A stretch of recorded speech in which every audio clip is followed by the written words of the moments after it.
The Once and Future King by T.H. White. Read by Neville Jason. Incipit liber primus. The Sword in the Stone. She is not any common earth, water, or wood, or air, but Merlyn's isle of gramarye, where you and I will fare. Chapter 1. On Mondays, Wednesdays, and Fridays it was court hand and summuli logicales, while the rest of the week it was the organon, repetition, and astrology. The governess was always getting muddled with her astrolabe, and when she got specially muddled she would take it out of the wart by rapping his knuckles. She did not rap Kay's knuckles, because when Kay grew older, he would be Sir Kay, the master of the estate. The wart was called the wart because it more or less rhymed with art, which was short for his real name. Kay had given him the nickname. Kay was not called anything but Kay, as he was too dignified to have a nickname, and would have flown into a passion if anybody tried to give him one. The governess had red hair and some mysterious wound from which she derived a lot of prestige by showing it to all the women of the castle behind closed doors. It was believed to be where she sat down, and to have been caused by sitting on some armour at a picnic by mistake.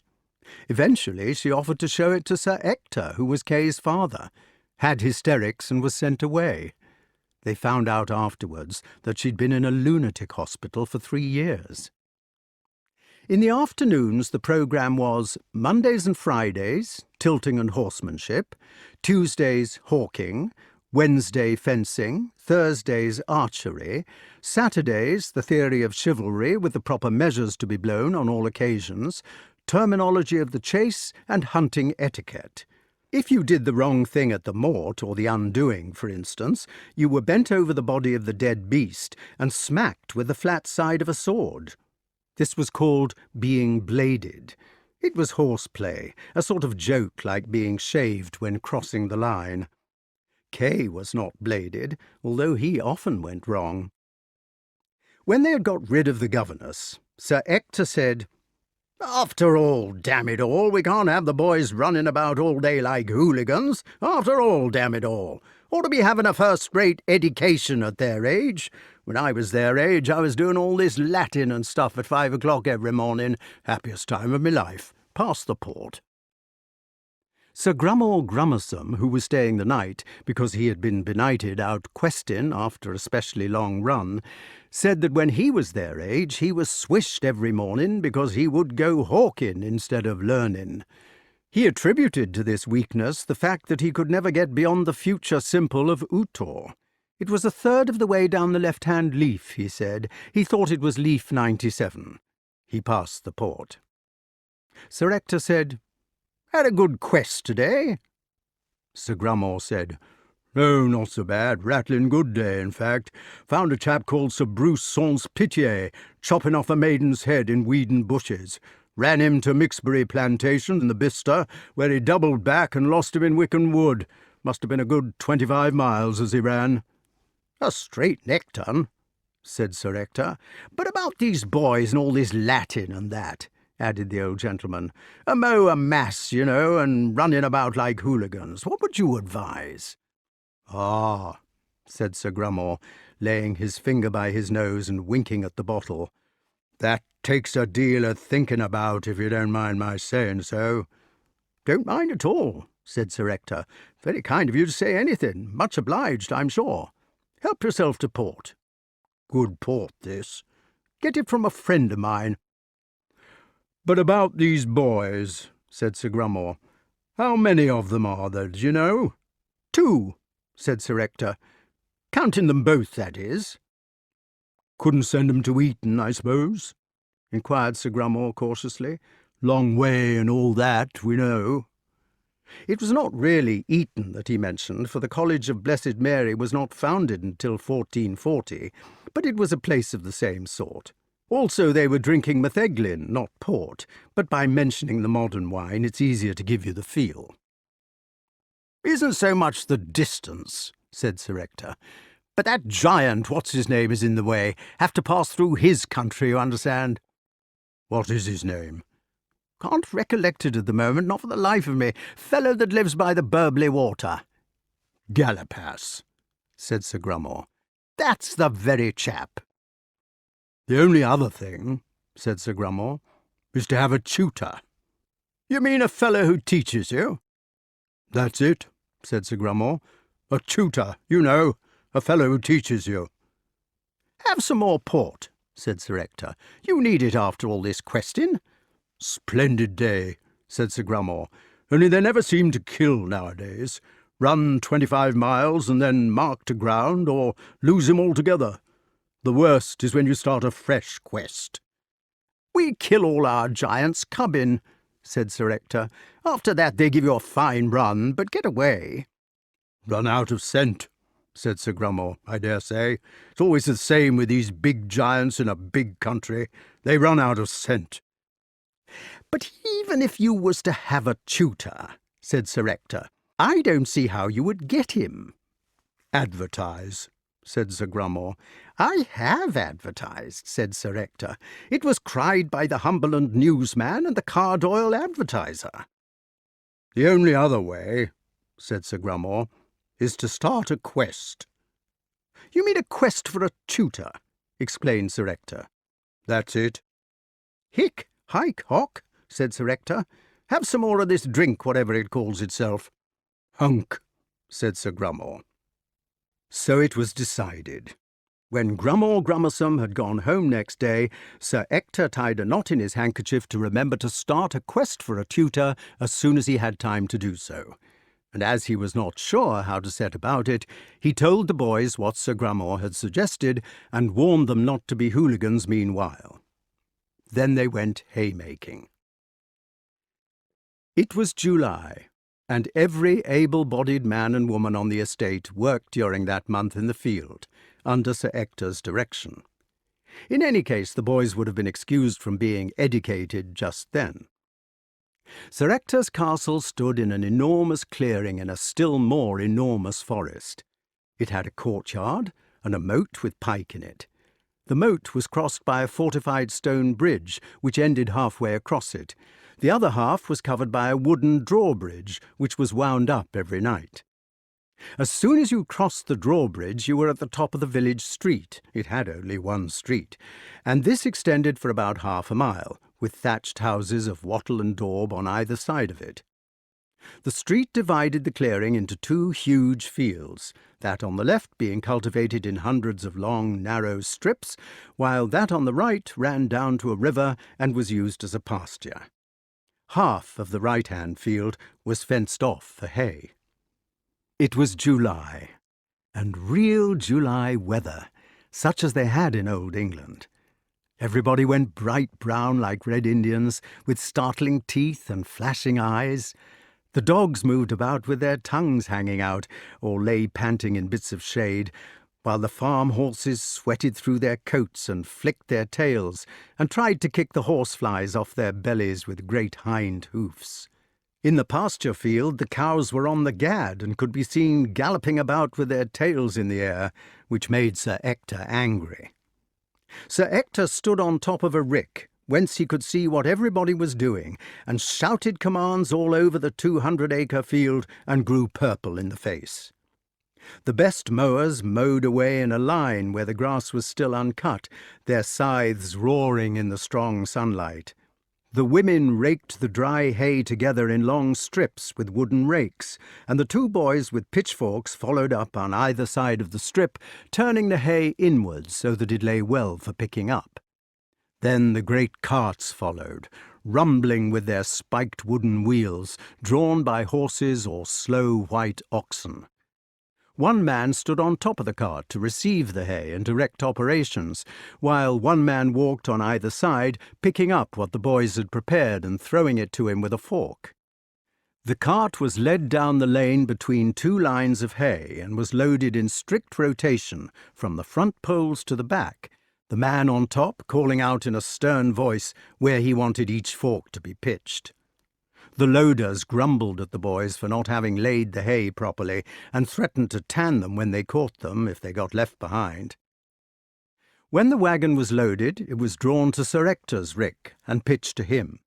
It came up easily, because it had been loaded systematically, not like modern hay, and Sir Ector scrambled about on top, getting in the way of his assistants, who did the real work, and stamping and perspiring and scratching about with his fork, and trying to make the rick grow straight, and shouting that it would all fall down as soon as the west winds came.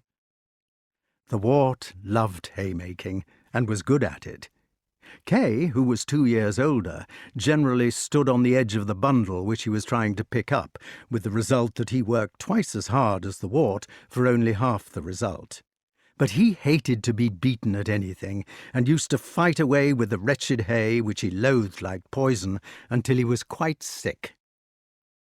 The day after Sir Grummor's visit was sweltering for the men who toiled from milking to milking, and then again till sunset in their battle with the sultry element, for the hay was an element to them, like sea or air, in which they bathed and plunged themselves, and which they even breathed in. The seeds and small scraps stuck in their hair, their mouths, their nostrils, and worked tickling inside their clothes. They did not wear many clothes, and the shadows between their sliding muscles were blue on the nut-brown skins. Those who feared thunder had felt ill that morning. In the afternoon the storm broke. Sir Ector kept them at it till the great flashes were right overhead, and then, with the sky as dark as night, the rain came hurling against them so that they were drenched at once and could not see 100 yards. The boys lay crouched under the wagons, wrapped in hay to keep their wet bodies warm against the now cold wind, and all joked with one another while heaven fell. Kay was shivering, though not with cold, but he joked like the others because he would not show he was afraid. At the last and greatest thunderbolt every man startled involuntarily, and each saw the other startle until they laughed away their shame. But that was the end of the haymaking, and the beginning of play. The boys were sent home to change their clothes. The old dame who had been their nurse fetched dry jerkins out of a press, and scolded them for catching their deaths, and denounced Sir Ector for keeping on so long. Then they slipped their heads into the laundered shirts, and ran out to the refreshed and sparkling court. "I vote we take Cully, and see if we can get some rabbits in the chase," cried the wart. "The rabbits will not be out in this wet," said Kay sarcastically, delighted to have caught him over natural history. "Oh, come on, it'll soon be dry." "I must carry Cully, then." Kay insisted on carrying the goshawk and flying her when they went hawking together. This he had a right to do, not only because he was older than the wart, but also because he was Sir Ector's proper son. The wart was not a proper son. He did not understand this, but it made him feel unhappy, because Kay seemed to regard it as making him inferior in some way. Also, it was different, not having a father and mother, and Kay had taught him that being different was wrong. Nobody talked to him about it, but he thought about it when he was alone, and was distressed. He did not like people to bring it up. Since the other boy always did bring it up when a question of precedence arose, he had got into the habit of giving in at once before it could be mentioned. Besides, he admired Kay, and was a born follower. He was a hero worshipper. "Come on, then," cried the wart, and they scampered off towards the mews, turning a few cartwheels on the way. The mews was one of the most important parts of the castle, next to the stables and the kennels. It was opposite to the solar and faced south. The outside windows had to be small for reasons of fortification, but the windows which looked inward to the courtyard were big and sunny. The windows had close vertical slats nailed down them, but not horizontal ones. There was no glass, but to keep the hawks from draughts, there was horn in the small windows. At the end of the mews there was a little fireplace and a kind of snuggery, like the place in a saddle-room where the grooms sit to clean their tack on wet nights after fox hunting. Here there were a couple of stools, a cauldron, a bench with all sorts of small knives and surgical instruments, and some shelves with pots on them. The pots were labelled cardamom, ginger, barley sugar, wrangle, for a snurt, for the cray, vertigo, etc. There were leather skins hanging up, which had been snipped about as pieces were cut out of them for jesses, hoods, or leashes. On a neat row of nails there were Indian bells and swivels and silver varvels, each with ector cut on. A special shelf, and the most beautiful of all, held the hoods. Very old, cracked rufter hoods, which had been made for birds before Kay was born, tiny hoods for the Merlyns, small hoods for the Tiercels, splendid new hoods which had been knocked up to pass away the long winter evenings. All the hoods, except the rufters, were made in Sir Ector's colours: white leather with red bays at the sides and a bunch of blue-grey plumes on top, made out of the hackle feathers of herons. On the bench there was a jumble of oddments such as are to be found in every workshop: bits of cord, wire, metal, tools, some bread and cheese which the mice had been at, a leather bottle, some frayed gauntlets for the left hand, nails, bits of sacking, a couple of lures, and some rough tallies scratched on the wood. These read, Conies 1111111, Harn 111, etc. They were not spelled very well. Right down the length of the room, with the afternoon sun shining full on them, there ran the screen perches to which the birds were tied. There were 2 little Merlyns, which had only just been taken up from hacking, an old peregrine, who was not much use in this wooded country, but who was kept for appearances, a kestrel, on which the boys had learned the rudiments of falconry, a sparhawk, which Sir Ector was kind enough to keep for the parish priest, and, caged off in a special apartment of his own at the far end, there was the Tiercel goshawk, Cully. The mews was neatly kept, with sawdust on the floor to absorb the mutes, and the castings taken up every day. Sir Ector visited the place each morning at 7 o'clock, and the 2 ostringers stood at attention outside the door. If they had forgotten to brush their hair, he confined them to barracks. They took no notice. Kay put on one of the left-hand gauntlets and called Cully from the perch.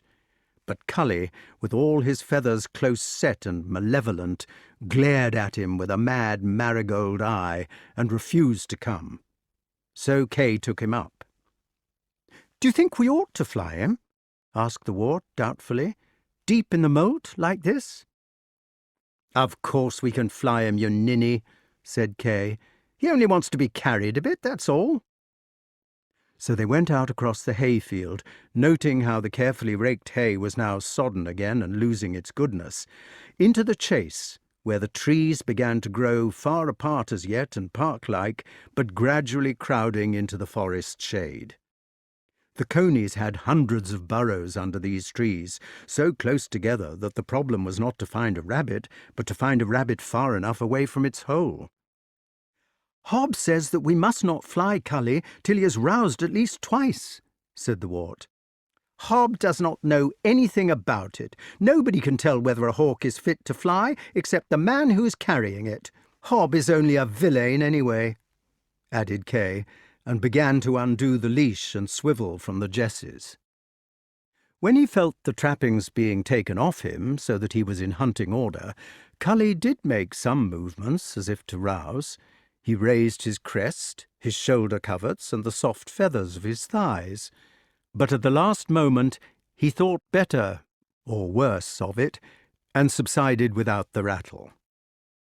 This movement of the hawk's made the wart itch to carry him. He yearned to take him away from Kay and set him to rights himself.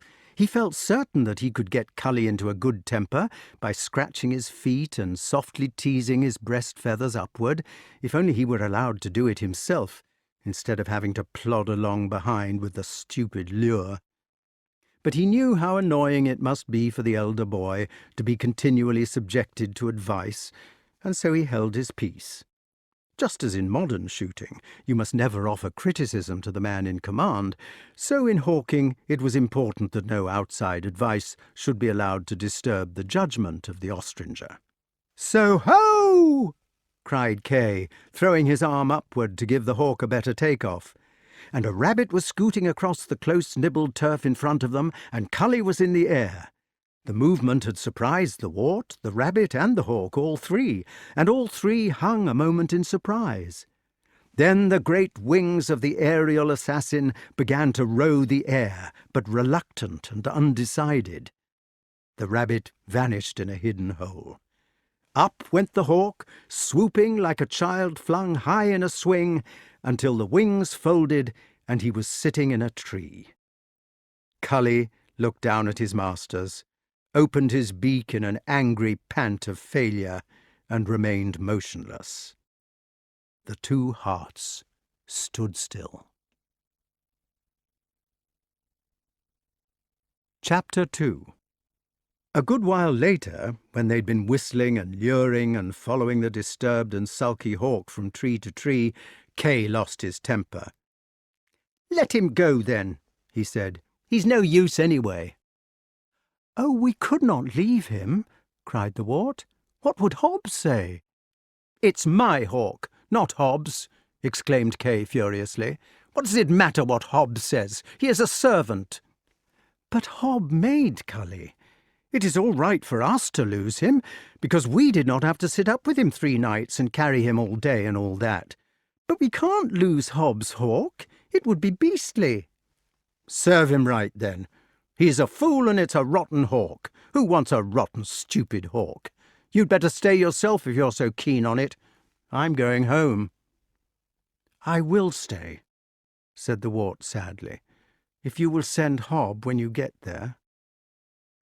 Kay began walking off in the wrong direction, raging in his heart, because he knew that he had flown the bird when he was not properly in Yarrock, and the wart had to shout after him the right way.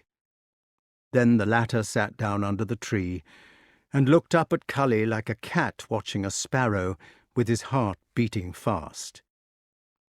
It was well enough for Kay, who was not really keen on hawking, except in so far as it was the proper occupation for a boy in his station of life, but the wart had some of the falconer's feelings, and knew that a lost hawk was the greatest possible calamity. He knew that Hob had worked on Cully for 14 hours a day to teach him his trade, and that his work had been like Jacob's struggle with the angel. When Cully was lost, a part of Hob would be lost too. The wart didn't care to face the look of reproach which would be in the falconer's eye after all that he had tried to teach them. What was he to do? He had better sit still, leaving the lure on the ground, so that Cully could settle down and come in his own time. But Cully had no intention of doing this. He had been given a generous gorge the night before, and he was not hungry. The hot day had put him in a bad temper. The waving and whistling of the boys below, and their pursuit of him from tree to tree, had disturbed his never powerful brains. Now he did not quite know what he wanted to do, but it was not what anybody else wanted. He thought perhaps it would be nice to kill something from spite. A long time after that, the wart was on the verge of the true forest, and Cully was inside it. In a series of infuriating removes, they had come nearer and nearer, till they were further from the castle than the boy had ever been, and now they had reached it quite. Wart would not have been frightened of an English forest nowadays, but the great jungle of old England was a different matter. It was not only that there were wild boars in it whose sounders would at this season be furiously rooting about, nor that one of the surviving wolves might be slinking behind any tree with pale eyes and slavering chops. The mad and wicked animals were not the only inhabitants of the crowded gloom. When men themselves became wicked, they took refuge there, outlaws, cunning and bloody as the gore-crow, and as persecuted. The wart thought particularly of a man named Wat, whose name the cottagers used to frighten their children with. He had once lived in Sir Ector's village, and the wart could remember him.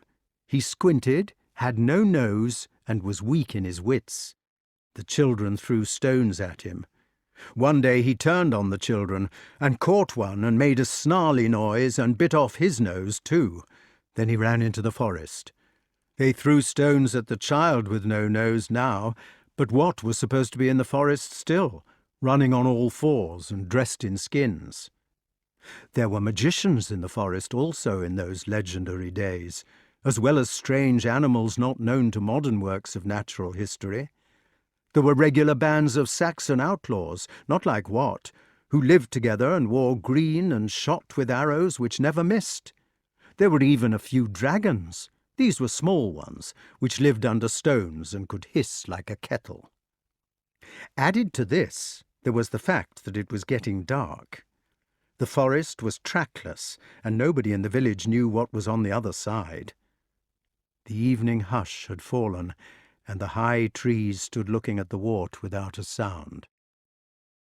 He felt that it would be safer to go home while he still knew where he was, but he had a stout heart and did not want to give in. He understood that once Cully had slept in freedom for a whole night, he would be wild again and irreclaimable. Cully was a passenger. But if the poor wart could only mark him to roost, and if Hob would only arrive then with a dark lantern, they might still take him that night by climbing the tree while he was sleepy and muddled with the light. The boy could see more or less where the hawk had perched, about 100 yards within the thick trees, because the home-going rooks of evening were mobbing that place. He made a mark on one of the trees outside the forest, hoping that it might help him to find his way back, and then began to fight his way into the undergrowth as best he might. He heard by the rooks that Cully had immediately moved further off. The night fell still as the small boy struggled with the brambles, but he went on doggedly, listening with all his ears, and Cully's evasions became sleepier and shorter until at last, before the utter darkness fell, he could see the hunched shoulders in a tree above him against the sky. Wart sat down under the tree, so as not to disturb the bird any further as it went to sleep, and Cully, standing on one leg, ignored his existence. "Perhaps," said the wart to himself, "even if Hob does not come, and I do not see how he can very well follow me in this trackless woodland now, I shall be able to climb up by myself at about midnight and bring Cully down. He might stay there at about midnight, because he ought to be asleep by then. I could speak to him softly by name, so that he thought it was just the usual person coming to take him up while hooded. I shall have to climb very quietly. Then if I do get him, I shall have to find my way home, and the drawbridge will be up. But perhaps somebody will wait for me, for Kay will have told them I'm out. I wonder which way it was. I wish Kay had not gone." He snuggled down between the roots of the tree, trying to find a comfortable place where the hard wood did not stick in his shoulder blades. "I think the way was behind that big spruce with the spiked top. I ought to try to remember which side of me the sun is setting, so that when it rises I may keep it on the same side going home. Did something move under that spruce tree, I wonder? Oh, I wish I may not meet that old wild wat and have my nose bitten off. How aggravating Cully looks, standing there on one leg as if there was nothing the matter."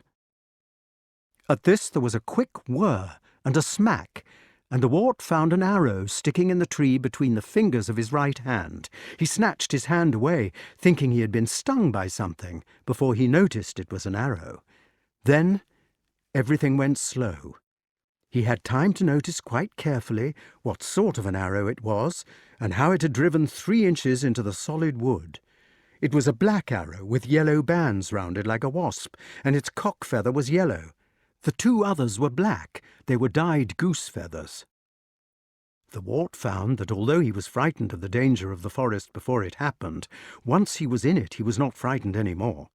He got up quickly, but it seemed to him slowly, and went behind the other side of the tree. As he did this, another arrow came whir and frump, but this one buried all except its feathers in the grass, and stayed still, as if it had never moved. On the other side of the tree he found a waste of bracken 6 foot high. This was splendid cover, but it betrayed his whereabouts by rustling. He heard another arrow hiss through the fronds, and what seemed to be a man's voice cursing, but it was not very near. Then he heard the man, or whatever it was, running about in the bracken. It was reluctant to fire any more arrows, because they were valuable things and would certainly get lost in the undergrowth. Wart went like a snake, like a coney, like a silent owl. He was small, and the creature had no chance against him at this game. In 5 minutes he was safe. The assassin searched for his arrows and went away grumbling, but the wart realized that even if he was safe from the archer, he had lost his way and his hawk. He had not the faintest idea where he was. He lay down for half an hour, pressed under the fallen tree where he had hidden, to give time for the thing to go right away, and for his own heart to cease thundering. It had begun beating like this as soon as he knew that he had got away. "Oh," thought he, "now I am truly lost, and now there is almost no alternative except to have my nose bitten off, or to be pierced right through with one of those waspy arrows, or to be eaten by a hissing dragon, or a wolf, or a wild boar, or a magician, if magicians do eat boys, which I expect they do. Now I may well wish that I had been good and not angered the governess when she got muddled with her astrolabe, and had loved my dear guardian Sir Ector as much as he deserved." At these melancholy thoughts, and especially at the recollection of kind Sir Ector with his pitchfork and his red nose, the poor wart's eyes became full of tears, and he lay most desolate beneath the tree. The sun finished the last rays of its lingering goodbye, and the moon rose in awful majesty over the silver tree-tops before he dared to stand. Then he got up and dusted the twigs out of his jerkin, and wandered off forlorn, taking the easiest way and trusting himself to God. He had been walking like this for about half an hour, and sometimes feeling more cheerful, because it really was very cool and lovely in the summer forest by moonlight, when he came upon the most beautiful thing that he had seen in his short life so far. There was a clearing in the forest, a wide sward of moonlit grass, and the white rays shone full upon the tree trunks on the opposite side. These trees were beeches, whose trunks are always more beautiful in a pearly light, and among the beeches there was the smallest movement and a silvery clink. Before the clink there were just the beeches, but immediately afterwards there was a knight in full armour, standing still and silent and unearthly among the majestic trunks. He was mounted on an enormous white horse that stood as rapt as its master, and he carried in his right hand, with its butt resting on the stirrup, a high, smooth, jousting lance, which stood up among the tree stumps higher and higher till it was outlined against the velvet sky. All was moonlit, all silver, too beautiful to describe. The wart did not know what to do.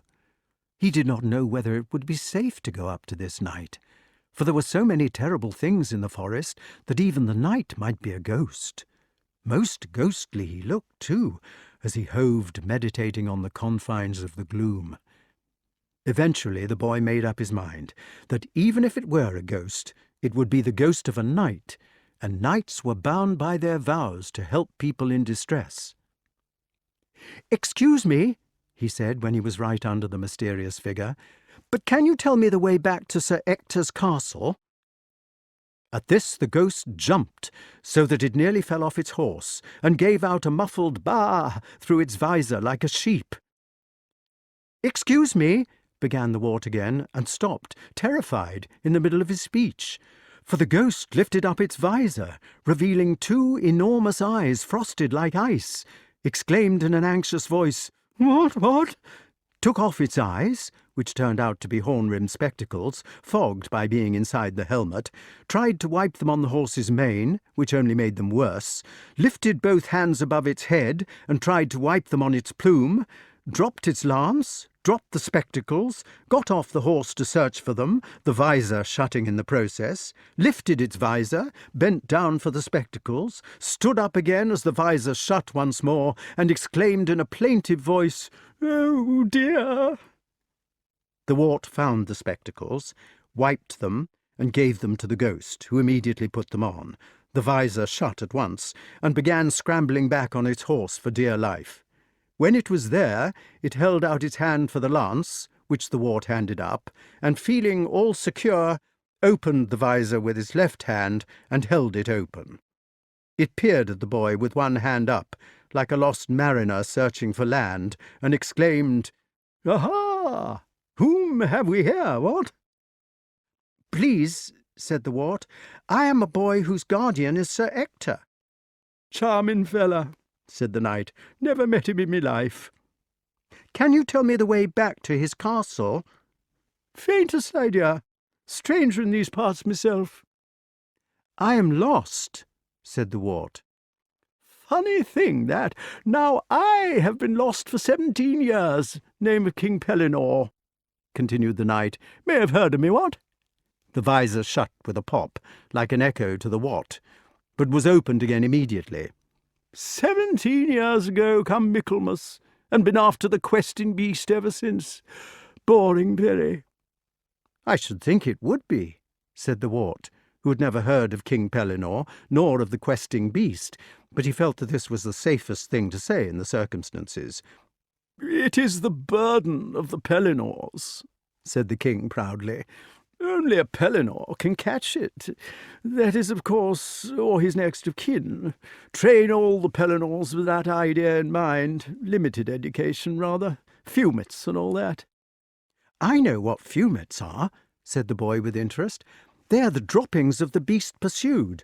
The harbourer keeps them in his horn to show to his master, and can tell by them whether it is a warrantable beast or otherwise, and what state it is in." "Intelligent child," remarked the king. "Very. Now, I carry fumets about with me practically all the time. Insanitary habit," he added, beginning to look dejected, "and quite pointless. Only one questing beast, you know, so there can't be any question whether she is warrantable or not."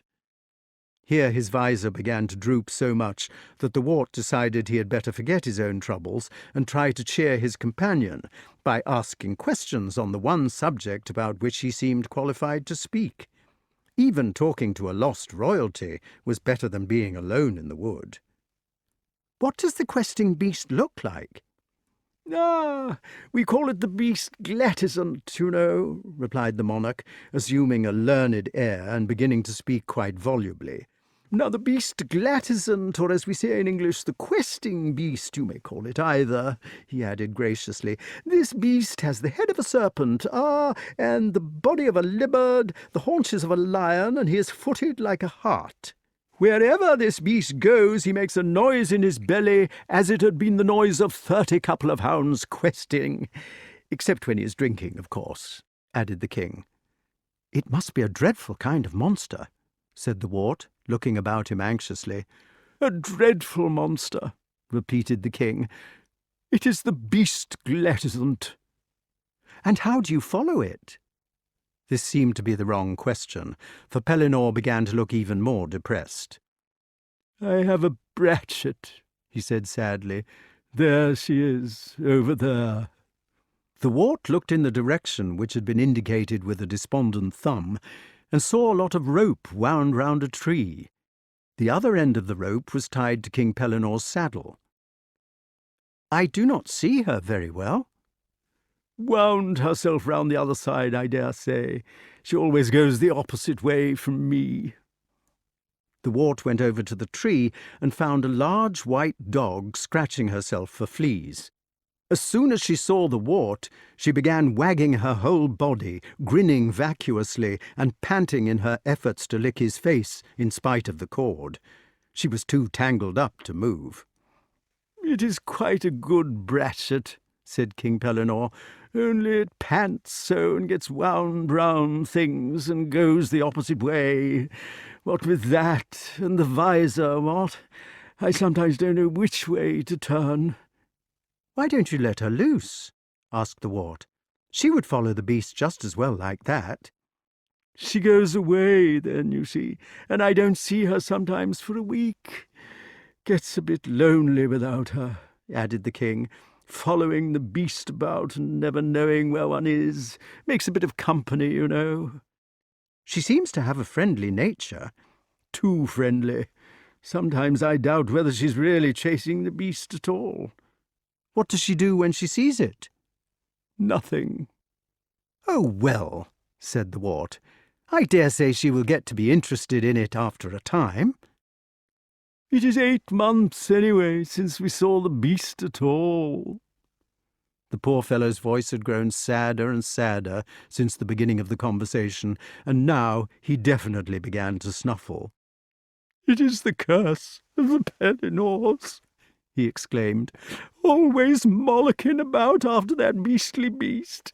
What on earth use is she, anyway? First you have to stop to unwind the brachet, then your visor falls down, then you can't see through your spectacles, nowhere to sleep, never know where you are, rheumatism in the winter, sunstroke in the summer. All this horrid armour takes hours to put on. When it's on, it's either frying or freezing, and it gets rusty. You have to sit up all night polishing the stuff. Oh, how I do wish I had a nice house of my own to live in. A house with beds in it, and real pillows and sheets. If I was rich, that's what I would buy. A nice bed with a nice pillow and a nice sheet that you could lie in. And then I would put this beastly horse in a meadow and tell that beastly brachet to run away and play, and throw all this beastly armour out of the window and let the beastly beast go and chase himself, that I would." "If you could show me the way home," said the wart craftily, "I am sure Sir Ector would put you up in a bed for the night."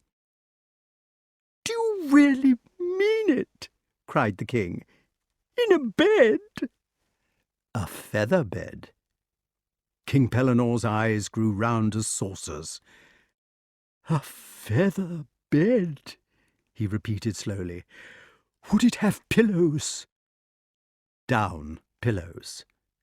"Down pillows," whispered the king, holding his breath, and then letting it out in one rush. "What a lovely house your gentleman must have!" "I do not think it is more than 2 hours away," said the wart, following up his advantage. "And did this gentleman really send you out to invite me in?" He had forgotten about the wart being lost. "How nice of him, how very nice of him, I do think, what?" "He will be pleased to see us," said the wart truthfully. "Oh, how nice of him!" exclaimed the king again, beginning to bustle about with his various trappings. "And what a lovely gentleman he must be to have a feather bed! I suppose I should have to share it with somebody," he added doubtfully. "You could have one of your own." "A feather bed of one's very own, with sheets and a pillow, perhaps even 2 pillows, or a pillow and a bolster, and no need to get up in time for breakfast. Does your guardian get up in time for breakfast?" "Never," said the wart. "Fleas in the bed?" "Not one." "Well," said King Pellinore, "it does sound too nice for words, I must say. A feather bed, and none of those fumets for ever so long. How long did you say it would take us to get there?" 2 hours, said the wart, but he had to shout the second of these words, for the sounds were drowned in his mouth by a noise which had that moment arisen close beside them. "What was that?" exclaimed the wart. "Hark!" cried the king. "Mercy! It is the beast!" And immediately the loving huntsman had forgotten everything else, but was busied about his task. He wiped his spectacles upon the seat of his trousers, the only accessible piece of cloth about him, while the belling and bloody cry arose all round. He balanced them on the end of his long nose just before the visor automatically clapped to. He clutched his jousting lance in his right hand and galloped off in the direction of the noise. He was brought up short by the rope which was wound round the tree, the vacuous Bratchett meanwhile giving a melancholy yelp, and fell off his horse with a tremendous clang. In a second he was up again. The wart was convinced that the spectacles must be broken, and hopping round the white horse with one foot in the stirrup. The girths stood the test, and he was in the saddle somehow, with his jousting lance between his legs, and then he was galloping round and round the tree in the opposite direction to the one in which the Bratchett had wound herself up. He went round 3 times too often, the Bratchett meanwhile running and yelping the other way, and then, after 4 or 5 casts, they were both free of the obstruction. "Yikes! What?" cried King Pellinore, waving his lance in the air and swaying excitedly in the saddle. Then he disappeared into the gloom of the forest, with the unfortunate hound trailing behind him at the other end of the cord. Chapter 3. The boy slept well in the woodland nest where he had laid himself down, in that kind of thin but refreshing sleep which people have when they begin to lie out of doors. At first he only dipped below the surface of sleep, and skimmed along like a salmon in shallow water, so close to the surface that he fancied himself in air. He thought himself awake when he was already asleep. He saw the stars above his face whirling on their silent and sleepless axes, and the leaves of the trees rustling against them, and he heard small changes in the grass. These little noises of footsteps and soft-fringed wing-beats and stealthy bellies drawn over the grass blades or rattling against the bracken at first frightened or interested him, so that he moved to see what they were, but never saw. Then soothed him, so that he no longer cared to see what they were, but trusted them to be themselves, and finally left him altogether as he swam down deeper and deeper, nuzzling into the scented turf, into the warm ground, into the unending waters under the earth. It had been difficult to go to sleep in the bright summer moonlight, but once he was there it was not difficult to stay.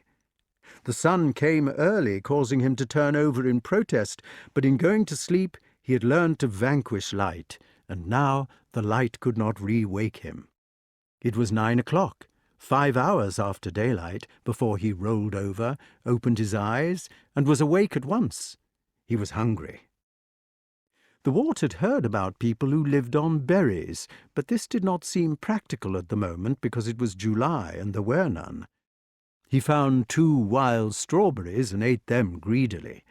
They tasted nicer than anything, so that he wished there were more. Then he wished it was April, so that he could find some birds' eggs and eat those, or that he had not lost his gossaw cully, so that the hawk could catch him a rabbit, which he would cook by rubbing 2 sticks together like the base Indian.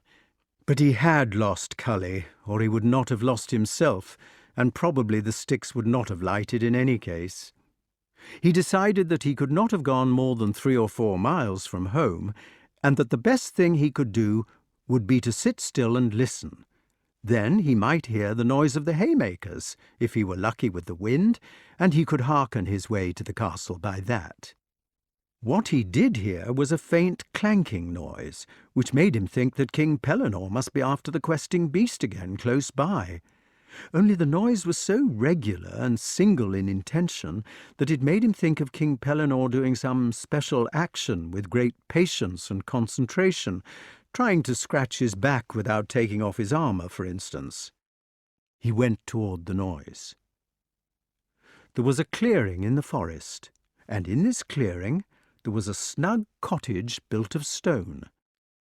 It was a cottage, although the wart could not notice this at the time, which was divided into 2 bits. The main bit was the hall, or every-purpose room, which was high because it extended from floor to roof, and this room had a fire on the floor, whose smoke came out eventually from a hole in the thatch of the roof. The other half of the cottage was divided into 2 rooms by a horizontal floor, which made the top half into a bedroom and a study, while the bottom half served for a larder, storeroom, stable, and barn. A white donkey lived in this downstairs room, and a ladder led to the one upstairs. There was a well in front of the cottage, and the metallic noise which the wart had heard was caused by a very old gentleman who was drawing water out of it by means of a handle and chain. Clank, clank, clank went the chain until the bucket hit the lip of the well, and "Drat the whole thing," said the old gentleman. "You'd think that after all these years of study you could do better for yourself than a By Our Lady well with a By Our Lady bucket, whatever the By Our Lady cost. Buy this and buy that," added the old gentleman, heaving his bucket out of the well with a malevolent glance. "Why can't they get us the Electric Light and Company's water?"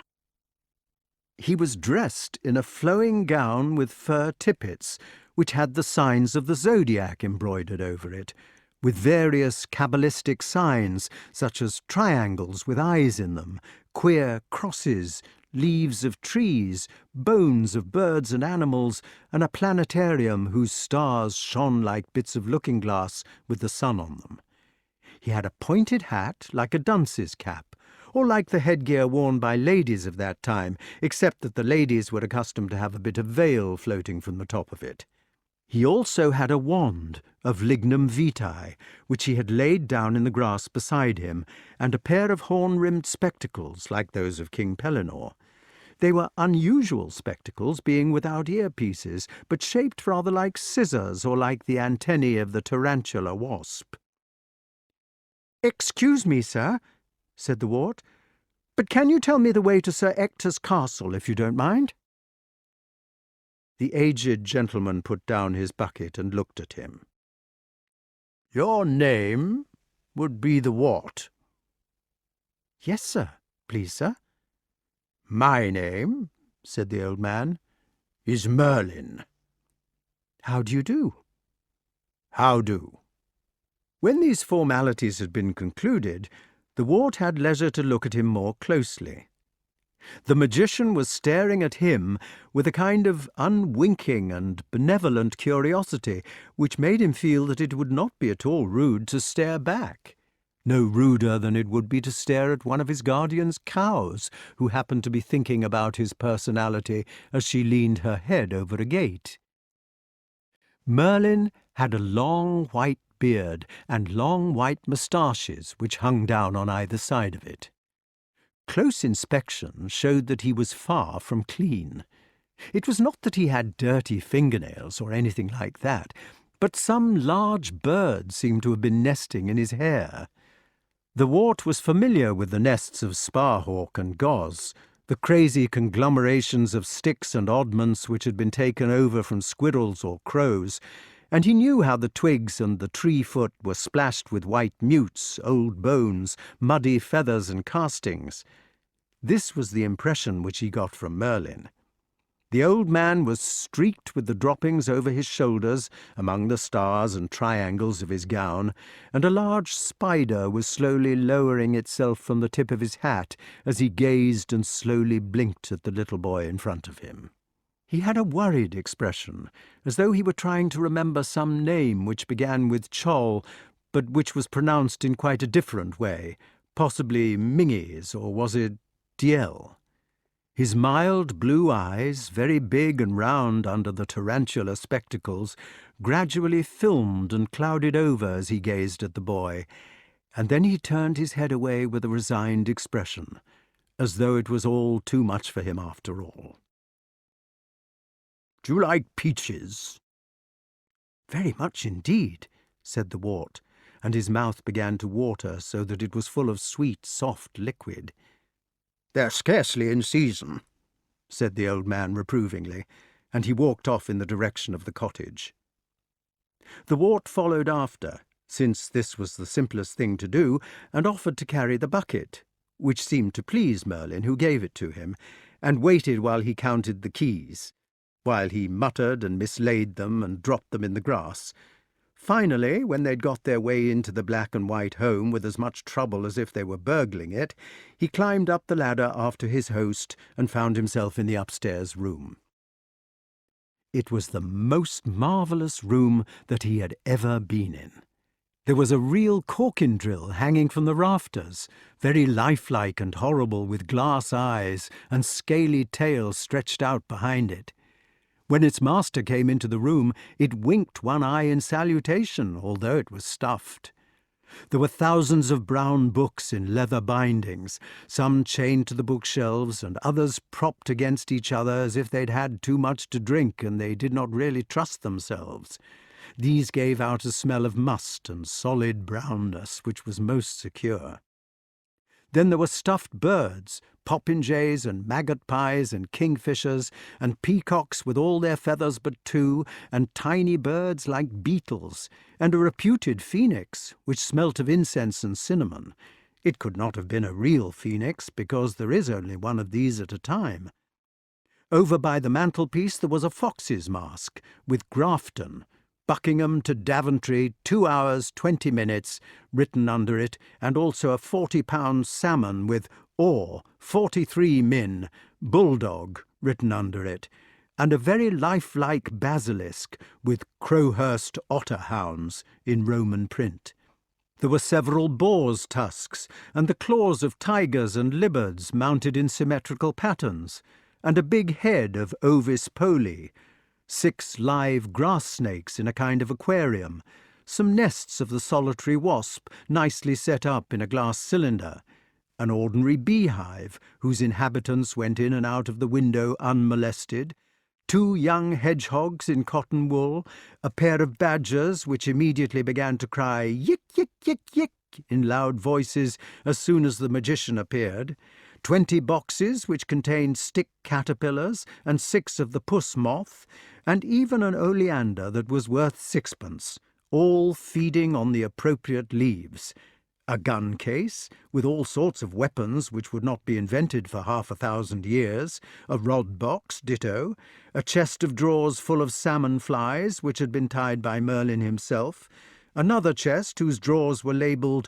Mandragora, Mandrake, Old Man's Beard, etc., a bunch of turkey feathers and goose quills for making pens, an astrolabe, 12 pairs of boots, a dozen purse nets, 3 dozen rabbit wires, 12 corkscrews, some ants' nests between 2 glass plates, ink bottles of every possible colour from red to violet, darning needles, a gold medal for being the best scholar at Winchester, 4 or 5 recorders, a nest of field mice all alive, 2 skulls, plenty of cut glass, Venetian glass, Bristol glass, and a bottle of mastic varnish, some Satsuma china and some cloisonné, the 14th edition of the Encyclopaedia Britannica, marred as it was by the sensationalism of the popular plates, 2 paint boxes, 1 oil, 1 watercolour, 3 globes of the known geographical world, a few fossils, the stuffed head of a camelopard, 6 pismires, some glass retorts with cauldrons, Bunsen burners, etc., and a complete set of cigarette cards depicting wildfowl by Peter Scott. Merlin took off his pointed hat when he came into this chamber, because it was too high for the roof, and immediately there was a scamper in one of the dark corners, and a flap of soft wings, and a tawny owl sitting on the black skull-cap which protected the top of his head. "Oh, what a lovely owl!" cried the wart. But when he went up to it and held out his hand, the owl grew half as tall again, stood up as stiff as a poker, closed its eyes so that there was only the smallest slit to peep through, as you're in the habit of doing when told to shut your eyes at hide-and-seek, and said in a doubtful voice, "There is no owl." Then it shut its eyes entirely and looked the other way. "It is only a boy," said Merlin. "There is no boy," said the owl hopefully, without turning round. The wart was so startled by finding that the owl could talk that he forgot his manners and came closer still.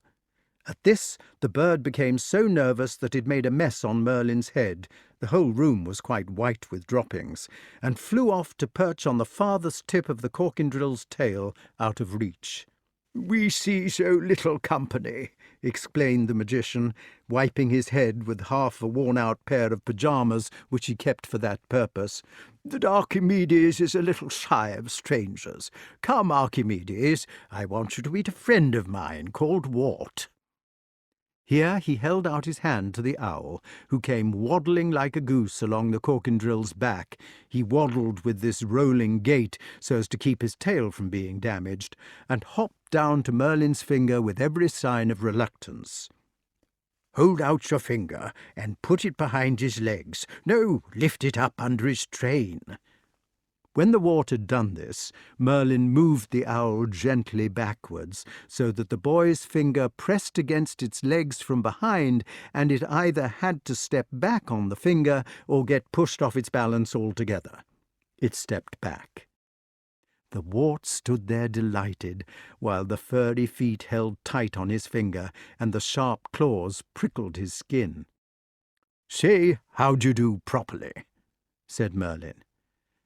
"I will not," said Archimedes, looking the other way and holding tight.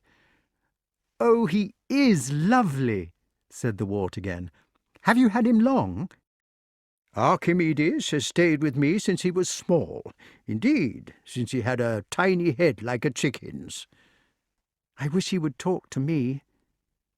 "Perhaps if you were to give him this mouse here politely, he might learn to know you better." Merlin took a dead mouse out of his skull-cap. "I always keep them there, and worms too, for fishing. I find it most convenient," and handed it to the Wart, who held it out rather gingerly towards Archimedes. The nutty, curved beak looked as if it were capable of doing damage, but Archimedes looked closely at the mouse, blinked at the Wart, moved nearer on the finger, closed his eyes, and leaned forward. He stood there with closed eyes and an expression of rapture on his face, as if he were saying grace, and then, with the absurdest sideways nibble, took the morsel so gently that he would not have broken a soap bubble. He remained leaning forward with closed eyes, with the mouse suspended from his beak, as if he were not sure what to do with it. Then he lifted his right foot — he was right-handed, though people say only men are — and took hold of the mouse. He held it up like a boy holding a stick of rock, or a constable with his truncheon, looked at it, nibbled its tail. He turned it round so that it was head first, for the Wart had offered it the wrong way round, and gave one gulp. He looked round at the company, with the tail hanging out of the corner of his mouth, as much as to say, "I wish you would not all stare at me so," turned his head away, politely swallowed the tail, scratched his sailor's beard with his left toe, and began to ruffle out his feathers. "Let him alone," said Merlin. "Perhaps he does not want to be friends with you until he knows what you are like. With owls, it is never easy come and easy go." "Perhaps he will sit on my shoulders," said the Wart, and with that he instinctively lowered his hand, so that the owl, who liked to be as high as possible, ran up the slope and stood shyly beside his ear. "Now, breakfast," said Merlin. The Wart saw that the most perfect breakfast was laid out neatly for two on a table before the window. There were peaches. There were also melons, strawberries and cream, rusks, brown trout piping hot, grilled perch, which were much nicer, chicken devilled enough to burn one's mouth out, kidneys and mushrooms on toast, fricassee, curry, and a choice of boiling coffee or best chocolate made with cream in large cups. "Have some mustard," said the magician, when they'd got to the kidneys. The mustard pot got up and walked over to his plate on thin silver legs that waddled like the owl's. Then it uncurled its handles, and one handle lifted its lid with exaggerated courtesy, while the other helped him to a generous spoonful. "Oh, I love the mustard pot!" cried the Wart. "Wherever did you get it?"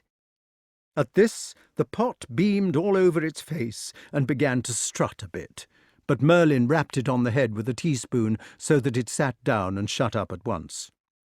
"It is not a bad pot," he said grudgingly, "only it is inclined to give itself airs." The wart was so much impressed by the kindness of the old man, and particularly by the lovely things which he possessed, that he hardly liked to ask him personal questions. It seemed politer to sit still and to speak when he was spoken to. But Merlin did not speak much, and when he did speak, it was never in questions, so that the wart had little opportunity for conversation. At last his curiosity got the better of him, and he asked something which had been puzzling him for some time. "Would you mind if I ask you a question?" "It is what I am for." "How did you know to set breakfast for 2? The old gentleman leaned back in his chair and lighted an enormous meerschaum pipe. "Good gracious, he breathes fire," thought the wart, who had never heard of tobacco, before he was ready to reply. Then he looked puzzled, took off his skull cap, 3 mice fell out, and scratched in the middle of his bald head. "Have you ever tried to draw in a looking-glass?" he asked. "I don't think I have." "Looking-glass," said Merlin, holding out his hand. Immediately there was a tiny lady's vanity-glass in his hand. "Not that kind, you fool," he said angrily. "I want one big enough to shave in." The vanity-glass vanished, and in its place there was a shaving mirror, about 1 foot square. He then demanded pencil and paper in quick succession, got an unsharpened pencil and the Morning Post, sent them back, got a fountain pen with no ink in it, and 6 reams of brown paper suitable for parcels, sent them back, flew into a passion in which he said by Our Lady quite often, and ended up with a carbon pencil and some cigarette papers, which he said would have to do. He put one of the papers in front of the glass and made 5 dots. "Now," he said, "I want you to join those 5 dots up to make a W, looking only in the glass." The wart took the pencil and tried to do as he was bid. "Well, it is not bad," said the magician doubtfully, "and in a way it does look a bit like an M." Then he fell into a reverie, stroking his beard, breathing fire, and staring at the paper. "About the breakfast?" "Ah, yes. How did I know to set breakfast for 2? That was why I showed you the looking-glass.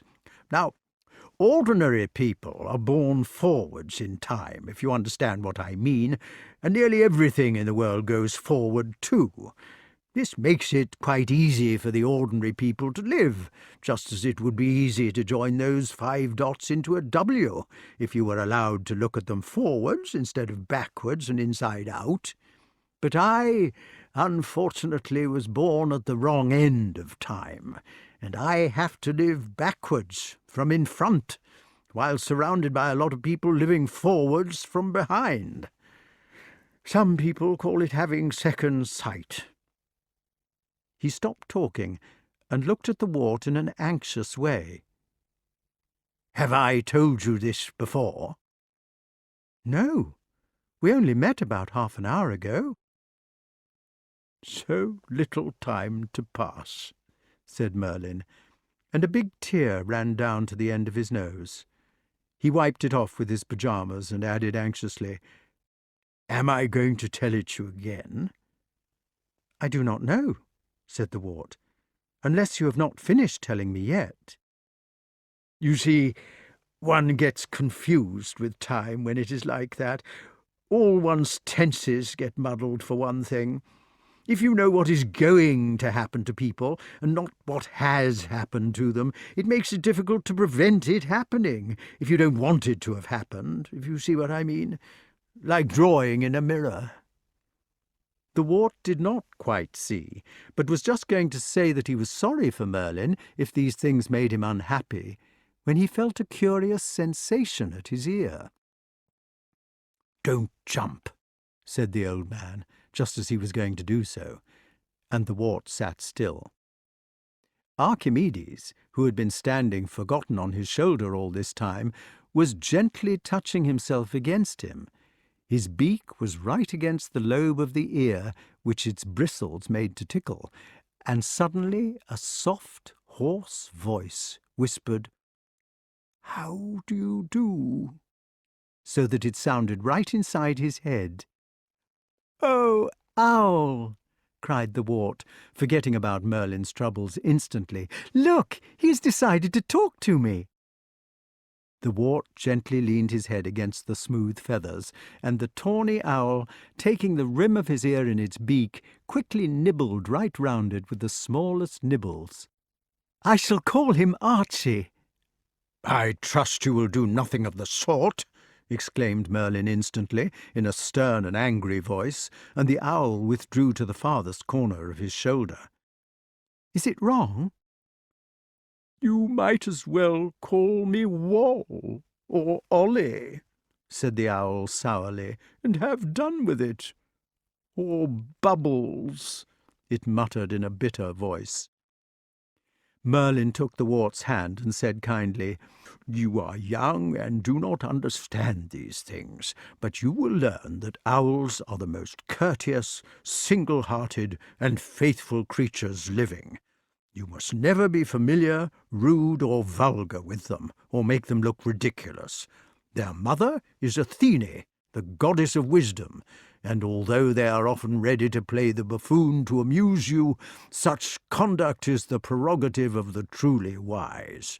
No owl can possibly be called Archie." "I'm sorry, Owl," said the wart. "And I am sorry, boy," said the owl. "I can see that you spoke in ignorance, and I bitterly regret that I should have been so petty as to take offence where none was intended."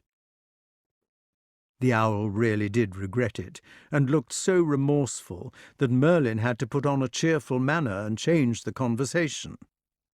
"Well," said he, "now that we have finished breakfast, I think it is high time that we should all three find our way back to Sir Ector. Excuse me a moment," he added as an afterthought, and turning round to the breakfast things, he pointed a knobbly finger at them and said in a stern voice, "Wash up." At this, all the china and cutlery scrambled down off the table, the cloth emptied the crumbs out of the window, and the napkins folded themselves up. All ran off down the ladder to where Merlin had left the bucket, and there was such a noise and yelling as if a lot of children had been let out of school. Merlin went to the door and shouted, "Mind, nobody is to get broken!" But his voice was entirely drowned in shrill squeals, splashes, and cries of, "My, it is cold! I shan't stay in long! Look out, you'll break me!" or "Come on, let's duck the teapot!" "Are you really coming all the way home with me?" asked the wart, who could hardly believe the good news. "Why not? How else can I be your tutor?" At this, the wart's eyes grew rounder and rounder until they were about as big as the owl's, who was sitting on his shoulder, and his face got redder and redder, and a breath seemed to gather itself beneath his heart. "My!" exclaimed the wart, while his eyes sparkled with excitement at the discovery. "I must have been on a quest."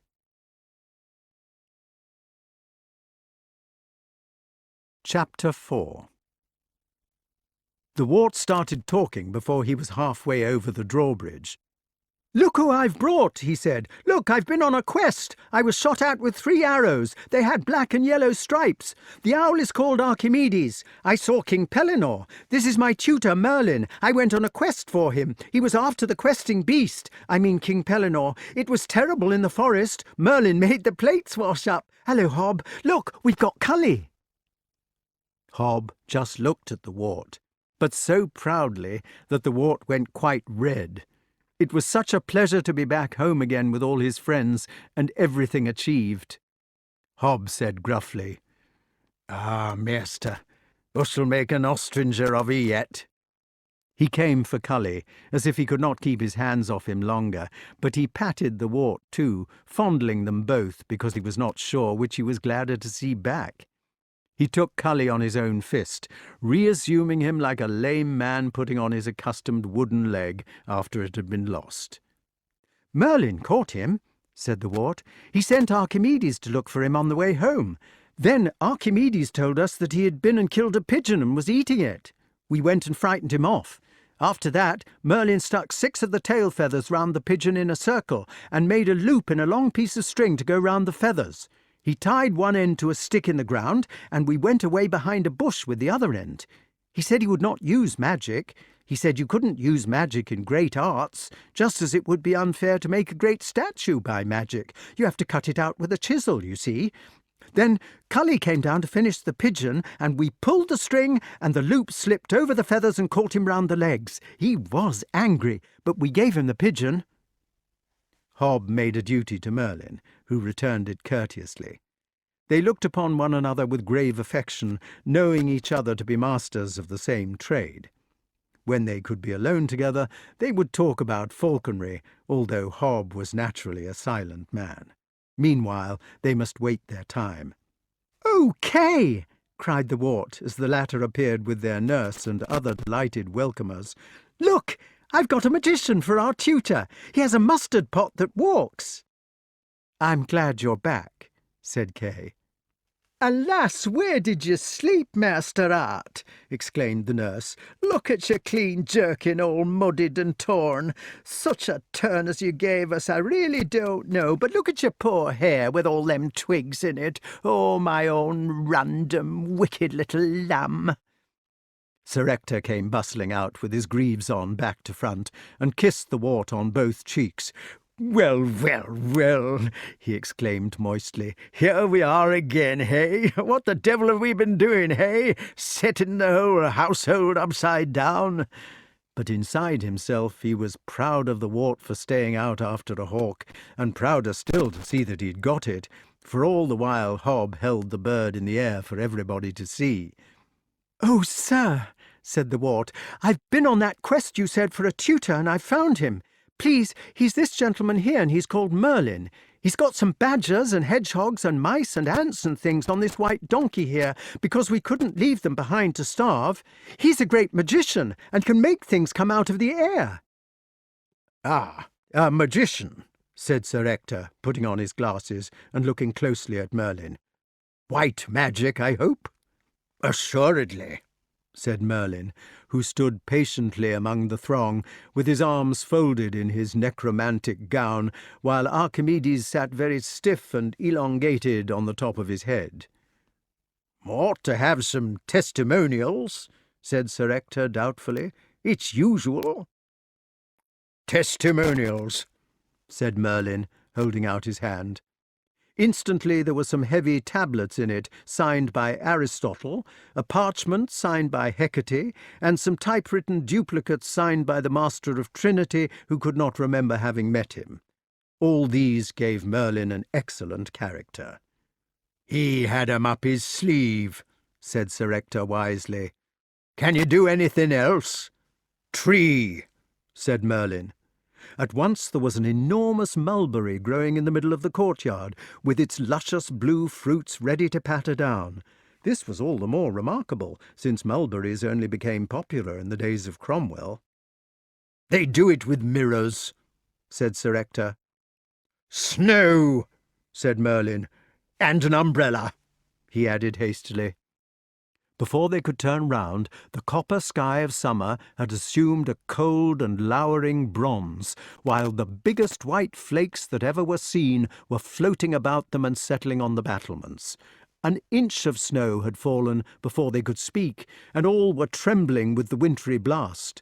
Sir Ector's nose was blue and had an icicle hanging from the end of it, while all except Merlyn had a ledge of snow upon their shoulders. Merlyn stood in the middle, holding his umbrella high because of the owl. "It's done by hypnotism," said Sir Ector, with chattering teeth, "like those wallers from the Indies. But that'll do," he added hastily. "That'll do very well. I'm sure you'll make an excellent tutor for teaching these boys." The snow stopped immediately, and the sun came out. "Enough to give a body a pneumonia," said the nurse, "or to frighten the elastic commissioners," while Merlyn folded up his umbrella and handed it back to the heir, which received it. "Imagine the boy doing a quest like that by himself," exclaimed Sir Ector. "Well, well, well, wonders never cease." "I do not think much of it as a quest," said Kay. "He only went after the hawk, after all." "And got the hawk, Master Kay," said Hob reprovingly. "Oh, well," said Kay, "I bet the old man caught it for him." "Kay," said Merlyn, suddenly terrible, "thou wast ever a proud and ill-tongued speaker, and a misfortunate one. Thy sorrow will come from thine own mouth." At this everybody felt uncomfortable, and Kay, instead of flying into his usual passion, hung his head. He was not at all an unpleasant person really, but clever, quick, proud, passionate, and ambitious.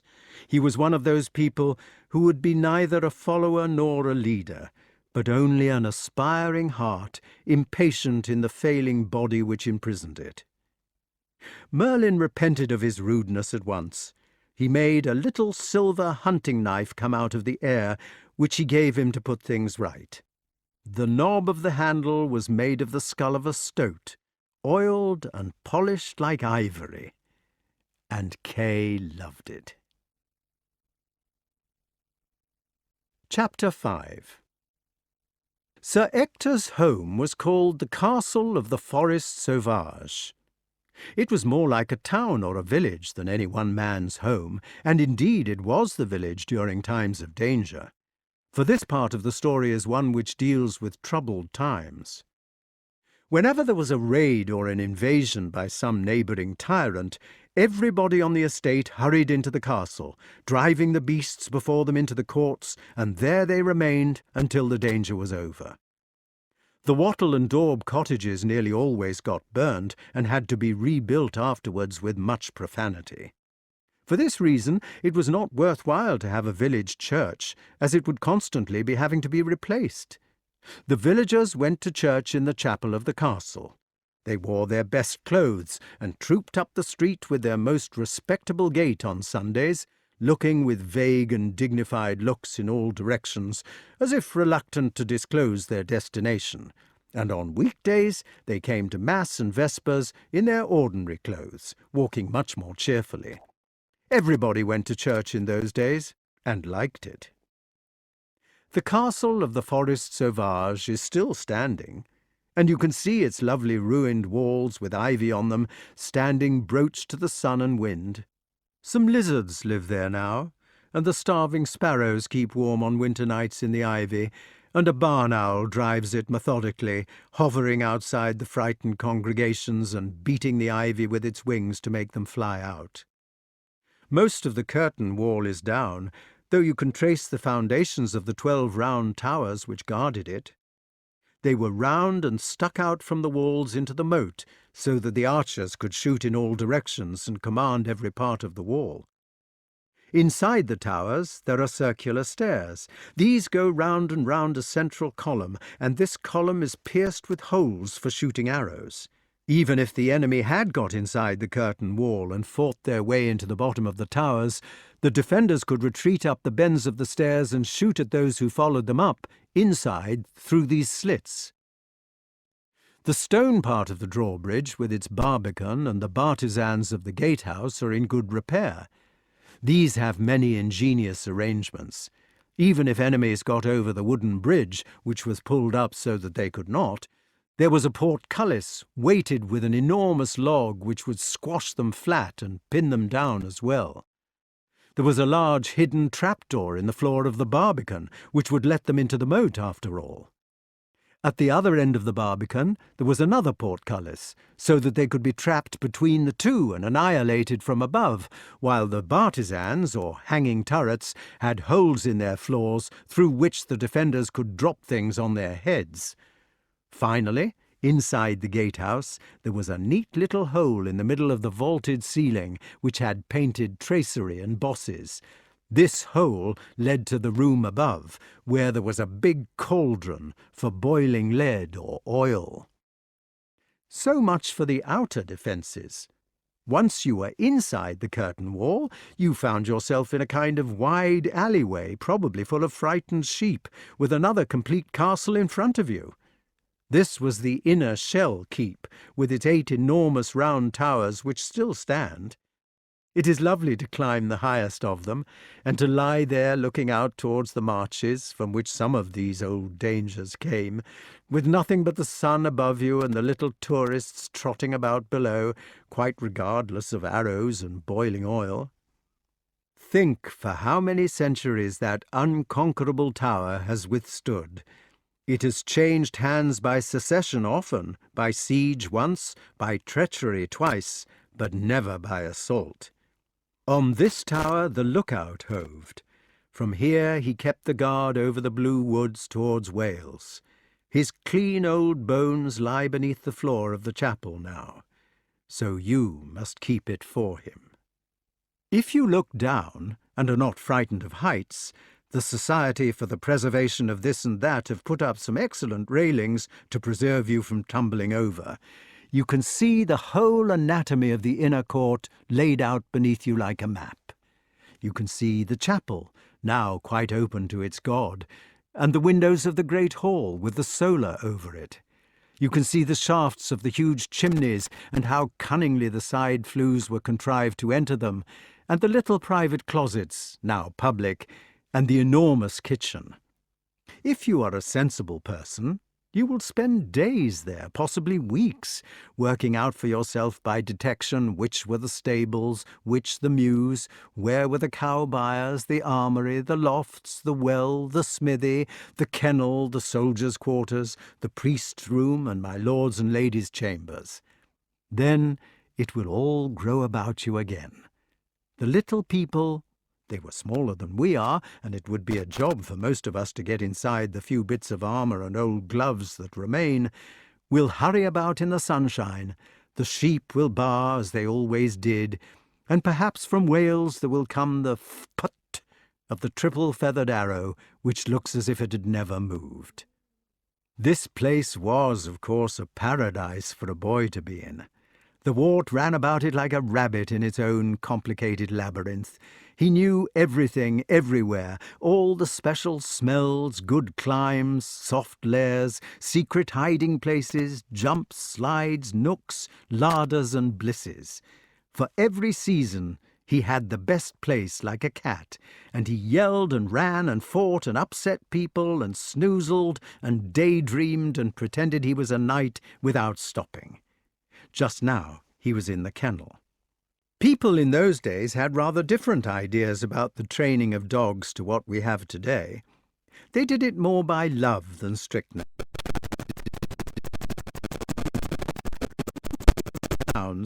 And yet Flavius Arrianus says that it is best of all if they can sleep with a person, because it makes them more human, and because they rejoice in the company of human beings. Also, if they have had a restless night or been internally upset, you will know of it and will not use them to hunt next day. In Sir Ector's kennel there was a special boy called the dog boy, who lived with the hounds day and night. He was a sort of head hound, and it was his business to take them out every day for walks, to pull thorns out of their feet, keep cankers out of their ears, bind the small bones that got dislocated, dose them for worms, isolate and nurse them in distemper, arbitrate in their quarrels, and to sleep curled up among them at night. If one more learned quotation may be excused, this is how later on the Duke of York, who was killed at Agincourt, described such a boy in his Master of Game. Also, I will teach the child to lead out the hounds to scumber twice in the day, in the morning and in the evening, so that the sun be up, especially in winter. Then should he let them run and play in a meadow in the sun, and then comb every hound after the other, and wipe them with a great wisp of straw, and this he shall do every morning. and then he shall lead them into some fair place where tender grass grows, as corn and other things, that therewith they may feed themselves, as it is medicine for them. Thus, since the boy's heart and his business be with the hounds themselves become goodly and kindly and clean, glad and joyful and playful, and goodly to all manner of folk, save to the wild beasts, to whom they should be fierce, eager, and spiteful. Sir Ector's dog-boy was none other than the one who had had his nose bitten off by the terrible Wat. Not having a nose like a human, and being moreover subjected to stone-throwing by the other village children, he had become more comfortable with animals. He talked to them, not in baby talk like a maiden lady, but correctly in their own growls and barks. They all loved him very much, and revered him for taking thorns out of their toes, and came to him with their troubles at once. He always understood immediately what was wrong, and generally he could put it right. It was nice for the dogs to have their God with them in visible form. The Wart was fond of the dog-boy, and thought him very clever to be able to do these things with animals, for he could make them do almost anything just by moving his hands, while the dog-boy loved the Wart in much the same way as his dogs loved him, and thought the Wart was almost holy because he could read and write. They spent much of their time together, rolling about with the dogs in the kennel. The kennel was on the ground floor near the mews, with a loft above it, so that it should be cool in summer and warm in winter. The hounds were alaunts, gazehounds, limers, and brachys. They were called Clumsy, Trownier, Phoebe, Collie, Gerland, Talbot, Luath, Luffra, Apollon, Orthros, Bran, Gelert, Bounce, Boy, Lion, Bungie, Toby, and Diamond. The Wart's own special one was called Cavall, and he happened to be licking Cavall's nose, not the other way about, when Merlyn came in and found him. "That will come to be regarded as an insanitary habit," said Merlyn, "though I cannot see it myself. After all, God made the creature's nose just as well as he made your tongue. If not better," added the philosopher pensively. The Wart did not know what Merlyn was talking about, but he liked him to talk. He did not like the grown-ups who talked down to him, but the ones who went on talking in their usual way, leaving him to leap along in their wake, jumping at meanings, guessing, clutching at known words, and chuckling at complicated jokes as they suddenly dawned. He had the glee of the porpoise then, pouring and leaping through strange seas. "Shall we go out?" asked Merlyn. "I think it is about time we began lessons." The Wart's heart sank at this. His tutor had been there a month, and it was now August, but they had done no lessons so far. Now he suddenly remembered that this was what Merlyn was for, and he thought with dread of Sumuli Logicales and the filthy astrolabe. He knew that it had to be borne, however, and got up obediently enough, after giving Cavall a last reluctant pat. He thought that it might not be so bad with Merlyn, who might be able to make even the old organon interesting, particularly if he would do some magic. They went into the courtyard, into a sun so burning that the heat of haymaking seemed to have been nothing. It was baking. The thunderclouds, which usually go with hot weather, were there, high columns of cumulus with glaring edges, but there was not going to be any thunder. It was too hot even for that. "If only," thought the Wart, "I did not have to go into a stuffy classroom, but could take off my clothes and swim in the moat." They crossed the courtyard, having almost to take deep breaths before they darted across it, as if they were going quickly through an oven. The shade of the gatehouse was cool, but the barbican with its close walls was hottest of all. In one last dash across the desert they had reached the drawbridge. Could Merlyn have guessed what he was thinking? And were staring down into the moat. It was the season of water lilies. If Sir Ector had not kept one section free of them for the boys' bathing, all the water would have been covered. As it was, about 20 yards on each side of the bridge were cut each year, and one could dive in from the bridge itself. The moat was deep. It was used as a stew, so that the inhabitants of the castle could have fish on Fridays, and for this reason the architects had been careful not to let the drains and sewers run into it. It was stocked with fish every year.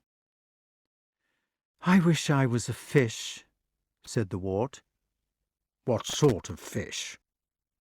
It was almost too hot to think about this, but the wart stared down into the cool amber depths where a school of small perch were aimlessly hanging about. "I think I should like to be a perch," he said. "They are braver than the silly roach, and not quite so slaughterous as the pike are." Merlyn took off his hat, raised his staff of lignum vitae politely in the air, and said slowly, "Merlyn's compliments to Neptune, and will he kindly accept this boy as a fish?" Immediately there was a loud blowing of seashells, conches, and so forth, and a stout, jolly-looking gentleman appeared seated on a well-blown-up cloud above the battlements. He had an anchor tattooed on his stomach, and a handsome mermaid with Mabel written under her on his chest. He ejected a quid of tobacco, nodded affably to Merlyn, and pointed his trident at the wart. The wart found he had no clothes on. He found that he had tumbled off the drawbridge, landing with a smack on his side in the water. He found that the moat and the bridge had grown hundreds of times bigger. He knew that he was turning into a fish. "Oh, Merlyn!" he cried, "please come too." "For this once," said a large and solemn tench beside his ear, "I will come, but in future you will have to go by yourself. Education is experience, and the essence of experience is self-reliance." The wart found it difficult to be a new kind of creature. It was no good trying to swim like a human being, for it made him go corkscrew and much too slowly. He did not know how to swim like a fish. "Not like that," said the tench in ponderous tones. "Put your chin on your left shoulder and do jackknives.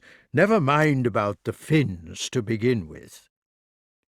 The wart's legs had fused together into his backbone, and his feet and toes had become a tail fin. His arms had become 2 more fins of a delicate pink, and he had sprouted some more somewhere about his stomach. His head faced over his shoulder, so that when he bent in the middle, his toes were moving toward his ear instead of toward his forehead. He was a beautiful olive green, with rather scratchy plate armour all over him and dark bands down his sides. He was not sure which were his sides and which were his back and front, but what now appeared to be his belly had an attractive whitish colour, while his back was armed with a splendid great fin that could be erected for war and had spikes in it. He did jackknives as the tench directed, and found that he was swimming vertically downward into the mud. "Use your feet to turn to left or right," said the tench, "and spread those fins on your tummy to keep level.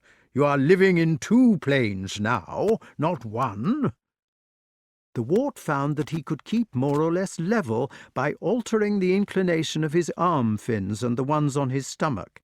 He swam feebly off, enjoying himself very much. "Come back," said the tench. "You must learn to swim before you can dart." The wart returned to his tutor in a series of zigzags and remarked, "I do not seem to keep quite straight." "The trouble with you is that you do not swim from the shoulder. You swim as if you were a boy, bending at the hips. Try doing your jackknives right from the neck downward, and mount to the right as you are going to move it to the left. Put your back into it." Wart gave 2 terrific kicks and vanished altogether in a clump of mare's tail several yards away. "That's better," said the tench, now out of sight in the murky olive water, and the Wart backed himself out of his tangle with infinite trouble by wriggling his arm fins. He undulated back toward the voice in one terrific shove to show off. "Good," said the tench as they collided end to end. "But direction is the better part of valour. Try if you can do this one," it added. Without apparent exertion of any kind, it swam off backward under a water-lily. Without apparent exertion, but the Wart, who was an enterprising learner, had been watching the slightest movement of his fins.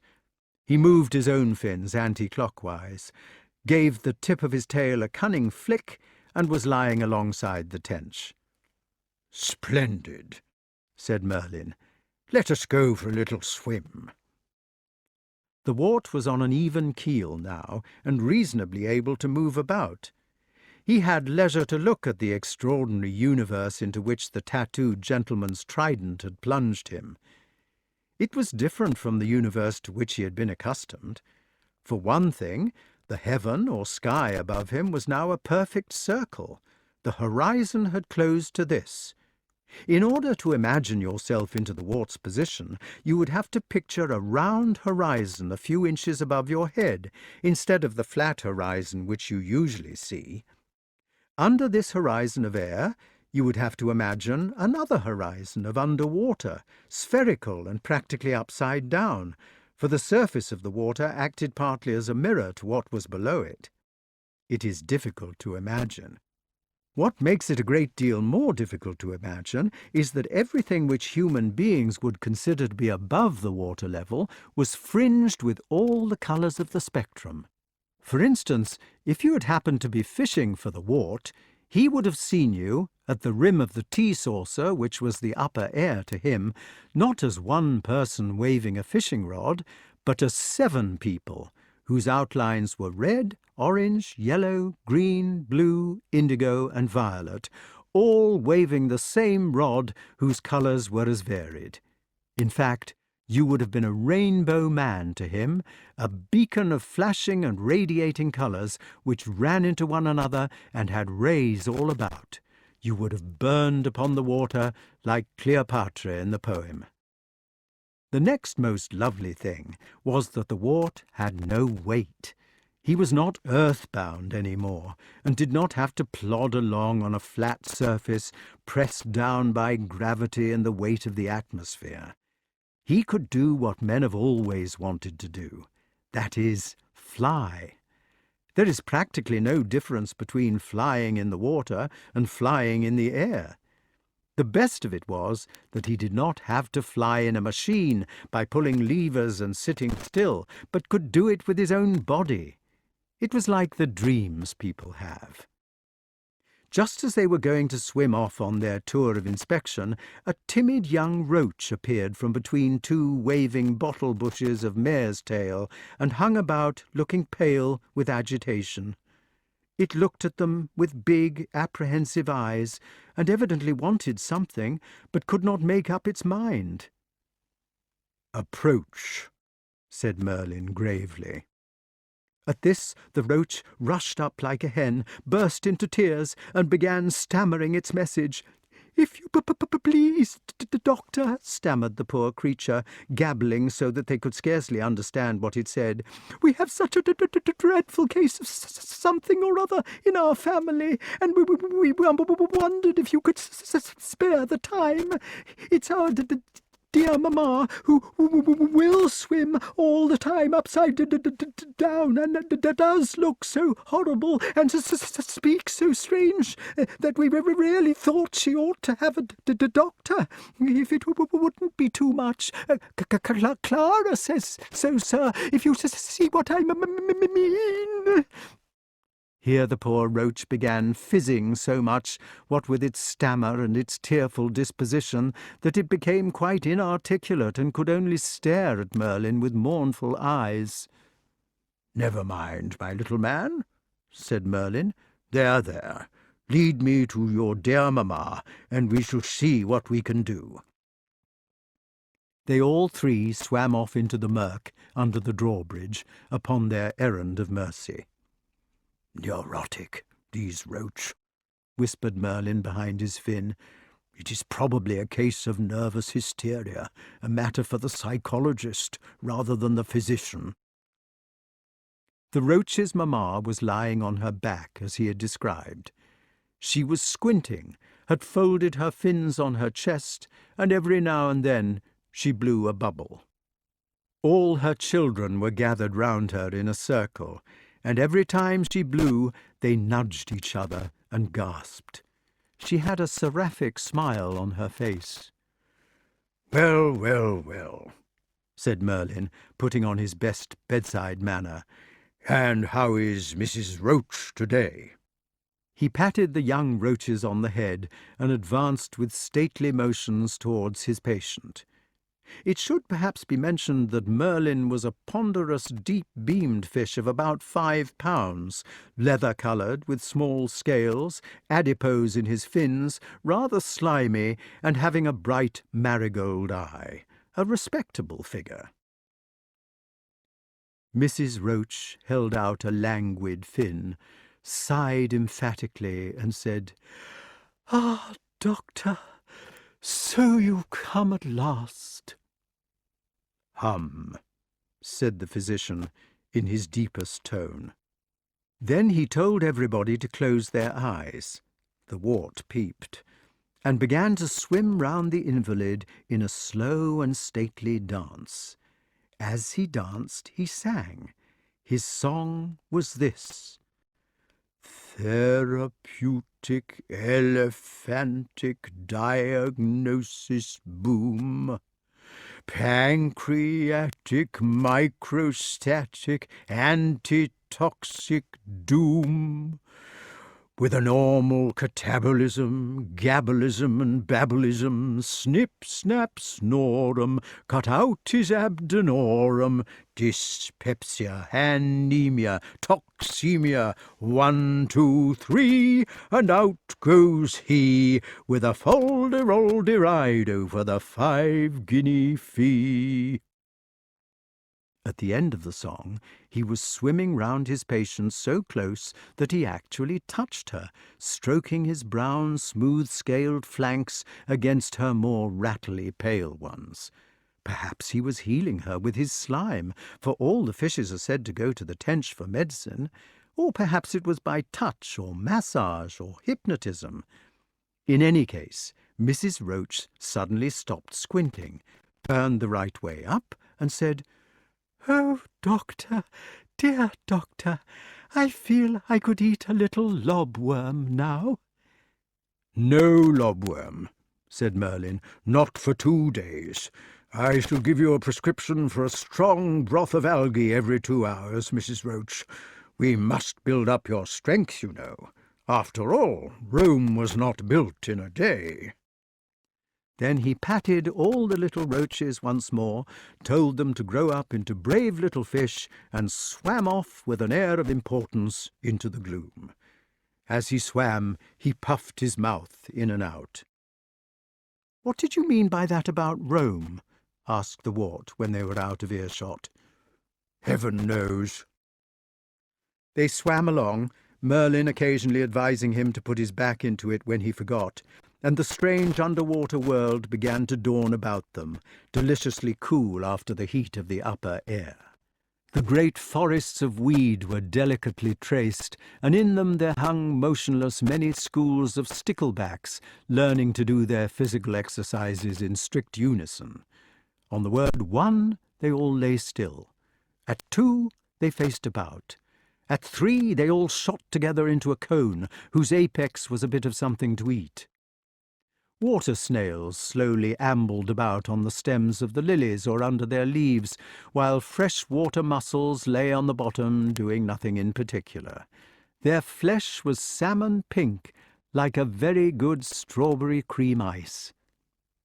The small congregation of perch, it was a strange thing, but all the bigger fish seemed to have hidden themselves, had delicate circulations, so that they blushed or grew pale as easily as a lady in a Victorian novel, only their blush was a deep olive colour, and it was the blush of rage.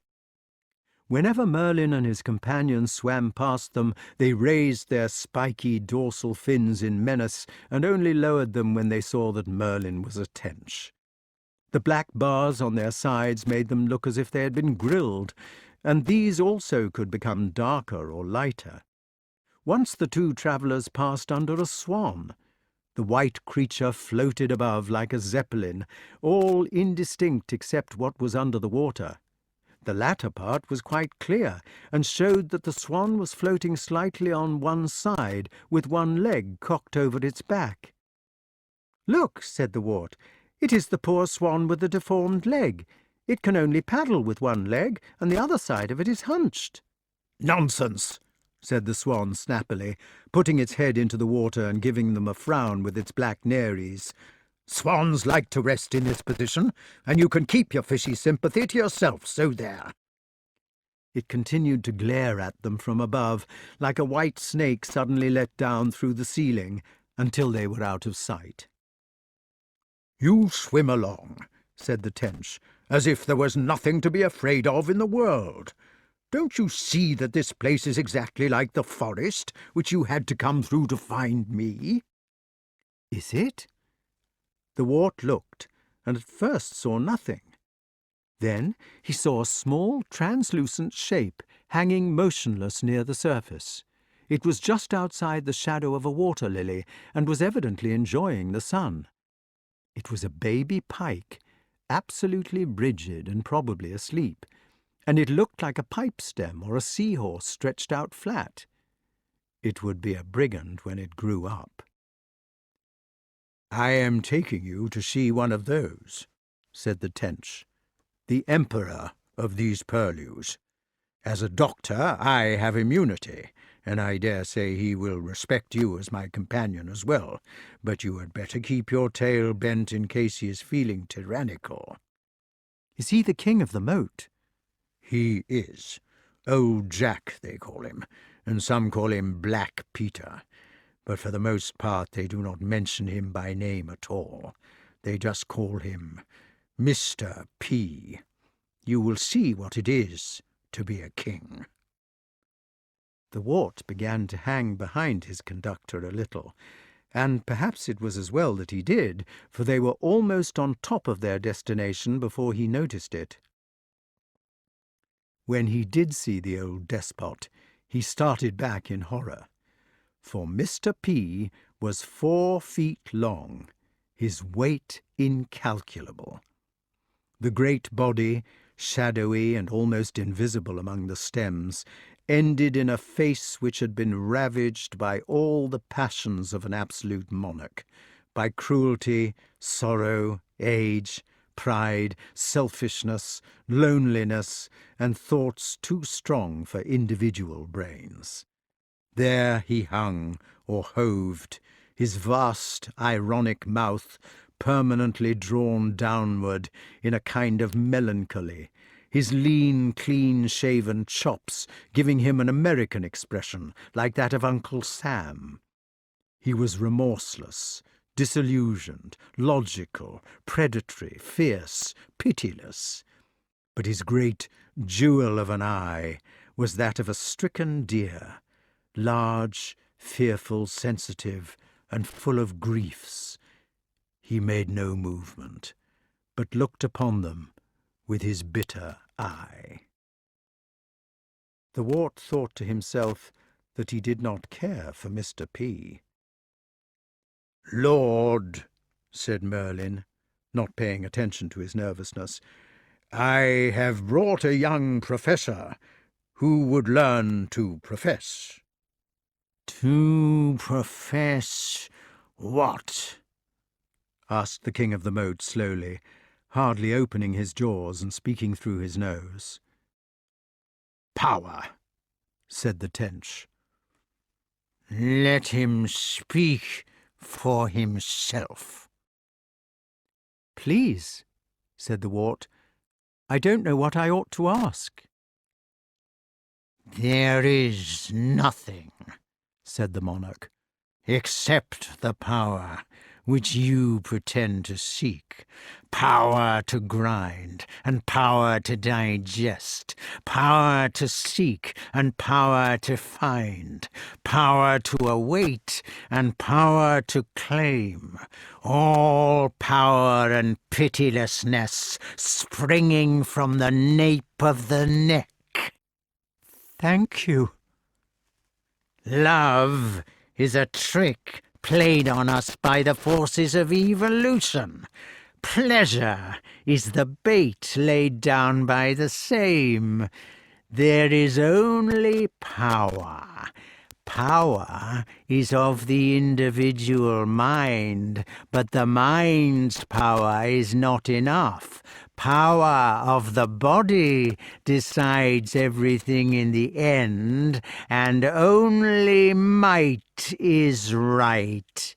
Now, I think it is time that you should go away, young master, for I find this conversation uninteresting and exhausting. I think you ought to go away really almost at once, in case my disillusioned mouth should suddenly determine to introduce you to my great gills, which have teeth in them also. Yes, I really think you might be wise to go away this moment. Indeed, I think you ought to put your back into it and so a long farewell to all my greatness."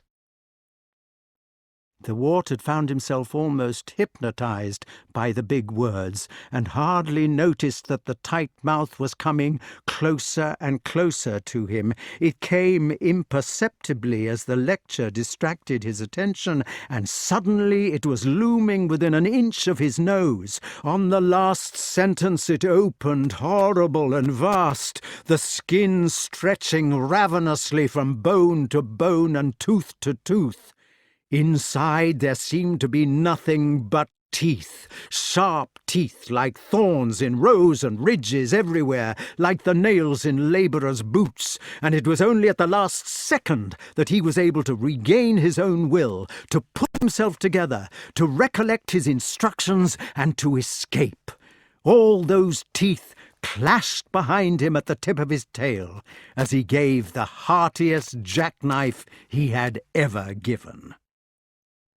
In a second, he was on dry land once again, standing beside Merlyn on the piping drawbridge, panting in his stuffy clothes. Chapter 6. One Thursday afternoon, the boys were doing their archery as usual. There were 2 straw targets 50 yards apart, and when they'd shot their arrows at one, they had only to go.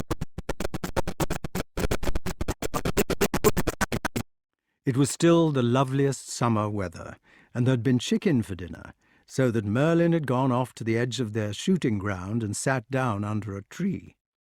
What with the warmth and the chicken and the cream he had poured over his pudding, and the continual repassing of the boys and the tock of the arrows in the targets, which was as sleepy to listen to as the noise of a lawn-mower or of a village cricket match, and what with the dance of the egg-shaped sunspots between the leaves of his tree, the aged man was soon fast asleep. Archery was a serious occupation in those days. It had not yet been turned over to Indians and small boys. When you were shooting badly, you got into a bad temper, just as the wealthy pheasant shooters do today.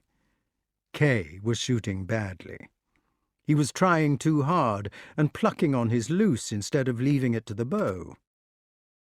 "Oh, come on," he said. "I'm sick of these beastly targets. Let's have a shot at the popinjay." They left the targets and had several shots at the popinjay, which was a large, bright-coloured artificial bird stuck on the top of a stick like a parrot, and Kay missed these also. First he had the feeling of, well, I will hit the filthy thing even if I have to go without my tea until I do it. Then he merely became bored. The wart said, "Let's play rovers then. We can come back in half an hour and wake Merlyn up." What they called rovers consisted in going for a walk with their bows and shooting one arrow each at any agreed mark which they came across. Sometimes it would be a molehill, sometimes a clump of rushes, sometimes a big thistle almost at their feet. They varied the distance at which they chose these objects, sometimes picking a target as much as 120 yards away, which was about as far as these boys' bows could carry, and sometimes having to aim actually below a close thistle, because the arrow always leaps up a foot or two as it leaves the bow. They counted 5 for a hit, and 1 if the arrow was within a bow's length, and they added up their scores at the end. On this Thursday they chose their targets wisely. Besides, the grass of the big field had been lately cut, so that they never had to search for their arrows for long, which nearly always happens, as in golf, if you shoot ill-advisedly near hedges or in rough places. The result was that they strayed further than usual and found themselves near the edge of the savage forest where Cully had been lost. "I vote," said Kay, "that we go to those burrows in the chase and see if we can get a rabbit. It would be more fun than shooting at these hummocks." They did this. They chose 2 trees about 100 yards apart, and each boy stood under one of them waiting for the conies to come out again. They stood still, with their bows already raised and arrows fitted so that they would make the least possible movement to disturb the creatures when they did appear. It was not difficult for either of them to stand thus, for the first test which they had had to pass in archery was standing with the bow at arm's length for half an hour. They had 6 arrows each, and would be able to fire and mark them all before they needed to frighten the rabbits back by walking about to collect. An arrow does not make enough noise to upset more than the particular rabbit that it is shot at. At the 5th shot, Kay was lucky. He allowed just the right amount for wind and distance, and his point took a young coney square in the head. It had been standing up on end to look at him, wondering what he was. "Oh, well shot!" cried the wart, as they ran to pick it up. It was the first rabbit they had ever hit, and luckily they had killed it dead. When they had carefully gutted it with the hunting knife which Merlyn had given, to keep it fresh, and passed one of its hind legs through the other at the hock, for convenience in carrying, the 2 boys prepared to go home with their prize. But before they had unstrung their bows, they used to observe a ceremony. Every Thursday afternoon, after the last serious arrow had been shot, they were allowed to fit 1 more knock to their strings, and to shoot the arrow straight up into the air. It was partly a gesture of farewell, partly of triumph, and it was beautiful. They did it now, as salute to their first prey. The wart watched his arrow go up. The sun was already westing toward evening, and the trees where they were had plunged them into a partial shade.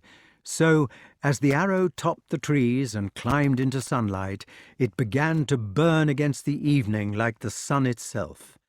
Up and up it went, not weaving as it would have done with a snatching loose, but soaring, swimming, aspiring to heaven, steady, golden, and superb.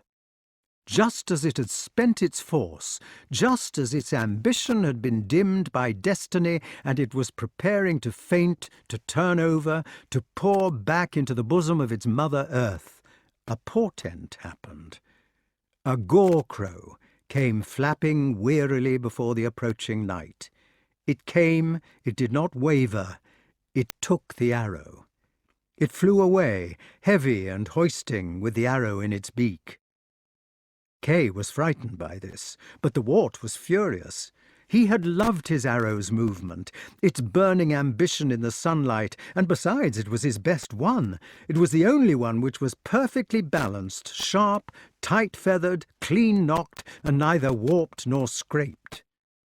"It was a witch," said Kay. "I don't care if it was 10 witches," said the wart. "I'm going to get it back." "But it went towards the forest." "I shall go after it." "You can go alone then," said Kay. "I'm not going into the forest sauvage just for a putrid arrow." "I shall go alone."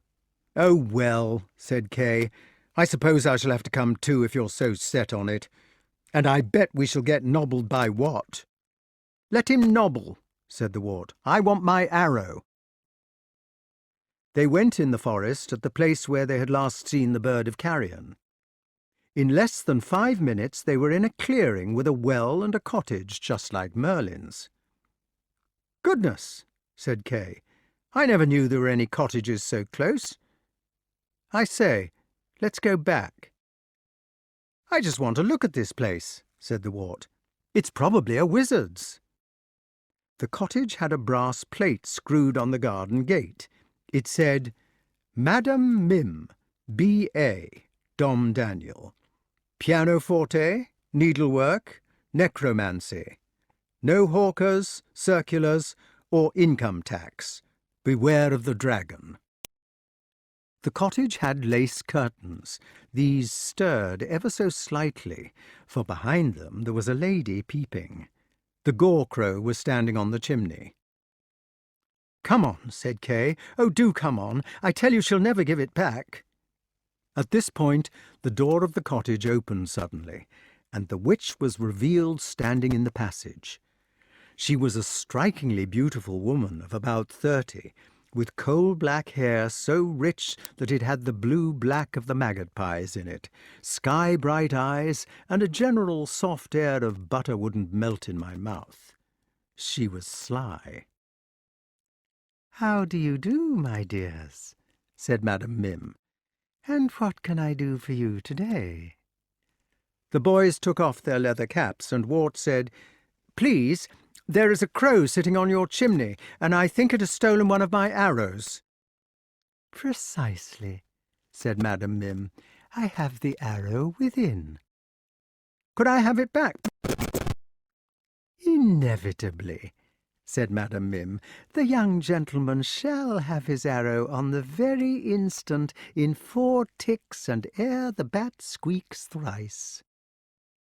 "Thank you very much," said the wart. "Step forward," said Madam Mim. "Honour the threshold. Accept the humble hospitality in the spirit in which it is given." "I really do not think we can stay," said the wart politely. "I really think we must go. We shall be expected back."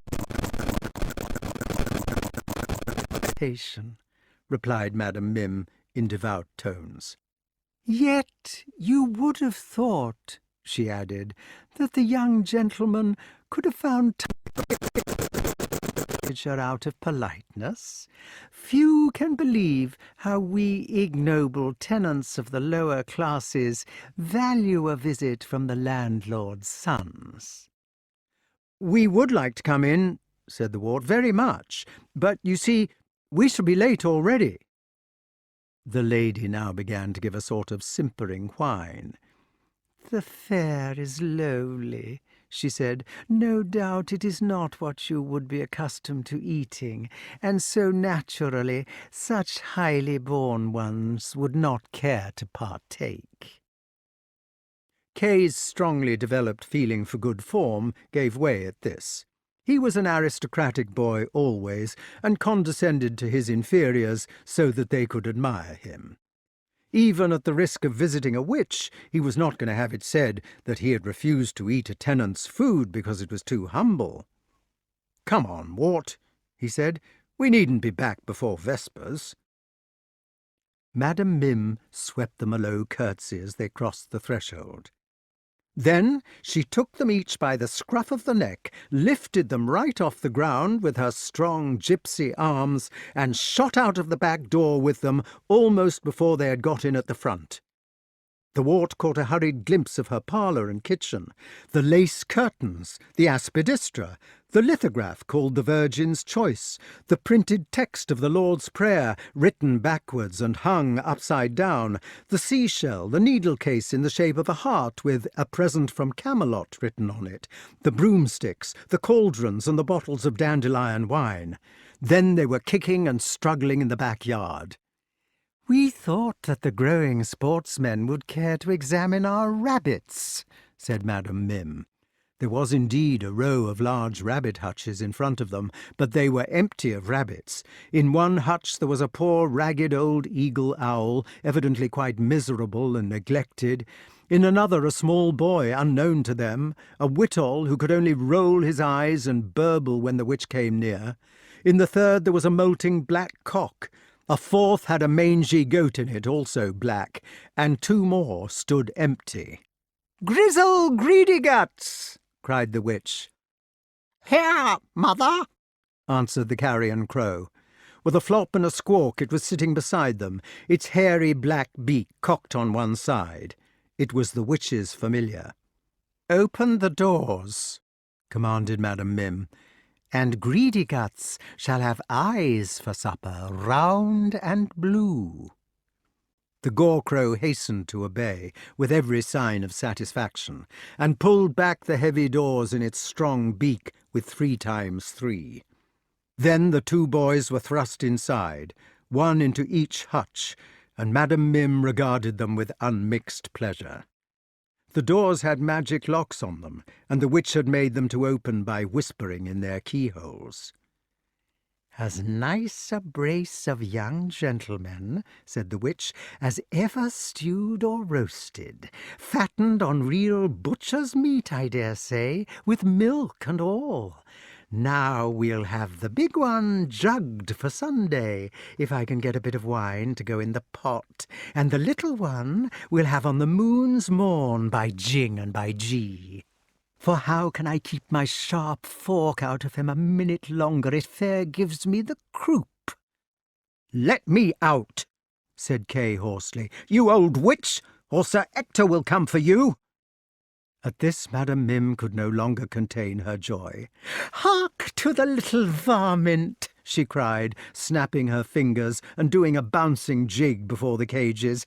"Hark to the sweet, audacious, tender little veal! He answers back and threatens us with Sir Ector on the very brink of the pot.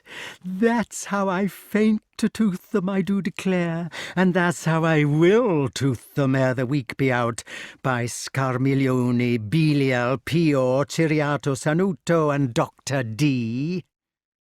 With this she began bustling about in the backyard, the herb garden and the scullery, cleaning pots, gathering plants for the stuffing, sharpening knives and cleavers, boiling water, skipping for joy, licking her greedy lips, saying spells, braiding her night-black hair, and singing as she worked.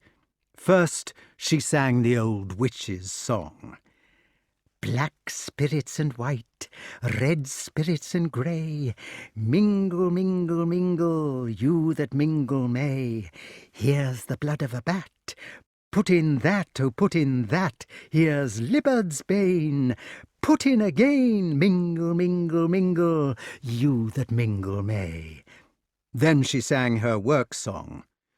2 spoons of sherry, 3 ounces of yeast, 1/2 pound of unicorn, and God bless the feast. Shake them in the colander, bang them to a chop, simmer slightly, snip up nicely, jump, skip, hop. Knit 1, knot 1, purl 2 together, pip 1 and pop 1 and pluck the secret feather. Baste in a moderate oven, God bless our coven. Tra-la-la, 3 toads in a jar, tee-hee-hee, put in the frog's knee. Peep out of the lace curtain, there goes the top lady girl. She's up to no good, that's certain. Oh, what a lovely baby, how nice it would go with gravy. Pinch the salt, here she pinched it very nastily.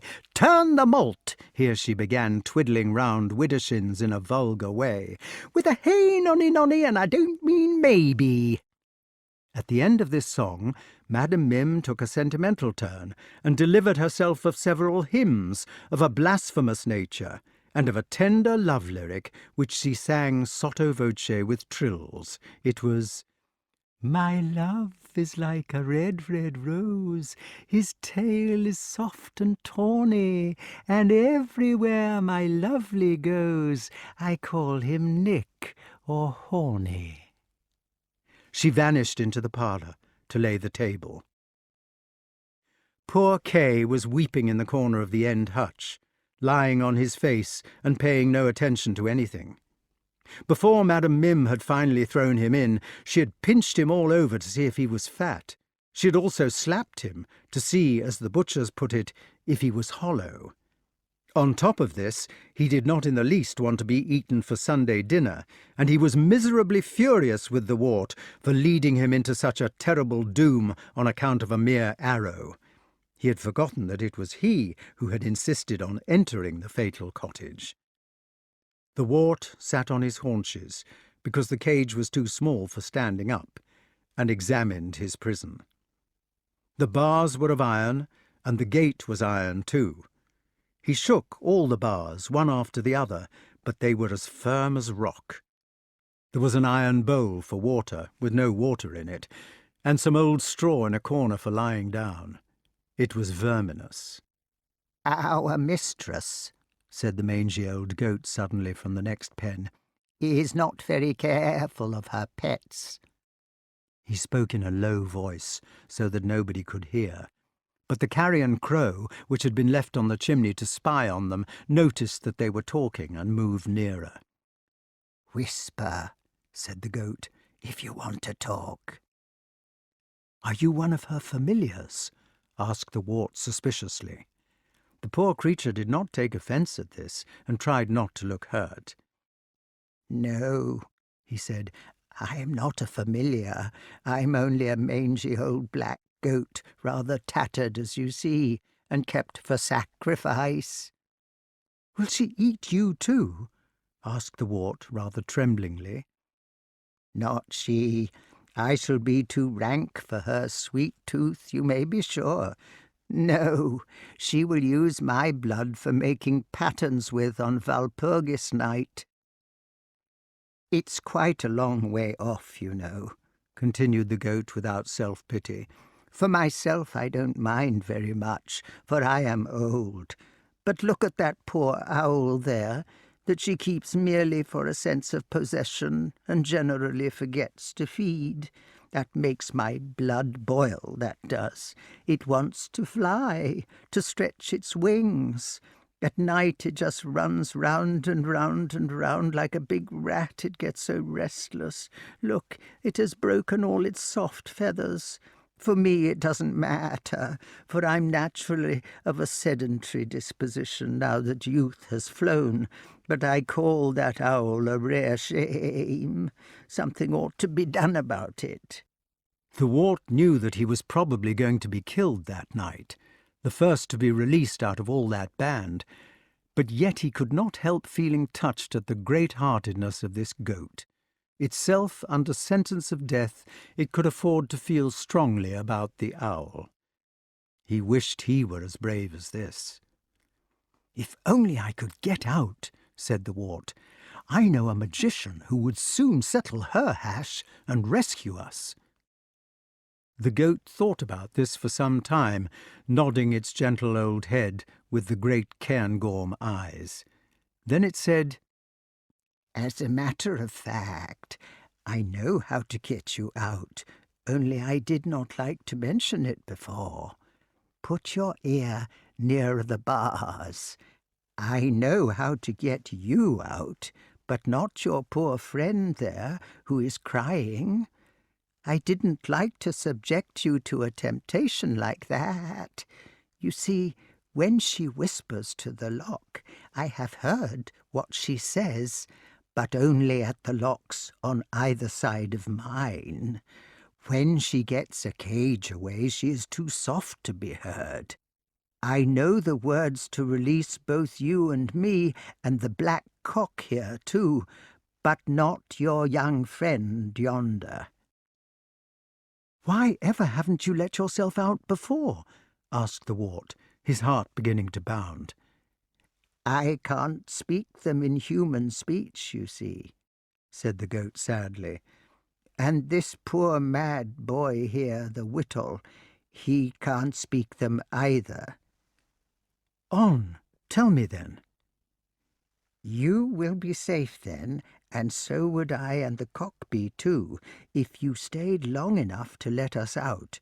But would you be brave enough to stay, or would you run at once?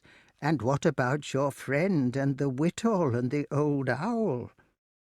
"I should run for Merlyn at once," said the wart. "Oh, at once, and he would come back and kill this old witch in 2 twos, and then we should all be out."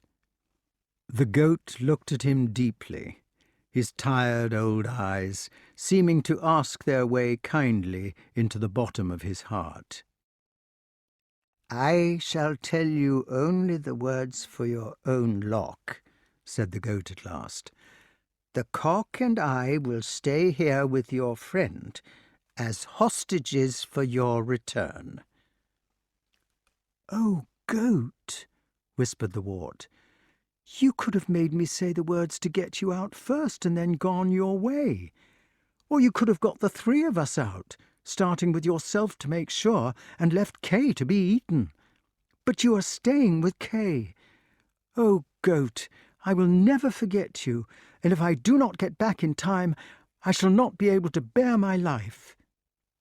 "We shall have to wait till dark. It will only be a few minutes now."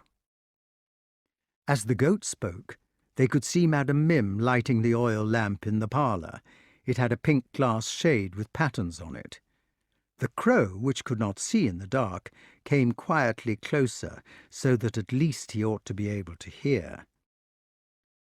"Goat," said the wart, in whose heart something strange and terrible had been going on in the dangerous twilight.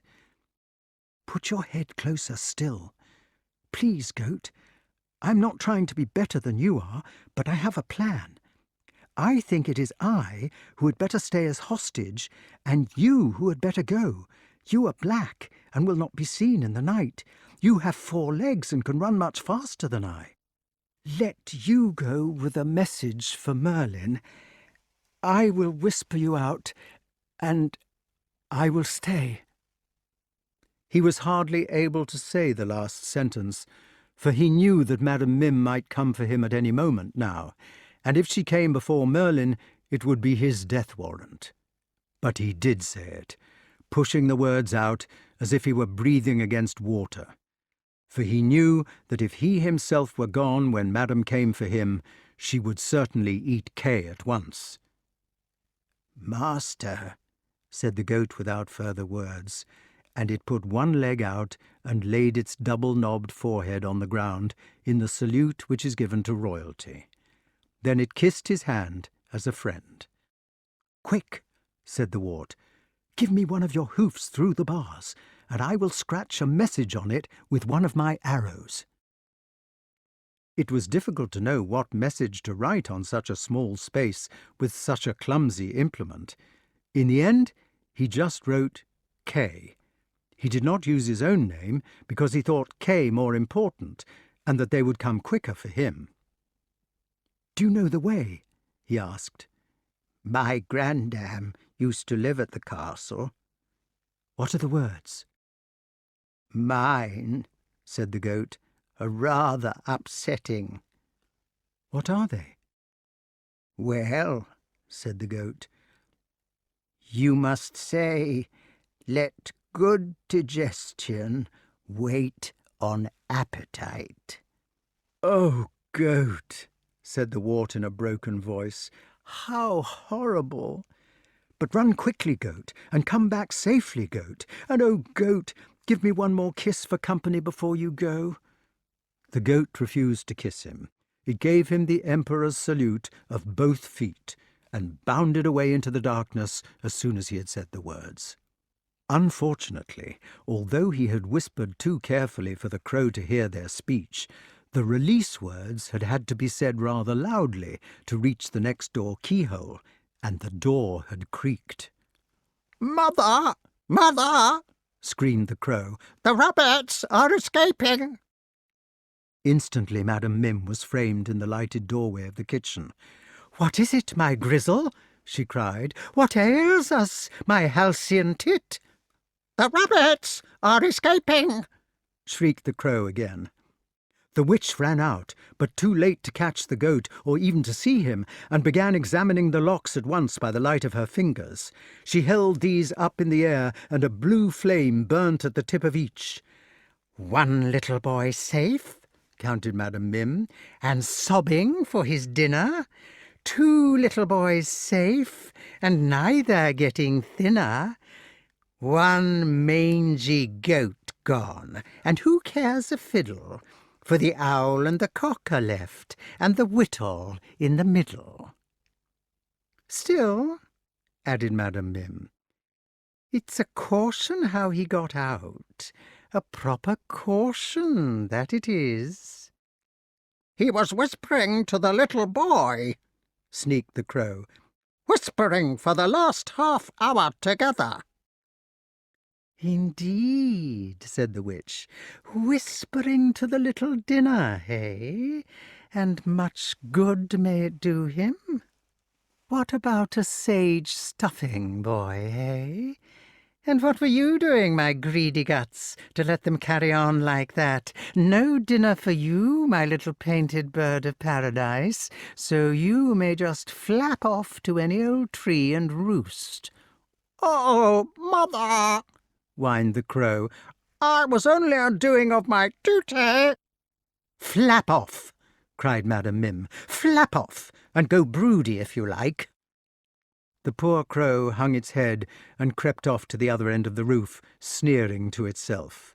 "Now, my juicy toothful," said the witch, turning to the wart and opening his door, with the proper whisper of "enough is as good as a feast," "we think the cauldron simmers, and the oven is moderate.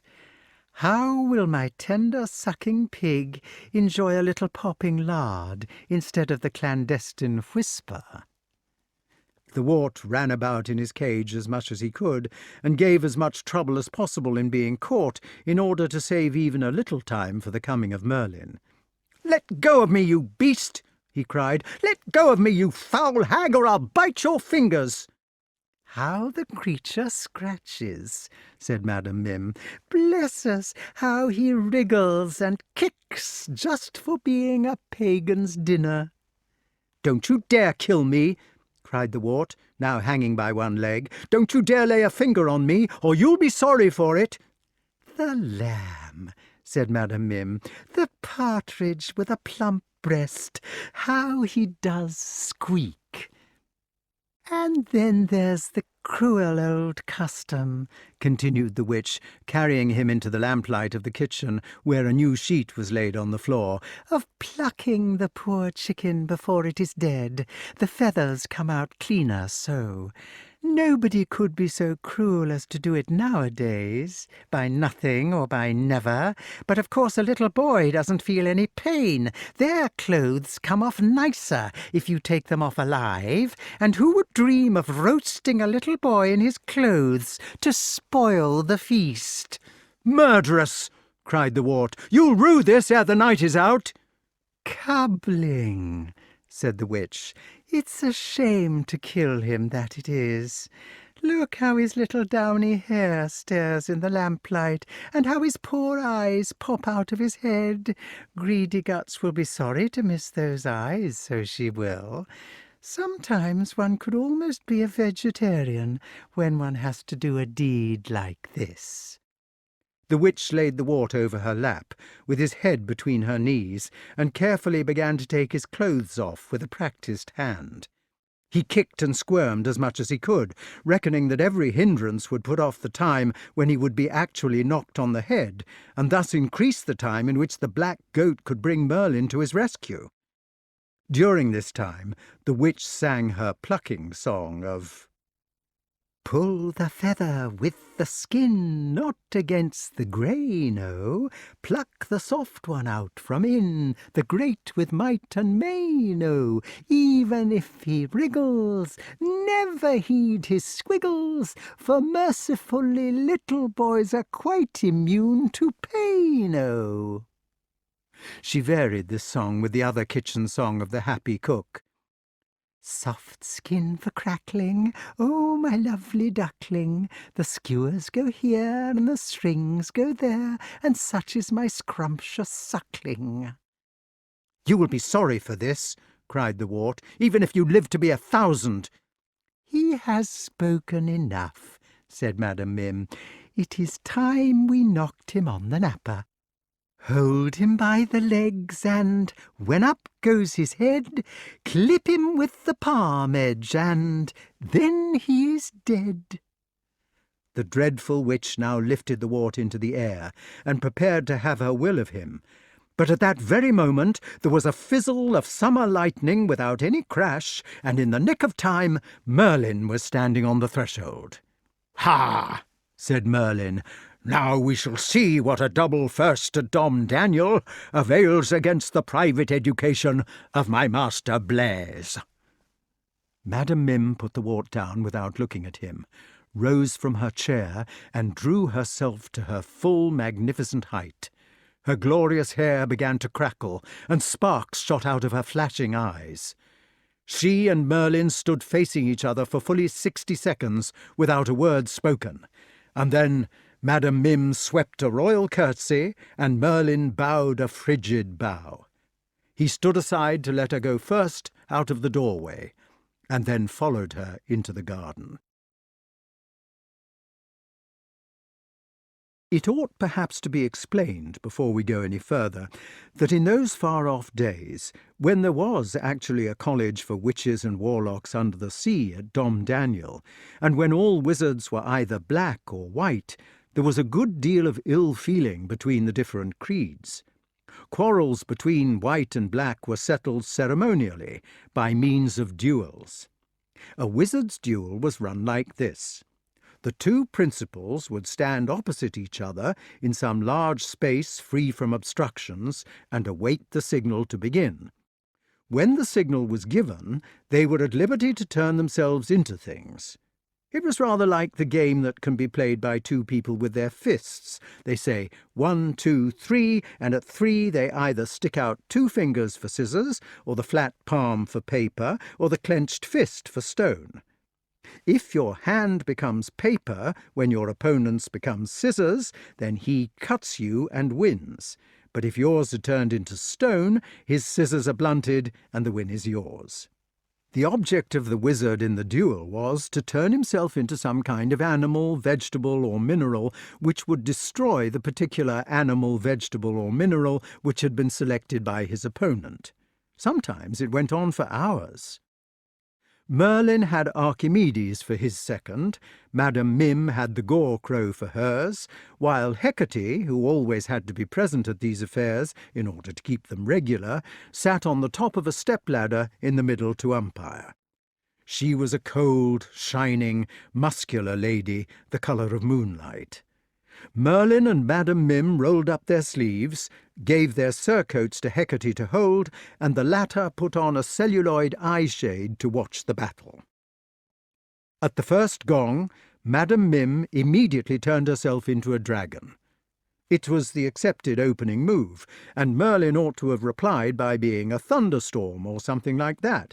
Instead, he caused a great deal of preliminary confusion by becoming a field mouse, which was quite invisible in the grass, and nibbled at Madam Mim's tail as she stared about in all directions for about 5 minutes before she noticed him.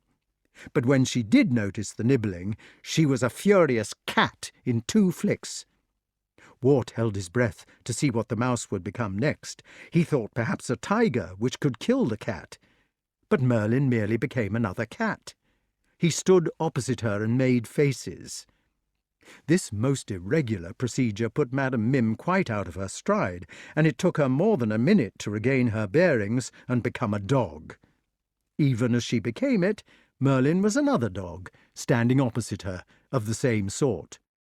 "Oh, well played, sir!" cried the wart, beginning to see the plan. Madam Mim was furious.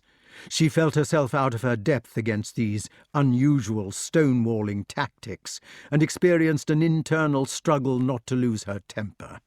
She knew that if she did lose it, she would lose her judgment, and the battle as well.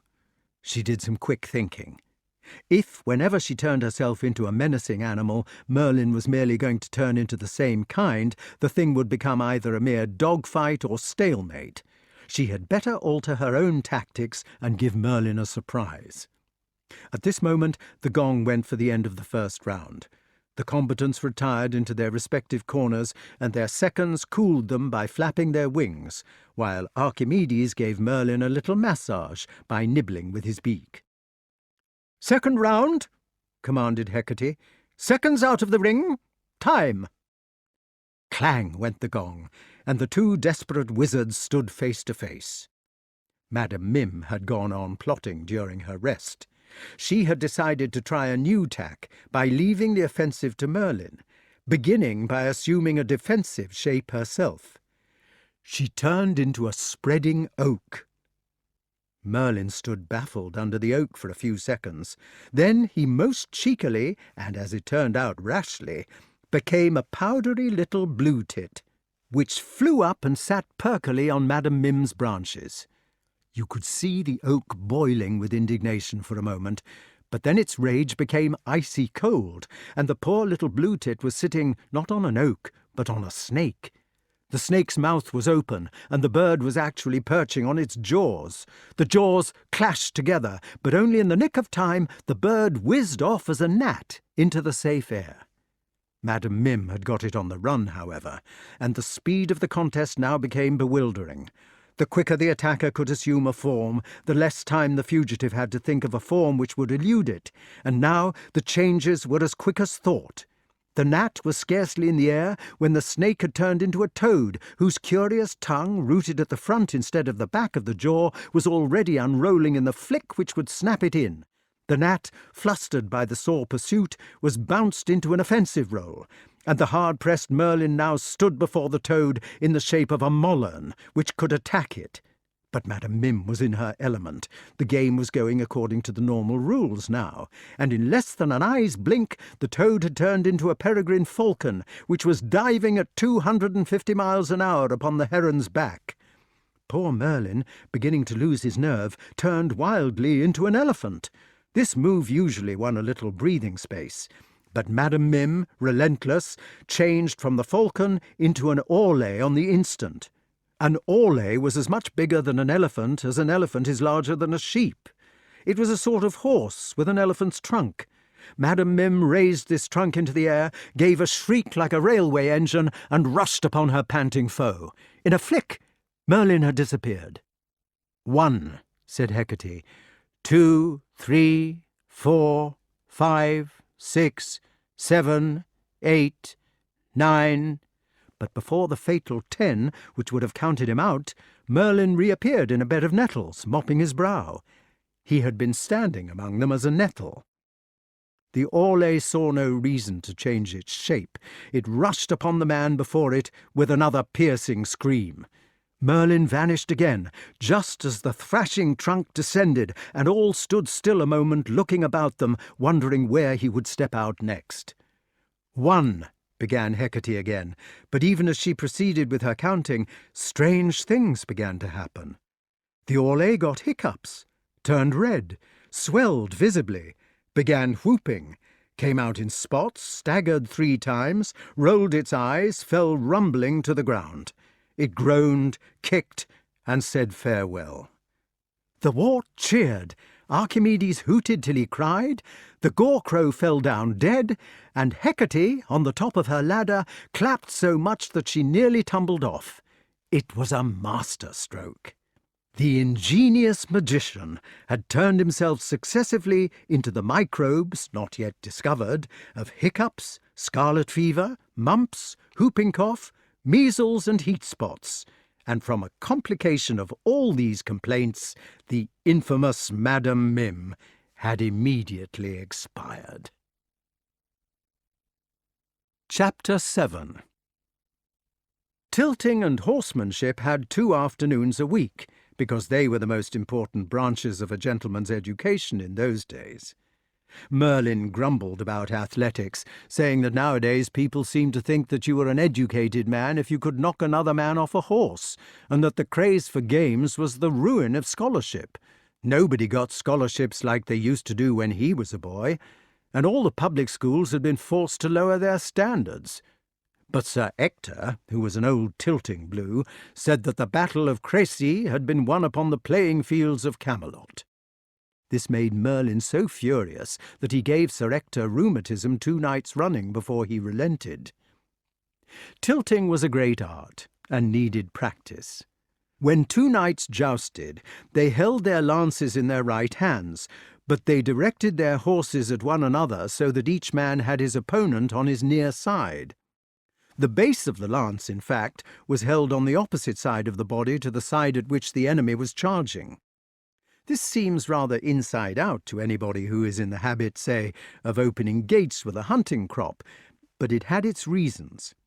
For one thing, it meant that the shield was on the left arm, so that the opponents charged shield to shield, fully covered. It also meant that a man could be unhorsed with the side or edge of the lance in a kind of horizontal swipe if you did not feel sure of hitting him with your point. This was the humblest or least skilful blow in jousting. A good jouster, like Lancelot or Tristram, always used the blow of the point, because, although it was liable to miss in unskilful hands, it made contact sooner. If one knight charged with his lance held rigidly sideways to sweep his opponent out of the saddle, the other knight, with his lance held directly forward, would knock him down a lance length before the sweep came into effect. Then there was how to hold the lance for the point stroke. It was no good crouching in the saddle and clutching it in a rigid grip preparatory to the great shock, for if you held it inflexibly like this, its point bucked up and down to every movement of your thundering mount, and you were practically certain to miss the aim. On the contrary, you had to sit loosely in the saddle, with the lance easy and balanced against the horse's motion. It was not until the actual moment of striking that you clamped your knees into the horse's sides, threw your weight forward in your seat, clutched the lance with the whole hand instead of with the finger and thumb, and hugged your right elbow to your side to support the butt. There was the size of the spear. Obviously, a man with a spear 100 yards long would strike down an opponent with a spear of 10 or 12 feet before the latter came anywhere near him. But it would have been impossible to make a spear 100 yards long, and if made, impossible to carry it. The jouster had to find out the greatest length which he could manage with the greatest speed, and he had to stick to that. Sir Lancelot, who came some time after this part of the story, had several sizes of spear, and would call for his great spear or his lesser spear as occasion demanded. There were the places on which the enemy should be hit. In the armoury of the castle of the Forest Sauvage, there was a big picture of a knight in armour, with circles round his vulnerable points. These varied with the style of armour, so that you had to study your opponent before the charge and select a point. The good armourers, the best lived in Warrington and still live near there, were careful to make all the forward or entering sides of their suits convex, so that the spear point glanced off them. Curiously enough, the shields of Gothic suits were more inclined to be concave. It was better that a spear point should stay on the shield rather than glance off upward or downward and perhaps hit a more vulnerable point of the body armour. The best place of all for hitting people was on the very crest of the tilting helm. That is, if the person in question were vain enough to have a large metal crest in whose folds and ornaments the point would find a ready lodging. Many were vain enough to have these armorial crests with bears and dragons, or even ships or castles on them, but Sir Lancelot always contented himself with a bear helmet, or a bunch of feathers which would not hold spears, or, on one occasion, a soft lady's sleeve. It would take too long to go into all the interesting details of proper tilting which the boys had to learn, for in those days you had to be a master of your craft from the bottom upward. You had to know what wood was best for spears and why, and even how to turn them so that they would not splinter or warp. There were 1,000 disputed questions about arms and armour, all of which had to be understood. Just outside Sir Ector's castle, there was a jousting field for tournaments, although there had been no tournaments in it since Kay was born. It was a green meadow, kept short, with a broad grassy bank raised round it, on which pavilions could be erected. There was an old wooden grandstand at one side, lifted on stilts for the ladies. At present the field was only used as a practice ground for tilting, so a quintain had been erected at one end and a ring at the other. The quintain was a wooden Saracen on a pole. He was painted with a bright blue face and red beard and glaring eyes. He had a shield in his left hand and a flat wooden sword in his right. If you hit him in the middle of his forehead, all was well. But if your lance struck him on the shield, or on any part to left or right of the middle line, then he spun round with great rapidity, and usually caught you a wallop with his sword as you galloped by, ducking. His paint was somewhat scratched, and the wood picked up over his right eye. The ring was just an ordinary iron ring tied to a kind of gallows by a thread. If you managed to put your point through the ring, the thread broke, and you could canter off proudly with the ring round your spear. The day was cooler than it had been for some time, for the autumn was almost within sight, and the two boys were in the tilting yard with the master armourer and Merlyn. The master armourer, or sergeant-at-arms, was a stiff, pale, bouncy gentleman with waxed moustaches. He always marched about with his chest stuck out like a pouter pigeon, and he called out, "On the word, one!" on every possible occasion. He took great pains to keep his stomach in, and often tripped over his feet because he couldn't see them over his chest. He was generally making his muscles ripple, which annoyed Merlyn. Wart lay beside Merlyn in the shade of the grandstand and scratched himself for harvest bugs. The saw-like sickles had only lately been put away, and the wheat stood in stooks of 8 among the tall stubble of those times. The wart still itched.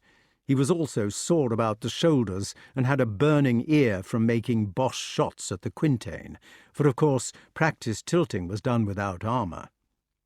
Wart was pleased that it was Kay's turn to go through it now, and he lay drowsily in the shade, snoozing, scratching, twitching like a dog, and partly attending to the fun. Merlyn, sitting with his back to all the athleticism, was practising a spell which he had forgotten. It was a spell to make the sergeant's moustaches uncurl, but at present it only uncurled one of them, and the sergeant had not noticed it. He absent-mindedly curled it up again every time Merlyn did the spell, and Merlyn said, "Drat it," and began again. Once he made the sergeant's ears flap by mistake, and the latter gave a startled look at the sky.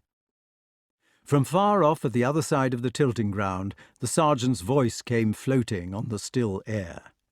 "Nah, nah, Master Kay, that ain't it at all. As you were. The spear should be held between the thumb and forefinger of the right hand, with the shield in line with the seam of the trouser leg." The wart rubbed his sore ear and sighed. "What are you grieving about?" "I was not grieving. I was thinking." "What were you thinking?" "Oh, it was not anything. I was thinking about Kay learning to be a knight." "And well you may grieve," exclaimed Merlyn hotly.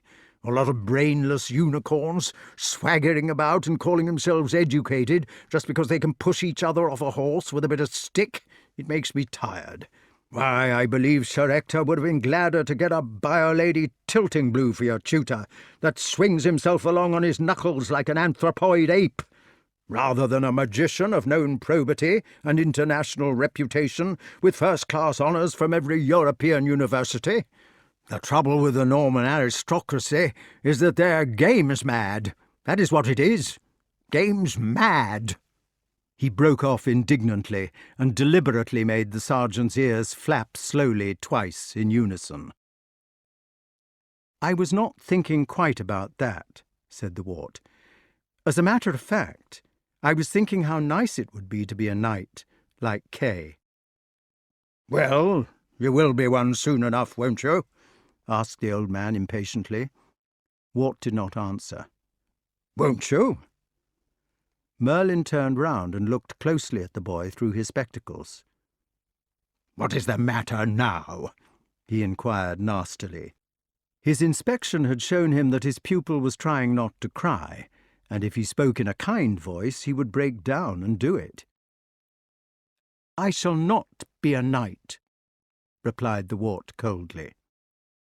Merlin's trick had worked, and he no longer wanted to weep. He wanted to kick Merlyn.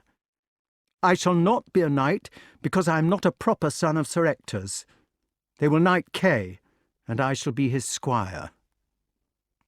Merlin's back was turned again, but his eyes were bright behind his spectacles.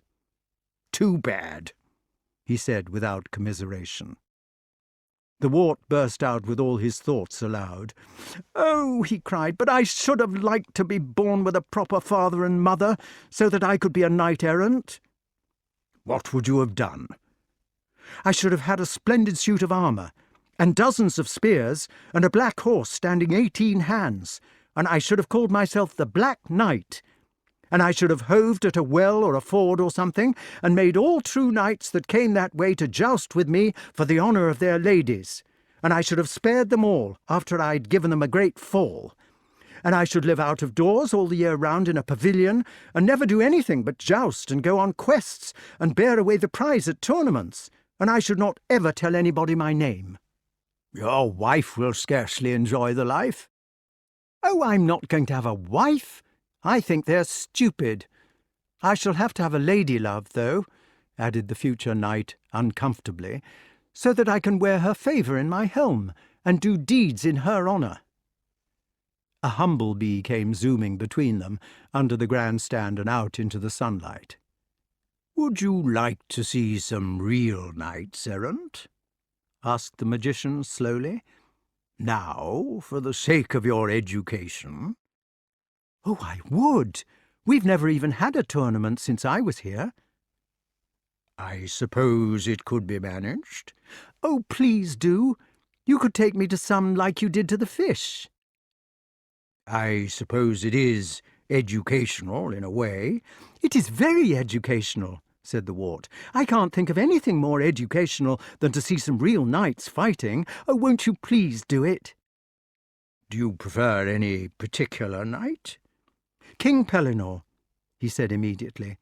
He had a weakness for this gentleman since their strange encounter in the forest. Merlyn said, "That will do very well. Put your hands to your sides and relax your muscles. Cabricias architurum, catalamus singularita nominativa haec musa. Shut your eyes and keep them shut. Bonus bona bonum. Here we go. Deus sanctus est ne ratio latinas, etiam vi quare, pourquoi, quae substantivo et adjectivum concordat in generi, numerum et casus. Here we are." While this incantation was going on, the patient felt some queer sensations.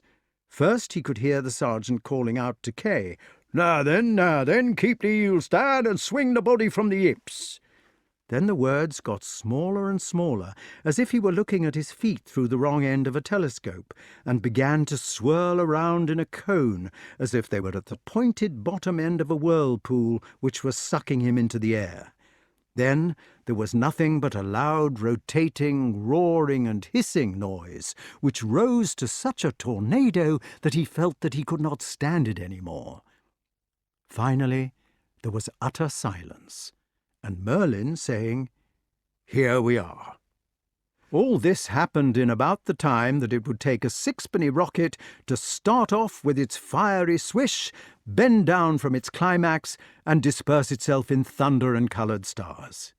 He opened his eyes just at the moment when one would have heard the invisible stick hitting the ground.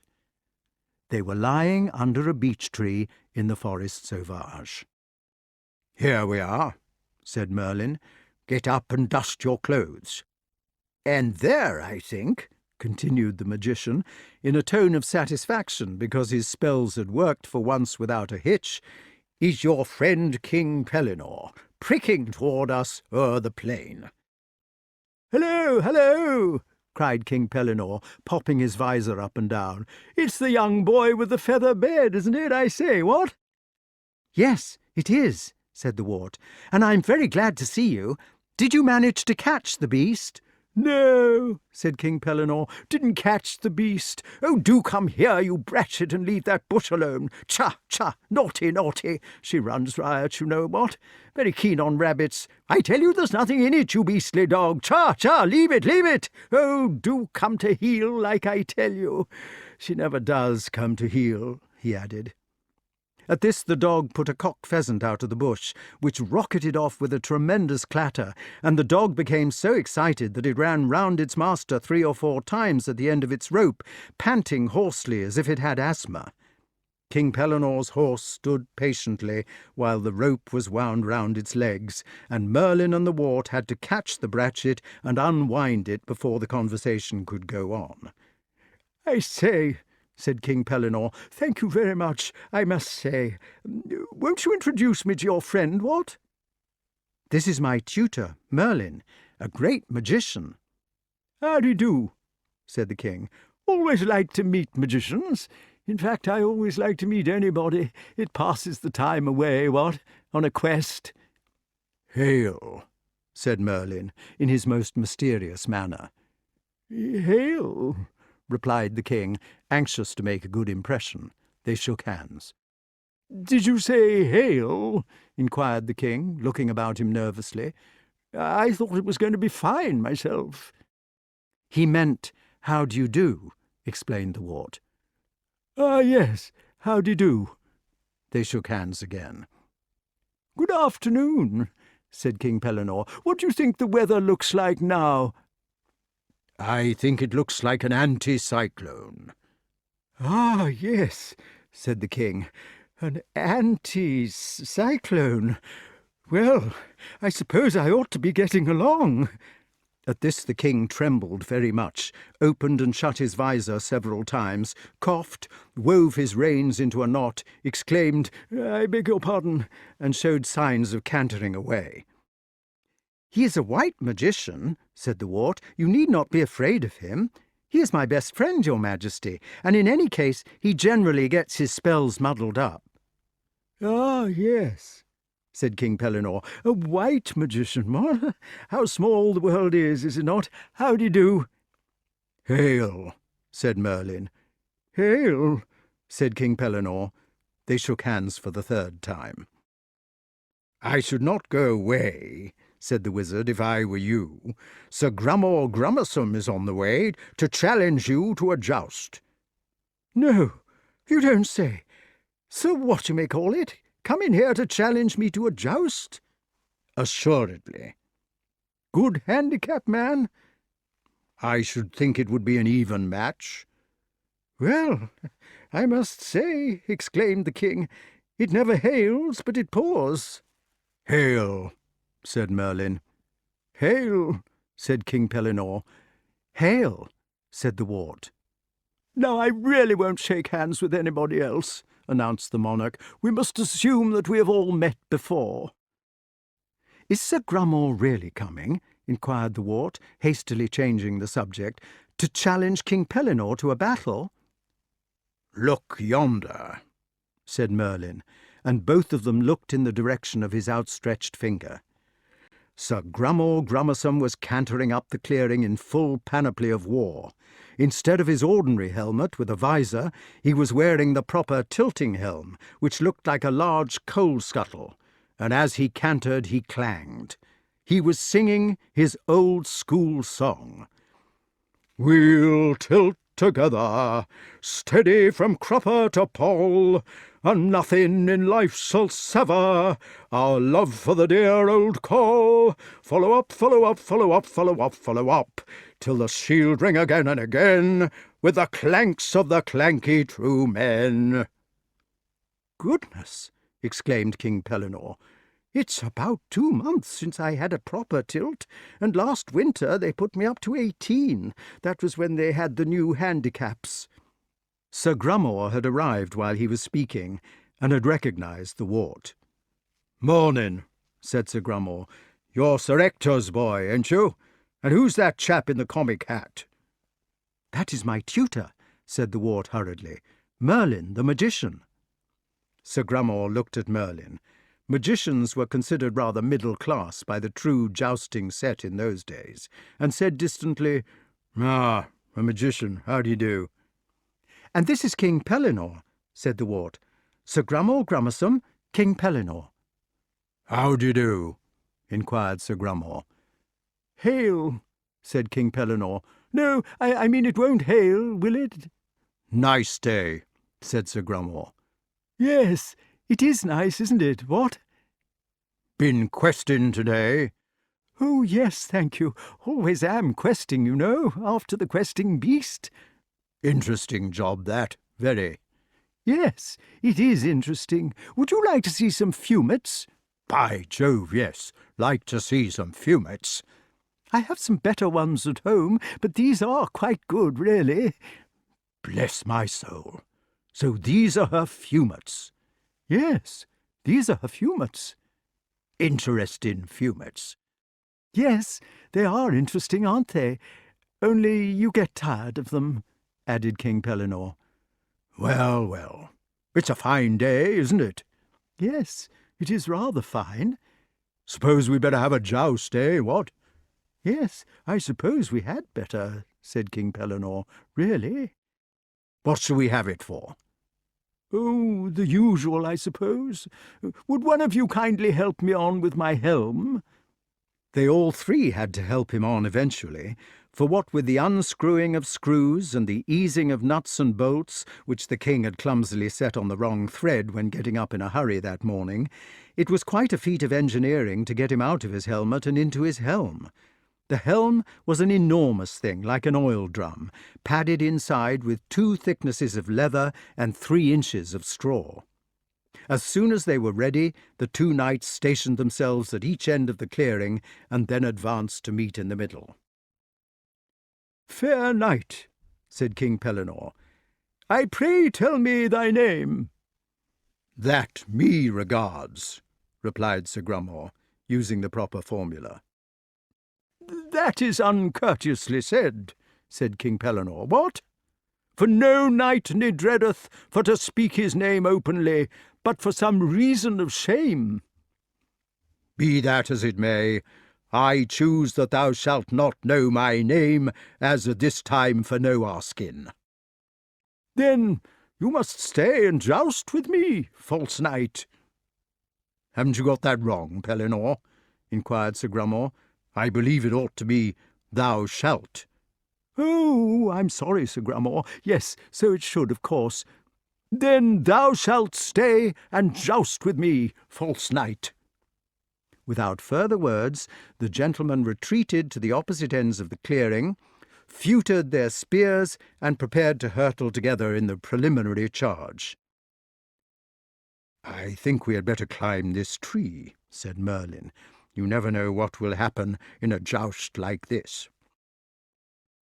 They climbed up the big beech, which had easy branches sticking out in all directions, and the wart stationed himself toward the end of a smooth bough about 15 feet up, where he could get a good view. Nothing is so comfortable to sit in as a beech. To be able to picture the terrible battle which now took place, there is one thing which ought to be known. A knight in his full armour of those days, or at any rate during the heaviest days of armour, was generally carrying as much or more than his own weight in metal. He often weighed no less than 22 stone, and sometimes as much as 25. This meant that his horse had to be a slow and enormous weight carrier, like the farm horse of today, and that his own movements were so hampered by his burden of iron and padding that they were toned down into slow motion, as on the cinema. "They're off!" cried the wart, holding his breath with excitement. Slowly and majestically the ponderous horses lumbered into a walk. The spears, which had been pointing in the air, bowed to a horizontal line and pointed at each other. King Pellinore and Sir Grummore could be seen to be thumping their horses' sides with their heels for all they were worth, and in a few minutes the splendid animals had shambled into an earth-shaking imitation of a trot. Clank, rumble, thump, thump went the horses, and now the two knights were flapping their elbows and legs in unison, showing a good deal of daylight at their seats. There was a change in tempo, and Sir Grummore's horse could be definitely seen to be cantering. In another minute King Pellinore's was doing so too. It was a terrible spectacle. "Oh dear!" exclaimed the wart, feeling ashamed that his bloodthirstiness had been responsible for making these two knights joust before him. "Do you think they will kill each other?" "Dangerous sport," said Merlyn, shaking his head. "Now!" cried the wart. With a blood-curdling beat of iron hooves, the mighty equestrians came together. Their spears wavered for a moment within a few inches of each other's helms. Each had chosen the difficult point stroke, and then they were galloping off in opposite directions. Sir Grummore drove his spear deep into the beech tree where they were sitting and stopped dead. King Pellinore, who had been run away with, vanished altogether behind his back. "Is it safe to look?" inquired the wart, who had shut his eyes at the critical moment. "Quite safe," said Merlyn. "It will take them some time to get back in position." "Whoa! Whoa, I say!" cried King Pellinore in muffled and distant tones, far away among the gorse bushes. "Hi, Pellinore, hi!" shouted Sir Grummore. "Come back, my dear fella. I'm over here." There was a long pause, while the complicated stations of the two knights readjusted themselves, and then King Pellinore was at the opposite end from that at which he had started, while Sir Grummore faced him from his original position. "Traitor knight!" cried Sir Grummore. "Yield, recreant, what?" cried King Pellinore.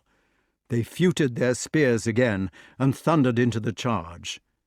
"Oh," said the wart, "I hope they don't hurt themselves." But the two mounts were patiently blundering together, and the two knights had simultaneously decided on the sweeping stroke. Each held his spear at right angles toward the left, and before the wart could say anything further, there was a terrific yet melodious thump. Clang went the armour, like a motor omnibus in collision with a smithy, and the jousters were sitting side by side on the green sward, while their horses cantered off in opposite directions. "A splendid fall," said Merlyn. The two horses pulled themselves up, their duty done, and began resignedly to eat the sward. King Pellinore and Sir Grummore sat looking straight before them, each with the other's spear clasped hopefully under his arm. "Well," said the wart, "what a bump!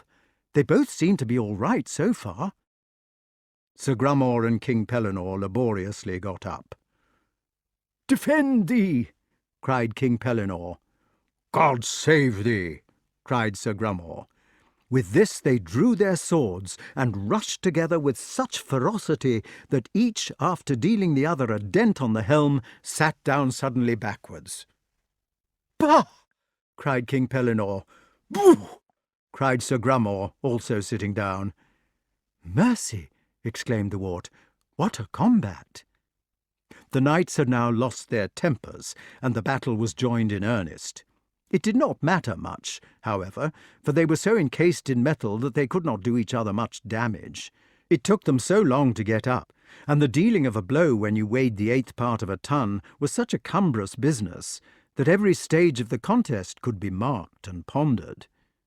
In the first stage, King Pellinore and Sir Grummore stood opposite each other for about half an hour and walloped each other on the helm. There was only opportunity for one blow at a time, so they more or less took it in turns, King Pellinore striking while Sir Grummore was recovering, and vice versa. At first, if either of them dropped his sword or got it stuck in the ground, the other put in 2 or 3 extra blows while he was patiently fumbling for it or trying to tug it out. Later, they fell into the rhythm of the thing more perfectly, like the toy mechanical people who saw wood on Christmas trees.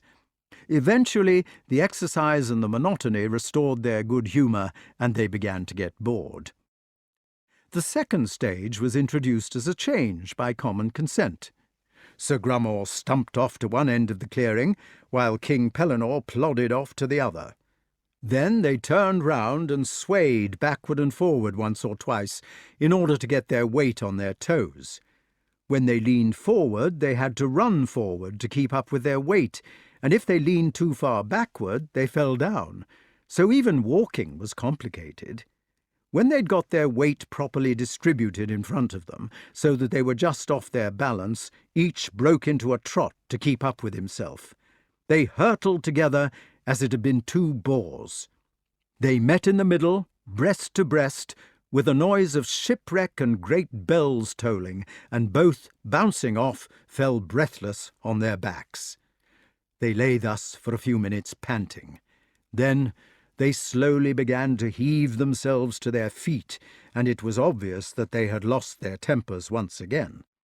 King Pellinore had not only lost his temper, but he seemed to have been a bit astonished by the impact. He got up, facing the wrong way, and could not find Sir Grummore. There was some excuse for this, since he had only a slit to peep through, and that was 3 inches away from his eye, owing to the padding of straw, but he looked muddled as well. Perhaps he had broken his spectacles. Sir Grummore was quick to seize advantage. "Take that!" cried Sir Grummore, giving the unfortunate monarch a 2-handed swipe on the knob as he was slowly turning his head from side to side, peering in the opposite direction. King Pellinore turned round morosely, but his opponent had been too quick for him. He had ambled round so that he was still behind the king, and now gave him another terrific blow in the same place. "Where are you?" asked King Pellinore. "Here!" cried Sir Grummore, giving him another. The poor king turned himself round as nimbly as possible, but Sir Grummore had given him the slip again. "Tally-ho, back!" shouted Sir Grummore, with another wallop. "I think you're a cad," said the king. "Wallop!" replied Sir Grummore, doing it. What with the preliminary crash, the repeated blows on the back of his head, and the puzzling nature of his opponent, King Pellinore could now be seen to be visibly troubled in his brains.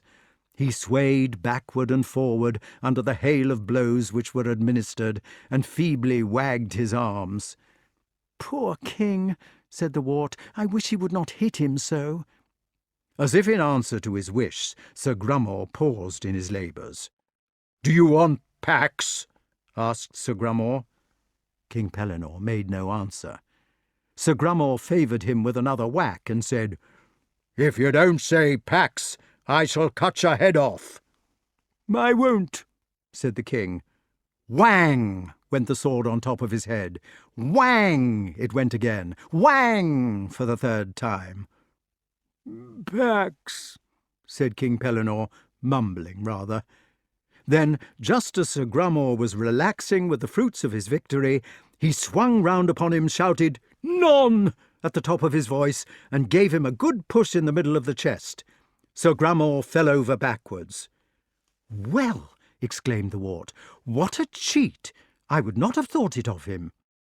King Pellinore hurriedly sat on his victim's chest, thus increasing the weight upon him to 1/4 ton and making it quite impossible for him to move, and began to undo Sir Grummore's helm. "You said Pax." "I said Pax non, under my breath." "It's a swindle." "It's not." "You're a cad." "No, I'm not." "Yes, you are." "No, I'm not." "Yes, you are." "I said Pax non." "You said Pax." "No, I didn't." "Yes, you did." "No, I didn't." "Yes, you did." By this time Sir Grummore's helm was unlaced, and they could see his bare head glaring at King Pellinore, quite purple in the face. "Yield thee, recreant," said the king. "Shan't," said Sir Grummore. "You have got to yield, or I shall cut off your head." "Cut it off, then." "Oh, come on," said the king. "You know you have to yield when your helm is off." "Fain I," said Sir Grummore. "Well, I shall just cut your head off." "I don't care." The king waved his sword menacingly in the air. "Go on," said Sir Grummore. "I dare you to." The king lowered his sword and said, "Oh, I say, do yield, please." "You yield," said Sir Grummore. "But I can't yield. I am on top of you after all, am I not, what?" "Well, I have feigned yielding." "Oh, come on, Grummore. I do think you are a cad not to yield. You know very well I can't cut your head off." "I would not yield to a cheat who started fighting after he said pax." "I am not a cheat." "You are a cheat." "No, I'm not." "Yes, you are." "No, I am not." "Yes, you are." "Very well," said King Pellinore. "You can jolly well get up and put on your helm, and we will have a fight. I won't be called a cheat for anybody." "Cheat," said Sir Grummore. They stood up and fumbled together with the helm, hissing, "No, I'm not. Yes, you are," until it was safely on. Then they retreated to opposite ends of the clearing, got their weight upon their toes, and came rumbling and thundering together like two runaway trams. Unfortunately, they were now so cross that they had both ceased to be vigilant, and in the fury of the moment they missed each other altogether.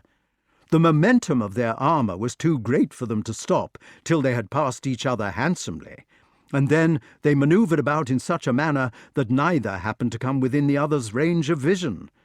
It was funny watching them, because King Pellinore, having already been caught from behind once, was continually spinning round to look behind him, and Sir Grummore, having used the stratagem himself, was doing the same thing. Thus they wandered for some 5 minutes, standing still, listening, clanking, crouching, creeping, peering, walking on tiptoe, and occasionally making a chance swipe behind their backs. Once they were standing within a few feet of each other, back to back, only to stalk off in opposite directions with infinite precaution.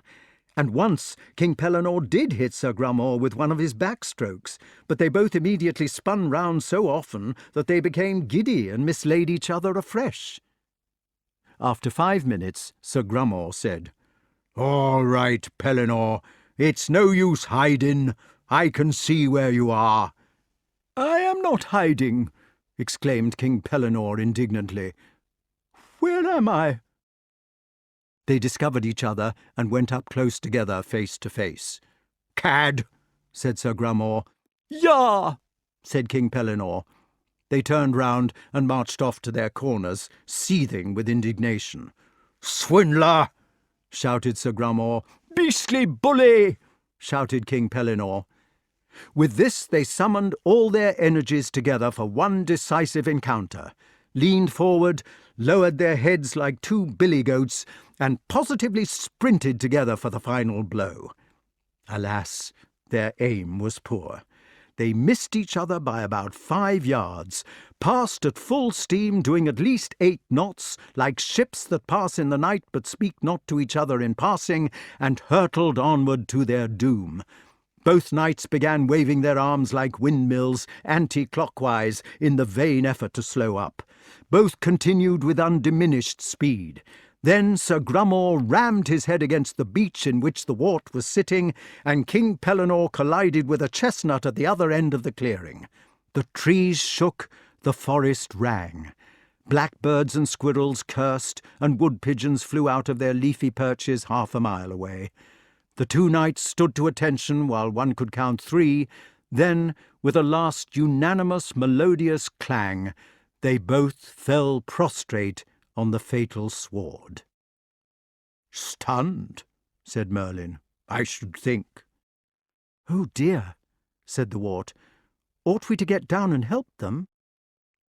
"We could pour water on their heads," said Merlyn reflectively, "if there was any water. But I don't suppose they would thank us for making their armour rusty. They will be all right. Besides, it is time that we were home." "But they might be dead." "They are not dead, I know. In a minute or 2 they will come round and go off home to dinner." "Poor King Pellinore has not got a home." Then Sir Grummore will invite him to stay the night. They will be the best of friends when they come to. They always are. Do you think so? My dear boy, I know so.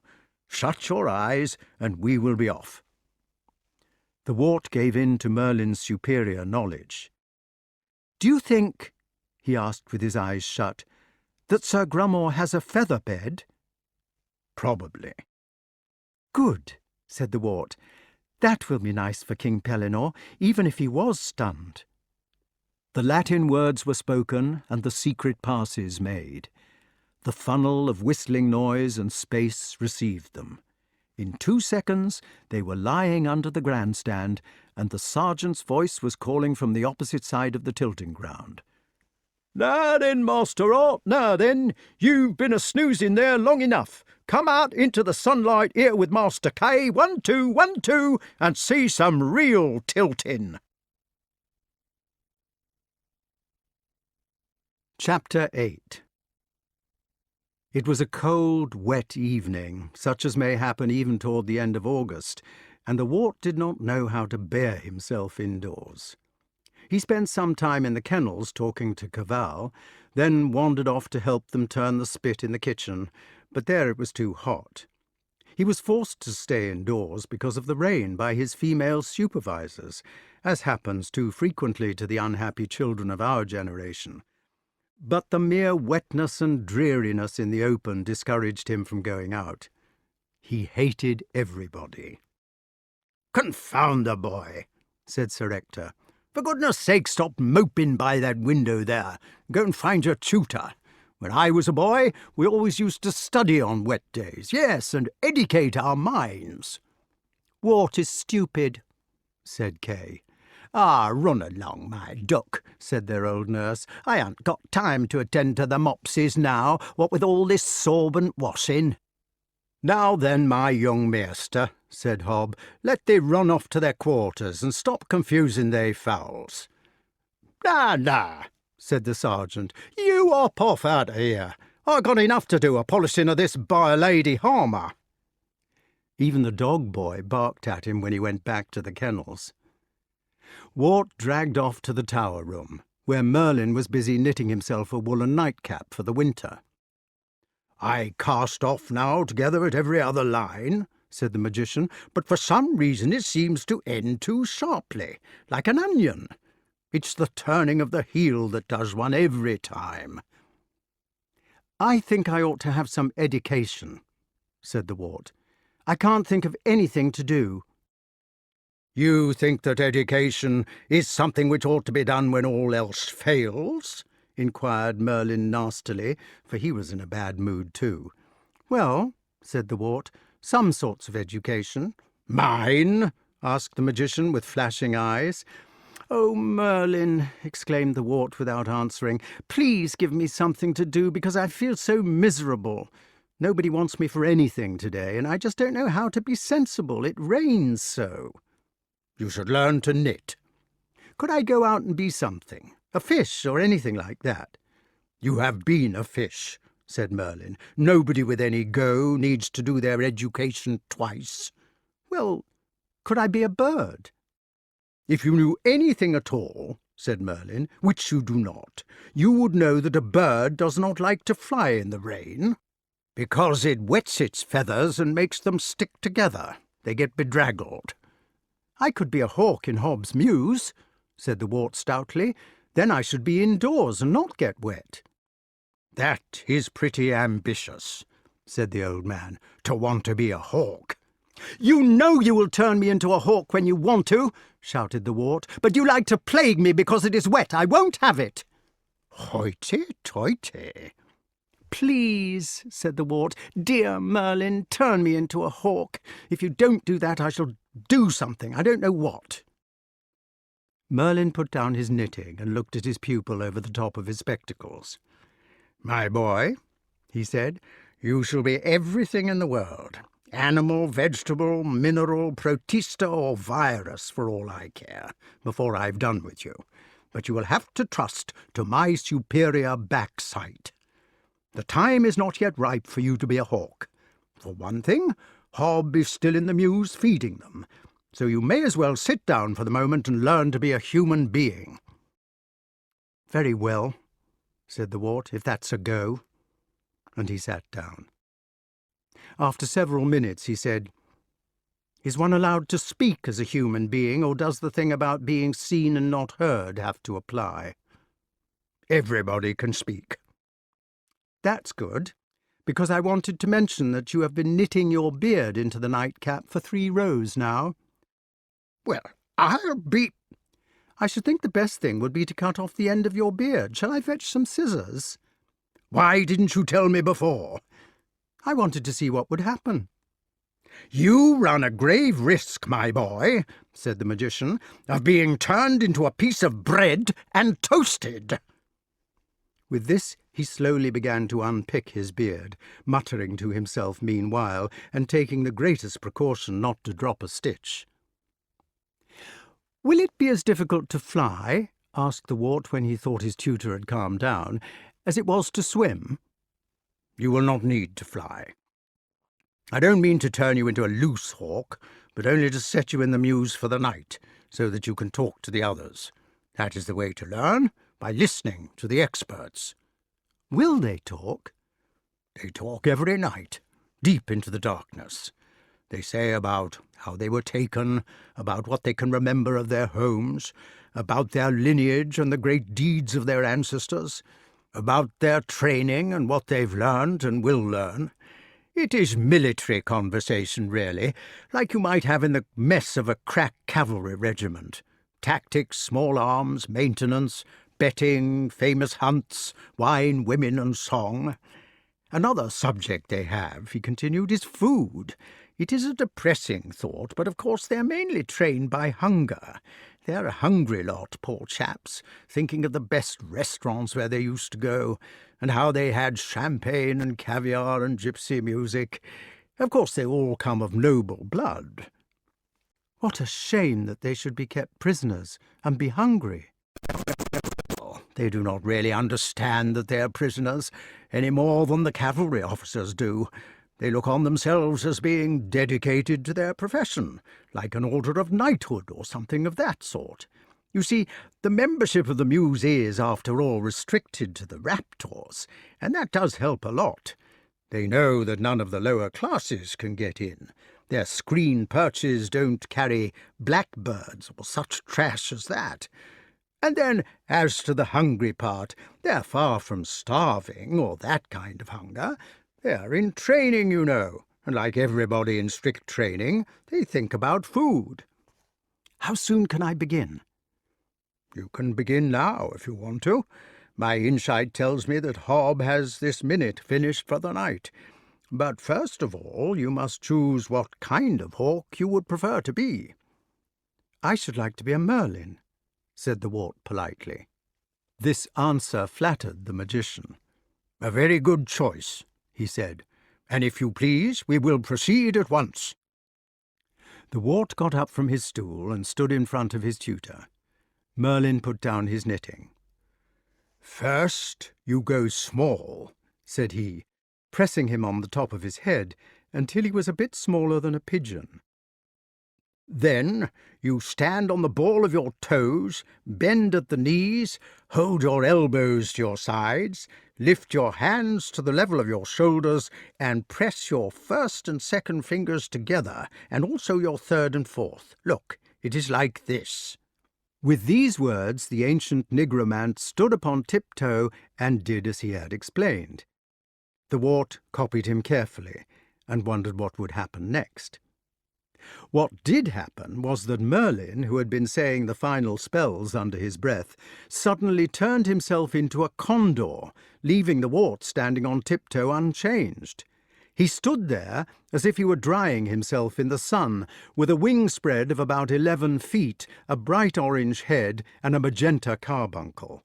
He looked very surprised and rather funny. "Come back," said the wart. "You've changed the wrong one." "It is this by Our Lady's spring cleaning," exclaimed Merlyn, turning back into himself. "Once you let a woman into your study for half an hour, you do not know where to lay your hands on the right spell, not if it was ever so. Stand up, and we will try again." This time the now tiny wart felt his toes shooting out and scratching on the floor.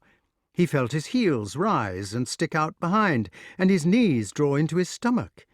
His thighs became quite short. A web of skin grew from his wrists to his shoulders, while his primary feathers burst out in soft quills from the end of his fingers and grew quickly.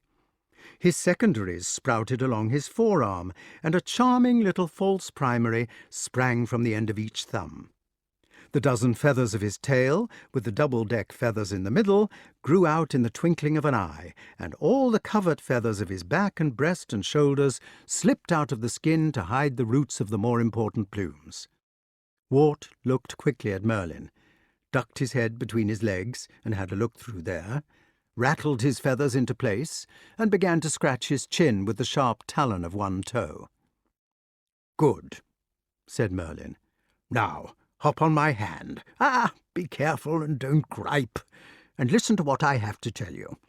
I shall take you into the mews, now that Hob is locked up for the night, and I shall put you loose and unhooded beside Balin and Balan. Now pay attention. Don't go close to anybody without speaking first. You must remember that most of them are hooded and might be startled into doing something rash.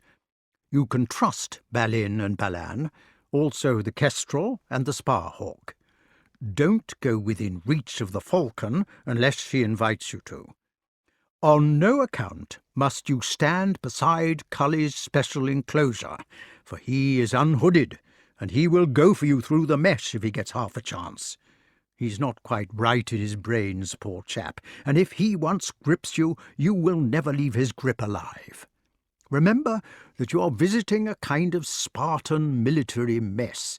These fellows are regulars. As the junior subaltern, your only business is to keep your mouth shut, speak when you're spoken to, and not interrupt." "I bet I'm more than a subaltern," said the wart, "if I am a Merlyn." "Well, as a matter of fact, you are. You will find that both the kestrel and the sparhawk will be polite to you. But for all sake's sake, don't interrupt the senior Merlyns or the falcon. She is the honorary colonel of the regiment. And as for Cully, well, he is a colonel too, even if he is infantry, so you must mind your P's and Q's." "I will be careful," said the wart, who was beginning to feel rather scared. "Good. I shall come for you in the morning, before Hob is up." All the hawks were silent as Merlyn carried their new companion into the mews, and silent for some time afterwards when they had been left in the dark. The rain had given place to full August moonlight, so clear that you could see a woolly bear caterpillar 15 yards away out of doors as it climbed up and up the knobbly sandstone of the great keep, and it took the wart only a few moments for his eyes to become accustomed to the diffused brightness inside the mews. The darkness became watered with light, with silver radiance, and then it was an eerie sight which dawned upon his vision. Each hawk or falcon stood in the silver upon one leg, the other tucked up inside the apron of its panel, and each was a motionless statue of a knight in armour. They stood gravely in their plumed helmets, spurred and armed. The canvas or sacking screens of their perches moved heavily in a breath of wind, like banners in a chapel, and the rapt nobility of the air kept their night's vigil in knightly patience. In those days they used to hood everything they could, even the goshawk and the merlin, which are no longer hooded according to modern practice. Wart drew his breath at the sight of all these stately figures, standing so still that they might have been cut of stone. He was overwhelmed by their magnificence, and felt no need of Merlin's warning that he was to be humble and behave himself. Presently there was a gentle ringing of a bell. The great peregrine falcon had bestirred herself, and now said, in a high nasal voice which came from her aristocratic nose, "Gentlemen, you may converse." There was dead silence. Only in the far corner of the room, which had been netted off for Cully, Loose there, unhooded and deep in moult, they could hear a faint muttering from the choleric infantry colonel. "Damned foreigners," he was mumbling. "Damned administration, damned politicians, damned Bolsheviks. Is this a damned dagger that I see before me, the handle toward my hand? Damned spot! Now, Cully, hast thou but one brief hour to live, and then thou must be damned perpetually?" "Colonel," said the Peregrine coldly, "not before the younger officers." "I beg your pardon, ma'am," said the poor colonel at once. "It is something that gets into my head, you know, some deep damnation." There was silence again, formal, terrible and calm. "Who is the new officer?" inquired the first fierce and beautiful voice. Nobody answered. "Speak for yourself, sir," commanded the Peregrine, looking straight before her as if she were talking in her sleep. They could not see him through their hoods. "Please," began the wart, "I am a Merlyn." And he stopped, scared in the stillness. Balan, who was one of the real Merlin standing beside him, leaned over and whispered quite kindly in his ear, "Don't be afraid. Call her madam." "I am a Merlin, madam, an it please you." "A Merlyn. That is good. And what branch of the Merlyns do you stoop from?" The wart did not know in the least what branch he stooped from, but he dared not be found out now in his lie. "Madam," he said, "I am one of the Merlins of the Forest Sauvage." There was silence at this again, the silver silence which he had begun to fear. "There are the Yorkshire Merlyns," said the honorary colonel in her slow voice at last, "and the Welsh Merlyns, and the Macmerlyns of the north. Then there are the Salisbury ones, and several from the neighbourhood of Exmoor, and the O'Merlyns of Connaught. I do not think I have heard of any family in the Forest Sauvage." "It could be a cadet branch, madam," said Balan, "I dare say." "Bless him," thought the wart. "I shall catch him a special sparrow tomorrow and give it to him behind Hobbs' back." "That will be the solution, Captain Balan, no doubt." The silence fell again. At last the Peregrine rang her bell. She said, "We will proceed with the catechism prior to swearing him in." The wart heard the sparhawk on his left giving nervous coughs at this, but the Peregrine paid no attention. "Merlin of the Forest Sauvage," said the Peregrine, "what is a beast of the foot?" "A beast of the foot," replied the wart, blessing his stars that Sir Ector had chosen to give him a first-rate education, "is a horse, or a hound, or a hawk." "Why are these called beasts of the foot?" "Because these beasts depend upon the powers of their feet, so that, by law, any damage to the feet of a hawk, hound, or horse is reckoned as damage to its life. A lamed horse is a murdered horse." "Good," said the Peregrine. "What are your most important members?" "My wings," said the wart after a moment, guessing because he did not know. At this there was a simultaneous tintinnabulation of all the bells, as each graven image lowered its raised foot in distress. They stood on both feet now, disturbed. "Your what?" called the Peregrine sharply. "He said his damned wings," said Colonel Cully from his private enclosure, "and damned be he who first cries, 'Hold, enough!'" "But even a thrush has wings," cried the kestrel, speaking for the first time in his sharp-beaked alarm. "Think," whispered Balan under his breath. The wart thought feverishly. A thrush had wings, tail, eyes, legs, apparently everything. "My talons." "It will do," said the Peregrine kindly, after one of her dreadful pauses. "The answer ought to be feet, just as it is to all the other questions, but talons will do." All the hawks, and of course we're using the term loosely, for some were hawks and some were falcons, raised their belled feet again and sat at ease. "What is the first law of the foot?" "Think," said the friendly little Balan, behind his false primary. The wart thought, and thought right. "Never to let go," he said. "Last question," said the Peregrine.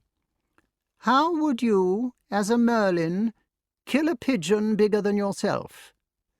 Wart was lucky in this one, for he had heard Hob giving a description of how Balan did it one afternoon, and he answered warily, "I should strangle her with my foot." "Good," said the Peregrine. "Bravo!" cried the others, raising their feathers. 90%, said the Sparhawk after a quick sum. That is, if you give him a half for the talons." "The devil damn me black!" "Colonel, please." Balan whispered to the wart. "Colonel Cully is not quite right in his wits. It is his liver, we believe, but the kestrel says it is the constant strain of living up to her ladyship's standard. He says that her ladyship spoke to him from her full social station once, cavalry to infantry, you know, and that he just closed his eyes and got the vertigo. He has never been the same since." "Captain Balan," said the Peregrine, "it is rude to whisper. We will proceed to swear the new officer in. Now, Padre, if you please." The poor Sparhawk, who had been getting more and more nervous for some time, blushed deeply and began faltering out a complicated oath about varvels, jesses, and hoods.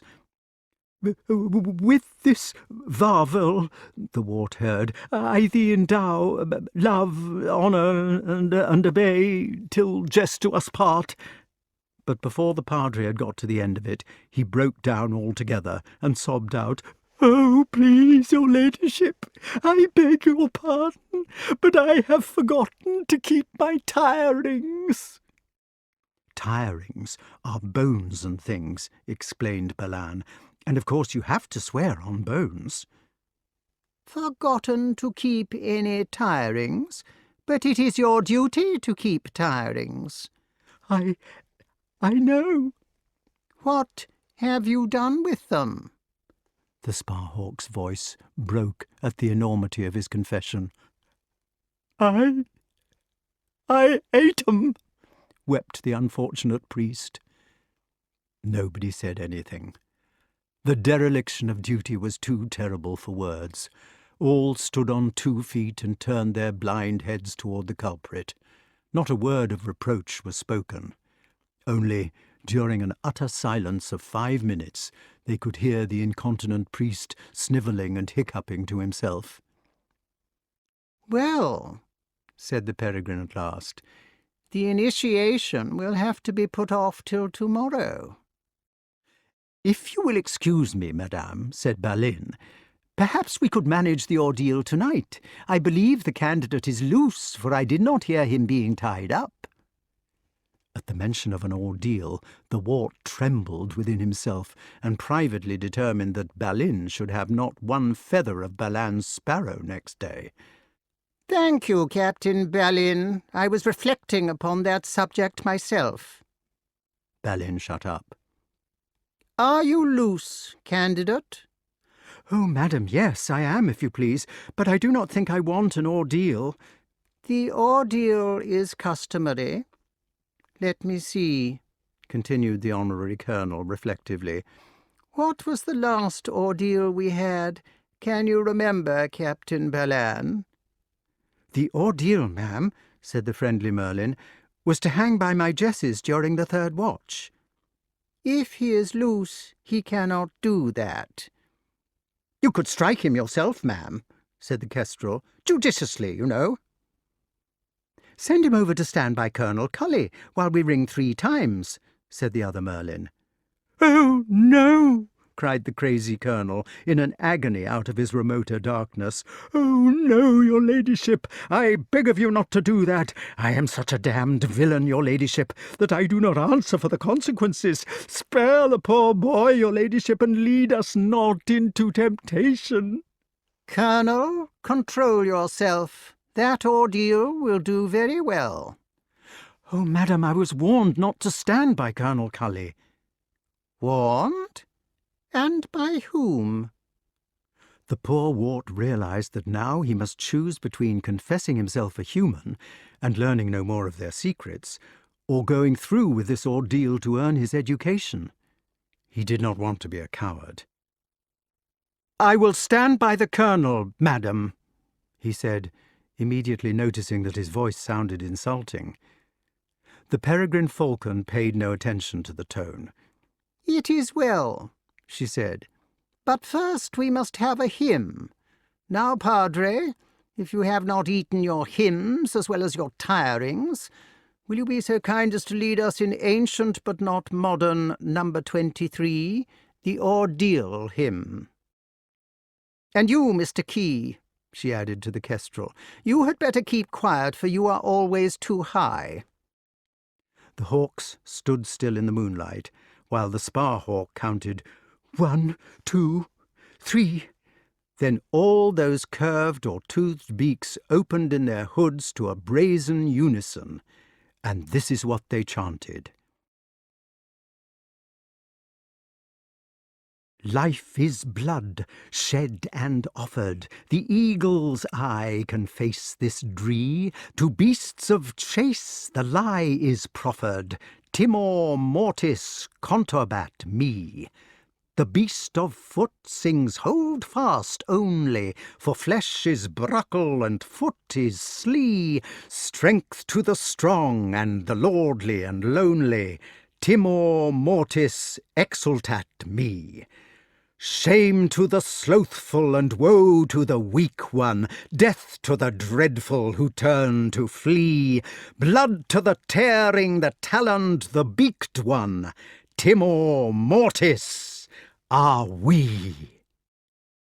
"Very nice," said the peregrine.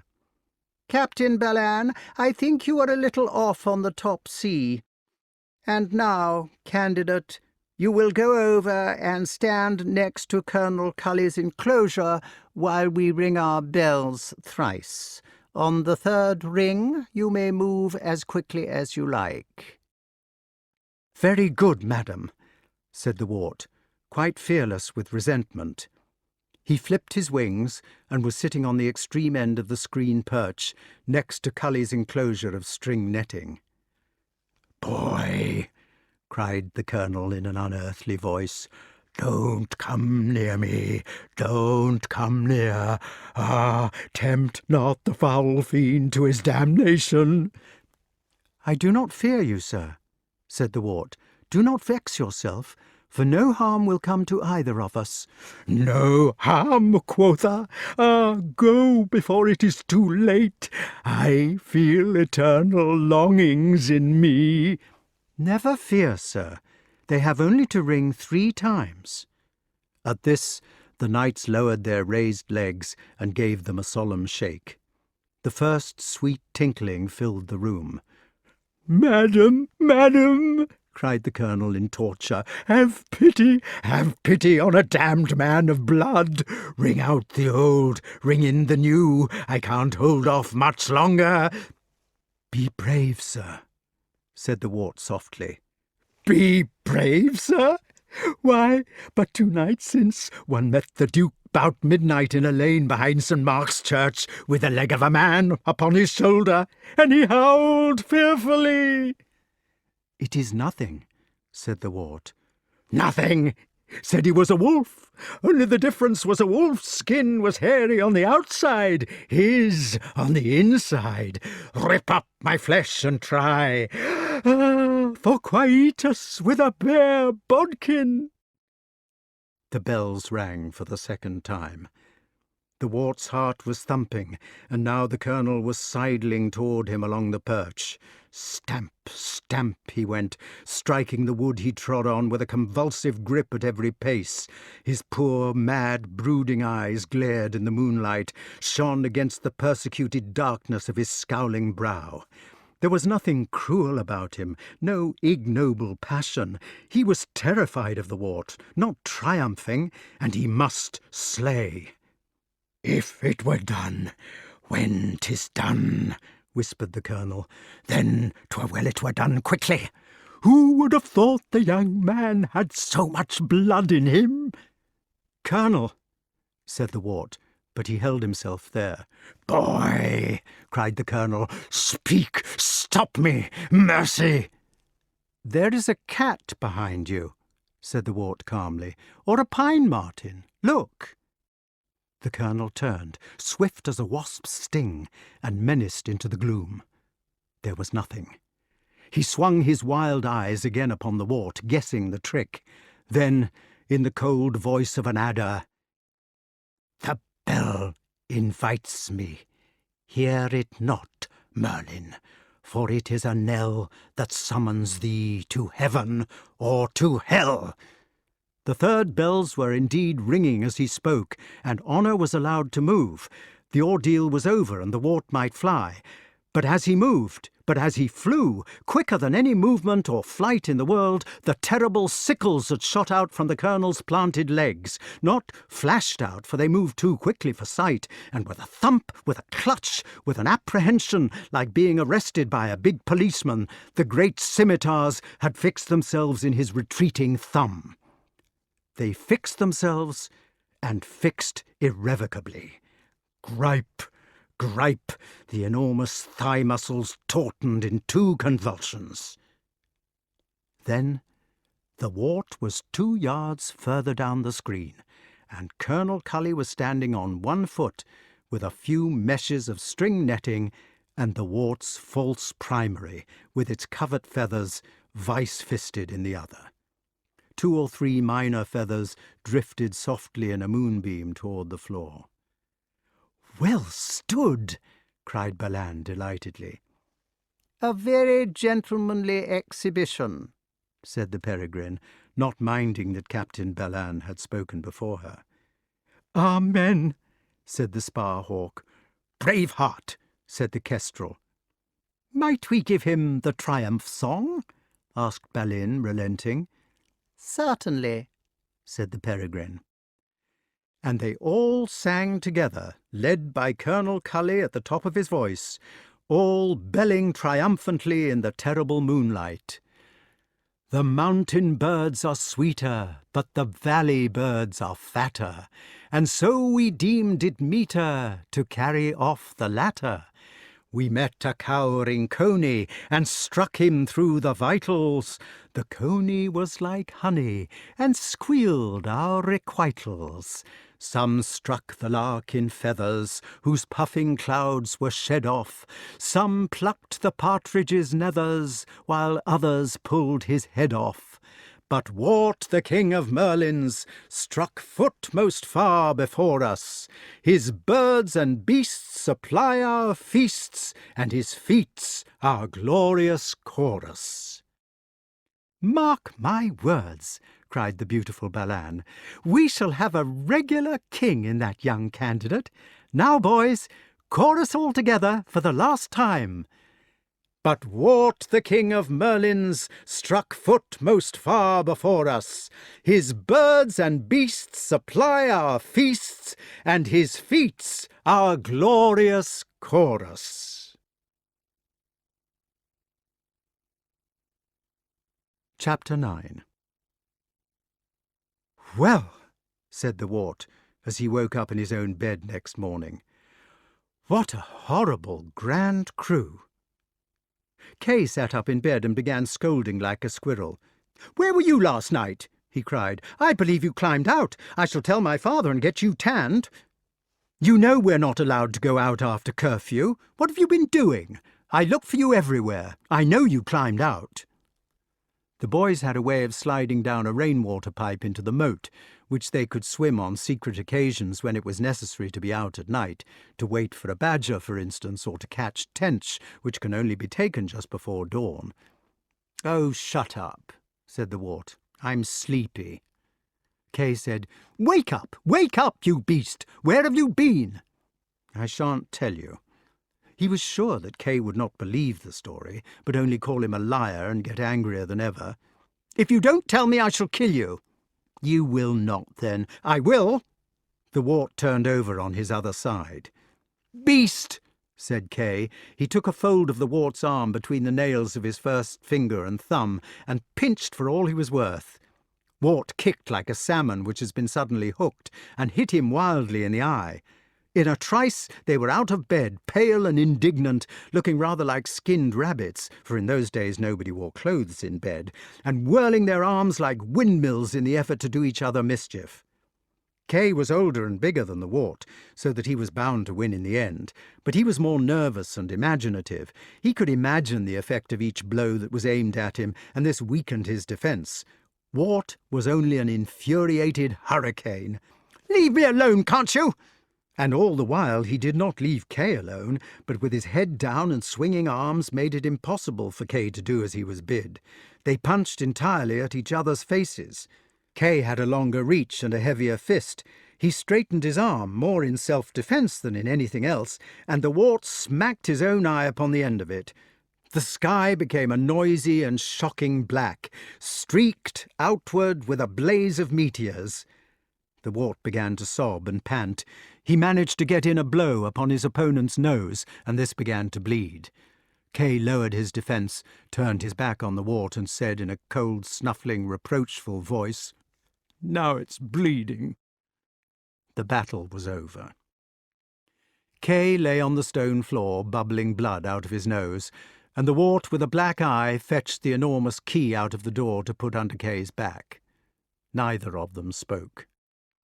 Presently Kay turned over on his face and began to sob. He said, "Merlyn does everything for you, but he never does anything for me."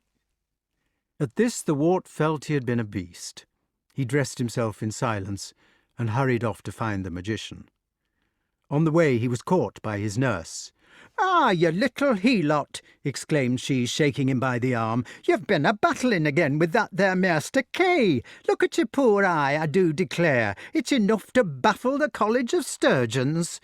"It's all right," said the wart. "No, that isn't it, my poppet," cried his nurse, getting crosser and showing signs of slapping him. "Come now, how did you do it before I have you whipped?" "I knocked it on the bedpost," said the wart sullenly. The old nurse immediately folded him to her broad bosom, patted him on the back, and said, There, my Dowsabel. It's the same story Sir Hector told me when I caught him with a blue eye gone 40 years. Nothing like a good family for sticking to a good lie. There, my innocent, you come along o' me to the kitchen and we'll slap a nice bit of steak across him in no time. But you hadn't ought to fight with people bigger than yourself." "It's all right," said the wart again, disgusted by the fuss. But fate was bent on punishing him, and the old lady was inexorable. It took him half an hour to escape, and then only at the price of carrying with him a juicy piece of raw beef, which he was supposed to hold over his eye. "Nothing like a mealy rump for drawing out the humours," his nurse had said, and the cook had answered, "Us han't seen a sweeter bit of raw since Easter, no, nor a bloodier." "I will keep the foul thing for Balan," thought the wart, resuming his search for his tutor. He found him without trouble in the tower room which he had chosen when he arrived.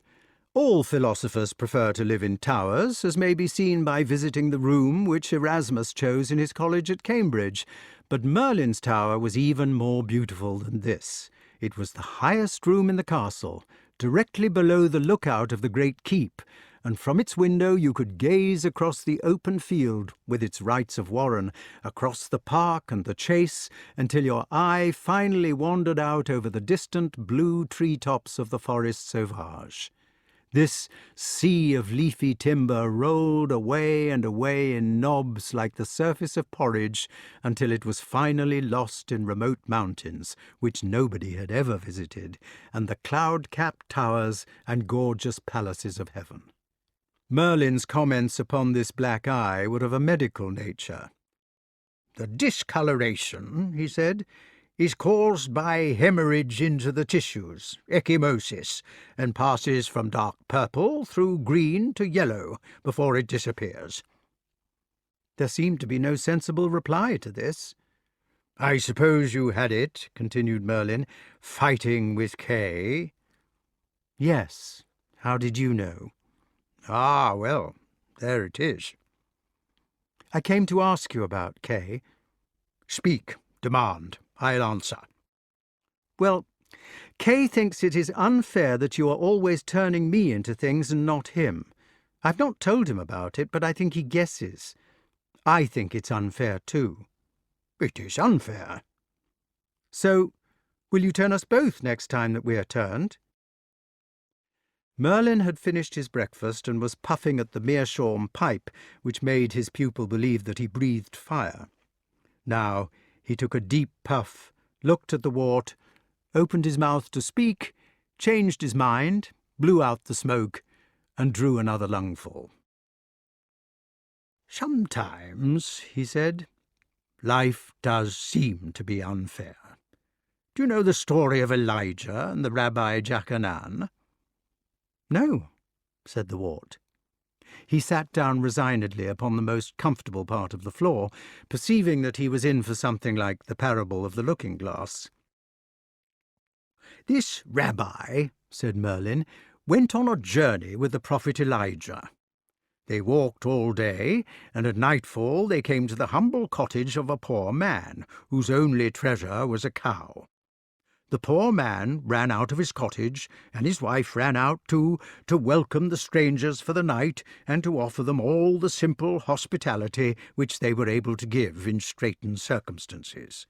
Elijah and the rabbi were entertained with plenty of the cow's milk, sustained by home-made bread and butter, and they were put to sleep in the best bed while their kindly hosts lay down before the kitchen fire. But in the morning the poor man's cow was dead." "Go on." "They walked all the next day, and came that evening to the house of a very wealthy merchant, whose hospitality they craved. The merchant was cold and proud and rich, and all that he would do for the prophet and his companion was to lodge them in a cowshed and feed them on bread and water. In the morning, however, Elijah thanked him very much for what he had done, and sent for a mason to repair one of his walls, which happened to be falling down, as a return for his kindness. The Rabbi Jachanan, unable to keep silence any longer, begged the holy man to explain the meaning of his dealings with human beings. "In regard to the poor man who received us so hospitably," replied the prophet, "it was decreed that his wife was to die that night. But in reward for his goodness, God took the cow instead of his wife. I repaired the wall of the rich miser because a chest of gold was concealed near the place, and if the miser had repaired the wall himself, he would have discovered treasure. Say not therefore to the Lord, 'What dost thou?' but say in thy heart, 'Must not the Lord of all the earth do right?'" "It is a nice sort of story," said the wart, because it seemed to be over. "I am sorry," said Merlin, "that you should be the only one to get my extra tuition, but then, you see, I was only sent for that." "I do not see that it would do any harm for Kay to come too." "Nor do I. But the Rabbi Jachanan did not see why the miser should have had his wall repaired." "I understand that," said the wart doubtfully, "but I still think it was a shame that the cow died. Could I not have Kay with me just once?" Merlin said gently. "Perhaps what is good for you might be bad for him. Besides, remember, He has never asked to be turned into anything. He wants to be turned for all that. I like Kay, you know, and I think people don't understand him. He has to be proud because he's frightened. You still do not follow what I mean. Suppose he had gone as a Merlyn last night, and failed in the ordeal, and lost his nerve. How do you know about that ordeal? Ah, well, there it is again. Very well, said the wart obstinately, but suppose he had not failed in the ordeal, and had not lost his nerve. I don't see why you should have to suppose that he would have. Oh, flout the boy! Cried the magician passionately. You don't seem to see anything this morning. What is it that you want me to do? Turn me and Kay into snakes or something. Merlyn took off his spectacles, dashed them on the floor, and jumped on them with both feet. Castor and Pollux, blow me to Bermuda! He exclaimed, and immediately vanished with a frightful roar. The wart was still staring at his tutor's chair in some perplexity a few moments later when Merlyn reappeared. He had lost his hat, and his hair and beard were tangled up as if by a hurricane. He sat down again, straightening his gown with trembling fingers. "Why did you do that?" asked the wart. "I did not do it on purpose." "Do you mean to say that Castor and Pollux did blow you to Bermuda?" "Let this be a lesson to you," replied Merlyn, "not to swear. I think we had better change the subject." "We were talking about Kay." "Yes, and what I was going to say before my visit to the still-vexed Bermuths was this. I cannot change Kay into things. The power was not deputed to me when I was sent. Why this was so, neither you nor I am able to say, but such remains the fact. I have tried to hint at some of the reasons for the fact, but you will not take them, so you must just accept the fact in its naked reality. Now please stop talking until I've got my breath back and my hat." The wart sat quiet, while Merlyn closed his eyes and began to mutter to himself. Presently a curious black cylindrical hat appeared on his head. It was a topper. Merlyn examined it with a look of disgust, said bitterly, "And they call this service," and handed it back to the air. Finally he stood up in a passion and exclaimed, "Come here!" The wart and Archimedes looked at each other, wondering which was meant. Archimedes had been sitting all the while on the window-sill and looking at the view, for of course he never left his master. But Merlyn did not pay them any attention. "Now," said Merlyn furiously, apparently to nobody, "do you think you're being funny? Very well then, why do you do it? That is no excuse. Naturally, I meant the one I was wearing. But wearing now, of course, you fool! I don't want a hat I was wearing in 1890. Have you no sense of time at all?" Merlyn took off the sailor hat which had just appeared and held it out to the air for inspection. "This is an anachronism," he said severely. "That's what it is, a beastly anachronism." Archimedes seemed to be accustomed to these scenes, for he now said in a reasonable voice, "Why don't you ask for the hat by name, master? Say, 'I want my magician's hat,' not 'I want the hat I was wearing.' Perhaps the poor chap finds it as difficult to live backwards as you do." "I want my magician's hat," said Merlyn sulkily. Instantly the long pointed cone was standing on his head. The tension in the air relaxed. Wart sat down again on the floor, and Archimedes resumed his toilet, passing his pinions and tail feathers through his beak to smooth the barbs together. Each barb had hundreds of little hooks or barbules on it, by means of which the barbs of the feather were held together. He was stroking them into place. Merlyn said, "I beg your pardon. I am not having a very good day today, and there it is." "About Kay," said the wart. "Even if you can't change him into things, could you not give us both an adventure without changing?" Merlyn made a visible effort to control his temper and to consider this question dispassionately. He was sick of the subject altogether. "I cannot do any magic for Kay," he said slowly, "except my own magic that I have anyway. Backsight and insight and all that. Do you mean anything I could do with that?" "What does your backsight do?" "It tells me what you would say is going to happen, and the insight sometimes says what is or was happening in other places." "Is there anything happening just now? Anything that Kay and I could go to see?" Merlyn immediately struck himself on the brow and exclaimed excitedly, "Now I see it all. Yes, of course there is, and you are going to see it. Yes, you must take Kay and hurry up about it. You must go immediately after Mass. Have breakfast first and go immediately after Mass. Yes, that is it. Go straight to Hobbs' strip of barley in the open field, and follow that line until you come to something. That will be splendid, yes, and I shall have a nap this afternoon instead of those filthy summuli logicales. Or have I had the nap?" "You have not had it," said Archimedes. "That is still in the future, master." "Splendid, splendid. And mind what? Don't forget to take Kay with you, so that I can have my nap." "What shall we see?" asked the wart.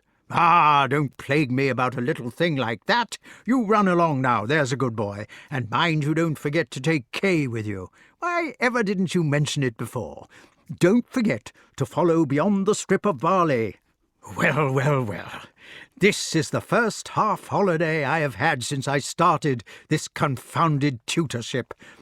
First, I think I shall have a little nap before luncheon. And then I think I shall have a little nap before tea. Then I shall have to think of something I can do before dinner. What shall I do before dinner, Archimedes?"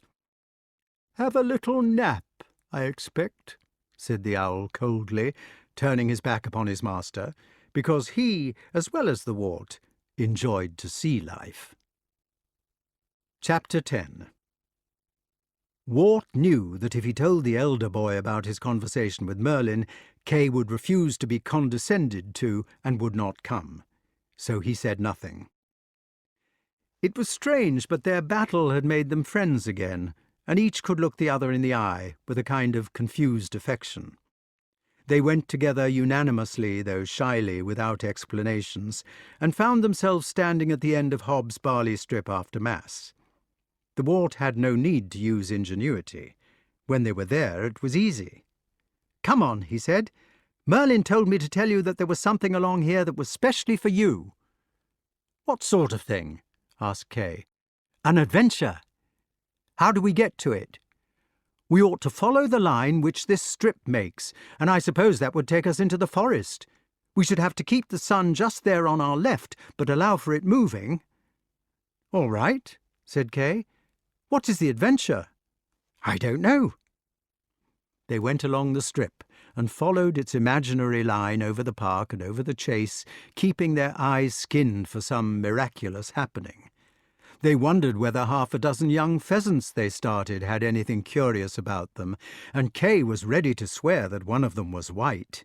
If it had been white, and if a black eagle had suddenly swooped down upon it from the sky, they would have known quite well that wonders were afoot, and that all they had to do was to follow the pheasant or the eagle until they reached the maiden in the enchanted castle. However, the pheasant was not white. At the edge of the forest, Kay said, "I suppose we shall have to go into this." "Merlyn said to follow the line." "Well," said Kay, "I'm not afraid. If the adventure was for me, it is bound to be a good one." They went in, and were surprised to find that the going was not bad. It was about the same as a big wood might be nowadays, whereas the common forest of those times was like a jungle on the Amazon. There were no pheasant-shooting proprietors then to see that the undergrowth was thinned, and not 1,000th part of the number of the present-day timber merchants who prune judiciously at the few remaining woods. The most of the forest sauvage was almost impenetrable, An enormous barrier of eternal trees, the dead ones fallen against the live and held to them by ivy, the living struggling up in competition with each other toward the sun which gave them life, the floor boggy through lack of drainage or tindery from old wood, so that you might suddenly tumble through a decayed tree trunk into an ant's nest, or laced with brambles and bindweed and honeysuckle and convolvulus and teasels and the stuff which country people call sweethearts, until you would be torn to pieces in 3 yards. This part was good. Hobbs' line pointed down what seemed to be a succession of glades, shady and murmuring places in which the wild thyme was droning with bees. The insect season was past its peak, for it was really the time for wasps and fruit, but there were many fritillaries still, with tortoise-shells and red admirals on the flowering mint. Wart pulled a leaf of this and munched it like chewing gum as they walked. "It is queer," he said, "but there have been people here. Look, there's a hoof mark, and it was shod." "You don't see much," said Kay, "for there is a man." Sure enough, there was a man at the end of the next glade, sitting with a wood-axe by the side of a tree which he had felled. He was a queer-looking tiny man, with a hunchback and a face like mahogany, and he was dressed in numerous pieces of old leather which he had secured about his brawny legs and arms with pieces of cord. He was eating a lump of bread and sheep's milk cheese with a knife, which years of sharpening had worn into a mere streak, leaning his back against one of the highest trees they had ever seen. The white flakes of wood lay all about him. The dressed stump of the felled tree looked very new. His eyes were bright like a fox's. "I expect he will be the adventure," whispered Wart. "Pooh," said Kay. "You have knights in armour, or dragons, or things like that in an adventure, not dirty old men cutting wood." "Well, I'm going to ask him what happens along here anyway."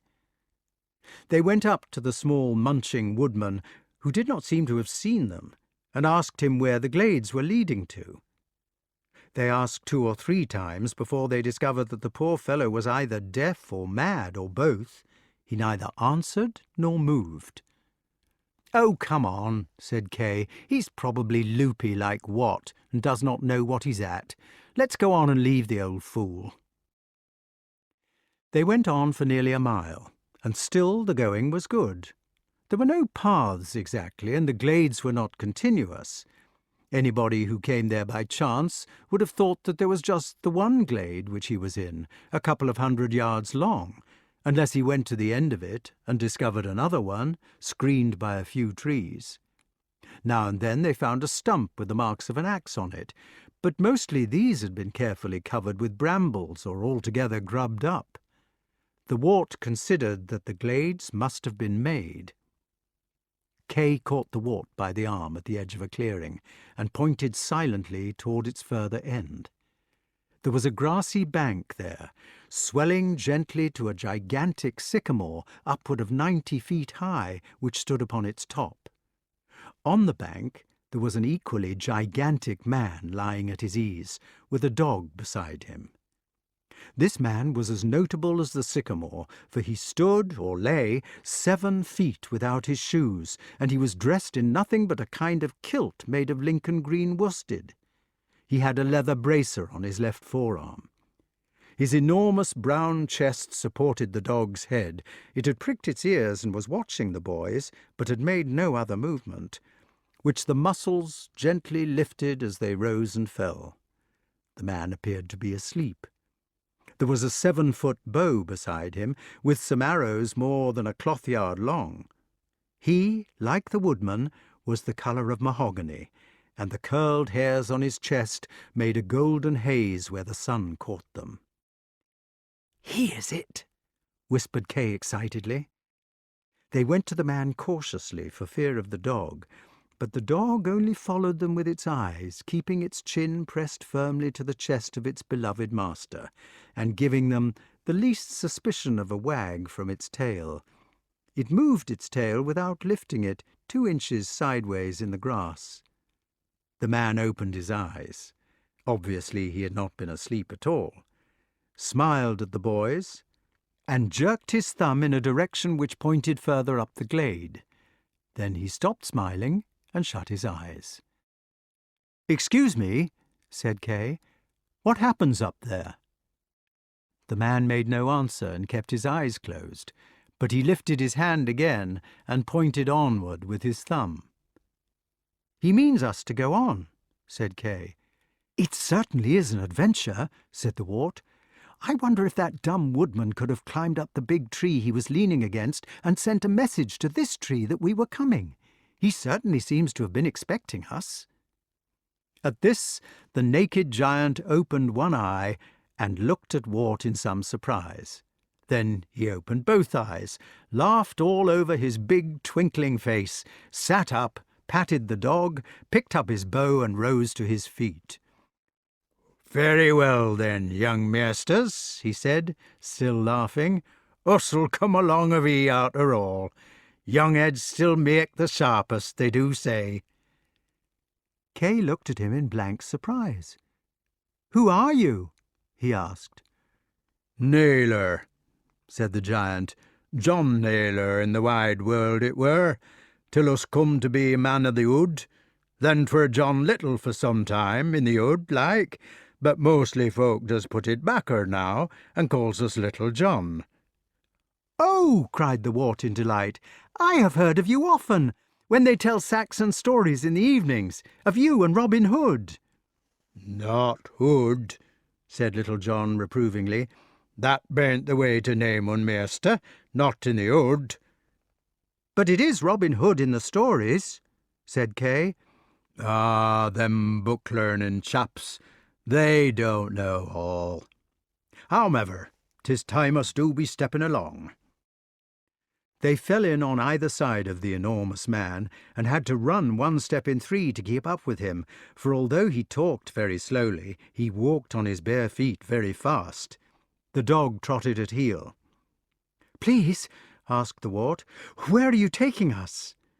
"Why, to Robin Hood, seemingly. Aren't you sharp enough to guess that also, Master Art?"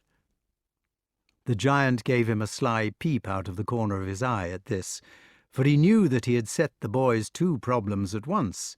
First, what was Robin's real name, and second, how did Little John come to know the warts?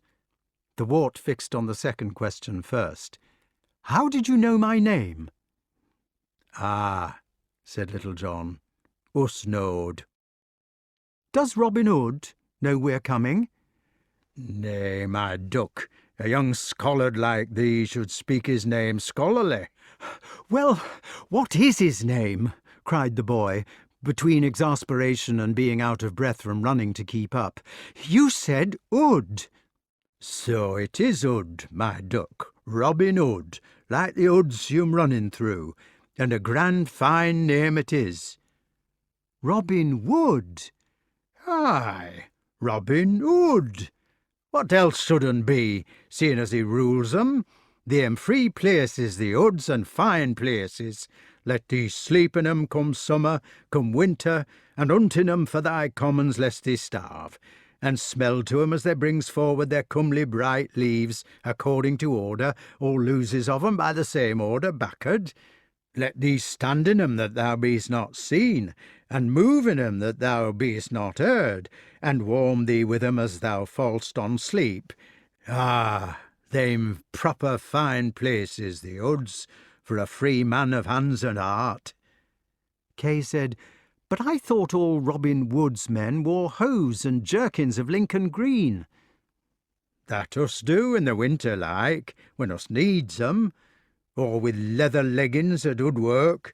But here by summer 'tis more seasonable thus for the pickets, who have naught to do save watch." "Were you a sentry then?" "Aye, and so were old Much, as you spoke to by the felled tree." "And I think," exclaimed Kay triumphantly, "that this next big tree which we're coming to will be the stronghold of Robin Wood." They were coming to the monarch of the forest. It was a lime tree, as great as that which used to grow at Moor Park in Hertfordshire, no less than 100 feet in height and 17 feet in girth a yard above the ground. Its beech-like trunk was embellished with a beard of twigs at the bottom, and where each of the great branches had sprung from the trunk, the bark had split and was now discoloured with rainwater or sap. The bees zoomed among its bright and sticky leaves, higher and higher toward heaven, and a rope ladder disappeared among the foliage. Nobody could have climbed it without a ladder, even with irons. "You think well, Maester Kay," said Little John, "and there be Maester Robin atween her roots."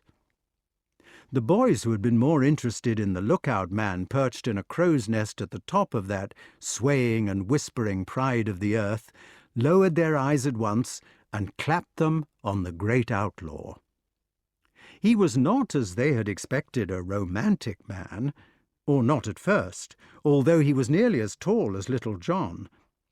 These two, of course, were the only people in the world who have ever shot an arrow the distance of a mile with the English longbow. He was a sinewy fellow whose body did not carry fat. He was not half naked like John, but dressed discreetly in faded green with a silvery bugle at his side. He was clean-shaven, sunburnt, nervous, gnarled like the roots of the trees, but gnarled and mature with weather and poetry rather than with age, for he was scarcely 30 years old. Eventually he lived to be 87, and attributed his long life to smelling the turpentine in the pines. At the moment he was lying on his back and looked upward, but not into the sky. Robin Wood lay happily with his head in Marian's lap. She sat between the roots of the lime tree, clad in a one-piece smock of green, girded with a quiver of arrows, and her feet and arms were bare. She had let down the brown, shining waterfalls of her hair, which was usually kept braided in pigtails for convenience in hunting and cookery, and with the falling waves of this she framed his head. She was singing a duet with him softly, and tickling the end of his nose with the fine hairs. "Under the greenwood tree," sang Maid Marian, "who loves to lie with me, and tune his merry note unto the sweet bird's throat." "Come hither, come hither, come hither," mumbled Robin. "Here shall he see no enemy, but winter and rough weather." They laughed happily and began again, singing lines alternately. "Who doth ambition shun, and loves to lie in the sun, seeking the food he eats, and pleased with what he gets." Then both together, "Come hither, come hither, come hither, here shall he see no enemy, but winter and rough weather." The song ended in laughter. Robin, who had been twisting his brown fingers in the silk-fine threads which fell about his face, gave them a shrewd tug and scrambled to his feet. "Now, John," he said, seeing them at once. "Now, Maester," said Little John. "So, you've brought the young squires." "They brought me." "Welcome either way," said Robin. "I never heard ill spoken of Sir Ector, nor reason why his sounders should be pursued. How are you, Kay and Wart? And who put you into the forest at my glades, on this of all days?" "Robin," interrupted the lady, "you can't take them." "Why not, sweetheart?" "They are children." "Exactly what we want." "It is inhuman," she said in a vexed way, and began to do her hair. The outlaw evidently thought it would be safer not to argue. He turned to the boys and asked them a question instead. "Can you shoot?" "Trust me," said the Wart. "I can try," said Kay, more reserved, as they laughed at the Wart's assurance. "Come, Marian, let them have one of your bows." She handed him a bow and half a dozen arrows 28 inches long. "Shoot the popinjay," said Robin, giving them to the Wart. He looked and saw a popinjay 50 paces away. He guessed that he had been a fool and said cheerfully, "I'm sorry, Robin Wood, but I'm afraid it is much too far for me." "Never mind," said the outlaw. "Have a shot at it, I can tell by the way you shoot." The wart fitted his arrow as quickly and neatly as he was able, set his feet wide in the same line that he wished his arrow to go, squared his shoulders, drew the bow to his chin, sighted on the mark, raised his point through an angle of about 20 degrees, aimed 2 yards to the right, because he always pulled to the left in his loose, and sped his arrow. It missed, but not so badly. "Now, Kay," said Robin. Kay went through the same motions, and also made a good shot. Each of them had held the bow the right way up, had quickly found the cock feather and set it outward. Each had taken hold of the string to draw the bow. Most boys who have not been taught are inclined to catch hold of the nock of the arrow when they draw, between their finger and thumb, but a proper archer pulls back the string with his first 2 or 3 fingers and lets the arrow follow it. Neither of them had allowed the point to fall away to the left as they drew, nor struck their left forearm with the bowstring, 2 common faults with people who do not know, and each had loosed evenly without a pluck. "Good," said the outlaw. "No lute players here." "Robin," said Marian sharply, "you can't take children into danger. Send them home to their father." "That I won't," he said, "unless they wish to go. It is their quarrel as much as mine." "What is the quarrel?" asked Kay. The outlaw threw down his bow and sat cross-legged on the ground, drawing Maid Marian to sit beside him. His face was puzzled. "It is Morgan le Fay," he said. "It is difficult to explain her." "I should not try." Robin turned on his mistress angrily. "Marian," he said, "either we must have their help, or else we have to leave the other 3 without help. I don't want to ask the boys to go there, but it is either that or leaving Tuck to her." The wart thought it would be time to ask a tactful question, so he made a polite cough and said, "Please, who is Morgan le Fay?" All 3 answered at once. "She'm a bad un," said Little John. "She is a fairy," said Robin. "No, she is not," said Marian. "She is an enchantress." "The fact of the matter is," said Robin, "that nobody knows exactly what she is. In my opinion, she is a fairy.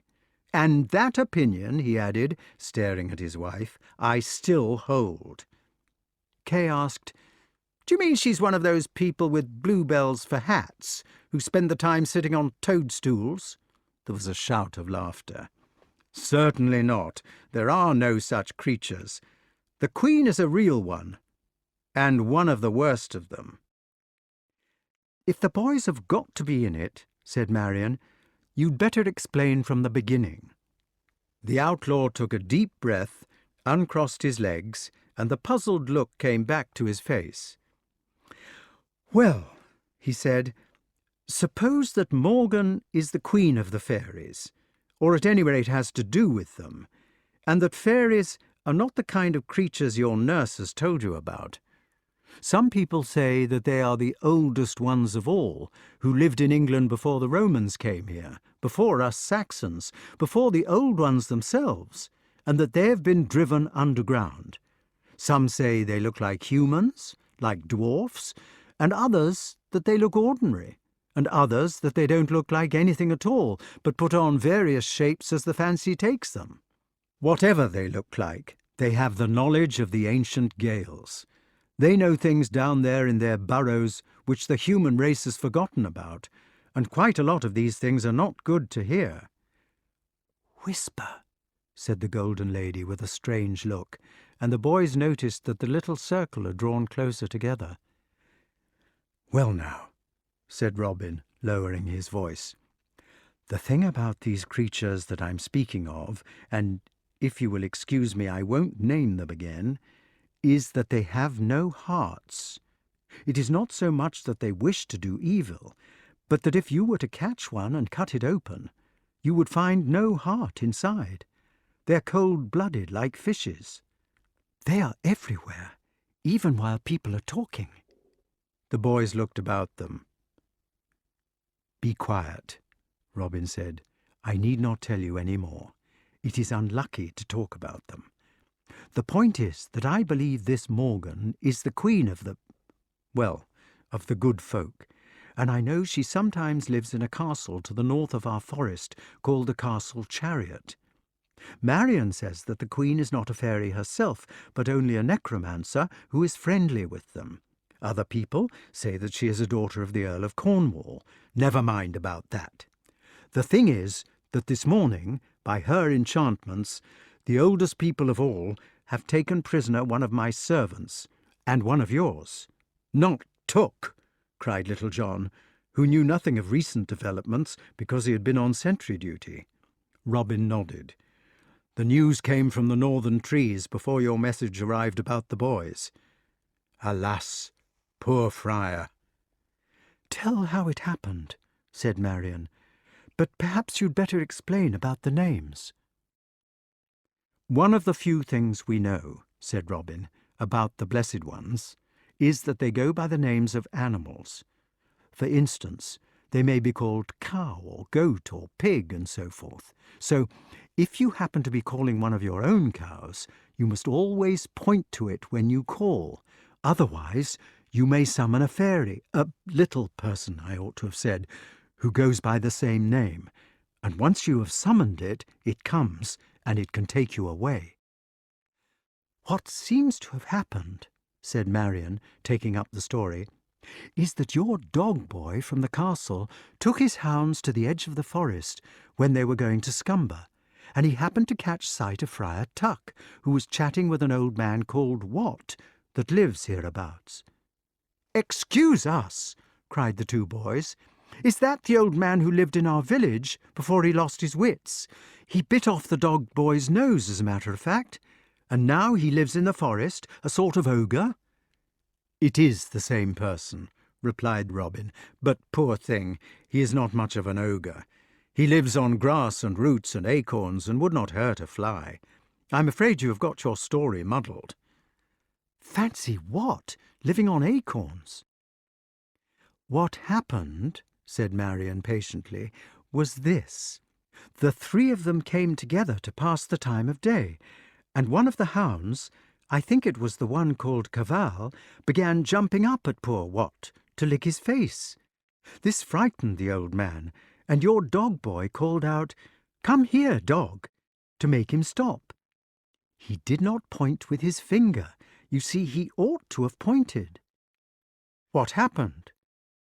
Well, my man Scathelock, or Scarlet as they call him in the ballads, happened to be wood-cutting a little way off, and he says that they vanished, just vanished, including the dog.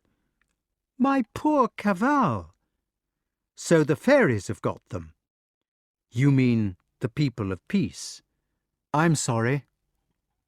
But the point is, if Morgan is really the queen of these creatures, and if we want to get them away before they're enchanted, one of their ancient queens called Circe used to turn the ones she captured into hogs, we shall have to look for them in her castle.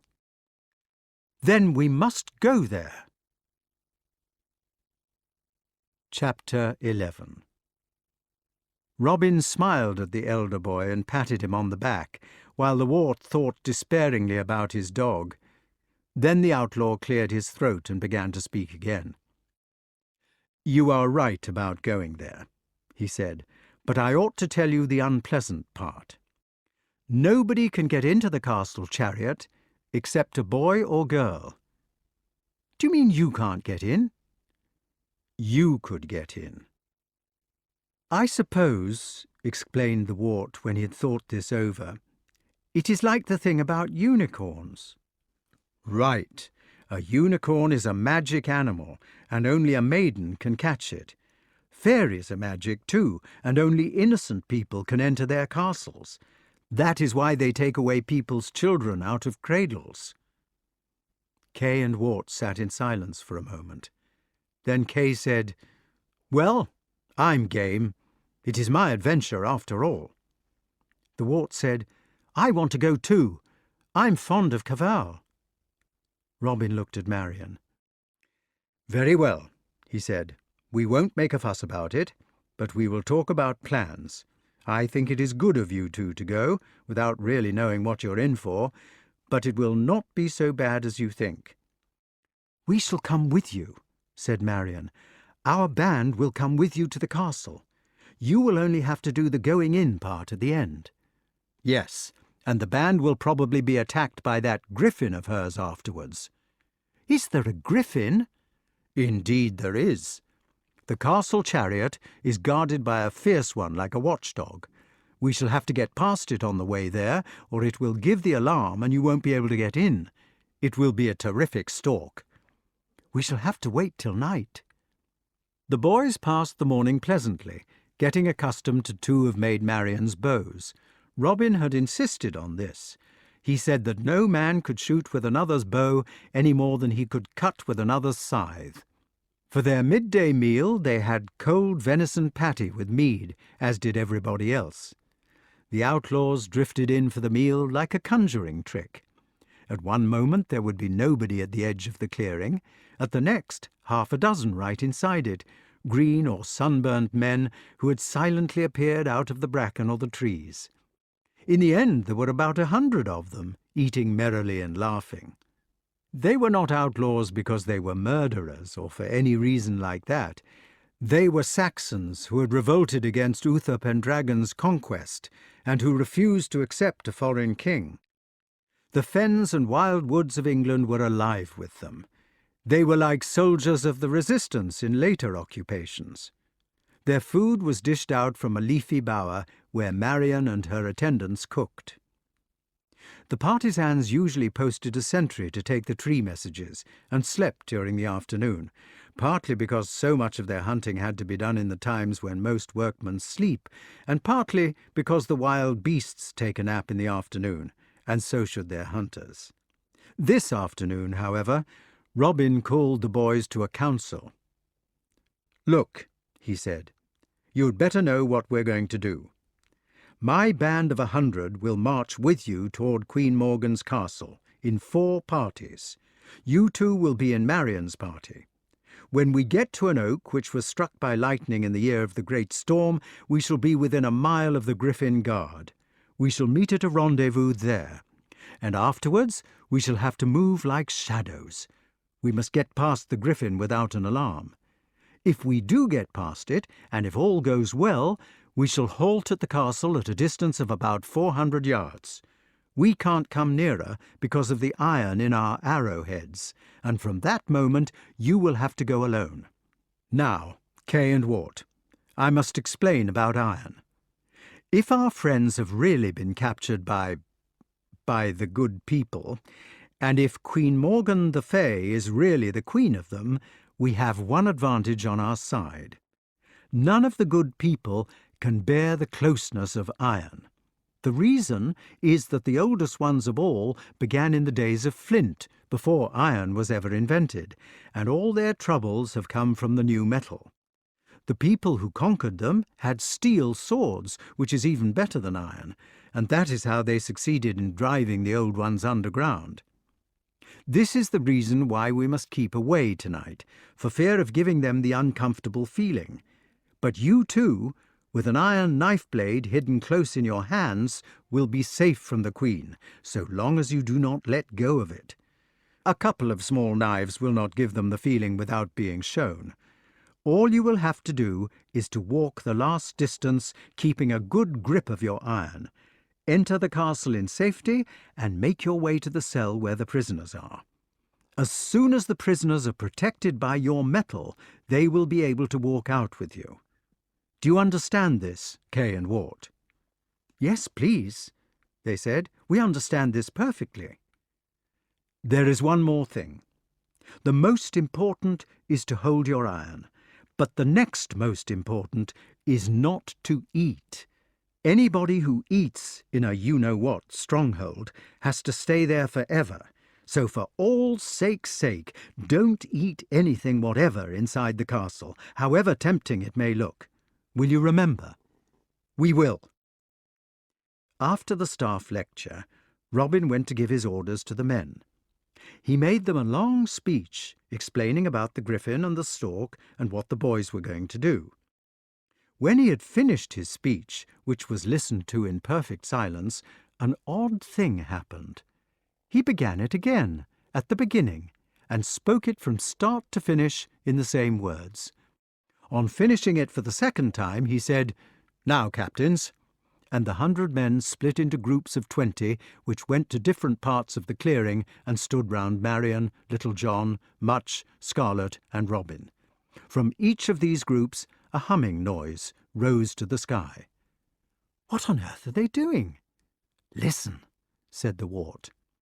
They were repeating the speech word for word. Probably none of them could read or write, but they had learned to listen and remember. This was the way in which Robin kept touch with his night raiders, by knowing that each man knew by heart all that the leader himself knew, and why he was able to trust them when necessary, each man to move by himself. When the men had repeated their instructions, and everyone was word perfect in the speech, there was an issue of war arrows, a dozen to each. These arrows had bigger heads, ground to razor sharpness, and they were heavily feathered in a square cut. There was a bow inspection, and 2 or 3 of the men were issued with new strings. Then all fell silent. "Now then," cried Robin cheerfully. He waved his arm, and the men, smiling, raised their bows in salute. Then there was a sigh, a rustle, a snap of one incautious twig, and the clearing of the giant lime tree was as empty as it had been before the days of man. "Come with me," said Marion, touching the boys on the shoulder. Behind them the bees hummed in the leaves. It was a long march. The artificial glades which led to the lime tree in the form of a cross were no longer of use after the first half hour. After that they had to make their way through the virgin forest as best they might. It would not have been so bad if they had been able to kick and slash their way, but they were supposed to move in silence. Marion showed them how to go sideways, one side after the other, how to stop at once when a bramble caught them and take it patiently out, how to put their feet down sensitively and roll their weight to that leg as soon as they were certain that no twig was under the foot, how to distinguish at a glance the places which gave most hope of an easy passage, and how a kind of rhythm in their movements would help them in spite of obstacles. Although there were 100 invisible men on every side of them moving towards the same goal, they heard no sounds but their own. The boys had felt disgruntled at first at being put in a woman's band. They would have preferred to have gone with Robin, and thought that being put under Marion was like being trusted to a governess. They soon found their mistake. She had objected to their coming, but now that their coming was ordered, she accepted them as companions. It was not easy to be a companion of hers. In the first place, it was impossible to keep up with her unless she waited for them, for she could move on all fours or even wriggle like a snake almost as quickly as they could walk. And in the second place, she was an accomplished soldier, which they were not. She was a true wave, except for her long hair, which most of the female outlaws of those days used to clip. One of the bits of advice which she had given them before talking had to be stopped was this: aim high when you shoot in battle rather than low. A low arrow strikes the ground. A high one may kill in the second rank.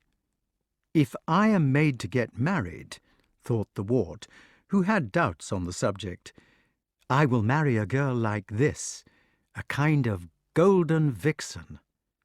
As a matter of fact, though the boys did not know it, Marion could hoot like an owl by blowing into her fists, or whistle a shrill blast between tongue and teeth with the fingers in the corner of the mouth, could bring all the birds to her by imitating their calls, and understand much of their small language, such as when the tits exclaim that a hawk is coming, and could turn cartwheels. But none of these accomplishments was necessary at the moment. The twilight fell mistily. It was the first of the autumn mists, and in the dimness the undispersed families of the tawny owl called to each other, the young with kiwick, and the old with the proper hooroo, hooroo. The noise called to whit to woo, which is wished by poets on the owl, is really a family noise made by separate birds. Proportionally as the brambles and obstacles became harder to see, so did they become easier to feel. It was odd, but in the deepening silence the wart found himself able to move more silently and less. Being reduced to touch and sound, he found himself in better sympathy with these, and could go quietly and quickly. It was about Compline, or as we should call it, at 9 o'clock at night, and they had covered at least 7 miles of the toilsome forest, when Marian touched Kay on the shoulder and pointed into the blue darkness. They could see in the dark now as well as human beings can see in it, and much better than townspeople will ever manage to. And there in front of them, struck through 7 miles of trackless forest by Marian's woodcraft, was the smitten oak. They decided with one accord, without even a whisper, to creep up to it so silently that even the members of their own army, who might already be waiting there, would not know of their arrival. But a motionless man has the advantage of a man in motion, and they had hardly reached the outskirts of the roots when friendly hands took hold of them, patted their backs with pats as light as thistledown, and guided them to seats. The roots were crowded. It was like being a member of a band of starlings or of roosting rooks. In the night mystery, 100 men breathed on every side of Wart, like the surge of our own blood, which we can hear when we're writing or reading in the late and lonely hours. They were in the dark and stilly womb of night. Presently the wart noticed that the grasshoppers were creaking their shrill note, so tiny as to be almost extra-audible, like the creak of the bat. They creaked one after another. They creaked, when Marian had creaked 3 times to account for Kay and Wart as well as for herself, 100 times. All the outlaws were present, and it was time to go. There was a rustle, as if the wind had moved in the last few leaves of the 900-year-old oak.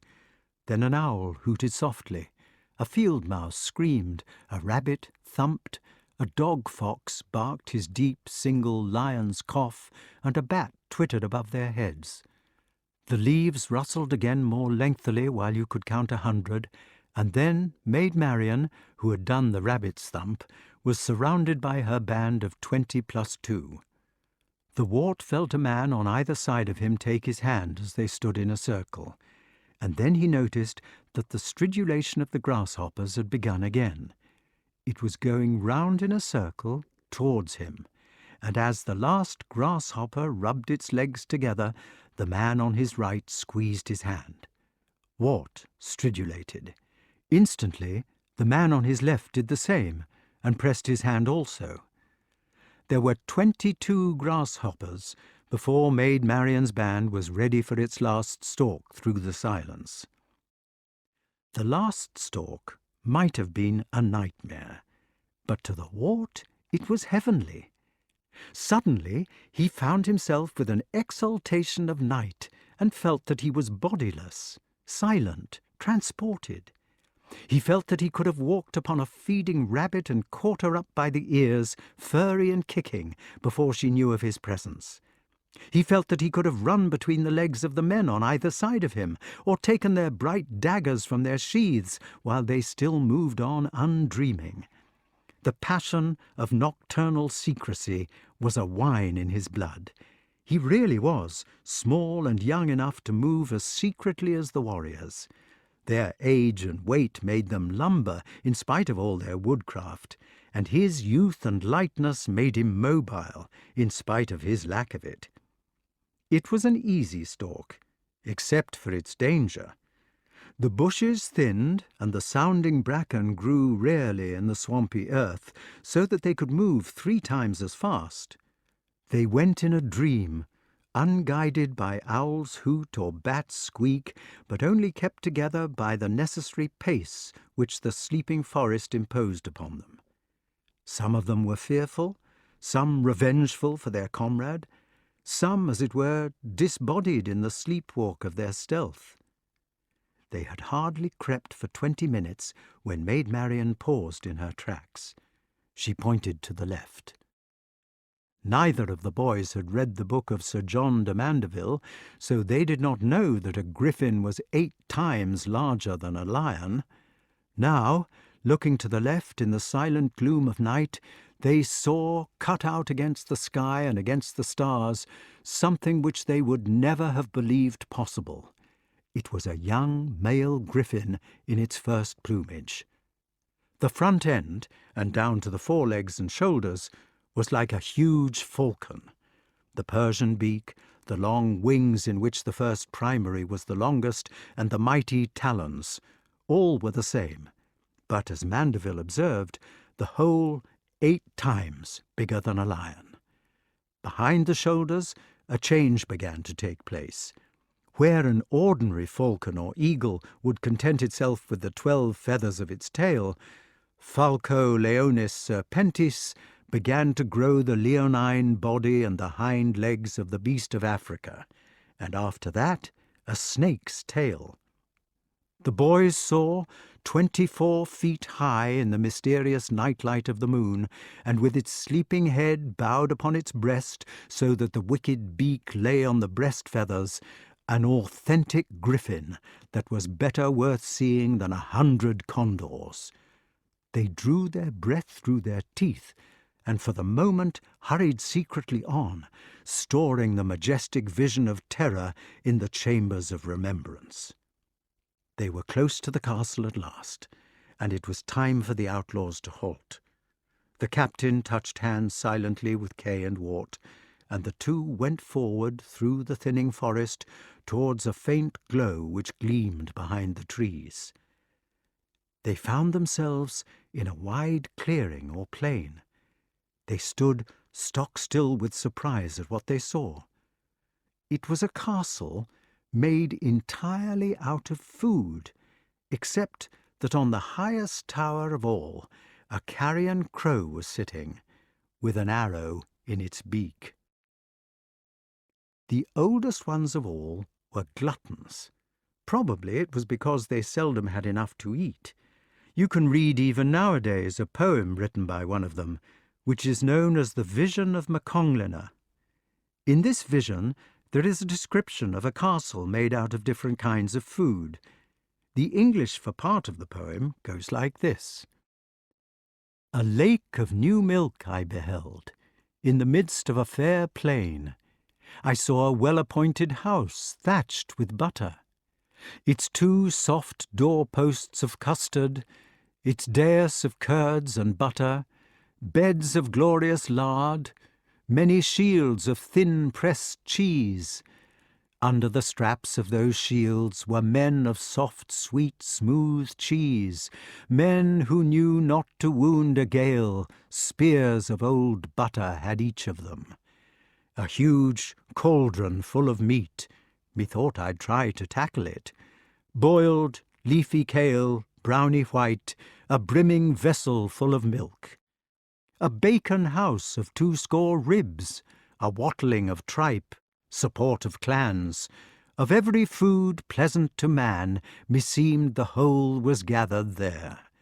Of chitterlings of pigs were made its beautiful rafters, splendid the beams and the pillars of marvellous pork.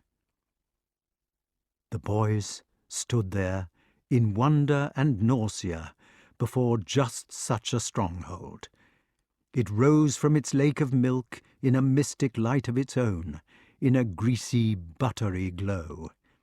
It was the fairy aspect of Castle Chariot which the oldest ones, sensing the hidden knife-blades after all, had thought would be tempting to the children. It was to tempt them to eat. The place smelt like a grocer's, a butcher's, a dairy and a fishmonger's rolled into one. It was horrible beyond belief, sweet, sickly and pungent, so that they did not feel the least wish to swallow a particle of it. The real temptation was to run away. However, there were prisoners to rescue. They plodded over the filthy drawbridge, a butter one with cow hairs still in it, sinking to their ankles. They shuddered at the tripe and the chitterlings. They pointed their iron knives at the soldiers made of soft, sweet, smooth cheese, and the latter shrank away. In the end, they came to the inner chamber, where Morgan le Fay herself lay stretched upon her bed of glorious lard. She was a fat, dowdy, middle-aged woman with black hair and a slight moustache, but she was made of human flesh. When she saw the knives, she kept her eyes shut, as if she were in a trance. Perhaps when she was outside this very strange castle, or when she was not doing that kind of magic to tempt the appetite, she was able to assume more beautiful forms. The prisoners were tied to pillars of marvellous pork. "I am sorry if this iron is hurting you," said Kay, "but we have come to rescue our friends." Queen Morgan shuddered. "Will you tell your cheesy men to undo them?" She would not. "It is magic," said the wart. "Do you think we ought to go up and kiss her, or something frightful like that? Perhaps if we went and touched her with the iron. You do it. No, you. We'll go together." So they joined hands to approach the queen. She began to writhe in her lard like a slug. She was in agony from the metal. At last, and just before they reached her, there was a sloshing rumble or mumble, and the whole fairy appearance of castle chariot melted together in collapse, leaving the 5 humans and 1 dog standing together in the forest clearing, which still smelt faintly of dirty milk. "Gaw blimey," said Friar Tuck. "Gaw blimey and coo! Dash my vig if I didn't think we was done for." "Master," said Dog Boy. Cavall contented himself with barking wildly, biting their toes, lying on his back, trying to wag his tail in that position, and generally behaving like an idiot. Old Wat touched his forelock.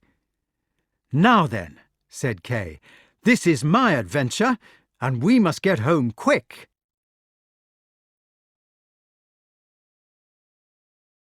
Chapter 12. But Morgan le Fay, although in her fairy shape she couldn't stand iron, still had the griffin. She had cast it loose from its golden chain by a spell the moment her castle disappeared. The outlaws were pleased with their success, and less careful than they should have been. They decided to take a detour round the place where they had seen the monster tied up, and marched away through the darksome trees without a thought of danger. There was a noise like a railway train letting off its whistle, and, answering to it, riding on it like the voice of the Arabian bird, Robin Wood's horn of silver began to blow. "Ton, ton, ton, tavon, ton, tavon, ton, ton, tavon, ton, tan, ton, tavon," went the horn. "Moo, troo, turu, trow, trow, trow, trow, trow, row, row, trow, trow, tran, tran, tran, tran." Robin was blowing his hunting music, and the ambushed archers swung round as the griffin charged. They set forward their left feet in the same movement, and let fly such a shower of arrows as it had been snow.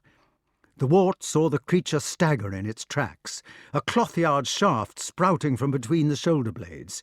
He saw his own arrow fly wide, and eagerly bent to snatch another from his belt.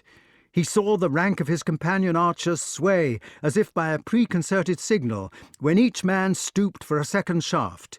He heard the bowstrings twang again, the purr of the feathers in the air. He saw the phalanx of arrows gleam like an eye flick in the moonlight. All his life up to then he had been shooting into straw targets which had made a noise like phut. He had often longed to hear the noise that these clean and deadly missiles would make in solid flesh. He heard it. But the griffin's plates were as thick as a crocodile's, and all but the best-placed arrows glanced off. It still came on. It squealed as it came. Men began to fall, swept to the left or right by the lashing tail. The wart was fitting an arrow to his bow. The cock feather would not go right. Everything was in slow motion.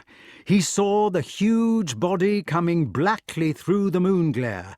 He felt the claw which took him in the chest. He felt himself turning somersaults slowly with a cruel weight on top of him. He saw Kay's face somewhere in the cartwheel of the universe, flushed with starlit excitement, and Maid Marian's on the other side with its mouth open, shouting. He thought before he slid into blackness that it was shouting at him.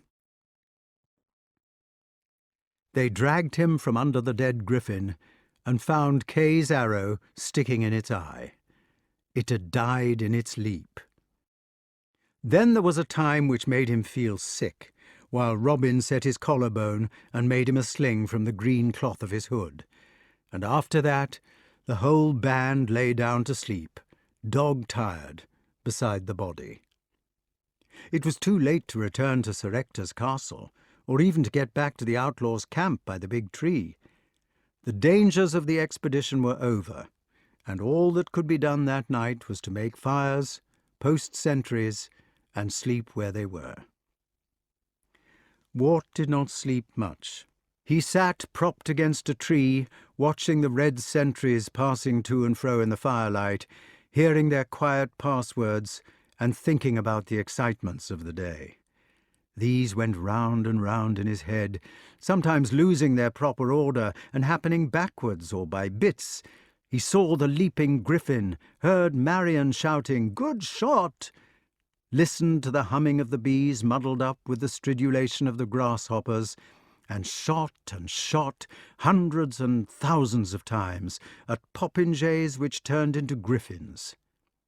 Kay and the liberated dog-boy slept twitching beside him, looking alien and incomprehensible as people do when they're asleep, and Cavall, lying at his good shoulder, occasionally licked his hot cheeks. The dawn came slowly, so slowly and pausingly that it was impossible to determine when it really had dawned, as it does during the summer months. "Well," said Robin, when they had wakened and eaten the breakfast of bread and cold venison which they had brought with them, "you will have to love us and leave us, Kay. Otherwise I shall have Sir Ector fitting out an expedition against me to fetch you back. Thank you for your help. Can I give you any little present as a reward?" "It has been lovely," said Kay. "Absolutely lovely. May I have the griffin I shot?" "He will be too heavy to carry. Why not take his head?" "That would do," said Kay, "if somebody would not mind cutting it off. It was my griffin." "What are you going to do about old Wat?" asked the wart. "It depends what he wants to do. Perhaps he will like to run off by himself and eat acorns as he used to, or if he likes to join our band, we shall be glad to have him. He ran away from your village in the first place, so I don't suppose he'll care to go back there. What do you think?" "If you are going to give me a present," said the wart slowly, "I would like to have him. Do you think that would be right?" "As a matter of fact," said Robin, "I don't. I don't think you can very well give people as presents. They might not like it. That is what we Saxons feel, at any rate. What did you intend to do with him?" "I don't want to keep him or anything like that. You see, we have a tutor who is a magician, and I thought he might be able to restore him to his wits." "Good boy," said Robin. "Have him by all means. I'm sorry I made a mistake. At least we will ask him if he would like to go." When somebody had gone off to fetch Wat, Robin said, "You had better talk to him yourself." They brought the poor old man, smiling, confused, hideous and very dirty, and stood him before Robin. "Go on," said Robin. The wart did not know quite how to put it, but he said, "I say, Wat, would you like to come home with me, please, just for a little?" "Ananana-wara-ba-ba," said Wat, pulling his forelock, smiling, bowing, and gently waving his arms in various directions. "Come with me?" "Wana-nana-wana-wana." Dinner? Asked the wart in desperation. Arr! Cried the poor creature affirmatively, and his eyes glowed with pleasure at the prospect of being given something to eat.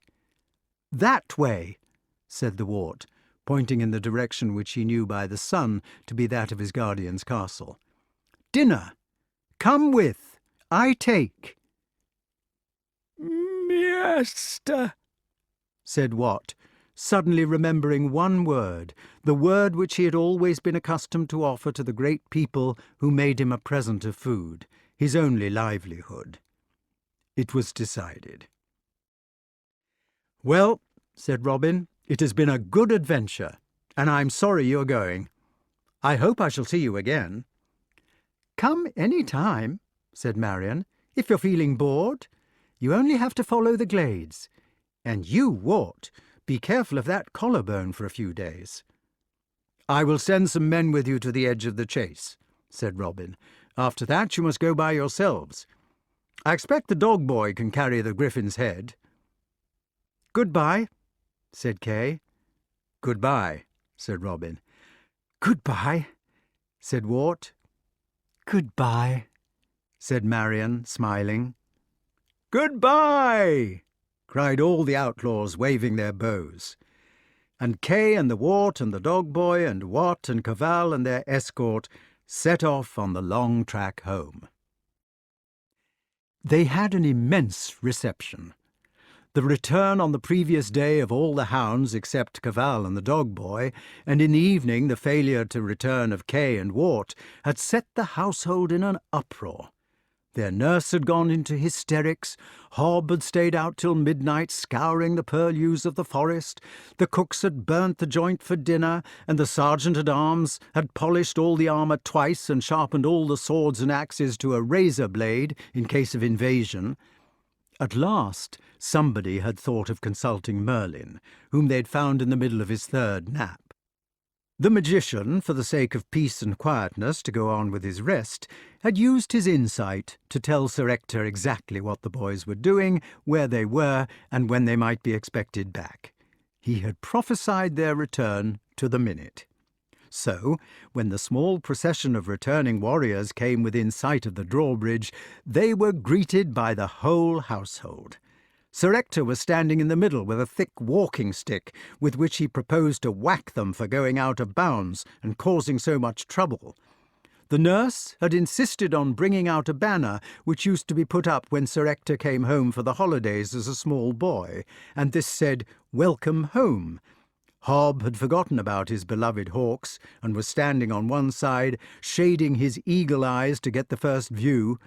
The cooks and all the kitchen staff were banging pots and pans, singing "Will ye no come back again?" or some such music, out of tune. The kitchen cat was yowling. The hounds had escaped from the kennel because there was nobody to look after them, and were preparing to chase the kitchen cat. The sergeant-at-arms was blowing out his chest with pleasure, so far that he looked as if it might burst at any moment, and was commanding everybody in an important voice to get ready to cheer when he said, "1, 2! 1, 2! cried the sergeant. "Huzzah!" cried everybody obediently, including Sir Ector. "Look what I've got!" shouted Kay. "I've shot a griffin, and the water's been wounded." "Yo, woo, woo, woo, woo!"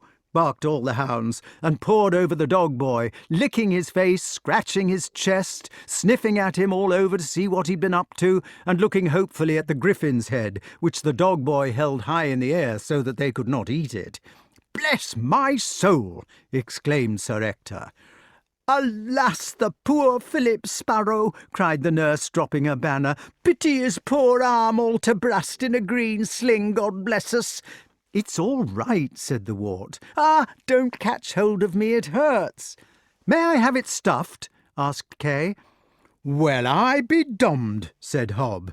"Bean't thick walled chappy our Wat that erst run lunatical?"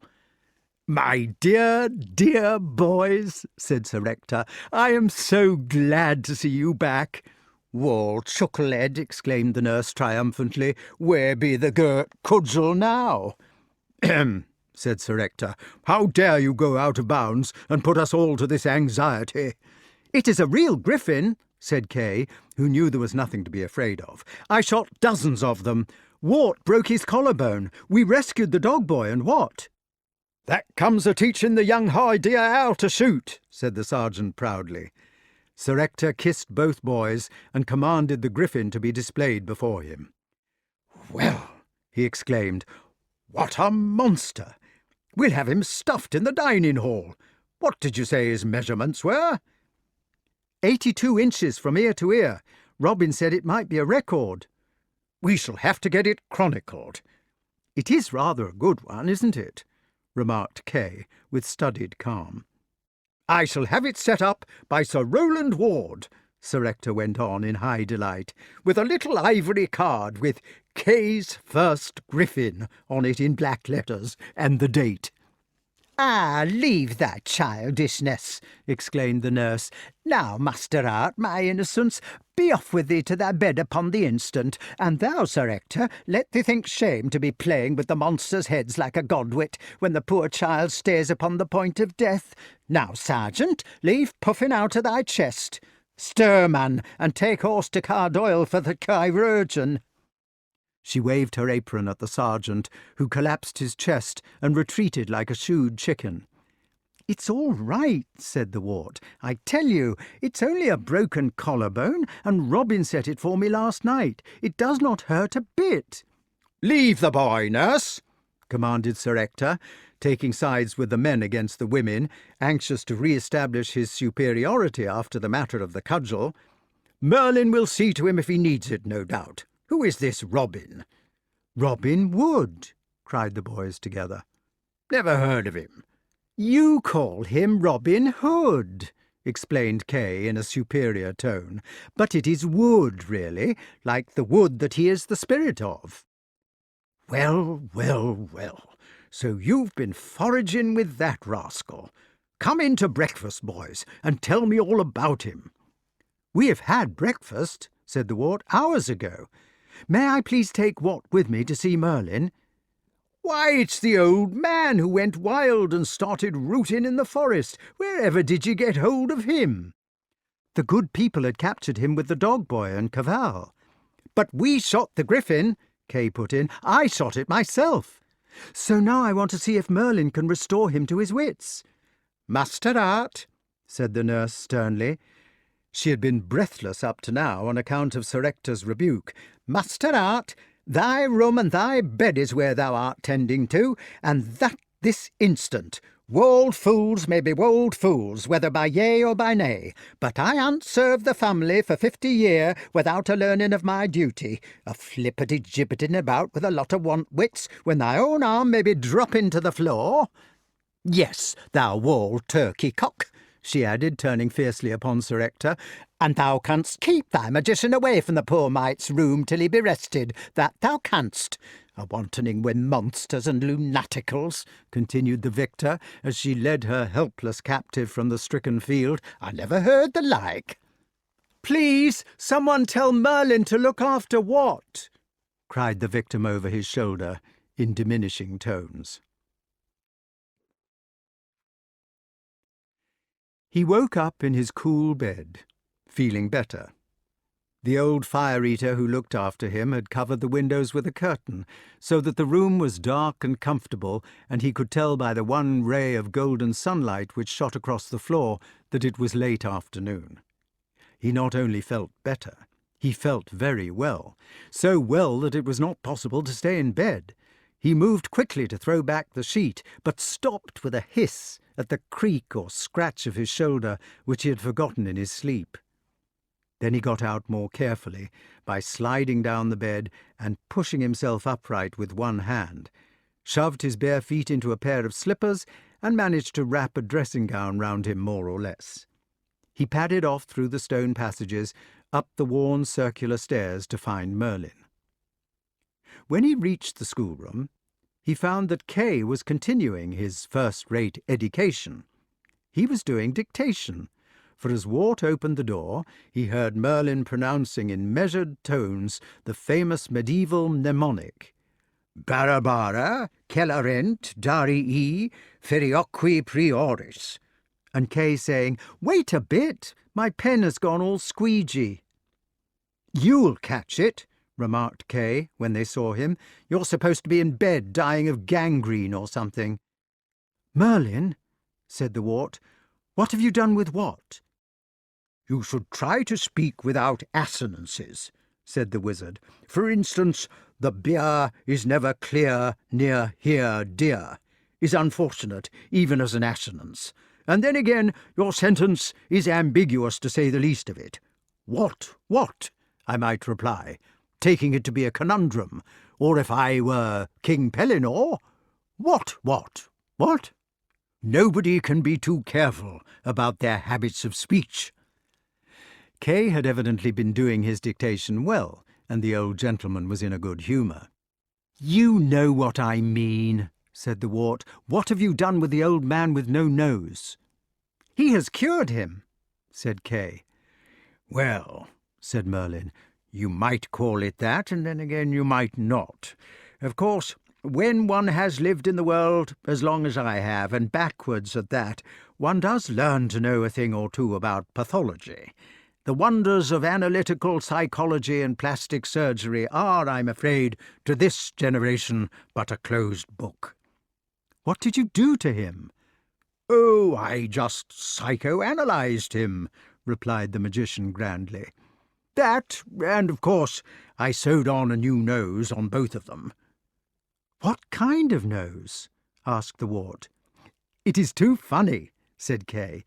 "He wanted to have the griffin's nose for one, but I would not let him. So then he took the noses off the young pigs which we're going to have for supper and used those. Personally, I think they will grunt." "A ticklish operation," said Merlin, "but a successful one." "Well," said the wart doubtfully, "I hope it will be all right. What did they do then?" "They went off to the kennels. Old Wat is very sorry for what he did to the dog boy, but he says he can't remember having done it. He says that suddenly everything went black when they were throwing stones once, and he can't remember anything since. The dog boy forgave him and said he didn't mind a bit. They're going to work together in the kennels in future and not think of what is past any more. The dog boy says that the old man was good to him while they were prisoners of the Fairy Queen, and that he knows he ought not to have thrown stones at him in the first place. He says he often thought about that when other boys were throwing stones at him." "Well," said the wart, "I'm glad it has all turned out for the best. Do you think I could go and visit them?" "For heaven's sakes, don't do anything to annoy your nurse," exclaimed Merlin, looking about him anxiously. "That old woman hit me with a broom when I came to see you this forenoon and broke my spectacles. Could you not wait until tomorrow?" On the morrow, Wat and the dog boy were the firmest of friends. Their common experience of being stoned by the mob and then tied to columns of pork by Morgan Le Fay served as a bond and a topic of reminiscence as they lay among the dogs at night for the rest of their lives. Also, by the morning, they had both pulled off the noses Merlin had kindly given them. They explained that they had got used to having no noses now, and anyway, they preferred to live with the dogs. Chapter 13. The summer was over at last, and nobody could deny any longer that the autumn was definitely there. It was that rather sad time of year, when for the first time for many months the fine old sun still blazes away in a cloudless sky, but doesn't warm you, and the hoar frosts and the mists and the winds begin to stir their faint limbs at morning and evening with the gossamer, as the sap of winter vigour remembers itself in the cold corpses which brave summer slew. The leaves were still on the trees and still green, but it was the leaden green of old leaves, which have seen much since the gay colours and happiness of spring, that seems so lately and, like all happy things, so quickly to have passed. The sheep fairs had been held, the plums had tumbled off the trees in the first big winds, and here and there in the lovely sunlight, too soon enfeebled, a branch of beech or oak was turning yellow, the one to die quickly and mercifully, the other perhaps to hold grimly to the frozen tree and to hiss with its papery skeletons all through the east winds of winter, until the spring was there again. The wart's arm did not hurt any more, but he was not allowed to do his martial exercises under the sergeant-at-arms in the afternoons for fear of spoiling it before it was properly mended. He went for walks instead, kept watch on a playful family of 5 hobbies who shouted "Quee, quee, quee, quee, quee," and would be migrating any day now. They were late already, and he collected the enormous caterpillars of moths which had been through all their changes and now sought lumberingly for a convenient place in which to turn into the chrysalis. His best capture was the 4-inch plum and apricot upholstery of a goat moth, which buried itself quite cheerfully among trails of silk in a box of loose earth which he kept beside his bed.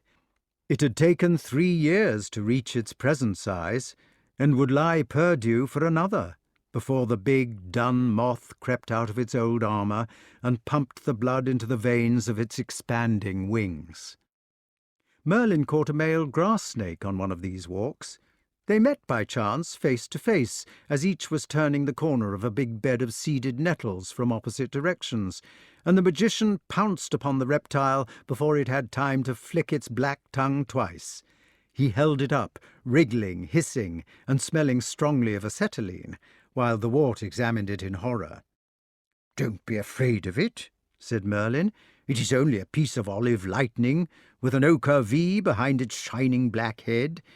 It can't sting you and won't bite you. It has never done harm to anybody, and can only flee and stink.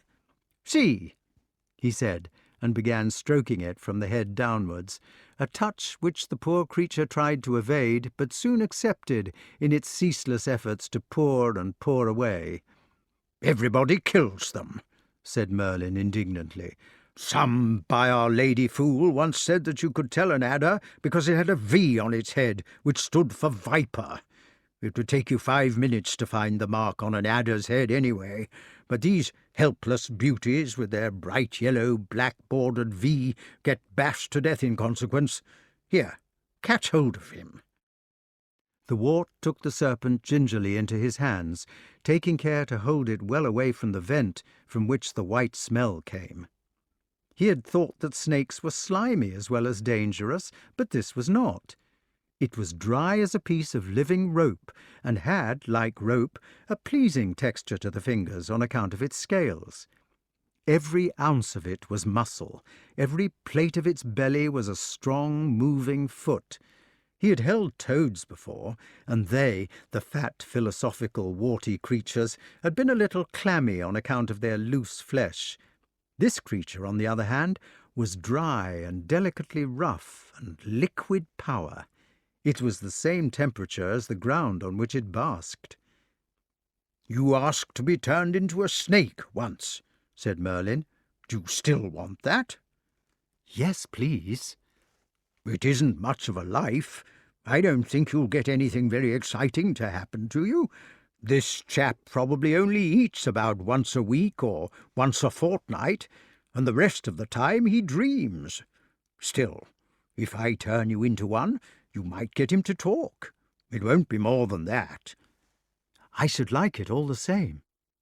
Merlyn loosed the grass snake, which immediately flashed off into the nettles. Then he exchanged a few words in Greek with an invisible gentleman called Aesculapius, and turned to the wart. He said, "I shall stay here for an hour or two, and perhaps I shall sit down against that tree and have a nap. Then I want you to come out to me when I call you. Goodbye." The wart tried to say goodbye, but found that he was dumb. He looked quickly at his hands, but they were not there. Aesculapius had accepted him so gently that he had not noticed it, and he was lying on the ground. "Pour off, then," said Merlyn. "Go and search for him in the nettles." Some people say that snakes are deaf, and others that they deafen themselves in order to escape being charmed by music. The thoughtful adder, for instance, is said by many learned persons to lay one ear upon the ground and to stick the point of his tail into the other so that he cannot hear your music. Wart found that, as a matter of fact, snakes were not deaf. He had an ear, anyway, which was conscious of deep roaring sounds that were approximate to the noises which he had learnt as a boy. For instance, if somebody bangs on the side of the bath, or if the pipes begin to gurgle when your ears are under water, you hear sounds which are different to those which would be heard in a normal position. But you would soon get accustomed to these sounds and connect the roaring and bumbling with water pipes if you kept your head under water for long. In fact, although you heard a different kind of noise, you would still be hearing the pipes which human beings hear in the upper air. So the wart could hear what Merlin said, though it sounded very thin and high, and he therefore hoped to be able to talk to the snake. He darted out his tongue, which he used as a sort of feeler, such as the long stick with which an explorer might probe the bogs in front of him, and he slid off into the nettles in search of his companion. The other snake was lying flat on its face, in a state of great agitation. It had managed to push itself into the very roots of the coarse grass among the nettles, for there is always a kind of empty layer between the green grass and the actual mud. The top green layer is supported on pillars of bleached roots, and it was in this secret, acre-huge chamber which covers every grass field, floored with mud and roofed with green, that the poor snake had sought concealment. It was lamenting to itself in a very sweet, cold, simple voice, and crying, "Alas, alas!" It is difficult to explain the way in which snakes talk, except by this. Everybody knows that there are rays of light, the infrared and the ultraviolet, and those beyond them, in which ants, for instance, can see, and men cannot. Just so there are waves of sound higher than the bat's squeak, which Mozart once heard delivered by Lucrezia Giugari in 1770, and lower than the distant thunder which pheasants hear, or is it that they see the flash, before man? It was in these profound melodious accents that the snake conversed. "Who are you?" asked the snake, trembling, as Wart poured himself into the secret chamber beside it. "Did you see the human? It was an H. sapiens, I believe. I only just got away." It was in such a flutter that it did not wait for its question to be answered, but went on excitedly, "Oh, the horrid creature! Did you notice how it smelt? Well, I shan't go out again in a hurry, that I will say. Look what a mess I've got myself into. It was an H. sapiens barbatus, as far as I could see. They are quite common round here. You take my advice and lie close for a day or two. I just went out for a moment with the idea of getting a frog or two before hibernating, and it pounced upon me like a hedgehog. I don't believe I was ever so frightened in my life. Do you think it would be best to hibernate at once?" "I shouldn't worry," said the wart. "That particular human is fond of snakes, as I happen to know." "To eat?" stammered the serpent. "No, no. He's friendly with them, and has some as pets. That is, he spends most of the botany hours looking for frogs to feed them on. It's wonderful how few frogs there are, once you begin looking for them, only toads, and of course snakes don't eat toads." "I ate a toad once," said the other, who was beginning to calm down. "It was a small one, you know, but it wasn't very nice. Still, I don't think I should like to be a pet of that creature's, however many frogs it caught.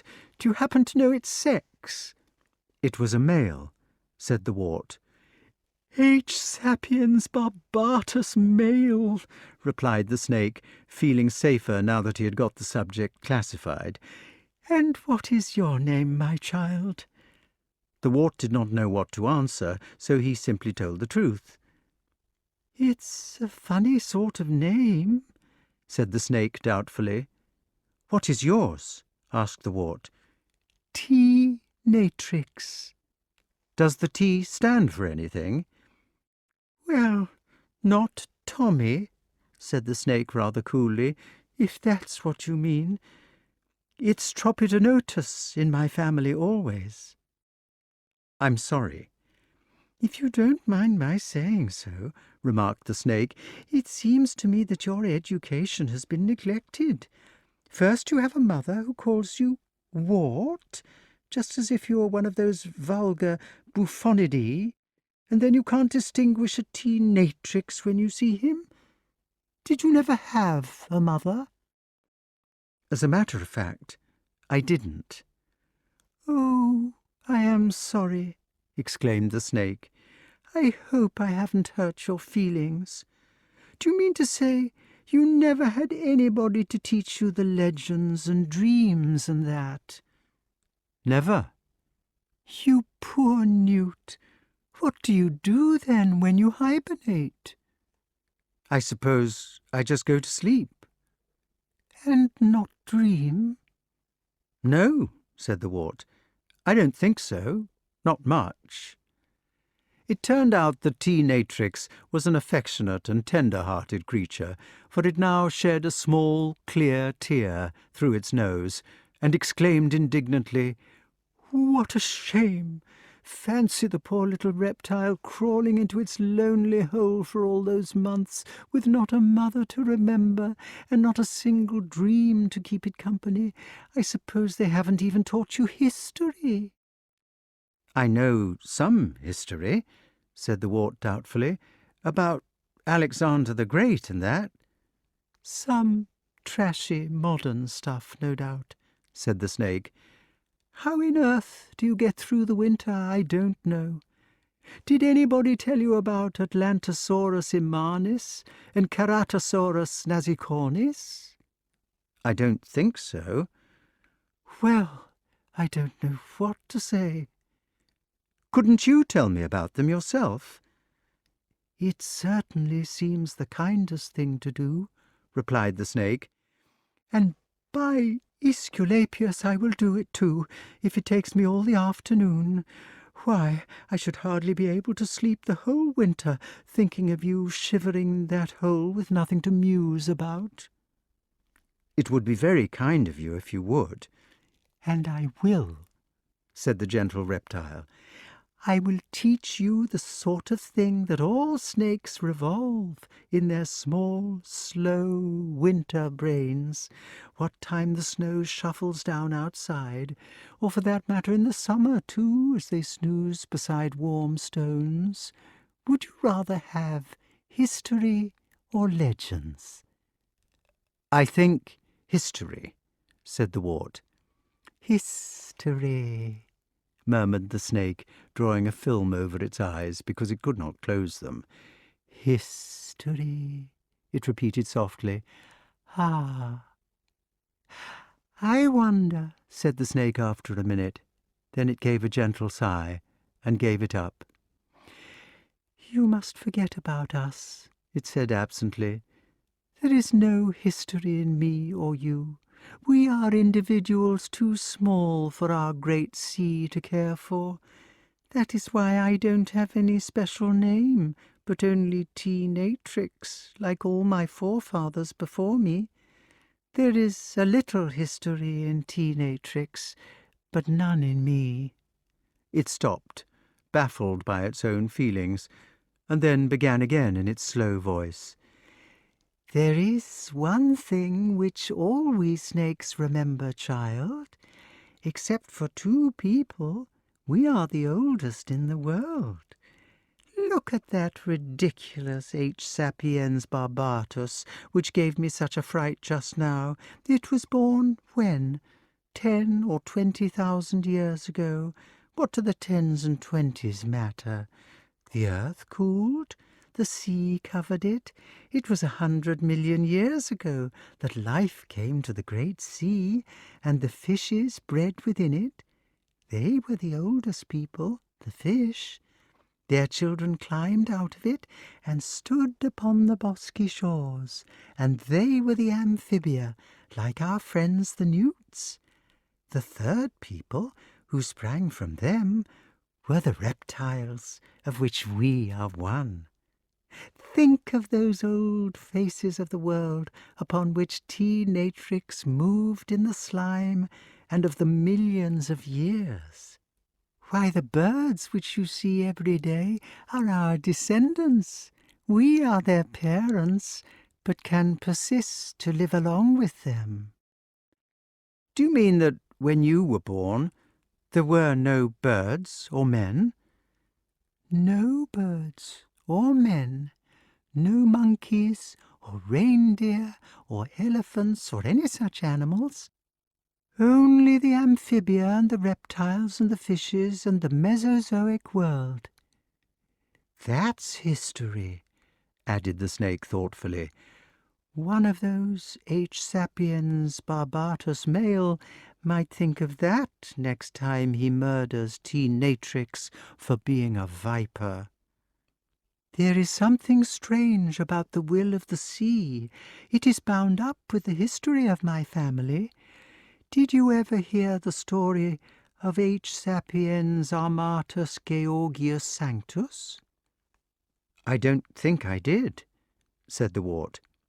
Once, very long ago, when even T. natrix was a young and hopeful, there were two families called Atlantosaurus imanis and Ceratosaurus nasicornis.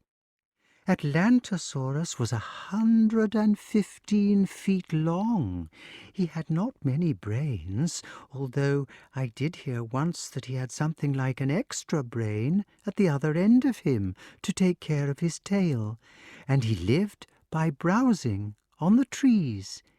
He was timid, ruminant, and harmless, except to the tree frogs, which he munched by mistake among the boughs. He lived very long and thought all the time, so that although he did not think very well, he had generally thought a good deal by the end of it. So far as I can remember, he had solved the problem of being a giant without breaking on account of his own weighty height of 20 feet by having his bones hollow. The birds do that too, you know, for other reasons. However, perhaps I am muddling him up with another of the dinosauria.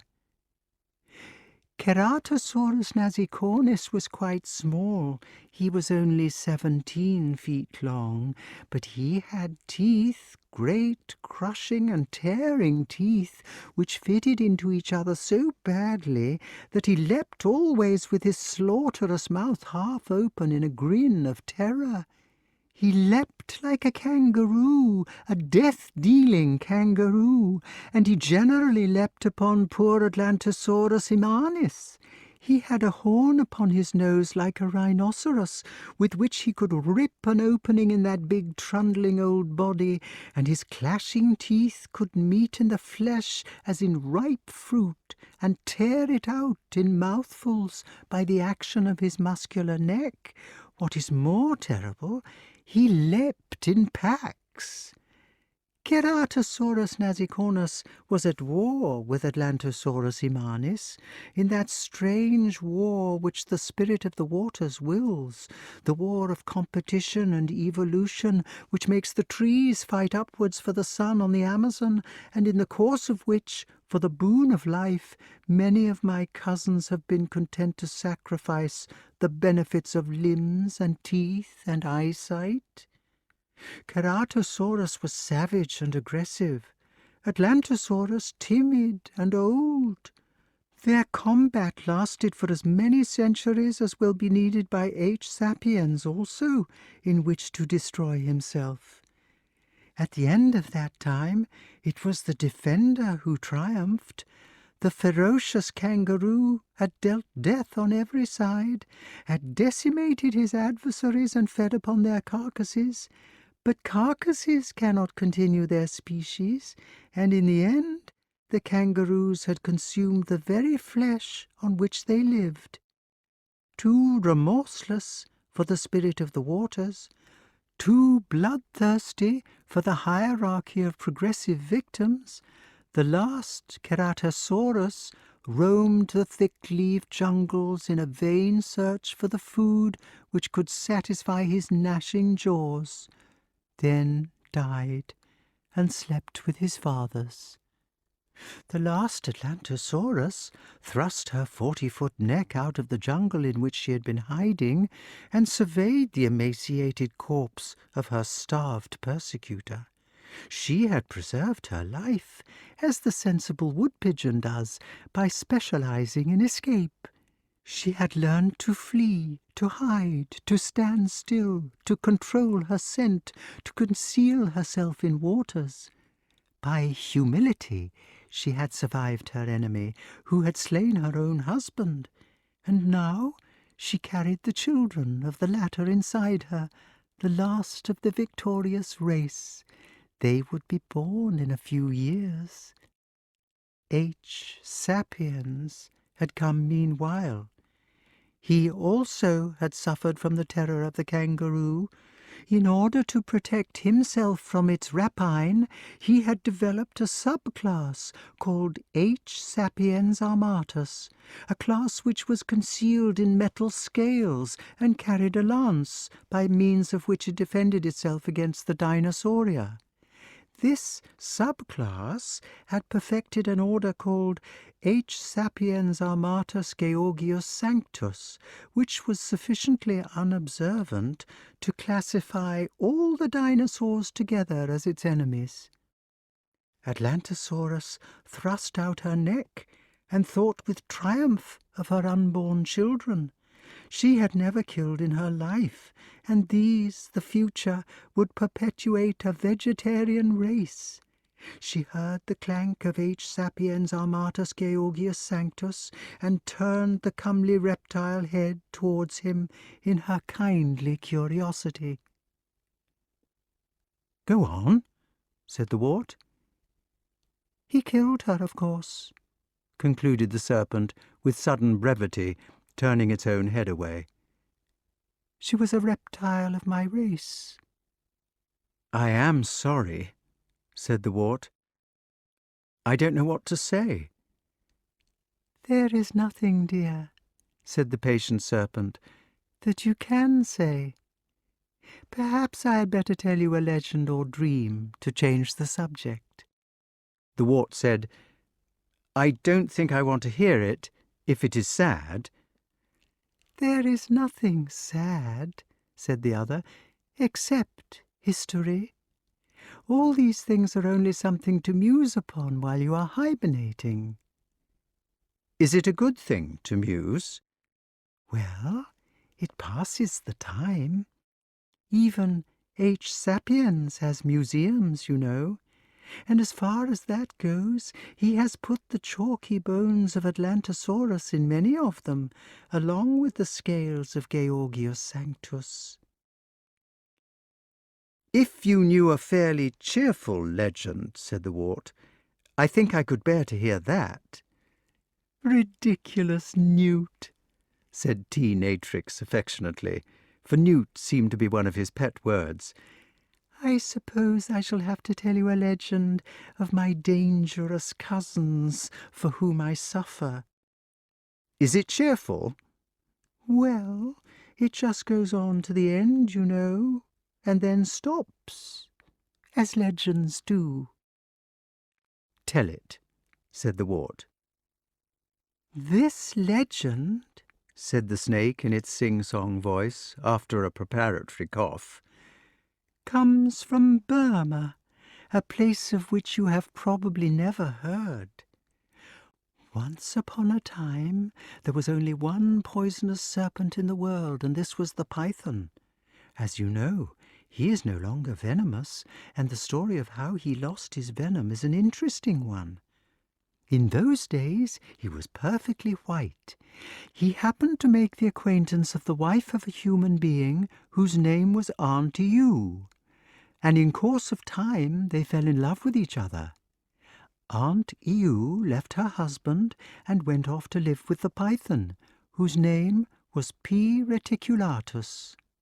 She was in some ways an old-fashioned kind of person, the kind which delights in making carpet slippers for curates among the humans, and she soon set about weaving a most handsome and closely woven skin for her python.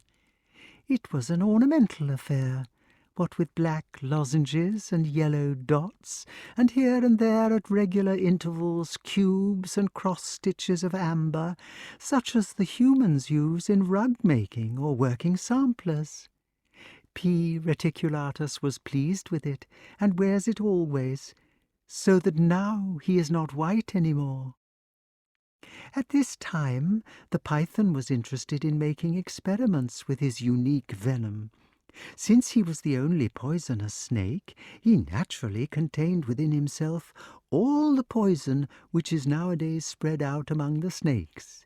So concentrated was this terrible poison, therefore, that he could kill a man, however far away he was, simply by biting any footprint which the man had happened to leave on the ground. P. reticulatus was naturally proud of this accomplishment, but he could never get ocular proof of it. He could not be there to see the man die, and at the same time 3 or 4 miles away to bite his footprint. Yet he wanted very much to establish the truth of the experiment. One day he decided that he would have to rely on evidence. He persuaded a crow that was a friend of his to go off to a village of the Karens, this was the name of the men in that district, and to watch and see if the man did die while he was biting the footprint. Now, the Karens had a curious habit of celebrating a death or funeral, not by tears and lamentations, but by laughing, singing, dancing, jumping, and beating on drums. When the crow arrived to watch events from a tree, and after the man had died, the Karens began to perform their usual rites in front of the hut in which he lay stricken.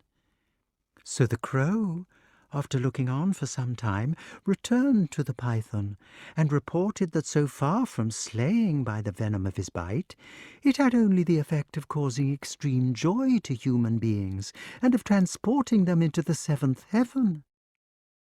The python was so furious that he climbed up to the very top of a tree and sicked up every ounce of his useless poison. Of course, the poison had to fall on something. Although the python had lost his power to sting, the tree itself became venomous, and its juice is used to this day by the anthropophagi to poison their arrows, while several creatures which happened to be underneath it received a due share. The cobra, the water snake, and the frog were among them. Now Aunt Ewe naturally had a soft spot for her fellow mortals, and when it was discovered that the poison was venomous after all, she upbraided P. reticulatus for spreading the power to slay among so many beings. P. reticulatus, who was grateful for his woven coat, felt remorse for what he had done, and hurried off to see how he could improve matters. He explained the nature of the poison to all the creatures which had received it, and asked them to promise that their use of it should not be tyrannical. The cobra agreed to the remarks of the python, and said, "If there be transgression so as to dazzle my eyes, to make my tears fall 7 times in one day, I will bite, but only then." So said most of the kindlier creatures, but the water snake and the silly frog said that they did not see what all this had to do with the python, and that they intended for their part to bite whenever they felt like it. The python immediately set upon them, chased them into the water, and there, of course, the poison was dissolved and washed away. The wart waited to see if there was any more of this story, but there was not. The voice of T. natrix had been getting slower and sleepier towards the end of it, for the afternoon was advancing, and the wind was beginning to fall cold. The sing-song had seemed to get more and more wrapped up in its subject, if you can follow the idea, until it seemed that the story was telling itself while the serpent only drowsed, though it was not possible to tell whether he was really asleep, because snakes have no eyelids to close. "Thank you," said the wart. "I think that was a good story." "Dream about it," whispered Teenatrix sleepily, "while you hibernate." "I will." "Good night," said the snake. "Good night." The funny thing was that the wart really did feel sleepy. Whether it was the voice of the snake, or the cold, or the influence of the story, in 2 minutes he was dreaming himself in a reptilian drama. He was old as the veins of the earth, which were serpents like him, and Aesculapius, with a beard as white as glaciers, was lulling him to sleep. He was teaching him wisdom, the ancient wisdom by which the old snakes can walk with 300 feet at once upon the same world in which their grandchildren the birds have learnt to fly. He was singing to him the song of all the waters. In the great sea the stars swing over, the eternal whirlpool flows. Rest, rest, wild head, in the old bosom which neither feels nor knows. She only rocks us, cradled in heaven, the reptile and the rose. Her waters which bore us will receive us. Good night and sweet repose. In the end it took Merlin 20 shouts in his high human voice to wake the sleeping serpent up in time for tea. Chapter 14. In the autumn, everybody was preparing for the winter. At night, they spent the time rescuing Daddy Longlegs from their candles and rushlights. In the daytime, the cows were turned into the high stubble and weeds which had been left by the harvest sickles. The pigs were driven into the purlieus of the forest, where boys beat the trees to supply them with acorns. Everybody was at a different job. From the granary there proceeded an invariable thumping of flails. In the strip fields the slow and enormously heavy wooden ploughs sailed up and down for the rye and the wheat, while the sowers swung rhythmically along with their hoppers round their necks, casting right hand for left foot and vice versa. Foraging parties came lumbering in with their spike-wheeled carts full of bracken, remarking wisely that they must get warm with ye breeks ere all summer be gone, for tethered-up cattle to sit down upon, while others dragged in timber for the castle fires. The forest rang in the sharp air with the sound of beetle and wedge. Everybody was happy. The Saxons were slaves to their Norman masters, if you chose to look at it in one way, but if you chose to look at it in another, they were the same farm labourers who get along on too few shillings a week today. Only neither the villein nor the farm labourer starved when the master was a man like Sir Ector. It has never been an economic proposition for an owner of cattle to starve his cows, so why should an owner of slaves starve them? The truth is that even nowadays the farm labourer accepts so little money because he does not have to throw his soul in with the bargain, as he would have to do in a town, and the same freedom of spirit has obtained in the country since the earliest times. The villeins were labourers. They lived in the same one-roomed hut with their families, few chickens, litter of pigs, or with a cow possibly called crumbock, most dreadful and insanitary. But they liked it. They were healthy, free of an air with no factory smoke in it, and, which was most of all to them, their heart's interest was bound up with their skill in labour. They knew that Sir Ector was proud of them. They were more valuable to him than his cattle even, and as he valued his cattle more than anything else except his children, this was saying a good deal. He walked and worked among his villagers, thought of their welfare, and could tell the good workmen from the bad.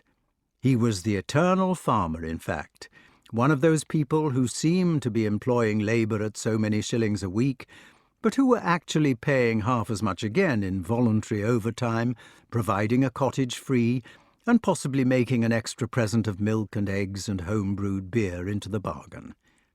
In other parts of Gramarye, of course, there did exist wicked and despotic masters, feudal gangsters whom it was to be King Arthur's destiny to chasten, but the evil was in the bad people who abused it, not in the feudal system.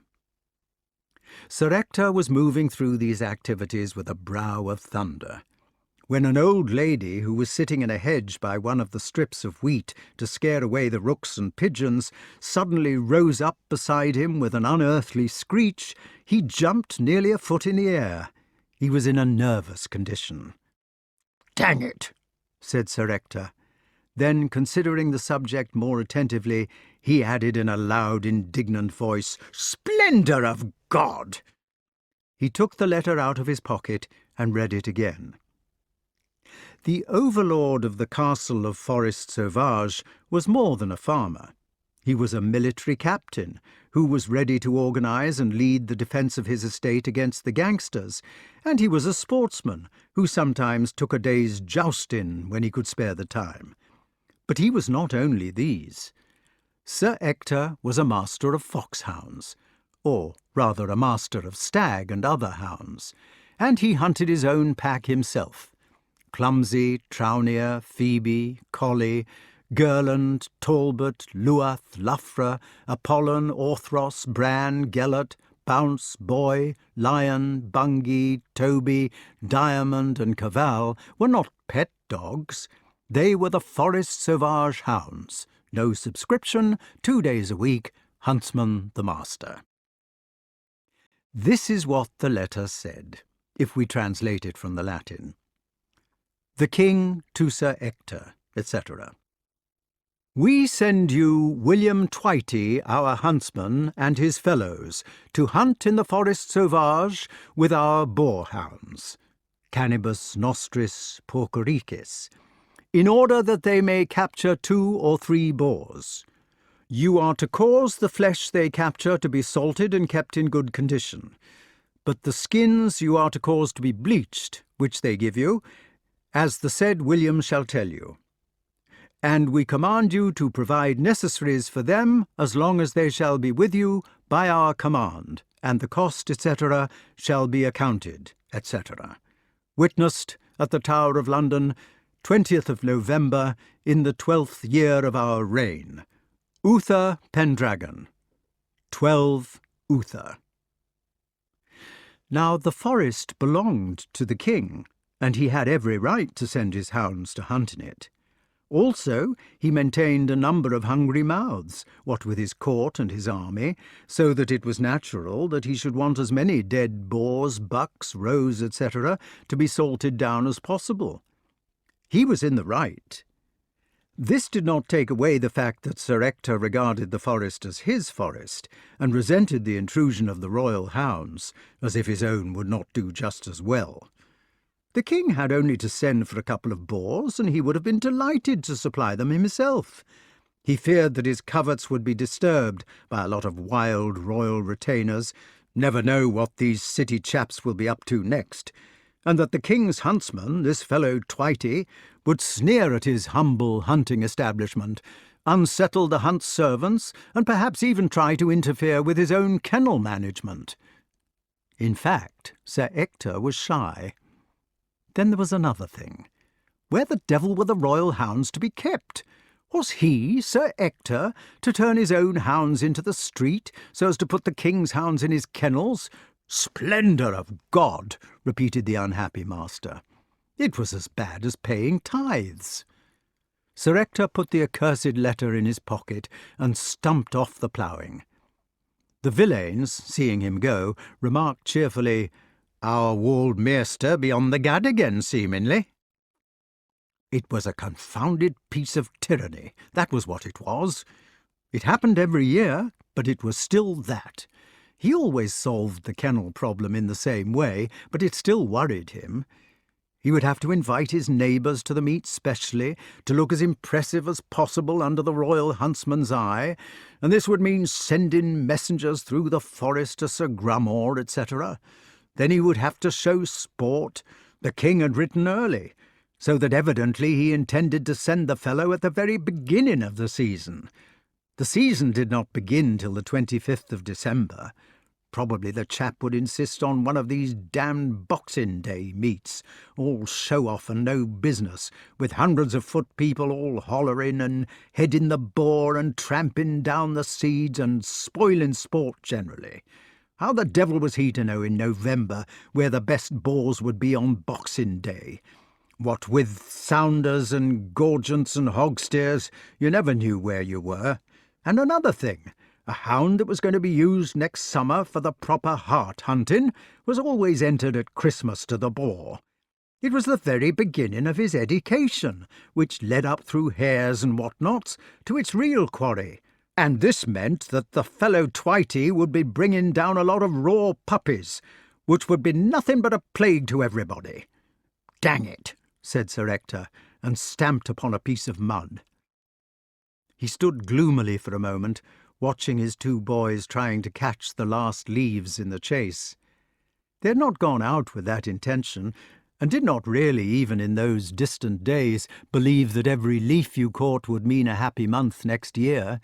Only, as the west wind tore the golden rags away, they looked fascinating and difficult to catch. For the mere sport of catching them, of shouting and laughing and feeling giddy as they looked up, and of darting about to trap the creatures, which were certainly alive in the cunning with which they slipped away, the two boys were prancing about like young fawns in the ruin of the year.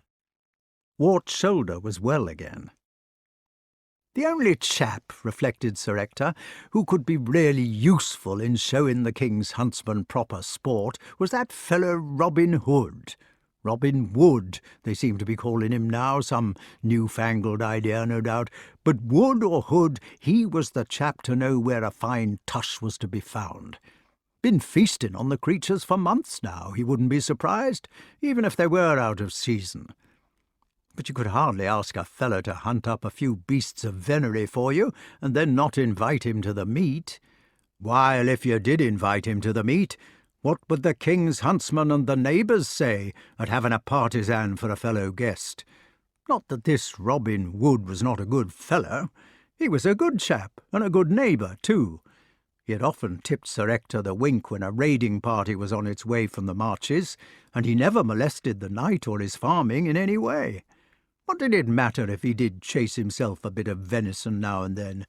There was 400 square miles of forest, so they said, and enough for all. Leave well alone, that was Sir Ector's motto, but that did not alter the neighbours. Another thing was the riot.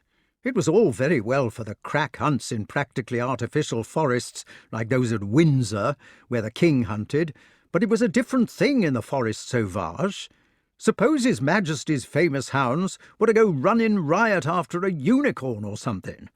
Everybody knew that you could never catch a unicorn without a young virgin for bait, in which case the unicorn meekly laid its white head and mother-of-pearl horn in her lap, and so the puppies would go charging off into the forest for leagues and leagues and never catch it, and get lost, and then what would Sir Ector say to his sovereign? It was not only unicorns, there was the beast Glatizant that everybody had heard so much about. If you had the head of a serpent, the body of a leopard, the haunches of a lion, and were footed like a hart, and especially if you made a noise like 30 couple of hounds questing, it stood to reason that you would account for an excessive number of royal puppies before they pulled you down. Serve them right, too. And what would King Pellinore say if Master William Twitey did succeed in killing his beast? Then there were the small dragons which lived under stones and hissed like kettles. Dangerous varmints, very. Or suppose they were to come across one of the really big dragons. Suppose they were to run into a griffin. Sir Ector considered the prospect moodily for some time, then began to feel better. It would be a jolly good thing, he concluded, if Master Twitey and his beastly dogs did meet the questing beast. Yes, and get eaten up by it too, every one."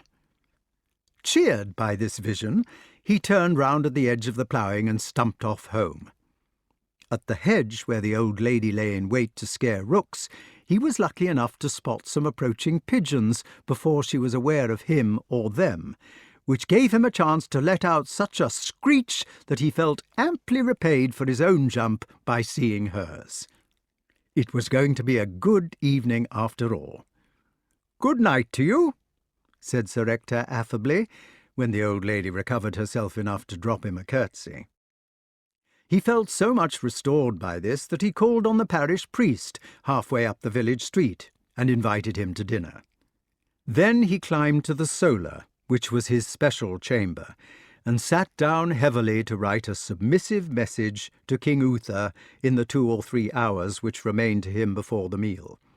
It would take him quite that time, what with sharpening pens, using too much sand to blot with, going to the top of the stairs to ask the butler how to spell things, and starting again if he had made a mess. Sir Ector sat in the solar, while the wintering sunlight threw broad orange beams across his bald head.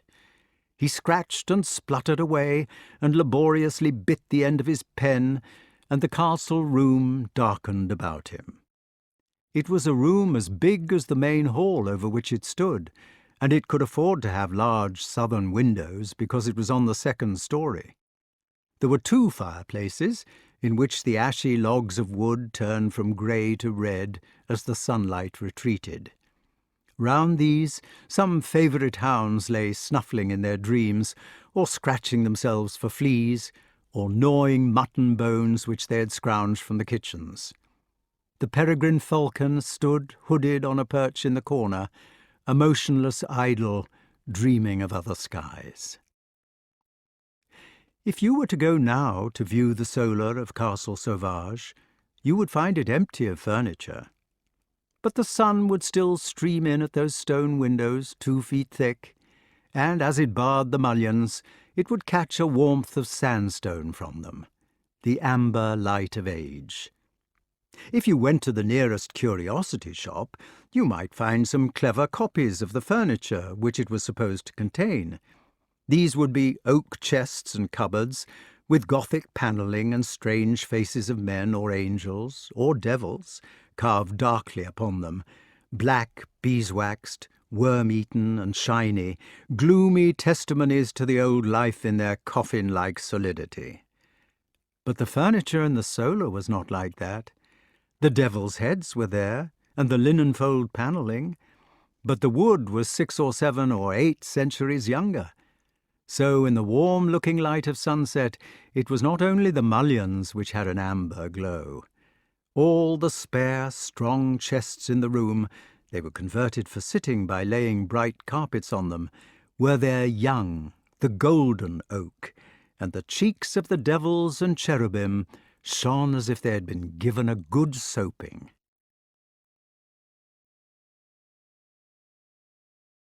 Chapter 15. It was Christmas night, the eve of the Boxing Day meet.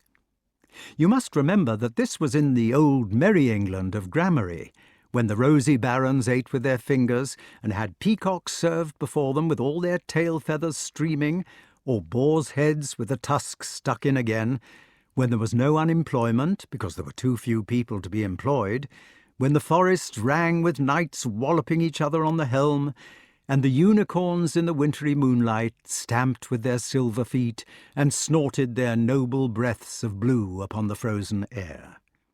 Such marvels were great and comfortable ones. But in the old England there was a greater marvel still. The weather behaved itself. In the spring the little flowers came out obediently in the meads, and the dew sparkled, and the birds sang. In the summer it was beautifully hot for no less than 4 months, and if it did rain just enough for agricultural purposes, they managed to arrange it so that it rained while you were in bed. In the autumn the leaves flamed and rattled before the west winds, tempering their sad adieu with glory. And in the winter, which was confined by statute to 2 months, The snow lay evenly 3 feet thick, but never turned into slush. It was Christmas night in the castle of the Forest Sauvage, and all around the castle the snow lay as it ought to lie. It hung heavily on the battlements like thick icing on a very good cake, and in a few convenient places it modestly turned itself into the clearest icicles of the greatest possible length. It hung on the boughs of the forest trees in rounded lumps, even better than apple blossom, and occasionally slid off the roofs of the village when it saw the chance of falling on some amusing character and giving pleasure to all. The boys made snowballs with it, but never put stones in them to hurt each other, and the dogs, when they were taken out to scumber, bit it and rolled in it and looked surprised but delighted when they vanished into the bigger drifts. There was skating on the moat, which roared with the gliding bones which they used for skates, while hot chestnuts and spiced mead were served on the bank to all and sundry. The owls hooted. The cooks put out plenty of crumbs for the small birds. The villagers brought out their red mufflers. Sir Ector's face shone redder even than these, and reddest of all shone the cottage fires down the main street of an evening, while the winds howled outside, and the old English wolves wandered about slavering in an appropriate manner, or sometimes peeping in at the keyholes with their bloody red eyes. It was Christmas night, and the proper things had been done. The whole village had come to dinner in hall. There had been boar's head and venison and pork and beef and mutton and capons, but no turkey, because this bird had not yet been invented. There had been plum pudding and snapdragon, with blue fire on the tips of one's fingers, and as much mead as anybody could drink. Sir Ector's health had been drunk with "Best respects, Measter," or "Best compliments of the season, my lords and ladies, and many of them." There had been mummers to play an exciting dramatic presentation of a story in which St. George and a Saracen and a funny doctor did surprising things. Also carol singers who rendered Adeste Fidelis and I Sing of a Maiden in high, clear tenor voices. After that, those children who had not been sick from their dinner played Hoodman Blind and other appropriate games, while the young men and maidens danced Morris dances in the middle, the tables having been cleared away. The old folks sat round the walls holding glasses of mead in their hands, and feeling thankful that they were past such capers, hoppings, and skippings, while those children who had not been sick sat with them, and soon went to sleep, the small heads leaning against their shoulders. At the high table Sir Ector sat with his nightly guests, who had come for the morrow's hunting, smiling and nodding, and drinking Burgundy or sherry sack or Malmsey wine.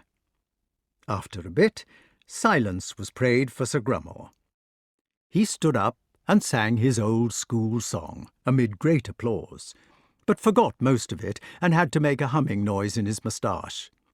Then King Pellinore was nudged to his feet and sang bashfully, "Oh, I was born a Pellinore in famous Lincolnshire, full well I chased the quest in beast for more than 17 year, till I took up with Sir Grummore here, in the season of the year, since when 'tis my delight, on a feather bed night, to sleep at home, my dear." "You see," explained King Pellinore, blushing as he sat down with everybody whacking him on the back, "old Grummore invited me home, what? After we had been having a pleasant joust together, and since then I've been letting my beastly beast go and hang itself on the wall, what?" "Well done," they told him. "You live your own life while you've got it." William Twitey was called for, who had arrived on the previous evening, and the famous huntsman stood up with a perfectly straight face and his crooked eyes fixed upon Sir Ector to sing, "D'ye ken William Twitey with his jerkin so dragged? D'ye ken William Twitey who never yet lagged? Yes, I ken William Twitey, and he ought to be gagged, with his hounds and his horn in the morning." "Bravo!" said Sir Ector. "Did you hear that, eh? Said he ought to be gagged, my dear fella. Blessed if I didn't think he was going to boast when he began. Splendid chaps, these huntsmen, eh? Pass Master Twitey the Malmsey with my compliments." The boys lay curled up under the benches near the fire, Wart with Cavall in his arms. Cavall did not like the heat and the shouting and the smell of mead and wanted to go away, but Wart held him tightly because he needed something to hug, and Cavall had to stay with him perforce, panting over a long pink tongue. "Now, Ralph Passeldue, Goodwall Ralph. Who killed the cow, Ralph? Pray silence for Master Passeldue that couldn't help it." At this, the most lively old man got up at the furthest and humblest end of the hall, as he had got up on all similar occasions for the past half-century. He was no less than 85 years of age, almost blind, almost deaf, but still able and willing and happy to quaver out the same song which he had sung for the pleasure of the forest sauvage since before Sir Ector was bound up in a kind of tight linen putty in his cradle. They could not hear him at the high table. He was too far away in time to be able to reach across the room, but everybody knew what the cracked voice was singing, and everybody loved it. This is what he sang. "When old King Cole was a walking down the street, he saw a lovely lady a-stepping in a puddle. She a-lifted up her skirt for to hop across the middle, and he saw her ankle, wasn't that a fuddle? He couldn't help it, he had to." There were about 20 verses of this song, in which Wold King Cole helplessly saw more and more things that he ought not to have seen, and everybody cheered at the end of each verse, until at the conclusion old Ralph was overwhelmed with congratulations, and sat down smiling dimly to a replenished mug of mead. It was now Sir Ector's turn to wind up the proceedings. He stood up importantly and delivered the following speech. "Friends, tenants, and otherwise, unaccustomed as I am to public speaking—" There was a faint cheer at this, for everybody recognised the speech which Sir Ector had made for the last 20 years, and welcomed it like a brother. "Unaccustomed as I am to public speaking, it is my pleasant duty, I might say my very pleasant duty, to welcome all and sundry to this our homely feast. It has been a good year, and I say it without fear of contradiction, in pasture and plough. We all know how Crumbock of Forest Sauvage won the first prize at Cardoyle Cattle Show for the second time, and one more year will win the cup outright. More power to the Forest Sauvage. As we sit down tonight, I notice some faces now gone from among us, and some which have added to the family circle. Such matters are in the hands of an almighty providence, to which we all feel thankful. We ourselves have been first created and then spared to enjoy the rejoicings of this evening. I think we are all grateful for the blessings which have been showered upon us. Tonight we welcome in our midst the famous King Pellinore, whose labours in ridding our forest of the redoubtable questing beast are known to all. God bless King Pellinore. Hear, hear! Also Sir Grummore Grummersome, a sportsman, though I say it to his face, who will stick to his mount as long as his quest will stand up in front of him. Hooray! Finally, last but not least, we are honoured by a visit from His Majesty's most famous huntsman, Master William Twitey, who will, I feel sure, show us such sport tomorrow that we will rub our eyes and wish that a royal pack of hounds could always be hunting in the forest which we all love so well. View halloo and several retreats blown in imitation. Thank you, my dear friends, for your spontaneous welcome to these gentlemen. They will, I know, accept it in the true and warm-hearted spirit in which it is offered. And now it is time that I should bring my brief remarks to a close. Another year has almost sped, and it is time that we should be looking forward to the challenge in future. What about the cattle show next year?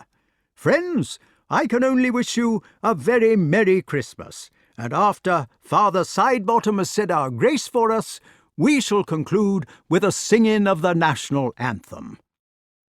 The cheers which broke out at the end of Sir Ector's speech were only just prevented, by several hushes, from drowning the last part of the vicar's grace in Latin. And then everybody stood up loyally in the firelight and sang, "God save King Pendragon, may his reign long drag on. God save the King. Send him most glorious, great and uproarious, horrible and horrious. God save our King." The last notes died away. The hall emptied of its rejoicing humanity. The lanterns flickered outside in the village street as everybody went home in bands for fear of the moonlit wolves, and the castle of the Forest Sauvage slept peacefully and lightless in the strange silence of the holy snow.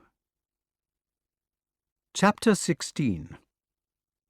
The wart got up early next morning. He made a determined effort the moment he woke, threw off the great bearskin rug under which he slept, and plunged his body into the biting air. He dressed furiously, trembling, skipping about to keep warm, and hissing blue breaths to himself as if he were grooming a horse. He broke the ice in a basin and dipped his face in it with a grimace like eating something sour, said, "Ah!" and rubbed his stinging cheeks vigorously with a towel. Then he felt quite warm again, and scampered off to the emergency kennels to watch the king's huntsman making his last arrangements. Master William Twitey turned out in daylight to be a shrivelled, harassed-looking man, with an expression of melancholy on his face. All his life he had been forced to pursue various animals for the royal table, and when he had caught them, to cut them up into proper joints. He was more than half a butcher. He had to know what parts the hounds should eat, and what parts should be given to his assistants. He had to cut everything up handsomely, leaving 2 vertebrae on the tail to make the chine look attractive, and almost ever since he could remember, he had been either pursuing a hart or cutting it up into helpings. He was not particularly fond of doing this. The harts and hinds in their herds, the boars in their singulars, the skulls of foxes, the richuses of martins, the bevies of roes, the seats of badgers, and the routs of wolves, all came to him more or less as something which you either skinned or flayed and then took home to cook. You could talk to him about Os and Argos, Suet and Greece, Crotes, Fumets and Fiants, but he only looked polite. He knew that you were showing off your knowledge of these words, which were to him a business. You could talk about a mighty boar which had nearly slashed you last winter, but he only stared at you with his distant eyes. He had been slashed 16 times by mighty boars, and his legs had white wheels of shiny flesh that stretched right up to his ribs. While you talked, he got on with whatever part of his profession he had in hand. There was only one thing which could move Master William Twitey. Summer or winter, snow or shine, he was running or galloping after boars and harts, and all the time his soul was somewhere else. Mention a hare to Master Twitey, and although he would still go on galloping after the wretched hart, which seemed to be his destiny, he would gallop with one eye over his shoulder, yearning for puss. It was the only thing he ever talked about. He was always being sent to one castle or another all over England, and when he was there the local servants would fete him and keep his glass filled and ask him about his greatest hunts.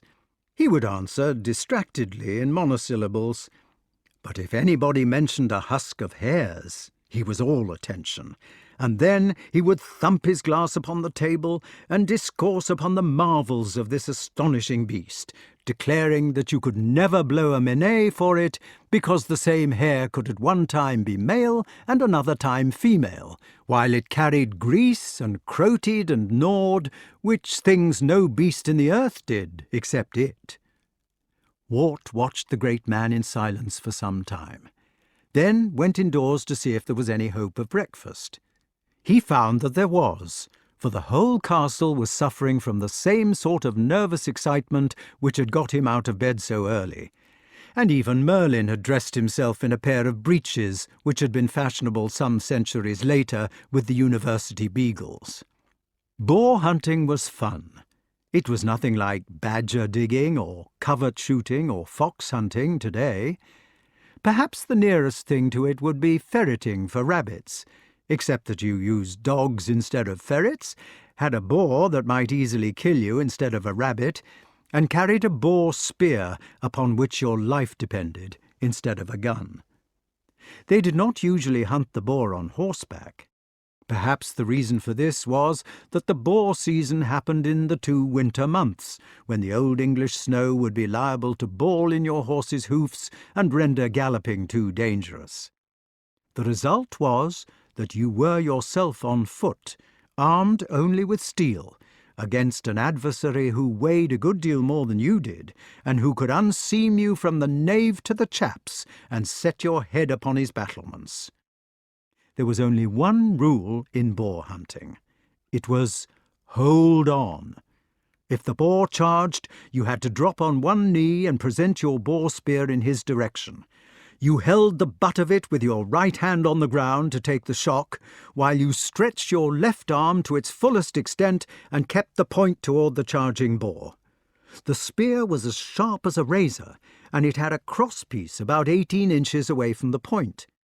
This crosspiece, or horizontal bar, prevented the spear from going more than 18 inches into his chest. Without the crosspiece, a charging boar would have been capable of rushing right up the spear, even if it did go through him, and getting at the hunter like that. But with the crosspiece, he was held away from you at a spear's length, with 18 inches of steel inside him. It was in this situation that you had to hold on. He weighed between 10 and 20 score, and his one object in life was to heave and weave and sidestep until he could get at his assailant and champ him into chops, while the assailant's one object was not to let go of the spear, clasped tight under his arm, until somebody had come to finish him off. If he could keep hold of his end of the weapon while the other end was stuck in the boar, he knew that there was at least a spear's length between them, however much the boar ran him round the forest. You may be able to understand, if you think this over, why all the sportsmen of the castle got up early for the Boxing Day meet and ate their breakfast with a certain amount of suppressed feeling. "Ah," said Sir Grummore, gnawing a pork chop which he held in his fingers.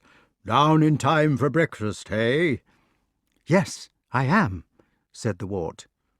"Fine hunting morning," said Sir Grummore. "Got your spear sharp, hey?" "Yes, I have, thank you," said the wart. He went over to the sideboard to get a chop for himself. "Come on, Pellinore," said Sir Ector. "Have a few of these chickens. You're eating nothing this morning."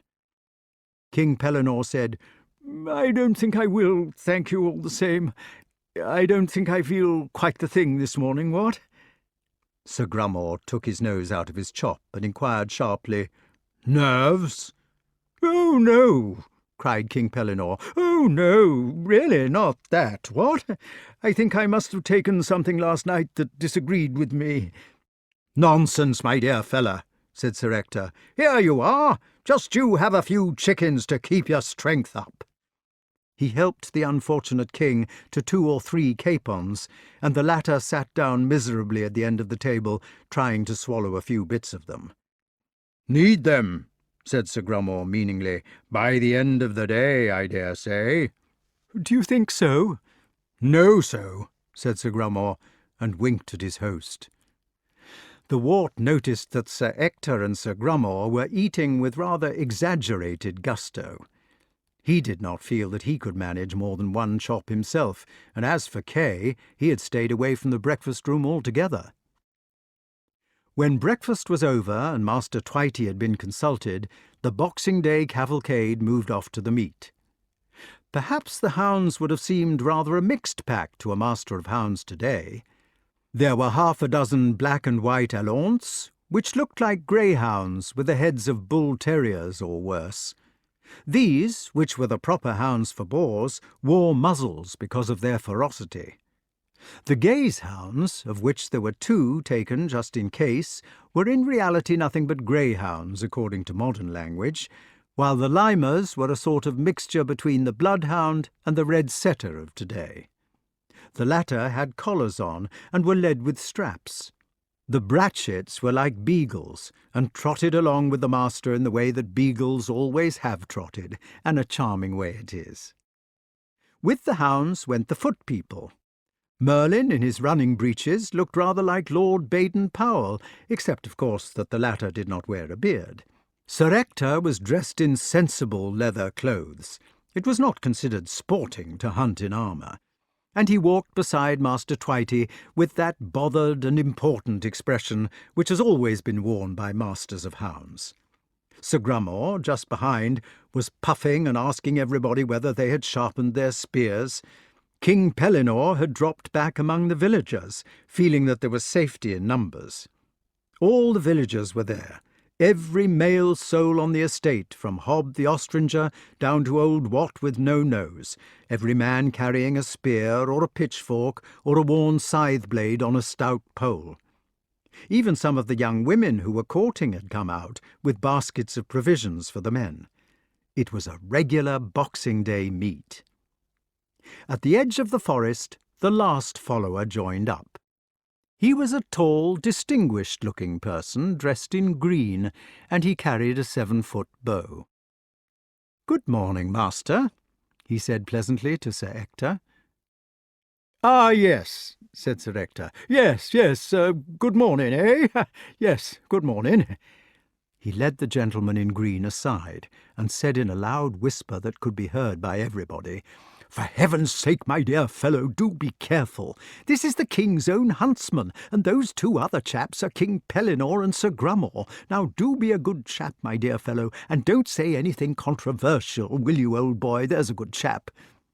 "Certainly I won't," said the green man reassuringly. "But I think you had better introduce me to them." Sir Ector blushed deeply, and called out, "Ah, Grummore! Come over here a minute, will you? I want to introduce a friend of mine, old chap, a chap called Wood, old chap. Wood with a W, you know, not an H. Yes, and this is King Pellinore, Master Wood, King Pellinore." "Hail," said King Pellinore, who had not quite got out of the habit when nervous. "How do?" said Sir Grummore. "No relation to Robin Hood, I suppose?" "Oh, not in the least," interrupted Sir Ector hastily. WOOD, you know, like the stuff they make furniture out of. Furniture, you know, and spears, and, well, spears, you know, and furniture." "How do you do?" said Robin. "Hail," said King Pellinore. "Well," said Sir Grummore, "it is funny you should both wear green."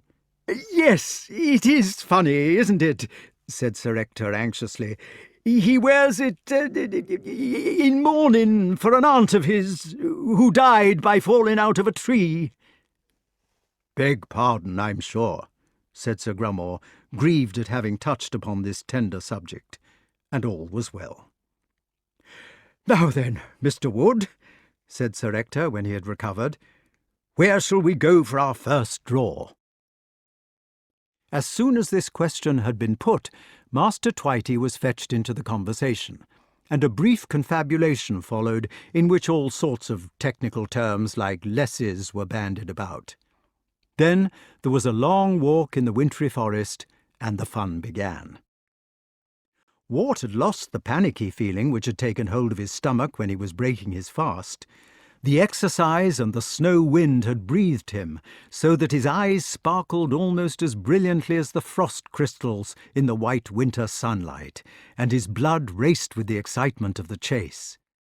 He watched the limerer who held the 2 bloodhound dogs on their leashes, and saw the dogs straining more and more as the boar's lair was approached. He saw how, one by one, and ending with the gaze hounds, who did not hunt by scent, the various hounds became uneasy and began to whimper with desire.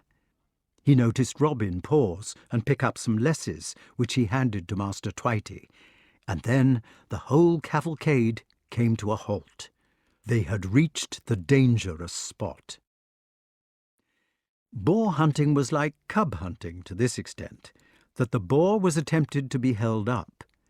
The object of the hunt was to kill him as quickly as possible. Wart took up his position in the circle round the monster's lair, and knelt down on one knee in the snow, with the handle of his spear couched on the ground, ready for emergencies.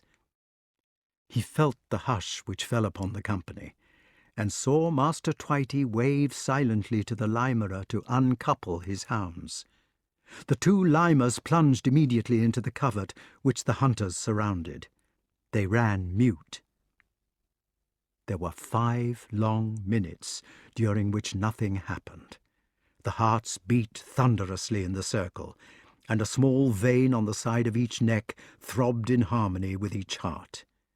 The heads turned quickly from side to side, as each man assured himself of his neighbours, and the breath of life streamed away on the north wind sweetly, as each realised how beautiful life was, which a reeking tusk might in a few seconds rape away from one or another of them if things went wrong. The boar did not express his fury with his voice. There was no uproar in the covert, or yelping from the limers. Only, about 100 yards away from the wart, there was suddenly a black creature standing on the edge of the clearing. It did not seem to be a boar particularly, not in the first seconds that it stood there. It had come too quickly to seem to be anything. It was charging Sir Grummore before the wart had recognised what it was. The black thing rushed over the white snow, throwing up little puffs of it. Sir Grummore, also looking black against the snow, turned a quick somersault in a larger puff. A kind of grunt, but no noise of falling, came clearly on the north wind, and then the boar was gone.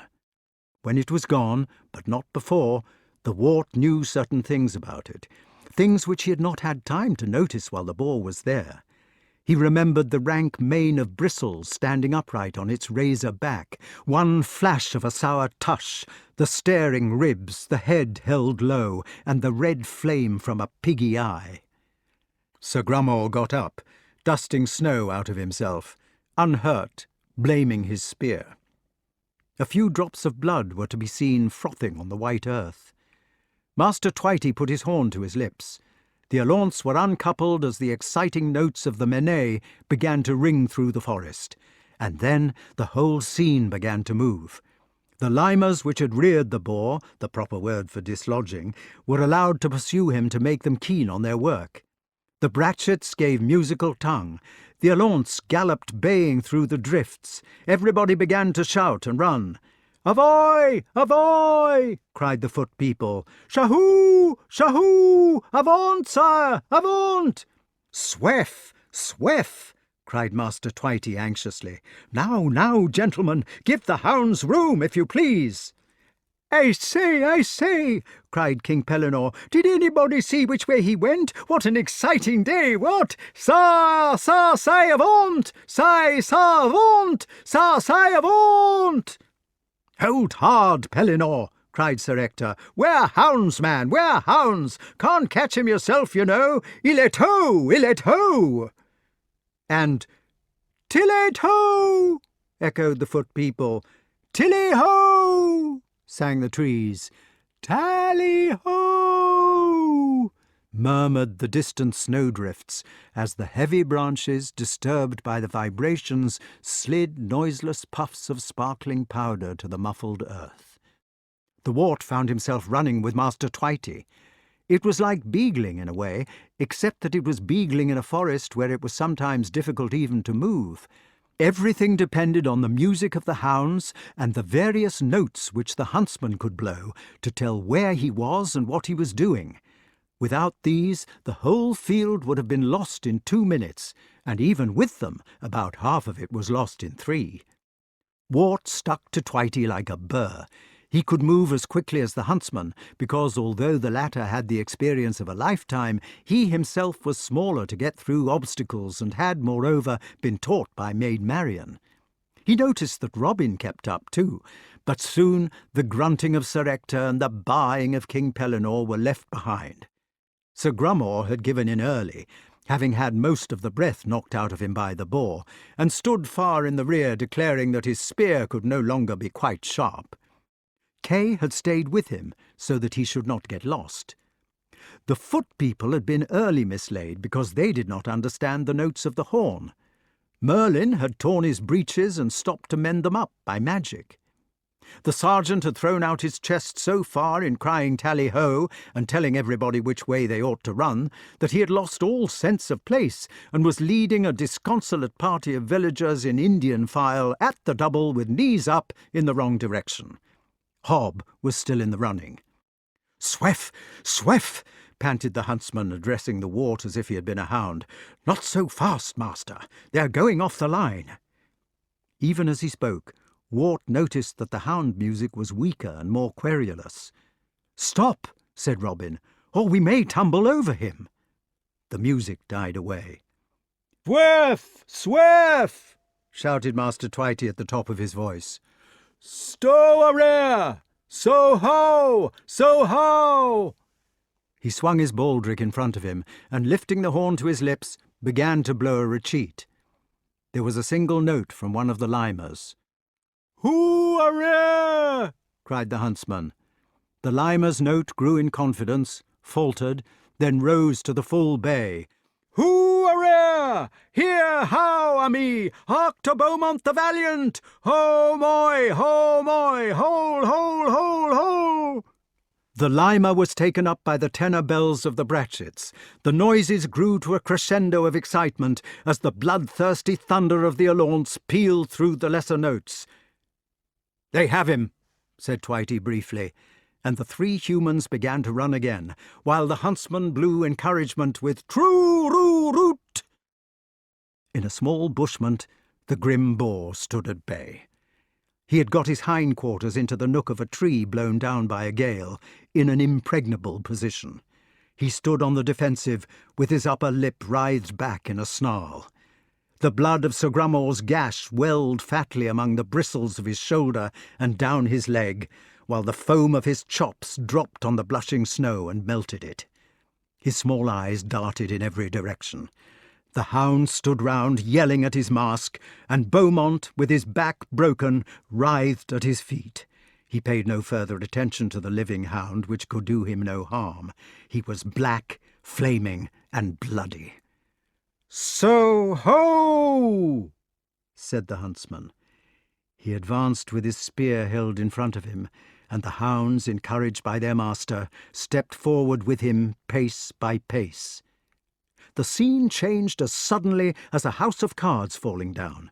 The boar was not at bay any more, but charging Master Twitey. As it charged, the alaunts closed in, seizing it fiercely by the shoulder or throat or leg, so that what surged down on the huntsman was not one boar but a bundle of animals. He dared not use his spear for fear of hurting the dogs. The bundle rolled forward unchecked, as if the hounds did not impede it at all. Twitey began to reverse his spear, to keep the charge off with its butt end, but even as he reversed it, the tussle was upon him. He sprang back, tripped over a root, and the battle closed on top. The wart pranced round the edge, waving his own spear in an agony, but there was nowhere he dared to thrust it in. Robin dropped his spear, drew his falchion in the same movement, stepped into the huddle of snarls, and calmly picked up an alaunt by the leg. The dog did not let go, but there was space where its body had been. Into this space the falchion went slowly. Once, twice, thrice. The whole superstructure stumbled, recovered itself, stumbled again, and sank down ponderously on its left side. The hunt was over. Master Twitey drew one leg slowly from under the boar, stood up, took hold of his knee with his right hand, moved it inquiringly in various directions, nodded to himself, and stretched his back straight.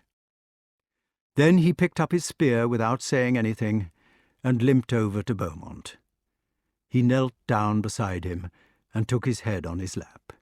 He stroked Beaumont's head and said, "Hark to Beaumont. Softly, Beaumont, mon ami. Oyez à Beaumont the valiant. Soif le douce Beaumont. Soif, soif." Beaumont licked his hand, but could not wag his tail.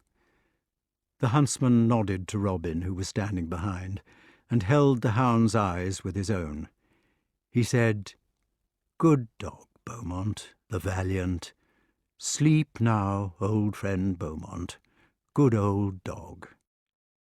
Then Robin's falchion led Beaumont out of this world, to run free with Orion and roll among the stars. The wart did not like to watch Master Twitey for a moment.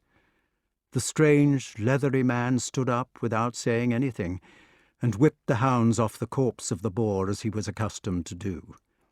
He put his horn to his lips and blew the 4 long notes of the mort without a quaver. But he was blowing the notes for a different reason, and he startled the wart, because he seemed to be crying. The mort brought most of the stragglers up in due time. Hob was there already, and Sir Ector came next, whacking the brambles aside with his boar spear, puffing importantly and shouting, "Well done, Twitey! Splendid hunt, very! That's the way to chase a beast of venery, I will say! What does he weigh?" The others dribbled in by batches, King Pellinore bounding along and crying out, "Tally-ho! Tally-ho! Tally-ho!" in ignorance that the hunt was done. When informed of this, he stopped and said, "Tally-ho, what?" in a feeble voice, then relapsed into silence.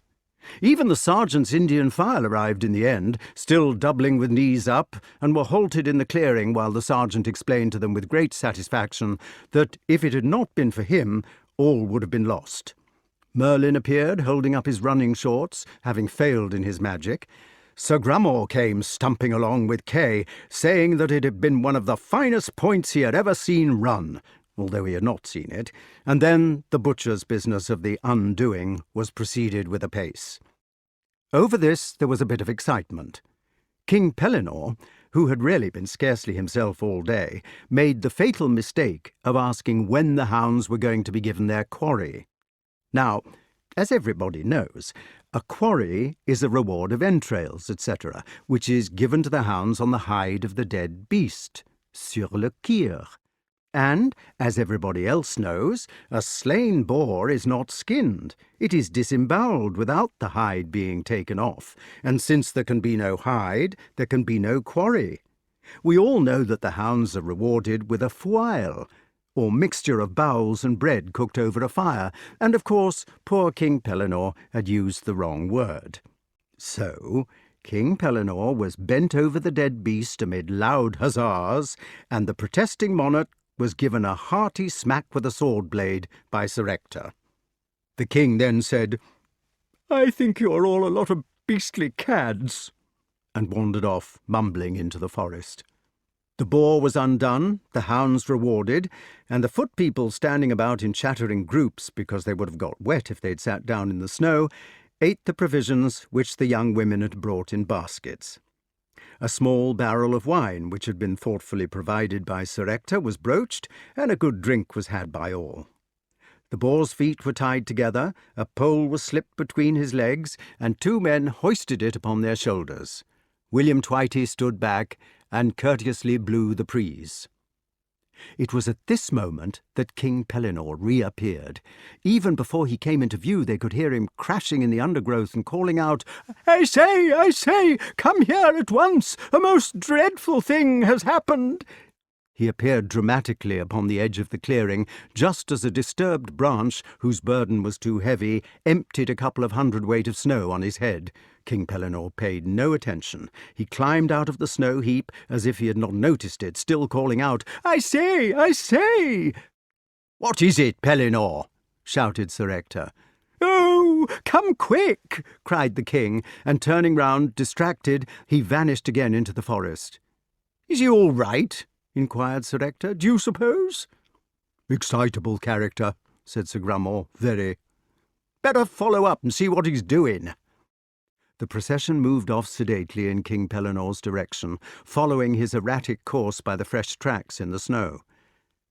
The spectacle which they came across was one for which they were not prepared. In the middle of a dead gorse bush, King Pellinor was sitting, with tears streaming down his face. In his lap there was an enormous snake's head, which he was patting. At the other end of the snake's head there was a long, lean, yellow body with spots on it. At the end of the body there were some lion's legs, which ended in the slots of a heart. "There, there," the king was saying. "I did not mean to leave you altogether. It was only because I wanted to sleep in a feather bed just for a bit. I was coming back, honestly I was. Oh, please don't die, beast, and leave me without any fumets." When he saw Sir Ector, the king took command of the situation. Desperation had given him authority. "Now then, Ector," he exclaimed, "don't stand there like a ninny. Fetch that barrel of wine along at once." They brought the barrel and poured out a generous tot for the questing beast. "Poor creature," said King Pellinor indignantly. "It is pined away, positively pined away, just because there was nobody to take an interest in it. How I could have stayed all that while with Sir Grummore, never given my old beast a thought, I really don't know. Look at his ribs, I ask you, like hoops of a barrel, and lying out in the snow all by itself, almost without the will to live. Come on, beast, you see if you can't get down another gulp of this. It will do you good. Mollocking about in a feather bed," added the remorseful monarch, glaring at Sir Grummore, like a kidney." "But how did you find it?" faltered Sir Grummore. "I happened on it, and small thanks to you, running about like a lot of nincompoops and smacking each other with swords. I happened on it in this gorse bush here, with snow all over its poor back and tears in its eyes, and nobody to care for it in the wide world. It's what comes of not leading a regular life. Before, it was all right. We got up at the same time and quested for regular hours and went to bed at 10:30. Now look at it. It has gone to pieces altogether, and it will be your fault if it dies, you and your bed."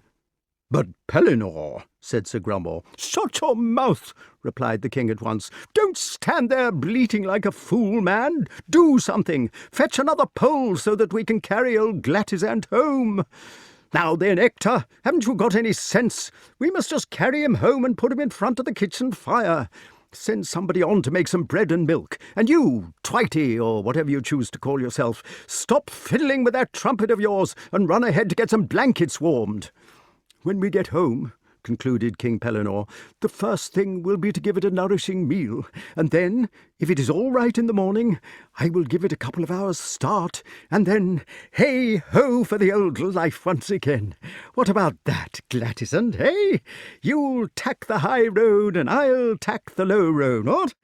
Come along, Robin Hood, or whoever you are. You may think I don't know, but I do. Stop leaning on your bow with that look of negligent woodcraft. Pull yourself together, man, and get that muscle-bound sergeant to help you carry her.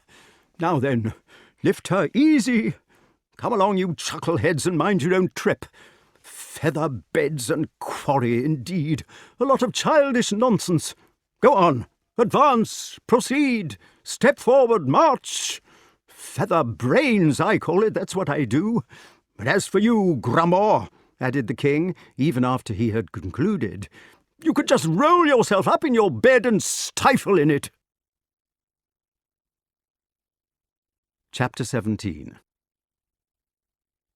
"I think it must be time," said Merlyn, looking at him over the top of his spectacles one afternoon, "that you had another dose of education. That is, as time goes."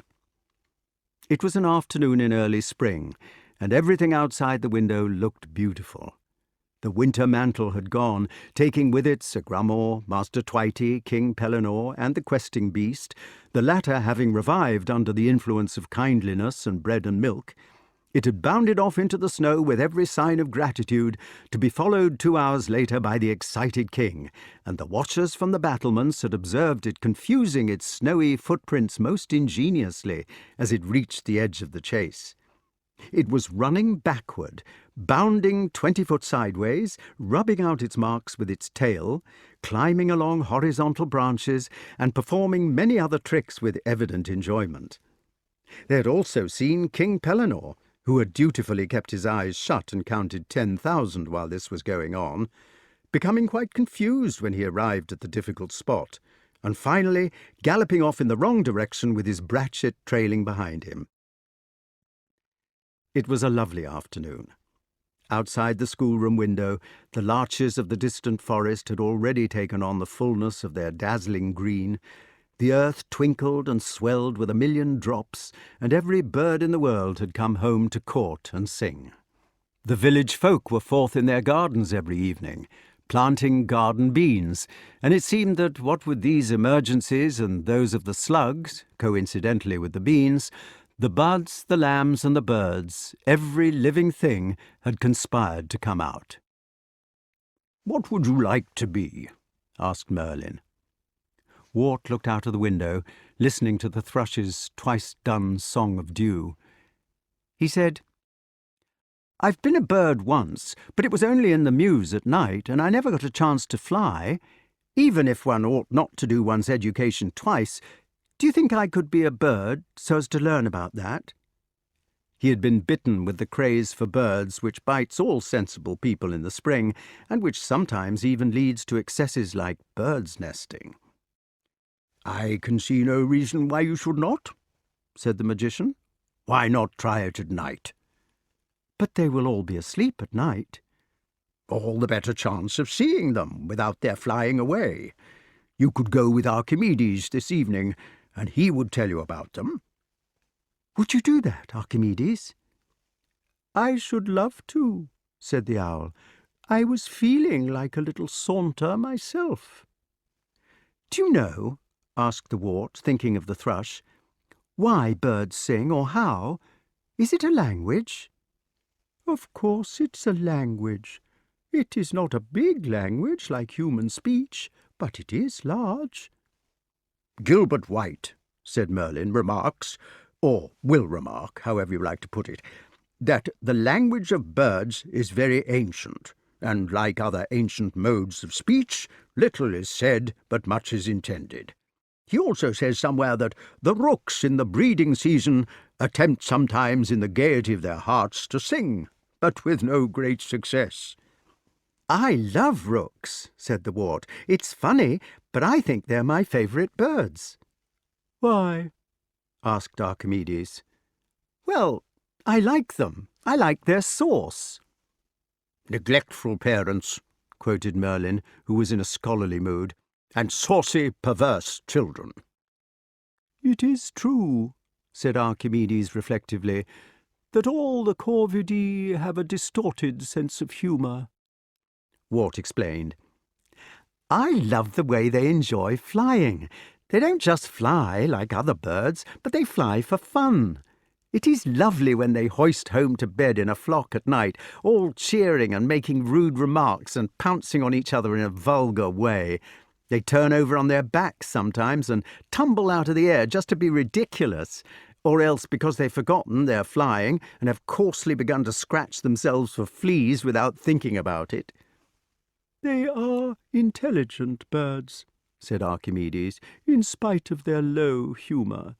They are one of the birds that have parliaments, you know, and a social system." "Do you mean they have laws?" "Certainly they have laws. They meet in the autumn in a field to talk them over." "What sort of laws?" "Oh, well, laws about the defence of the rookery and marriage and so forth. You are not allowed to marry outside the rookery, and if you do become quite lost to all sense of decency and bring back a sable virgin from a neighbouring settlement, then everybody pulls your nest to pieces as fast as you can build it up. They make you go into the suburbs, you know, and that is why every rookery has outlying nests all around it several trees away." "Another thing I like about them," said the wart, "is their go. They may be thieves and practical jokers, and they do quarrel and bully each other in a squawky way, but they've got the courage to mob their enemies. I think it takes some courage to mob a hawk, even if there is a pack of you. And even while they're doing it, they clown."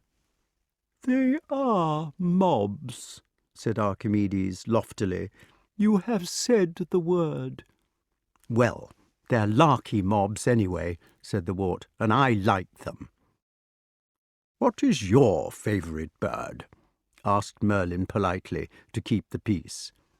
Archimedes thought this over for some time, and then said, "Well, it is a large question. It is rather like asking you, what is your favourite book? On the whole, however, I think that I must prefer the pigeon." "To eat?" "I was leaving that side of it out," said the owl in civilized tones. "Actually, the pigeon is the favourite dish of all raptors, if they are big enough to take her. But I was thinking of nothing but domestic habits." "Describe them." "The pigeon," said Archimedes, "is a kind of Quaker. She dresses in grey. A dutiful child, a constant lover, and a wise parent. She knows, like all philosophers, that the hand of every man is against her. She has learned throughout the centuries to specialize in escape. No pigeon has ever committed an act of aggression, nor turned upon her persecutors. But no bird likewise is so skilful in eluding them. She has learned to drop out of a tree on the opposite side to man, and to fly low so that there is a hedge between them. No other bird can estimate a range so well. Vigilant, powdery, odorous, and loose-feathered, so that dogs object to taking them in their mouths.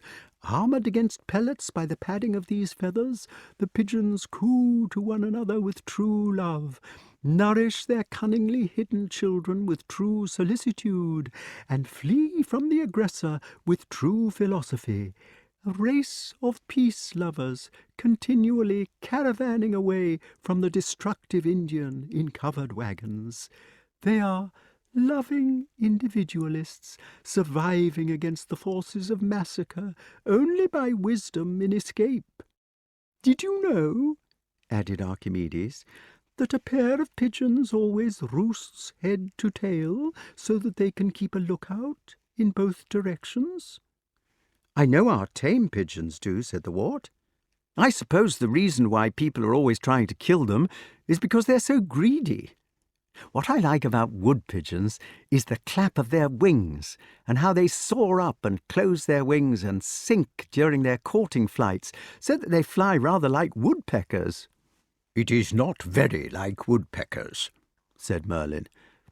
"No, it is not," admitted the wart. "And what is your favourite bird?" asked Archimedes, feeling that his master ought to be allowed a say. Merlin put his fingers together like Sherlock Holmes and replied immediately, "I prefer the chaffinch. My friend Linnaeus calls him celebs, or bachelor bird. The flocks have the sense to separate during the winter, so that all the males are in one flock and all the females in the other. For the winter months, at any rate, there is perfect peace." "The conversation," observed Archimedes, "arose out of whether birds could talk." "Another friend of mine," said Merlin immediately in his most learned voice, "maintains, or will maintain, that the question of the language of birds arises out of imitation. Aristotle, you know, also attributes tragedy to imitation." Archimedes sighed heavily and remarked in prophetic tones, "You had better get it off your chest." "It is like this," said Merlin. "The kestrel drops upon a mouse, and the poor mouse, transfixed with those needle talons, cries out in agony his one squeal of kee. Next time the kestrel sees the mouse, his own soul cries out kee in imitation. Another kestrel, perhaps his mate, comes to that cry, and after a few million years all the kestrels are calling each other with their individual note of kee, kee, kee." "You can't make the whole story out of one bird," said the wart. "I don't want to. The hawks scream like their prey, The mallards croak like the frogs they eat, the shrikes also like these creatures in distress. The blackbirds and thrushes click like the snail shells they hammer to pieces. The various finches make the noise of cracking seeds, and the woodpecker imitates the tapping on wood which he makes to get the insects that he eats.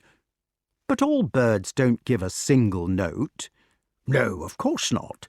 The call note arises out of imitation, and then the various bird songs are developed by repeating the call note and descanting upon it.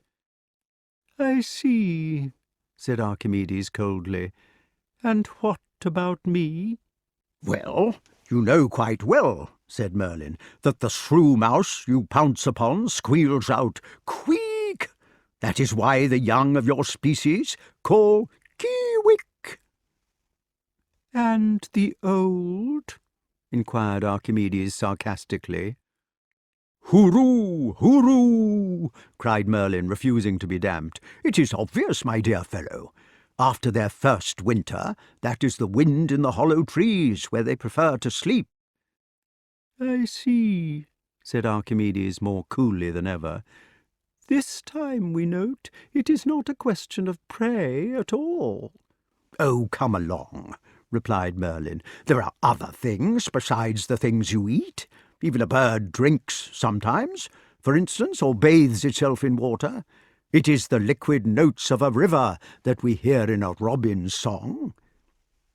It seems now, said Archimedes, that it is no longer a question of what we eat, but also what we drink or hear. "And why not?" The owl said resignedly. Oh, well. I think it is an interesting idea, said the wart, to encourage his tutor. But how does a language come out of these imitations? "They repeat them at first," said Merlin, "and then they vary them. You don't seem to realize what a lot of meaning there resides in the tone and the speed of voice. Suppose I were to say, 'What a nice day,' just like that. You would answer, 'Yes, so it is.' But if I were to say, 'What a nice day,' in caressing tones, you might think I was a nice person. But then again, if I were to say, 'What a nice day,' quite breathless, you might look about you to see what had put me in a fright. It is like this that the birds have developed their language." "Would you mind telling us," said Archimedes, "since you know so much about it, how many various things we birds are able to express by altering the tempo and emphasis of the elaborations of our call notes?" "But a large number of things. You can cry, 'Kee-wick,' in tender accents if you're in love, or 'Kee-wick,' angrily in challenge or in hate. You can cry it on a rising scale as a call note, if you do not know where your partner is, or to attract their attention away if strangers are straying near your nest. If you go near the old nest in the winter-time, you may cry, 'Kee-wick,' lovingly, a conditioned reflex from the pleasures which you once enjoyed within it. And if I come near to you in a startling way, you may cry out, 'Kee-wick, kee-wick, kee-wick,' in loud alarm." "When we come to conditioned reflexes," remarked Archimedes sourly, "I prefer to look for a mouse." "So you may. And when you find it, I dare say you will make another sound characteristic of owls, though not often mentioned in books of ornithology.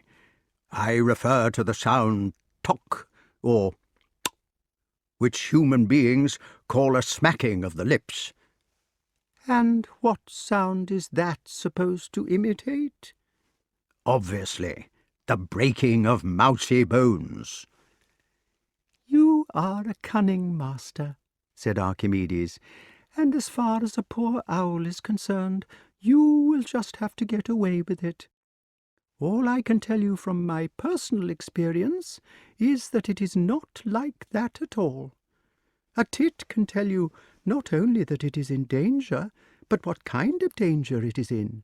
It can say, 'Look out for the cat,' or 'Look out for the hawk,' or 'Look out for the tawny owl,' as plainly as ABC.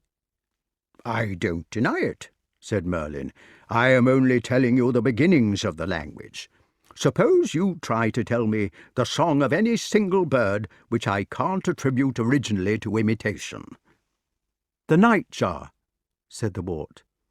"The buzzing of the wings of beetles," replied his tutor at once. "The nightingale," cried Archimedes desperately. "Ah," said Merlyn, leaning back in his comfortable chair, "now we are to imitate the soul song of our beloved Proserpine, as she stirs to wake in all her liquid self." "Teru," said the wart softly.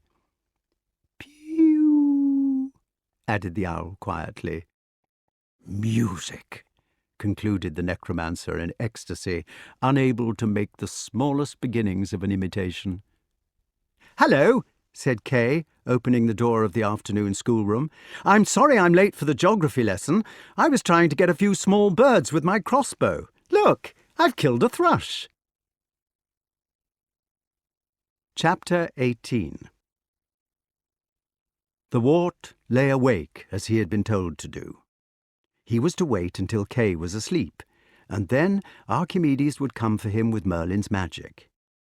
He lay under the great bearskin and stared out of the window at the stars of spring, no longer frosty and metallic, but as if they'd been new-washed and had swollen with the moisture. It was a lovely evening, without rain or cloud. The sky between the stars was of the deepest and fullest velvet.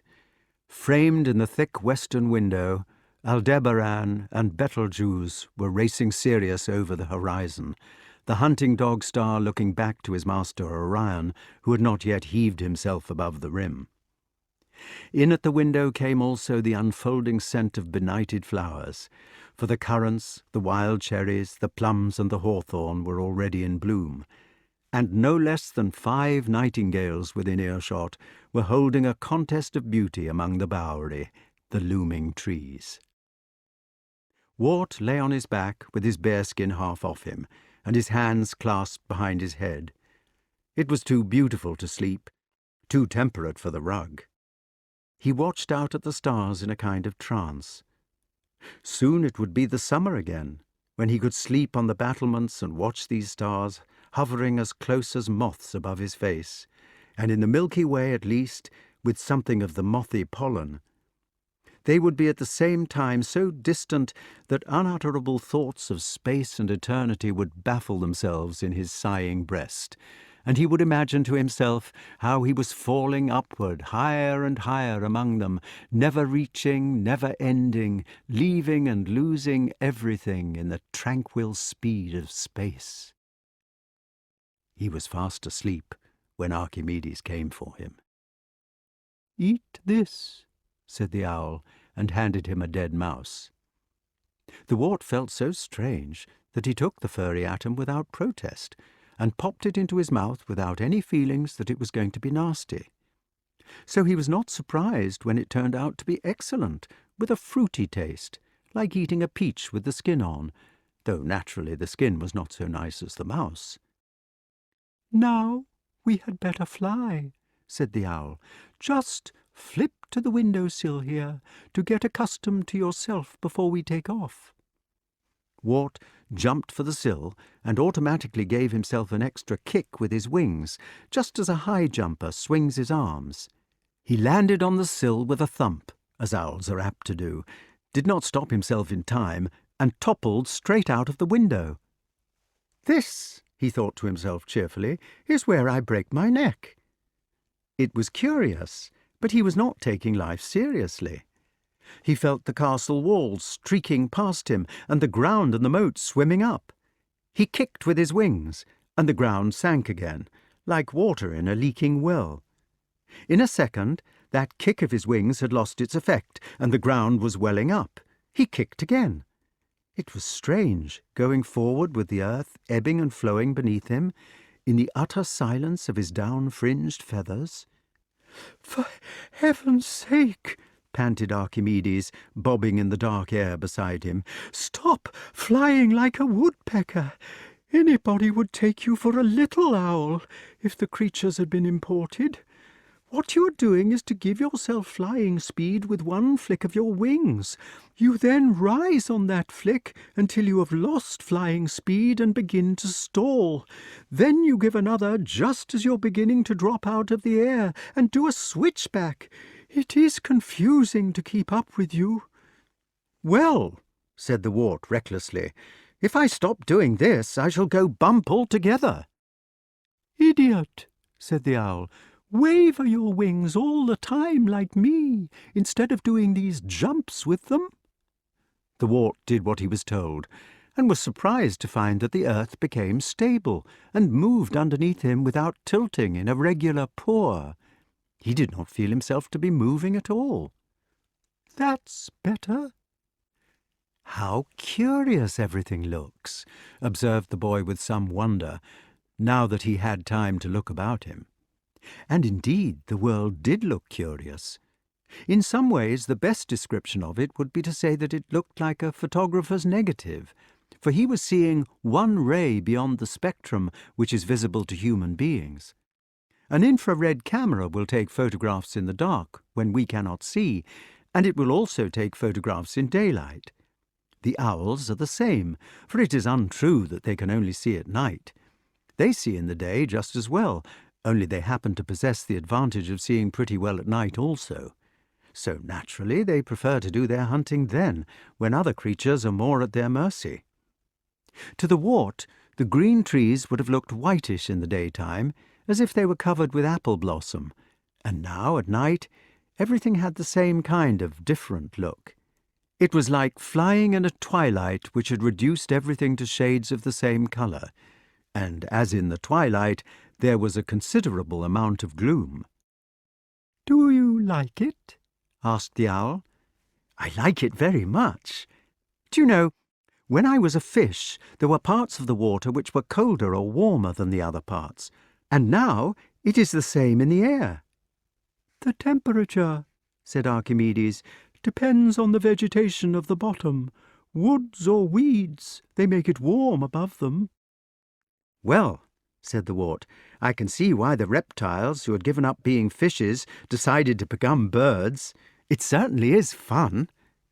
"You are beginning to fit things together," remarked Archimedes. "Do you mind if we sit down?" "How does one?" "You must stall.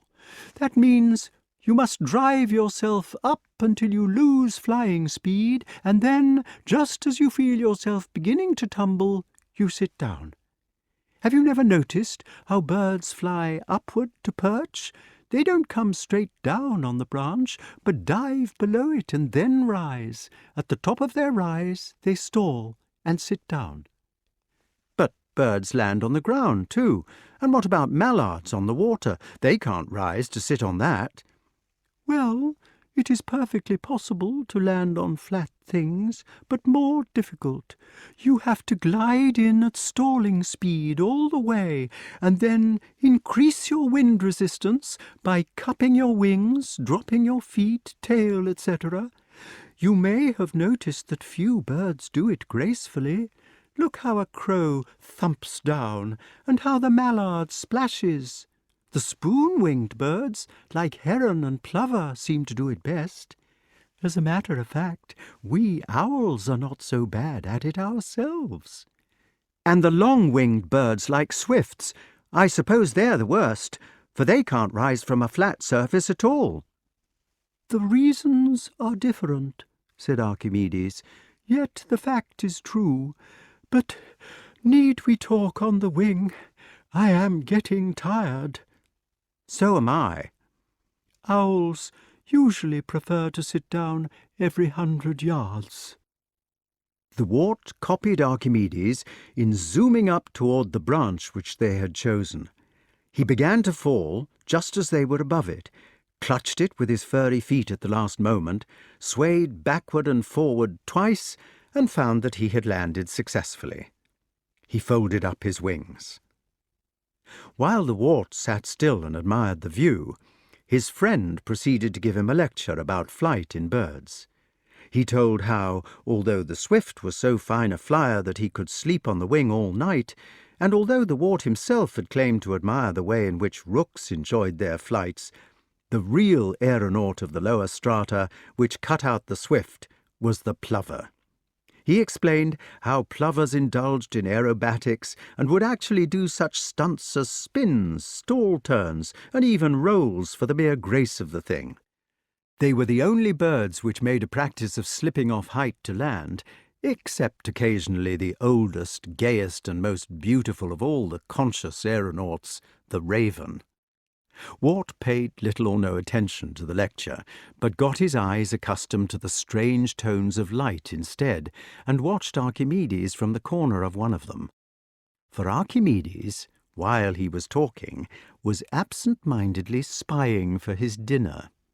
This spying was an odd performance. A spinning top which is beginning to lose its spin slowly describes circles with its highest point before falling down. The leg of the top remains in the same place, but the apex makes circles which get bigger and bigger toward the end. This is what Archimedes was absent-mindedly doing. His feet remained stationary, but he moved the upper part of his body round and round, like somebody trying to see from behind a fat lady at a cinema, and uncertain which side of her gave the best view. As he could also turn his head almost completely round on his shoulders, you may imagine that his antics were worth watching. "What are you doing?" asked the wart. Even as he asked, Archimedes was gone. First there had been an owl talking about plover, and then there was no owl. Only, far below the wart, there was a thump and a rattle of leaves as the aerial torpedo went smack into the middle of a bush, regardless of obstructions.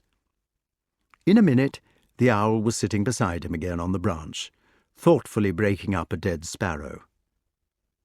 "May I do that?" asked the wart, inclined to be bloodthirsty. "As a matter of fact," said Archimedes, after waiting to crop his mouthful, "you may not. The magic mouse which turned you into an owl will be enough for you.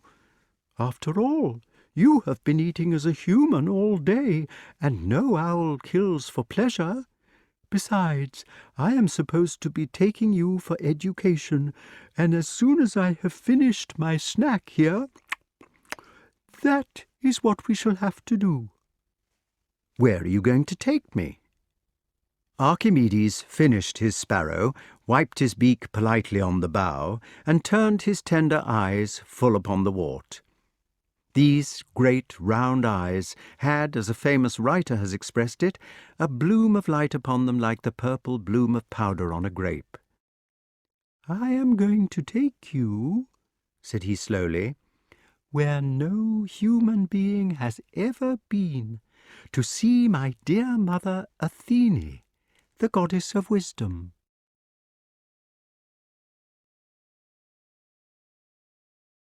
It was a long and terrible journey, passing beyond the midnight country of sorrow and the sun-drained wastes of solitude into the undiscovered country of Kennaquhair, whose latitude is 91 degrees north and longitude 181 degrees west.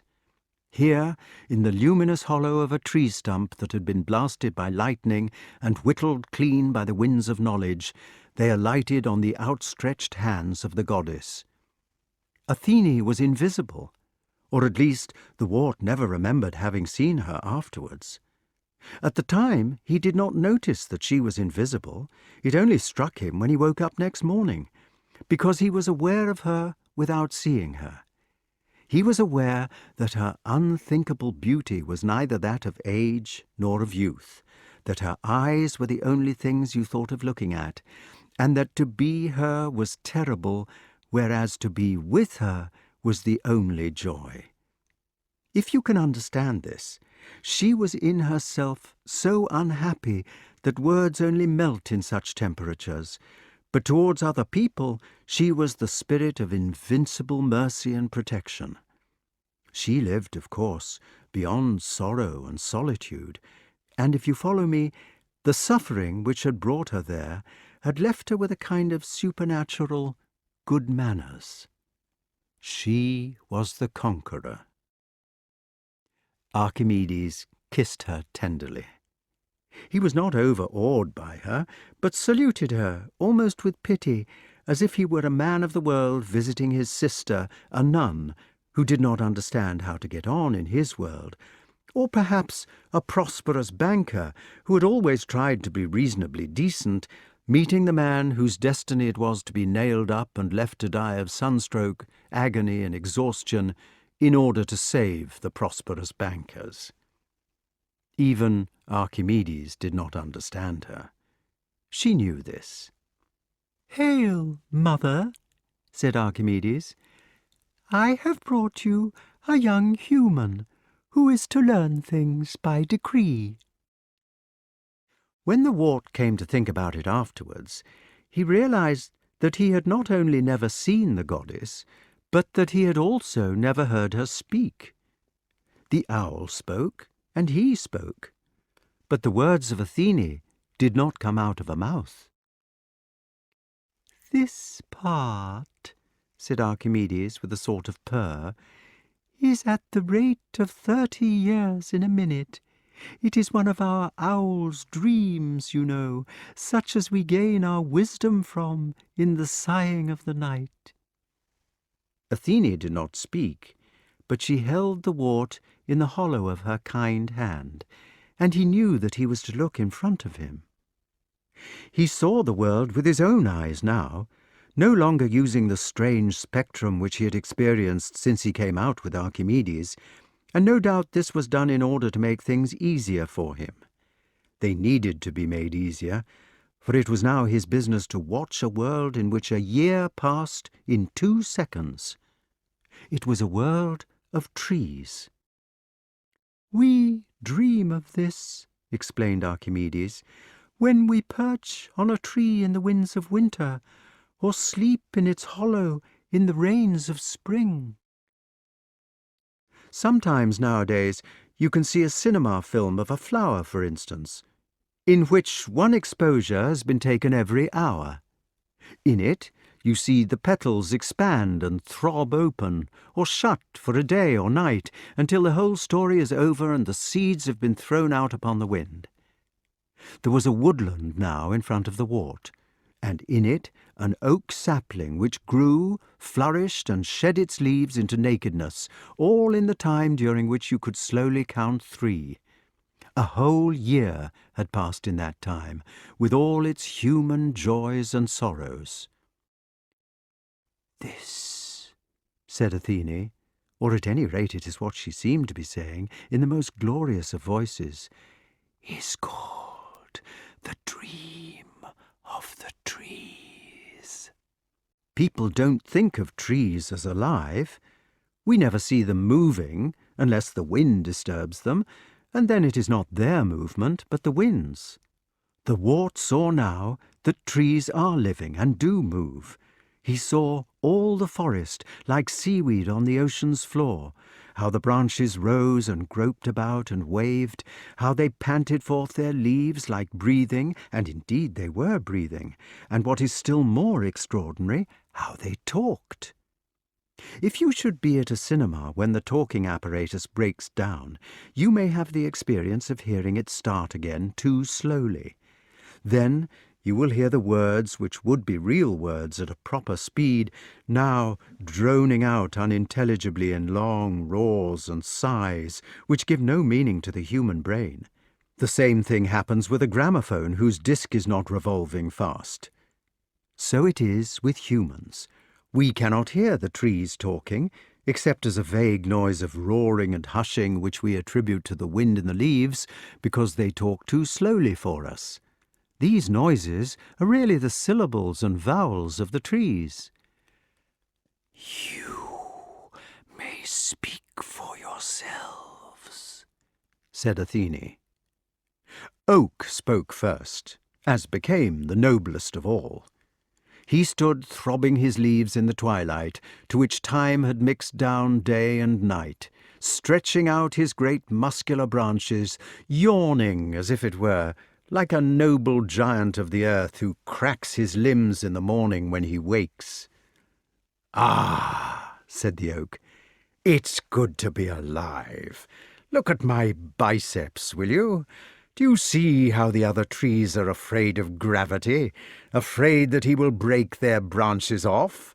They point them up in the air or down at the ground, so as to give the old earth giant his least purchase upon them. Now I am ready to challenge gravity, and I can stretch my branches straight out in a line parallel to the earth. He may swing on them for all I care, but bless you, they won't break. Do you know how long I live? 1,000 years is my expectation. 300 years to grow, 300 years to live, and 300 years to die. And when I am dead, what of that? They make me into timber, into ships and house beams that will be good for another 1,000. My leaves come the last and go the last. I am a conservative, I am. And out of my apples they make ink, whose words may live as long as me, even as me, the oak." Ash said softly, "I am the Venus of the forest. I am pliable." "My dear madam," said a rather society box, in smirking, urban, scholastic 18th century accents, "a decoction of boxwood promotes the growth of hair, while an oil distilled from its shavings is a cure for hemorrhoids, toothache, epilepsy, and stomach worms. So, at least, we are told." "If it comes to being sarcastic," replied a homely Hazel, who was a good fellow at heart, although he was inclined to snap, "may I mention that hazel chips will clear turbid wine in 24 hours, and twigs of hazel twisted together will serve for yeast in brewing? You may be a sort of Lord Chesterfield, but at least you will have to yield to me in the matter of genteel tipsification practised by the elegant gentlemen of your century." "As far as drink goes," said an impossibly female ivy, who was always clinging to her husband, putting her oar in, and making his life a misery, "ground ivy is used for clarifying beer." She simpered when she said the word beer in the most unpleasant way. She was a sour creature in any light. "I don't know why we are talking about drink," said a dignified beech, "but if we are talking about it, I may as well mention that Virgil's drinking bowl, Divini opus Alcimedontis, was turned out of my wood." "Great men," remarked a close-grained svelte lime, "are always going back to the trees. Grinling Gibbons would never carve his nets and baskets out of anything but me." "And Salvatore Rosa," said a chestnut, "was always painting me." "Corot," said a willow, sighing, "was fond of me." "How your humans do spin about," remarked a crafty elm coldly. "What a speed they live at! It is rather good sport trying to spot them, and then to drop an old bough on their heads, if you get them directly underneath. But, of course, you have to stand very still, and give no signs of dropping it till the actual moment. The cream of the joke is that they make the coffins out of me afterwards." "You always were a treacherous fellow," replied an old yew. "What's the point of it? Surely it's better to help than to hinder. Now, Oak here and a few others of us, we take pride in keeping faith. We like to be steadfast. Everybody prizes me because, like alder, I scorn to rot in water. My gateposts are more durable than iron, for they do not even rust." "Yes," chimed in some cypresses, sycamores, and others. "Live and let live. That's the best motto. We and our sisters are always pleased to see the grass growing under our shade." "On the contrary," said a fir, who always killed the grass beneath him, and a nervous aspen joined in. "Kill or be killed. That's the way to get on." "But please don't talk of killing," added the aspen.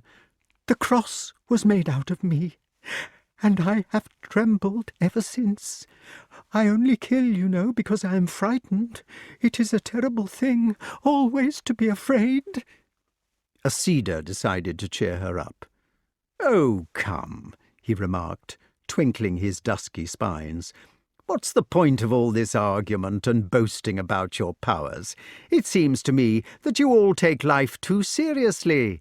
Look at my old friend Sequoia here, who has had the humorous idea of constructing himself a very hard-looking bark out of soft blotting paper, so that you can punch him without hurting yourself. If it comes to that, look at me. What is my mission in life? You may think it a humble one, considering my size, but I find it amusing. I am antipathetic to fleas." All the trees laughed at this. It resulted in a splendid summer that year, and decided to go on with their dance. It was a sort of Indian dance, in which they moved their bodies but not their feet, and a very graceful one it was. The wart watched while the whole troop of them rippled their twigs like serpents, or made slow ritual gestures about their heads and bodies with the larger boughs. He saw how they grew big and lusty in their dancing, how they threw their arms out towards heaven in an ecstasy of being alive. The younger trees tired first. The little fruit trees stopped waving, hung their weary heads for a moment, then fell down on the ground. The big ones moved more slowly, faltered, and fell one by one, till only Oak was left. He stood with his chin sunk upon his chest, kept upright by his mighty will, thinking of the lovely dance which now was over. He sighed and looked upwards to Athene, stretched out his bare arms sorrowfully to her, to ask her why, and then he also fell on sleep. "The next dream," said Athene, "is called the Dream of the Stones."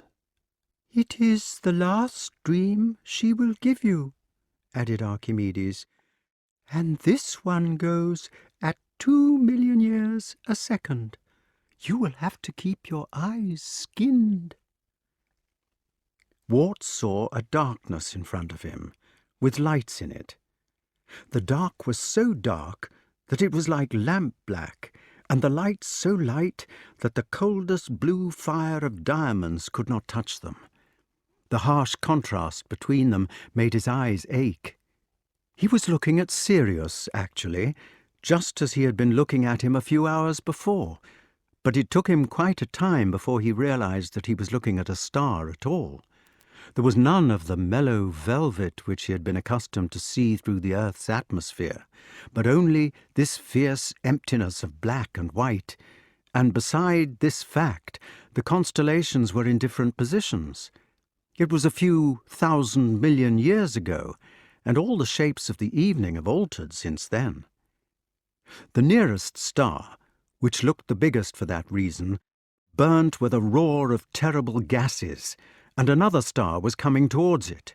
You could see them surging on their endless paths into eternity, marking their aimed but aimless courses across the universe with straight lines of remembered fire, like the meteors with which the Creator sometimes stitched together the weak seams of our dome. The bright darning needles suddenly darted in and out of the velvet by a finger on the other side. As the two stars came closer together, a huge mountain of flame was dragged out by attraction from each. When they were at their closest point, the top of this mountain broke off from the smaller star and streamed through the emptiness towards the bigger. Some of it reached its destination, but the bigger star was proceeding quickly on its way, and some of it was left behind. This part hung in space, lost to both its parents and its seducer, a whirling cigar of fire. Its mists of flame began to crystallize as they cooled, to turn into drops, as water does when it is cooled from steam.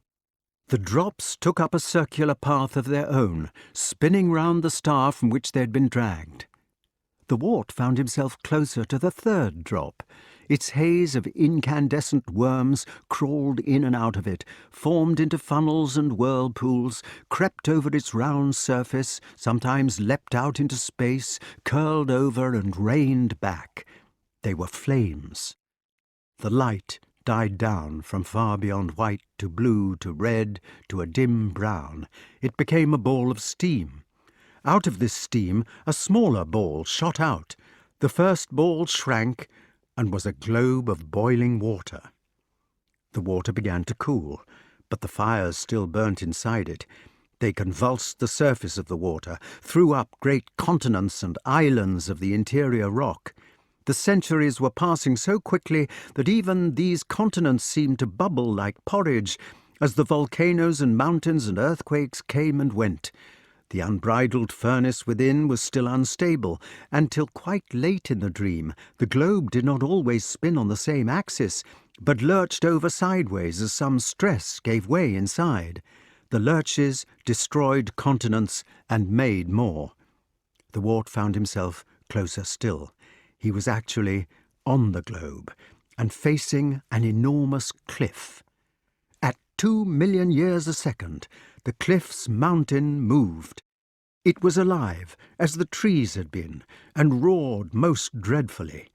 It fell, it folded on itself, it shoved itself along the surface of the globe, pushing a bow wave of its own folds for miles. Its great rocks split and powdered, pouring stone torrents into the heaving sea. The sea itself grew tired of the mountain, made it to sink down and to be covered. Another convulsion threw up the remains again, streaming. Round the foot of the chastened mountain there lay its powder and its pebbles, great rocks worn smooth by the sea. The rocks themselves broke and were scattered, the sea always rolling and rolling them together between its hands until the tiny fragments were often as round as their mother had been, the globe. A green scum formed over the sinking mountain, a haze of colour which was still sometimes dipped under the water or lifted high above it as the earth undulated. The trees came, but their voices were quite drowned by the slower howling of the mineral world, which twitched through millennia like a dog's skin in sleep. "Hold fast," was what the rocks thundered. "Hold, cohere." But all the time they were broken apart, thrown down, and their hold broken. There was nothing to be seen of the mountain except a flat green plain which had some pebbles on it. They were bits of the cliff which she had first watched. The dream, like the one before it, lasted about half an hour. In the last 3 minutes of the dream, some fishes, dragons, and such like ran hurriedly about. A dragon swallowed one of the pebbles, but spat it out. In the ultimate twinkling of an eye, far tinier in time than the last millimetre on a 6-foot rule, there came a man. He split up the one pebble which remained of all that mountain with blows, then made an arrowhead of it, and slew his brother. "Well, what?" said Kay in an exasperated voice. "Do you want all the rug? And why do you heave and mutter so? You were snoring too." "I don't snore," replied the wart indignantly. "You do." "I don't." "You do. You snore like a volcano." "I don't." "You do." "I don't, and you snore worse." "No, I don't." "Yes, you do." "How can I snore worse if you don't snore at all?" By the time they'd thrashed this out, they were nearly late for breakfast. They dressed hurriedly and ran out into the spring. Chapter 19.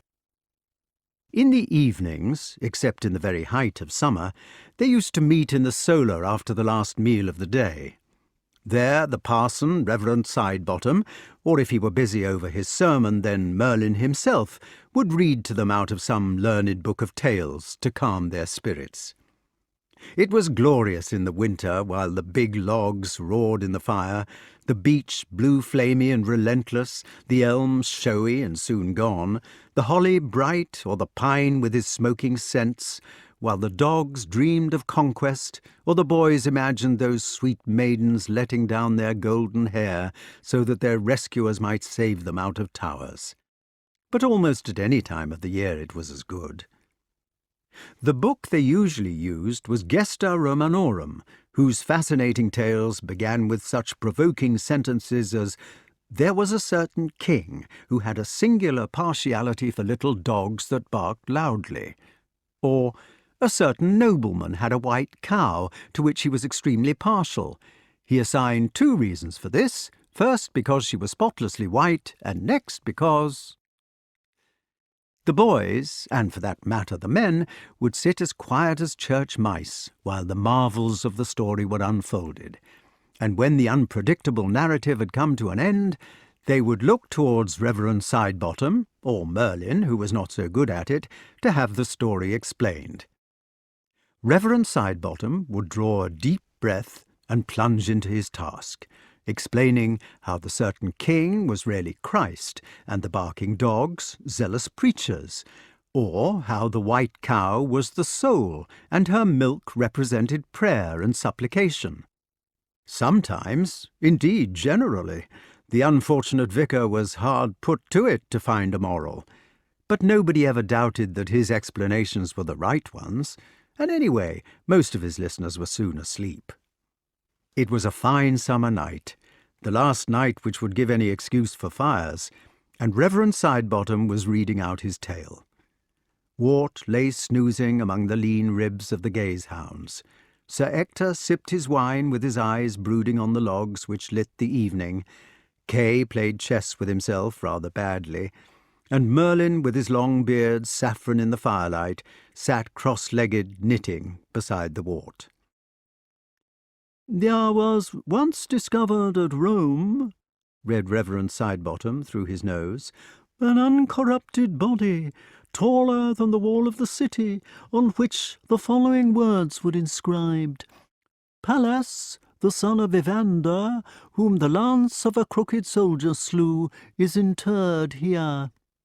A candle burnt at his head, which neither water nor wind could extinguish, until air was admitted through a hole made with the point of a needle beneath the flame.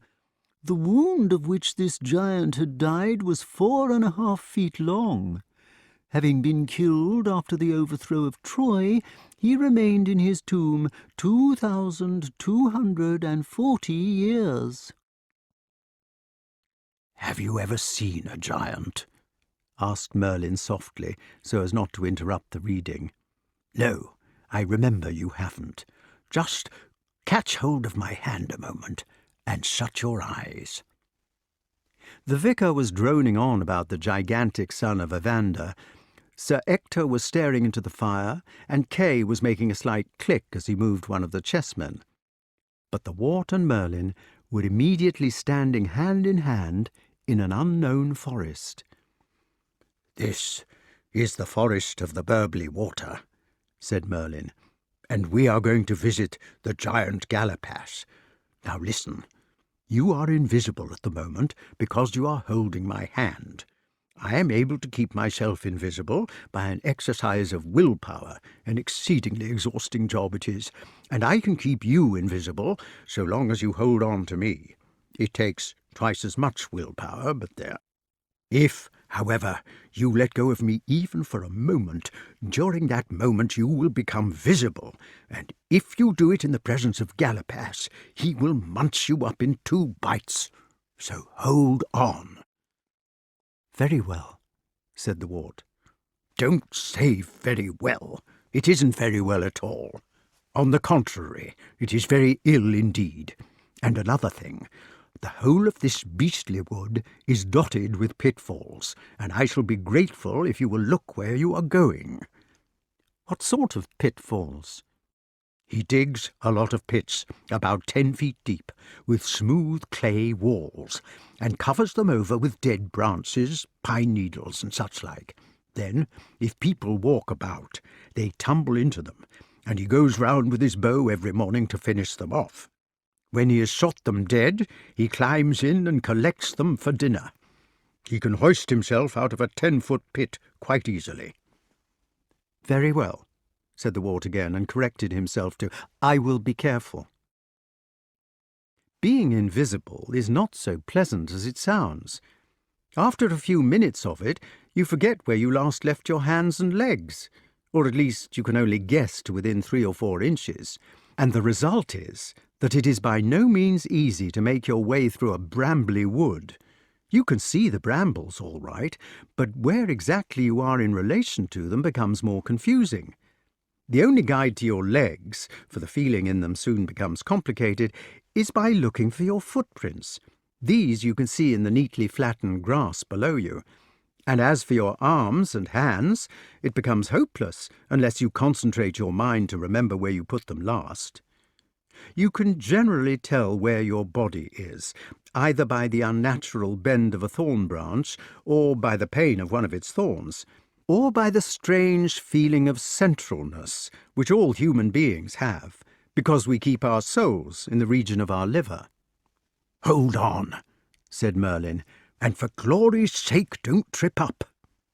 They proceeded to tread their tipsy way through the forest, staring carefully at the earth in front of them in case it should give way, and stopping very often when an extra-large bramble fastened itself in their flesh. When Merlin was stuck with a bramble, he swore, and when he swore, he lost some of his concentration, and they both became dimly visible like autumn mist. The rabbits upwind of them stood on their hind legs at this and exclaimed, "Good gracious!" "What are we going to do?" asked the wart. "Well," said Merlin, "here we are at the Burbly Water. You can see the giant's castle on the opposite bank, and we shall have to swim across. It may be difficult to walk when you're invisible, but to swim is perfectly impossible, even with years of practice. You're always getting your nose under water. So I shall have to let go of you until we have swum across in our own time. Don't forget to meet me quickly on the other side." The wart went down into the warm starlit water, which ran musically like a real salmon stream, and struck out for the other side. He swam fast, across and down river, with a kind of natural dog stroke, and he had to go about 1/4 of a mile below his landing place along the bank before Merlin also came out to meet him, dripping. Merlin swam the breaststroke very slowly and with great precision, watching ahead of him over the bow wave of his beard with that faintly anxious expression of a faithful retriever. "Now," said Merlin, "catch hold again, and we will see what Galapash is about." They walked invisible across the sward, where many unhappy-looking gardeners with iron collars round their necks were mowing, weeding, and sweeping by torchlight, although it was so late in what had begun to be a garden. They were slaves. "Talk in whispers," said Merlin, "if you have to talk." There was a brick wall in front of them, with fruit trees nailed along it, and this they were forced to climb. They did so by the usual methods of bending over, climbing on each other's backs, giving a hand up from on top, and so forth. But every time that the wart was compelled to let go of his magician for a moment, he became visible. It was like an early cinematograph, flickering very badly, or one of those magic lanterns where you put in slide after slide. A slave gardener, looking at that part of the wall, sadly tapped himself on the head and went away into a shrubbery to be sick. "Hush," whispered Merlin from the top of the wall, and they looked down upon the giant in person as he took his evening ease by candlelight upon the bowling green. "But he's not big at all," whispered the wart disappointedly. "He is 10 feet high," hissed Merlin, "and that is extremely big for a giant. I chose the best one I knew. Even Goliath was only 6 cubits and a span, or 9 feet 4 inches. If you don't like him, you can go home." "I'm sorry.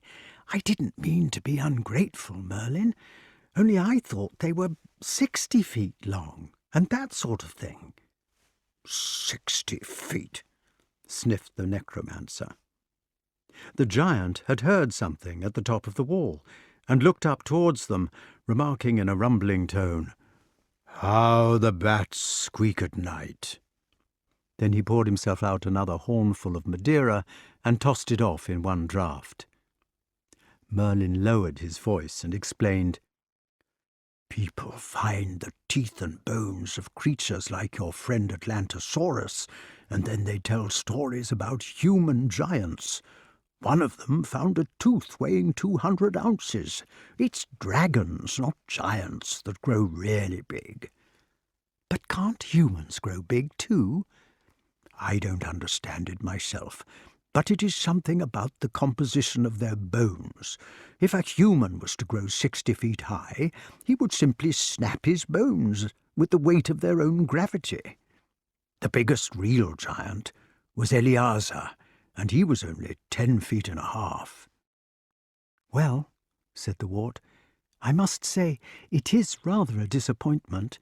I don't mean being brought to see him," he added hastily, "but that they don't grow like I thought. Still, I suppose 10 feet is quite big, when you come to think of it." "It is twice as high as you are," said Merlin. "You would just come up to his navel, and he could pitch you up to a cornrick about as high as you can throw a sheaf." They had become interested in this discussion, so that they got less and less careful of their voices. And now the giant rose up out of his easy-chair. He came towards them with a 3-gallon bottle of wine in his hand, and stared earnestly at the wall on which they were sitting. Then he threw the bottle at the wall, rather to their left, said in an angry voice, "Beastly screech-owls," and proceeded to stump off into the castle. "Follow him," cried Merlin quickly. They scrambled down off the wall, joined hands, and hurried after the giant by the garden door. In the beginning, the downstairs parts were reasonably civilized, with green baize doors, behind which butlers and footmen, though with iron collars round their necks, were polishing silver and finishing off the decanters. Later on, there were strong rooms with ancient safes in them that contained the various gold cups, epergnes, and other trophies won at jousts and horse races by the giant. Next, there were dismal cellars with cobwebs over the wine bins, and dreary-looking rats peeping thoughtfully at the bodiless footprints in the dust, and several corpses of human beings hanging up in the game cupboards until they should be ready to eat. It was like the place for adults only in the Chamber of Horrors at Madame Tussaud's. At the very bottom of the castle they came upon the dungeons. Here the chalky walls dripped with greasy moisture, and there were pathetic messages and graffiti scratched upon the stone. "Pray for poor Priscilla," said one, and another said, "Oh, if I had only paid for my dog license honestly, I should never have come to this pass." There was a picture of a man hanging from a gallows, with arms and legs sticking out like those of a Guy Fawkes in all directions, and another of a demon with horns. A fifth carving said, "Midnight Sun for the 2:30, while the sixth said, "Oh, yeah," and a seventh exclaimed, "Alas, that I should have forgotten to feed my poor canary. Now I am in the same dread doom." A message which had been scratched out said, "Beastly old Galapas loves Madam Mim, the dirty hound," and somebody else had written, "Repent and be saved, for the kingdom of hell is at hand." There were kisses, dates, pious ejaculations, mottos such as "Waste not, want not," and "Good night, ladies," also hearts with arrows in them, skulls and crossbones, pictures of pigs drawn with the eyes shut, and pathetic messages such as, "Don't forget to take the potatoes off at 12:30. The key is under the geranium. Revenge me on stinking Galapas, by whom I am foully slain," or merely, "Mazawati mead for night starvation." It was a grimly place. "Ha!" cried Galapas, stopping outside one of his cells. "Are you going to give me back my patent unbreakable helm, or make me another one?" "It's not your helm," answered a feeble voice. "I invented it, and I patented it, and you can go sing for another one, you beast." "No dinner tomorrow," said Galapas cruelly, and went on to the next cell. "What about that publicity?" asked the giant. "Are you going to say that the Queen of Sheba made an unprovoked attack upon me, and that I took her country in self-defence?" "No, I'm not," said the journalist in the cell. "Rubber truncheons for you," said Galapas, "in the morning."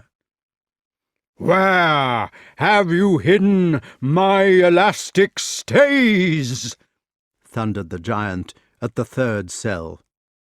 "I shan't tell you," said the cell. "If you don't tell me," said Galapas, "I shall have your feet burnt." "You can do what you like." "Oh, come on," pleaded the giant. "My tummy hangs down without them. If you will tell me where you put them, I will make you a general, and you shall go hunting in Poland in a fur cap. Or you can have a pet lion or a comic beard, and you can fly to America with an armada. Would you like to marry any of my daughters?" "I think all your propositions are foul," said the cell. "You'd better have a public trial of me for propaganda." "You are just a mean, horrible bully," said the giant, and went on to the next cell. "Now then," said Galapas, "what about that ransom, you dirty English pig?" "I'm not a pig," said the cell, "and I'm not dirty, or I wasn't until I fell into that beastly pit. Now I've got pine needles all down my back. What have you done with my toothbrush, you giant? And where have you put my poor little Bratchett, what?" "Never mind your Bratchett and your toothbrush," shouted Galapas. "What about that ransom, you idiot? Or are you too steeped in British sottishness to understand anything at all?" "I want to brush my teeth," answered King Pellinore obstinately. "They feel funny, if you understand what I mean, and it makes me feel not very well." "Uomo bestiale!" cried the giant. "Have you no finer feelings?" "No," said King Pellinore, "I don't think I have. I want to brush my teeth, and I'm getting cramped through sitting all the time on this bench, or whatever you call it." "Unbelievable sot!" screamed the master of the castle. "Where is your soul, you shopkeeper? Do you think of nothing but your teeth?" "I think a lot of things, old boy," said King Pellinore. "I think of how nice it would be to have a poached egg, what?" "Well, you shan't have a poached egg. You shall just stay there until you pay my ransom. How do you suppose I am to run my business if I don't have my ransoms? What about my concentration camps and my $1,000 wreaths at funerals? Do you suppose that all this is run on nothing? Why, I had to send a wreath for King Cuthno Garanir, which consisted of a Welsh harp 40 feet long, made entirely out of orchids. It said, 'Melodious angels, sing thee to thy rest.'" "I think that was a very good wreath," said King Pellinore admiringly. "But couldn't I have my toothbrush, what? Dash it all, really it isn't much compared with a wreath like that, or is it?"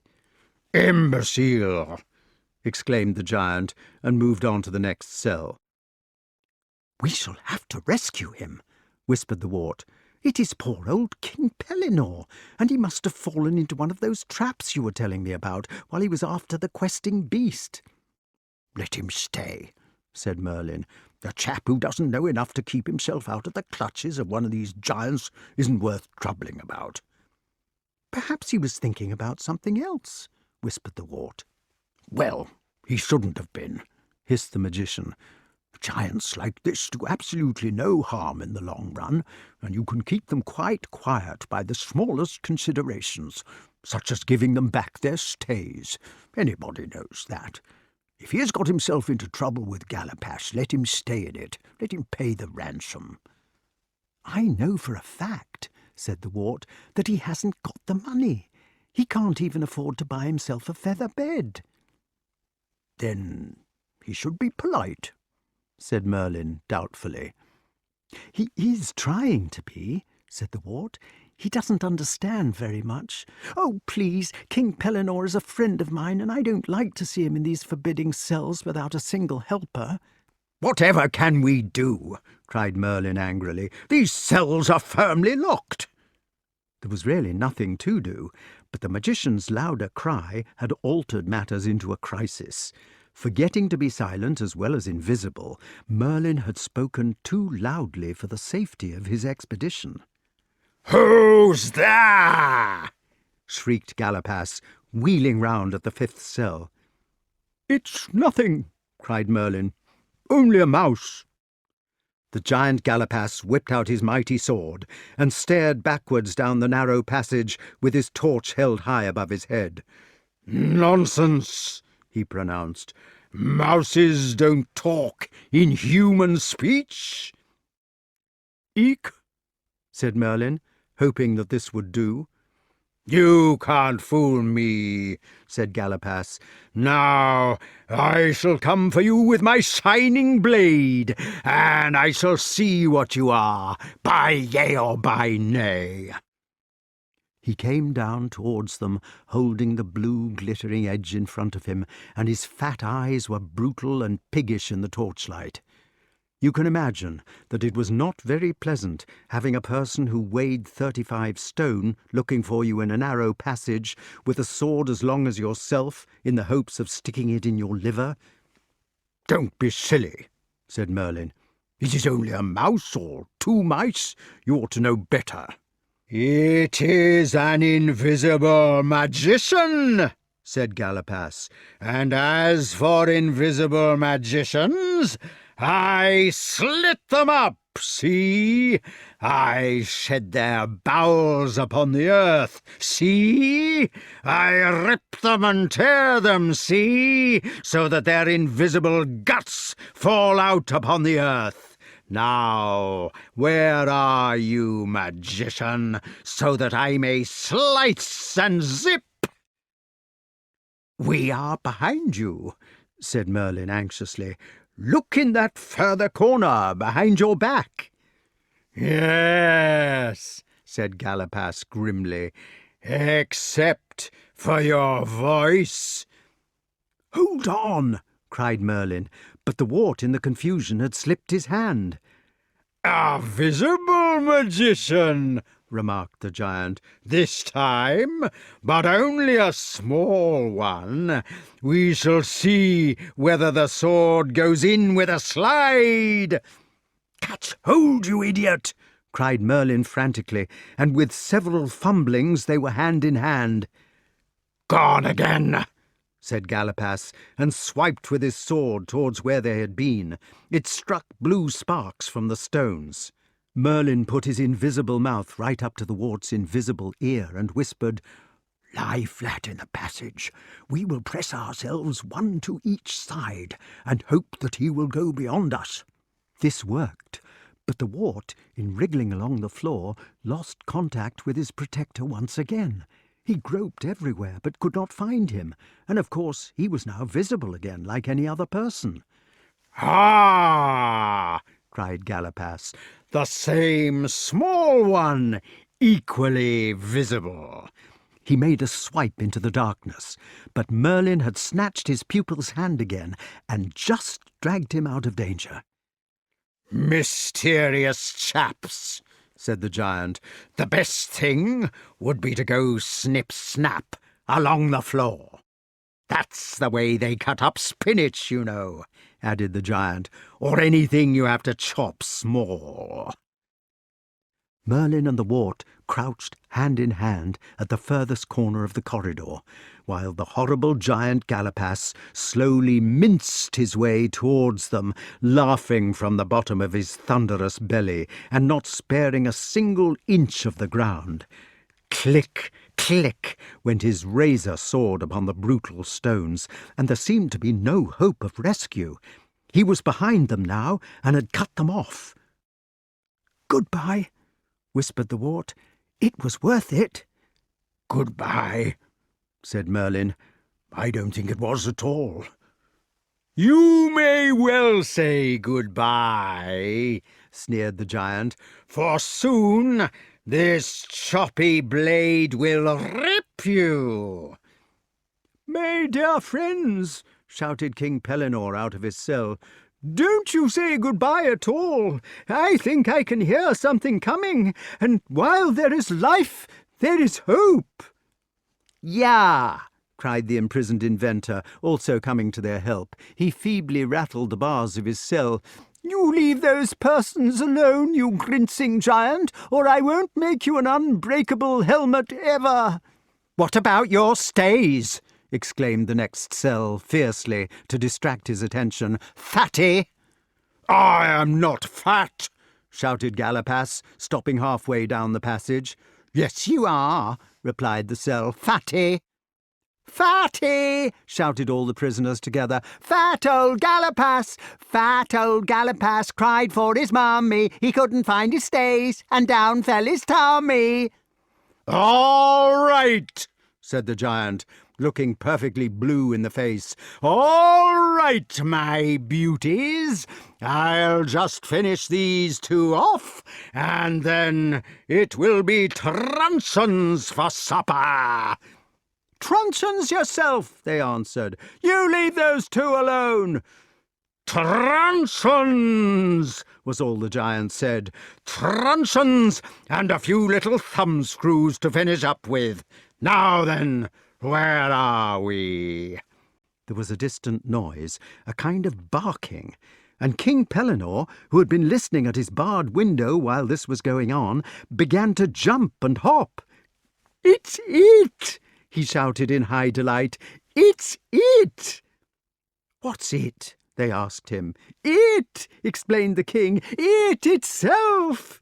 While he was explaining, the noise had come nearer, and now was clamouring just outside the dungeon door behind the giant. It was a pack of hounds. "Woof!"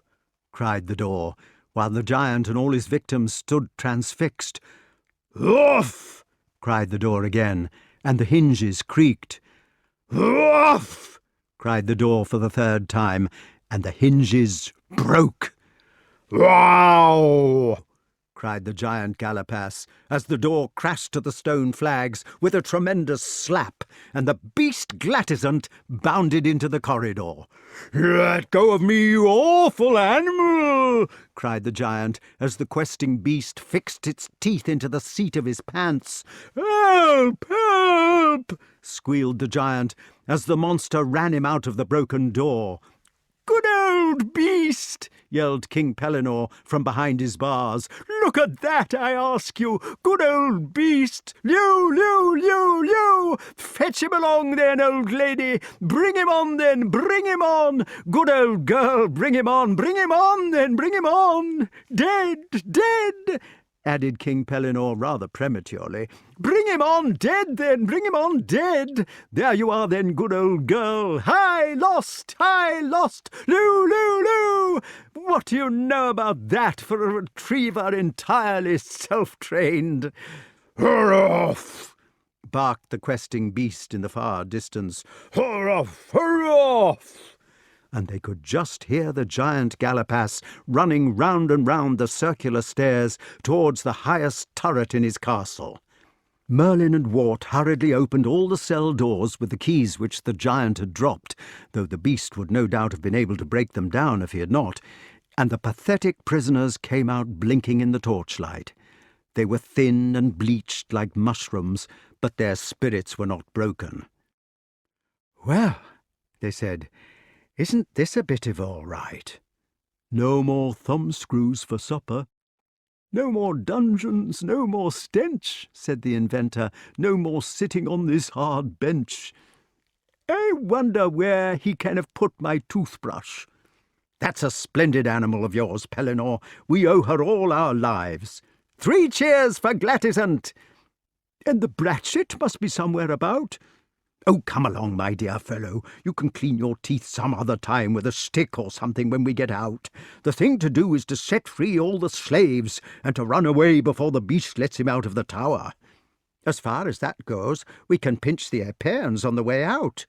Lordy, I shan't be sorry to see a nice fire again. That place fair gives me the rheumatics.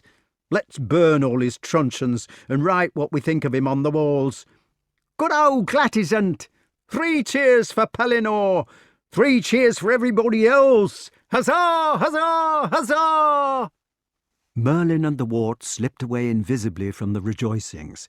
They left the slaves thronging out of the castle, while King Pellinore carefully unlocked the iron rings from their necks with a few appropriate words, as if he were distributing the prizes on speech day. Glatisant was still making a noise like 30 couple of hounds questing outside the tower door, and Galapas, with all the furniture piled against the door, was leaning out of the tower window shouting for the fire brigade. The occupant of cell number 3 was busily collecting the Ascot gold cup and other trophies out of the giant's safe, while the publicity man was having a splendid time with a bonfire of truncheons, thumbscrews, and anything else that looked as if it would melt the instruments of torture. Across the corridor of the now abandoned dungeons, the inventor was carving a rude message with hammer and chisel, and this said, "Sucks to Galapas." The firelight and the cheering, and King Pellinore's encouraging remarks such as, "Britons never shall be slaves," or "I hope you will never forget the lessons you have learnt while you were with us here," or "I shall always be glad to hear from any old slaves how they get on in life," or "Try to make it a rule always to clean your teeth twice a day," combined to make the leave-taking a festive one, from which the 2 invisible visitors were sorry to depart. But time was precious, as Merlin said, and they hurried off towards the burbly water. Considering the things that had happened, there must have been something queer about time, as well as its preciousness, for when the wart opened his eyes in the solar, Kay was still clicking his chessmen, and Sir Ector still staring into flames. "Well," said Sir Ector, "what about the giant?" Merlin looked up from his knitting, and the wart opened a startled mouth to speak, but the question had been addressed to the vicar.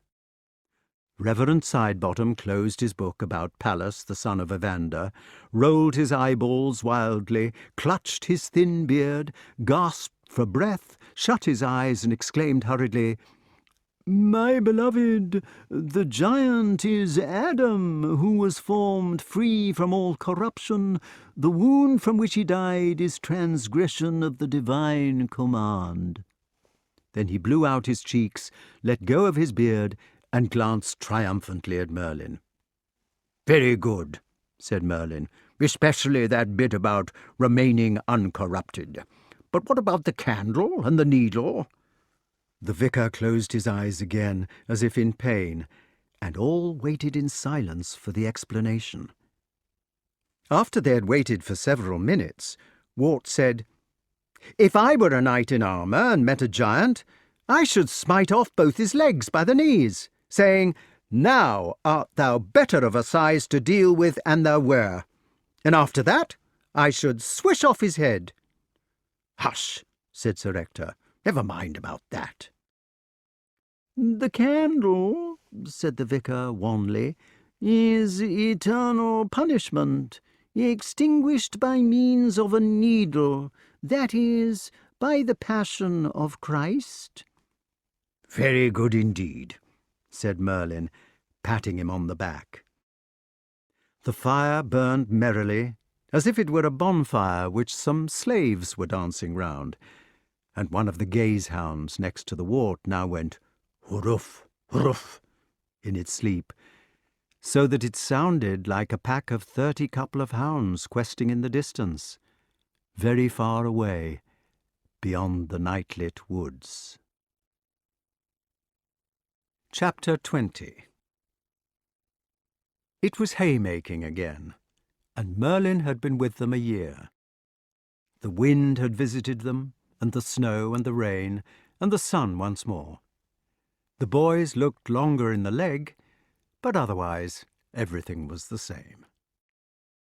6 other years passed by. Sometimes Sir Grummore came on a visit. Sometimes King Pellinore could be descried galloping over the purlieus after the beast, or with the beast after him if they happened to have got muddled up. Cully lost the vertical stripes of his first year's plumage, and became greyer, grimmer, madder, and distinguished by smart horizontal bars where the long stripes had been. The Merlyns were released every winter, and new ones caught again next year. Hobbs' hair went white. The sergeant-at-arms developed a pot belly and nearly died of shame, but continued to cry out, "1, 2," in a huskier voice on every possible occasion. Nobody else seemed to change at all, except the boys. These grew longer. They ran like wild colts as before, and went to see Robin when they had a mind to, and had innumerable adventures too lengthy to be recorded. Merlin's extra tuition went on just the same, for in those days even the grown-up people were so childish that they saw nothing uninteresting in being turned into owls. The wart was changed into countless different animals. The only difference was that now in their fencing lessons Kay and his companion were an easy match for the pot-bellied sergeant, and paid him back accidentally for many of the buffets which he had once given them. They had more and more proper weapons as presents when they reached their teens, until in the end they had full suits of armour and bows nearly 6 feet long, which would shoot the cloth-yard shaft. You were not supposed to use a bow longer than your own height, for it was considered that by doing so you were expending unnecessary energy, rather like using an elephant gun to shoot an Ovis Ammon with. At any rate, modest men were careful not to overbow themselves. It was a form of boasting. As the years went by, Kay became more difficult. He always used a bow too big for him, and did not shoot very accurately with it either. He lost his temper, and challenged nearly everybody to have a fight, and in those few cases where he did actually have the fight, he was invariably beaten. Also, he became sarcastic. He made the sergeant miserable by nagging about his stomach, and went on at the wart about his father and mother when Sir Ector was not about. He did not seem to want to do this. It was as if he disliked it, but could not help it. The wart continued to be stupid, fond of Kay, and interested in birds. Merlyn looked younger every year, which was only natural, because he was. Archimedes was married, and brought up several handsome families of quilly youngsters in the tower room. Sir Ector got sciatica. 3 trees were struck by lightning. Master Twitey came every Christmas without altering a hair. Master Passelew remembered a new verse about King Cole. The years passed regularly, and the old English snow lay as it was expected to lie, sometimes with a robin redbreast in one corner of the picture, a church bell or lighted window in the other, and in the end it was nearly time for Kay's initiation as a full-blown knight.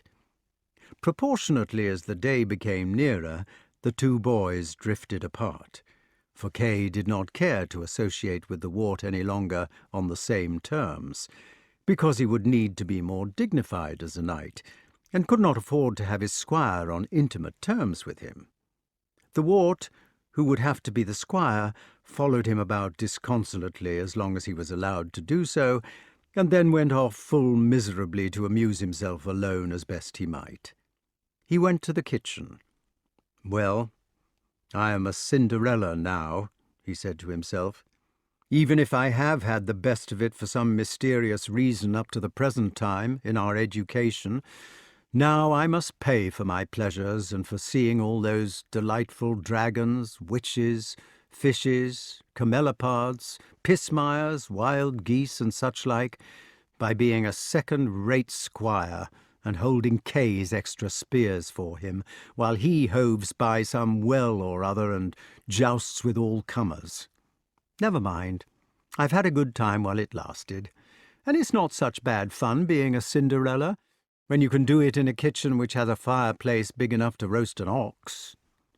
And the wart looked round the busy kitchen, which was coloured by the flames till it looked like hell, with sorrowful affection. The education of any civilized gentleman in those days used to go through 3 stages: page, squire, knight, and at any rate the wart had been through the first 2 of these. It was rather like being the son of a modern gentleman who has made his money out of trade, for your father started you on the bottom rung even then in your education of manners. As a page, Wart had learned to lay the tables with 3 cloths and a carpet, and to bring meat from the kitchen, and to serve Sir Ector or his guests on bended knee, with 1 clean towel over his shoulder, 1 for each visitor, and 1 to wipe the basins.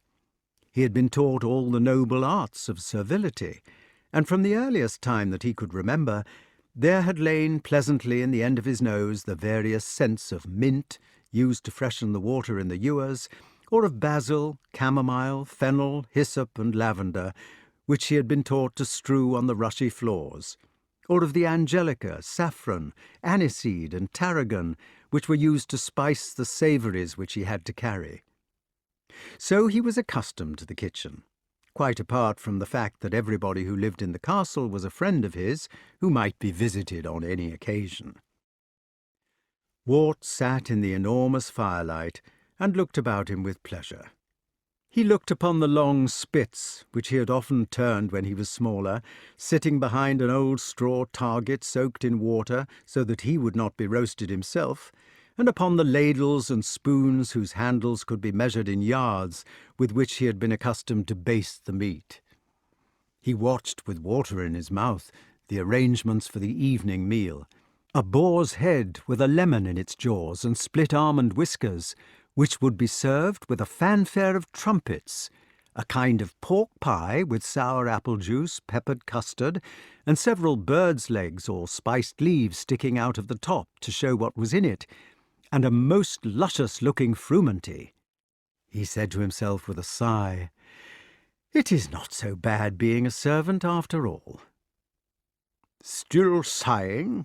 asked Merlyn, who had turned up from somewhere, "as you were that day when we went out to watch King Pelinor's joust?"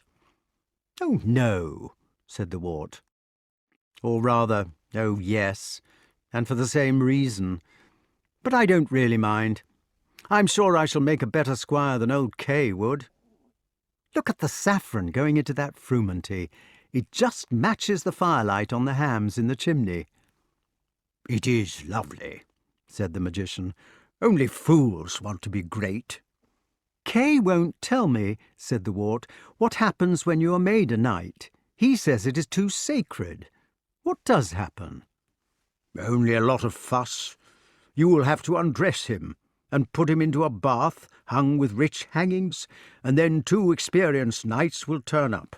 Probably Sir Ector will get hold of old Grummore and King Pellinore, and they will both sit on the edge of the bath and give him a long lecture about the ideals of chivalry, such as they are. When they have done, they will pour some of the bath water over him and sign him with the cross, and then you will have to conduct him into a clean bed to get dry. Then you dress him up as a hermit and take him off to the chapel, and there he stays awake all night, watching his armour and saying prayers.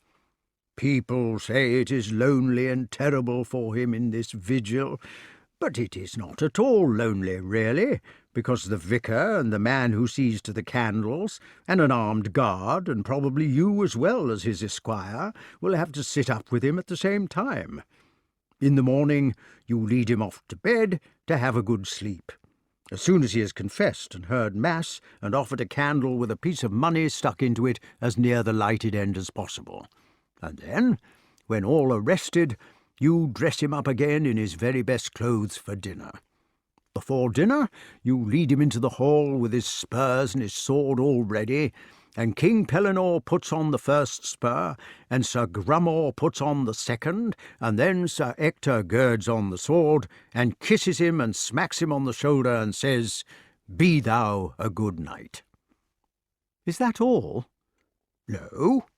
You go to the chapel again then, and Kay offers his sword to the vicar, and the vicar gives it back to him, and after that our good cook over there meets him at the door and claims his spurs as a reward, and says, 'I shall keep these spurs for you, and if at any time you don't behave as a true knight should do, why, I shall pop them in the soup.'" "That is the end?" "Yes, except for the dinner." "If I were to be made a knight," said the wart, staring dreamily into the fire, "I should insist on doing my vigil by myself, as Hob does with his hawks, and I should pray to God to let me encounter all the evil in the world in my own person, so that if I conquered, there would be none left, and if I were defeated, I would be the one to suffer for it." "That would be extremely presumptuous of you," said Merlin, "and you would be conquered, and you would suffer for it." "I shouldn't mind." "Wouldn't you? Wait till it happens and see." "Why do people not think when they're grown up as I do when I'm young?" "Oh dear," said Merlin, "you are making me feel confused. Suppose you wait till you're grown up and know the reason." "I don't think that's an answer at all," replied the wart justly. Merlin wrung his hands. "Well, anyway," he said, "suppose they did not let you stand against all the evil in the world." "I could ask," said the wart. "You could ask," repeated Merlin. He thrust the end of his beard into his mouth, stared tragically at the fire, and began to munch it fiercely.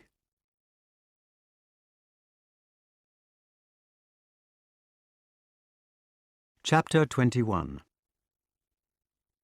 The day for the ceremony drew near. The invitations to King Pellinore and Sir Grummore were sent out, and the wart withdrew himself more and more into the kitchen. "Come along, Wart, old boy," said Sir Ector ruefully.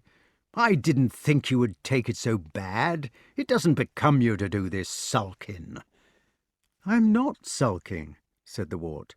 "I don't mind a bit, and I'm very glad that Kay is going to be a knight. Please don't think I'm sulking." "You are a good boy," said Sir Ector. "I know you're not sulking, really, but do cheer up.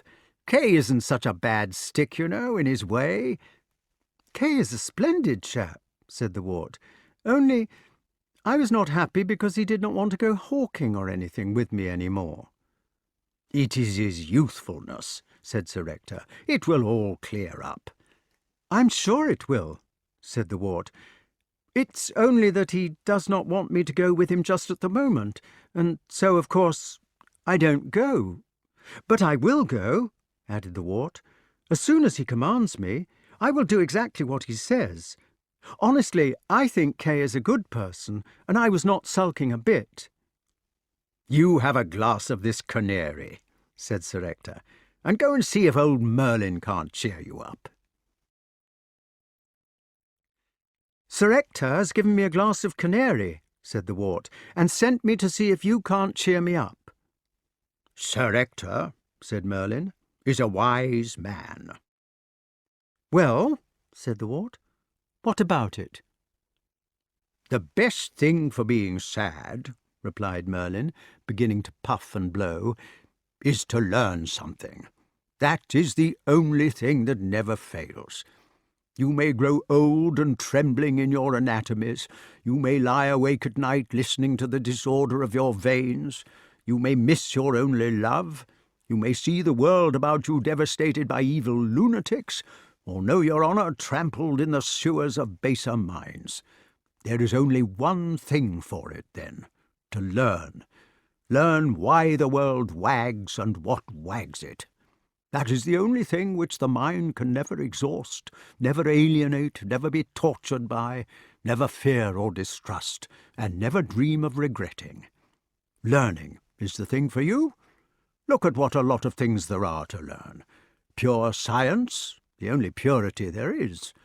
You can learn astronomy in a lifetime, natural history in 3, literature in 6, and then, after you have exhausted a myriad lifetimes in biology and medicine and theocriticism and geography and history and economics, why, you can start to make a cartwheel out of the appropriate wood, or spend 50 years learning to begin to learn to beat your adversary at fencing. After that, you can start again on mathematics, until it is time to learn to plough. Apart from all these things, said the wart, what do you suggest for me just now? Let me see, said the magician, considering. We have had a short 6 years of this, and in that time I think I am right in saying that you have been many kinds of animal, vegetable, mineral, etc., many things in earth, air, fire, and water. I don't know much, said the wart, about the animals and earth. Then you had better meet my friend the badger. I've never met a badger. Good, said Merlyn. Except for Archimedes, he is the most learned creature I know. You will like him. By the way, added the magician, stopping in the middle of his spell, there is one thing I ought to tell you. This is the last time I shall be able to turn you into anything. All the magic for that sort of thing has been used up, and this will be the end of your education. When Kay has been knighted, my labours will be over. You will have to go away then to be his squire in the wide world, and I shall go elsewhere. Do you think you have learned anything? I have learned, and been happy. That's right, then, said Merlyn. Try to remember what you have learned. He proceeded with the spell, pointed his wand of lignum vitae at the little bear, which had just begun to glow in the dimness as it hung by its tail from the North Star, and called out cheerfully, "Have a good time for the last visit. Give my love to Badger." The call sounded from far away, and Wart found himself standing by the side of an ancient tumulus, like an enormous molehill, with a black hole in front of him. "Badger lives in there," he said to himself, "and I'm supposed to go and talk to him. But I won't.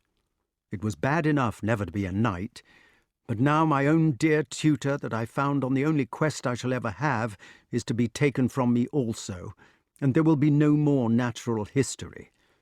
Very well, I will have one more night of joy before I am condemned, and as I am a wild beast now, I will be a wild beast, and there it is."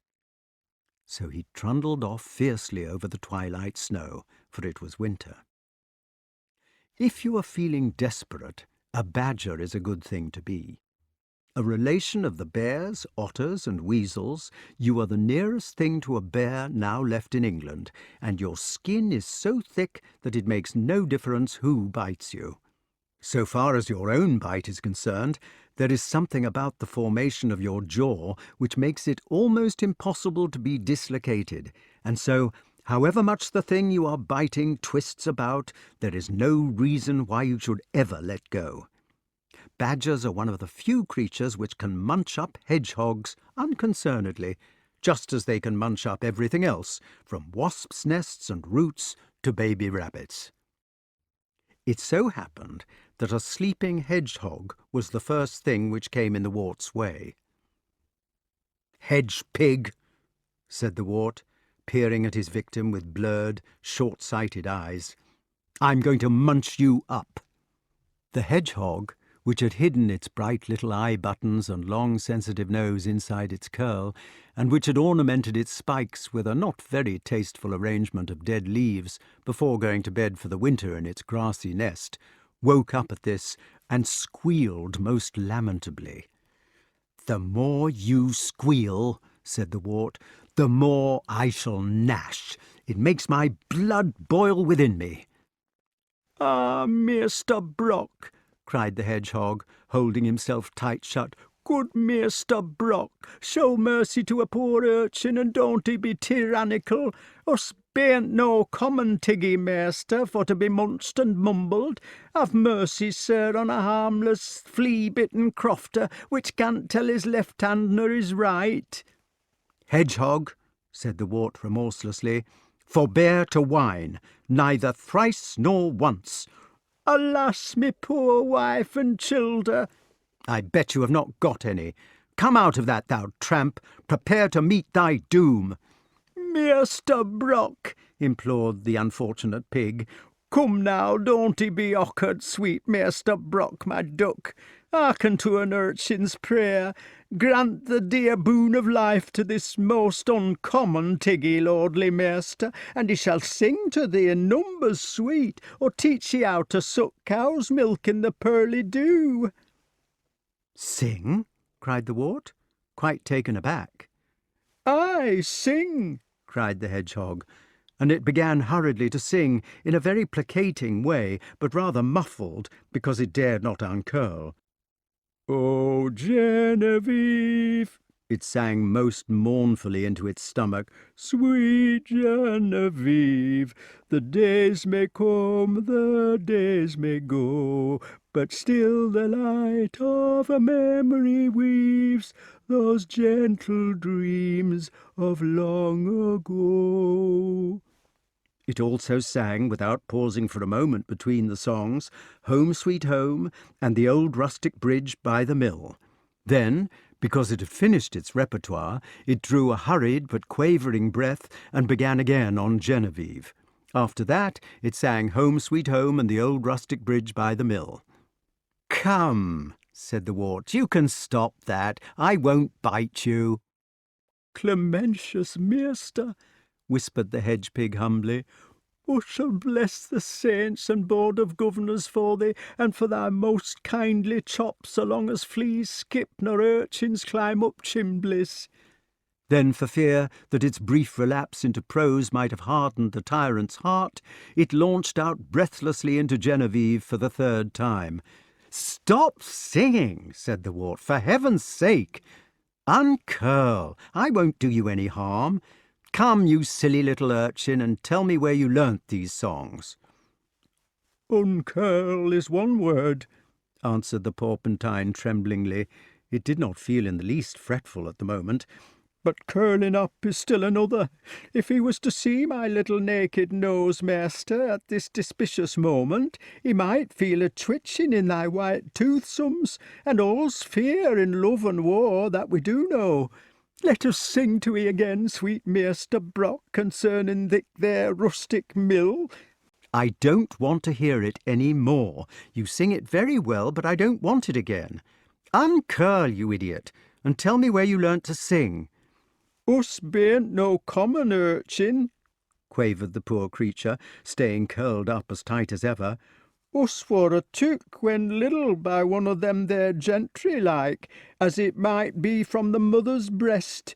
Ah, don't he nip our tender vitals, lovely Master Brock, for he were a proper gentleman, he were, and brought us up full comely on cow's milk, and that supped out from a lordly dish. Ah, there bain't many urchins what are drunken water out of porcelain, that there bain't." "I don't know what you're talking about," said the wart. "He were a gentleman," cried the hedgehog desperately, "like I tell 'ee. He took un when us were little, and fed un when us hadn't no more. He were a proper gentleman, what fed us into parlour, like what no urchin hadn't seen afore nor since, fed out from gentlemen's porcelain. Aye, and a dreary day it were, whenever us left un for naught but wilfulness, that the mayst be sure." "What was the name of this gentleman?"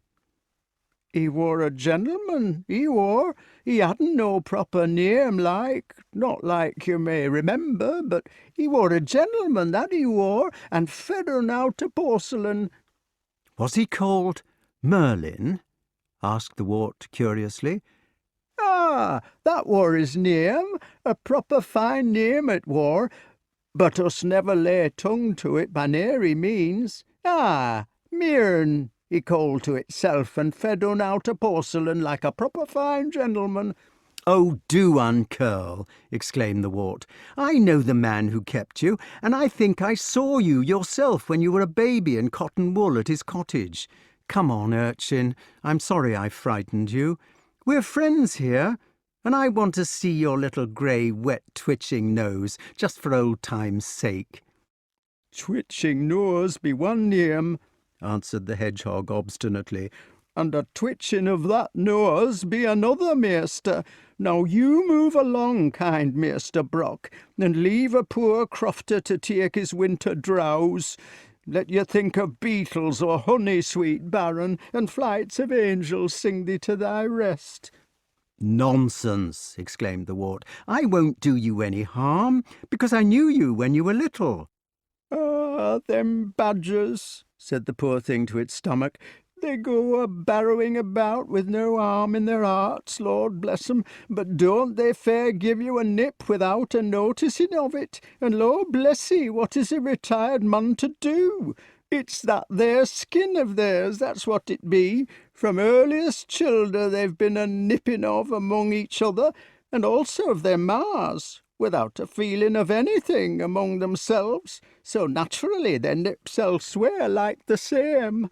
Now, my poor gentleman, Meester Mearn, they was allus a-rushing out of his ankles with their yick, yick, yick when they wanted to be fed like, those what he kept from liddles, and Holy Church, how he would scream. Aye, 'tis a mollicky thing to deal with they badgers, that us may be sure. Don't see nothing, added the hedgehog before the wart could protest. Blunder along like one of they ambling hearthrugs on the outsides of their girt feet.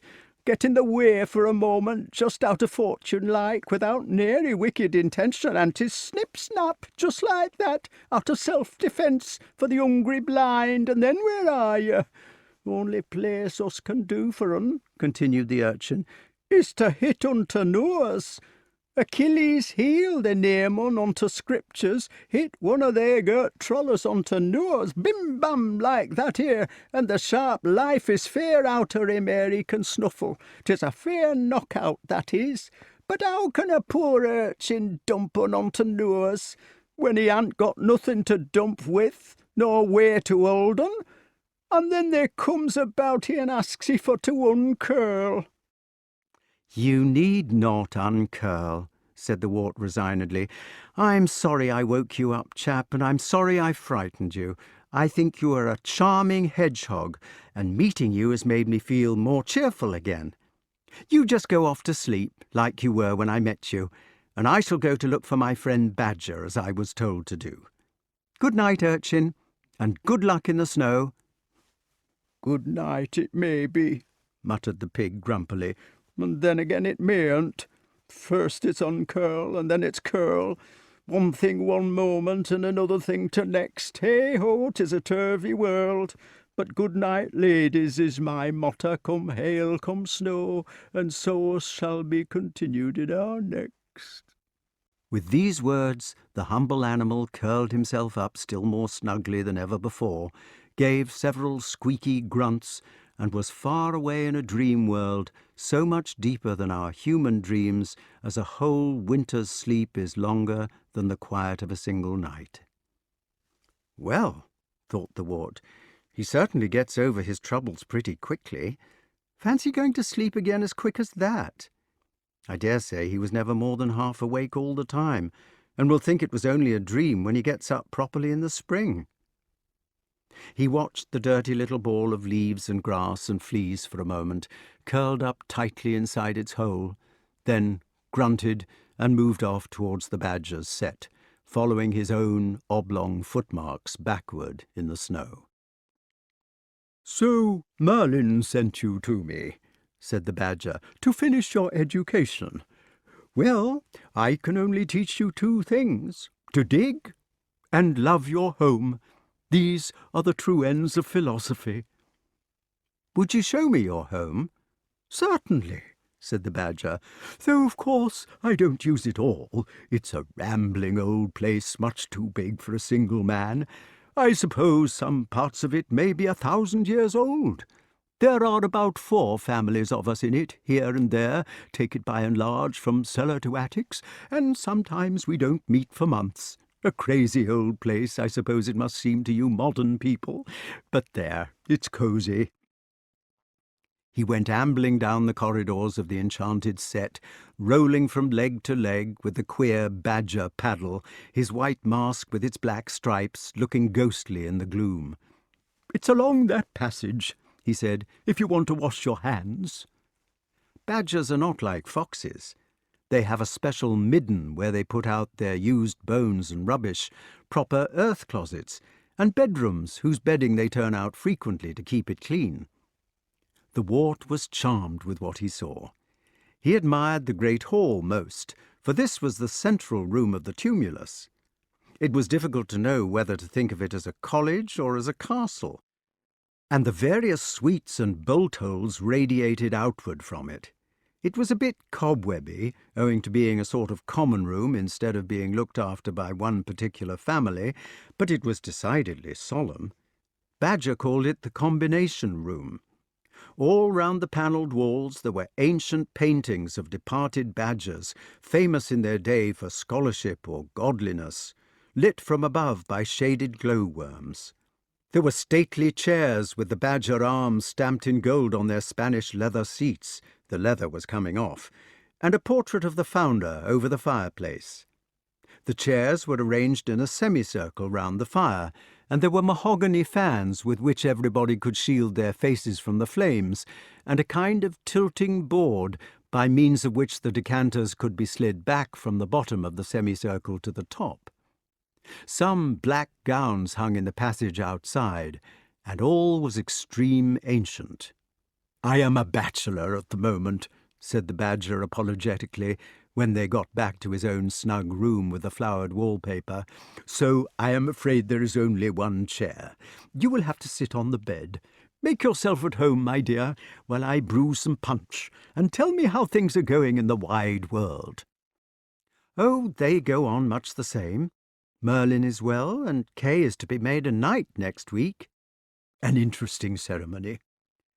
"What enormous arms you have," remarked the wart, watching him stir the spirits with a spoon. "So have I, for that matter." And he looked down at his own bandy-legged muscles. He was mainly a tight chest holding together a pair of forearms, mighty as thighs. "It is to dig with," said the learned creature complacently. "Mole and I suppose you would have to dig pretty quick to match with us." "I met a hedgehog outside." "Did you now? They say nowadays that hedgehogs can carry swine fever and foot and mouth disease." "I thought he was rather nice." "They do have a sort of pathetic appeal," said the Badger sadly, "but I'm afraid I generally just munch them up. There is something irresistible about pork crackling. The Egyptians," he added, and by this he meant the gypsies, "are fond of them for eating too." "Mine would not uncurl." "You should have pushed him into some water, and then he'd have shown you his poor legs quick enough. Come, the punch is ready. Sit down by the fire and take your ease." "It is nice to sit here with the snow and wind outside." "It is nice. Let us drink good luck to Kay in his knighthood." "Good luck to Kay, then." "Good luck." "Well," said the Badger, setting down his glass again with a sigh, "now what could have possessed Merlyn to send you to me?" "He was talking about learning," said the wart. "Ah, well, if it is learning you are after, you have come to the right shop. But don't you find it rather dull?" "Sometimes I do," said the wart, "and sometimes I don't. On the whole, I can bear a good deal of learning, if it is about natural history." "I am writing a treatise just now," said the Badger, coughing diffidently, to show that he was absolutely set on explaining it, "which is to point out why man has become the master of the animals. Perhaps you would like to hear it? It's for my doctor's degree, you know," he added hastily, before the wart could protest. He got few chances of reading his treatises to anybody, so he could not bear to let the opportunity slip by. "Thank you very much," said the wart. "It will be good for you, dear boy. It is just the thing to top off an education. Study birds and fish and animals, then finish off with man. How fortunate that you came. Now, where the devil did I put that manuscript?" The old gentleman scratched about with his great claws until he had turned up a dirty bundle of papers, one corner of which had been used for lighting something. Then he sat down in his leather armchair, which had a deep depression in the middle of it, put on his velvet smoking cap with the tassel, and produced a pair of tarantula spectacles which balanced on the end of his nose. "Ahem," said the badger. He immediately became paralyzed with shyness, and sat blushing at his papers, unable to begin. "Go on," said the wart. "It is not very good," he explained coyly. "It is just a rough draft, you know. I shall alter a lot before I send it in." "I'm sure it must be interesting." "Oh, no, it is not a bit interesting.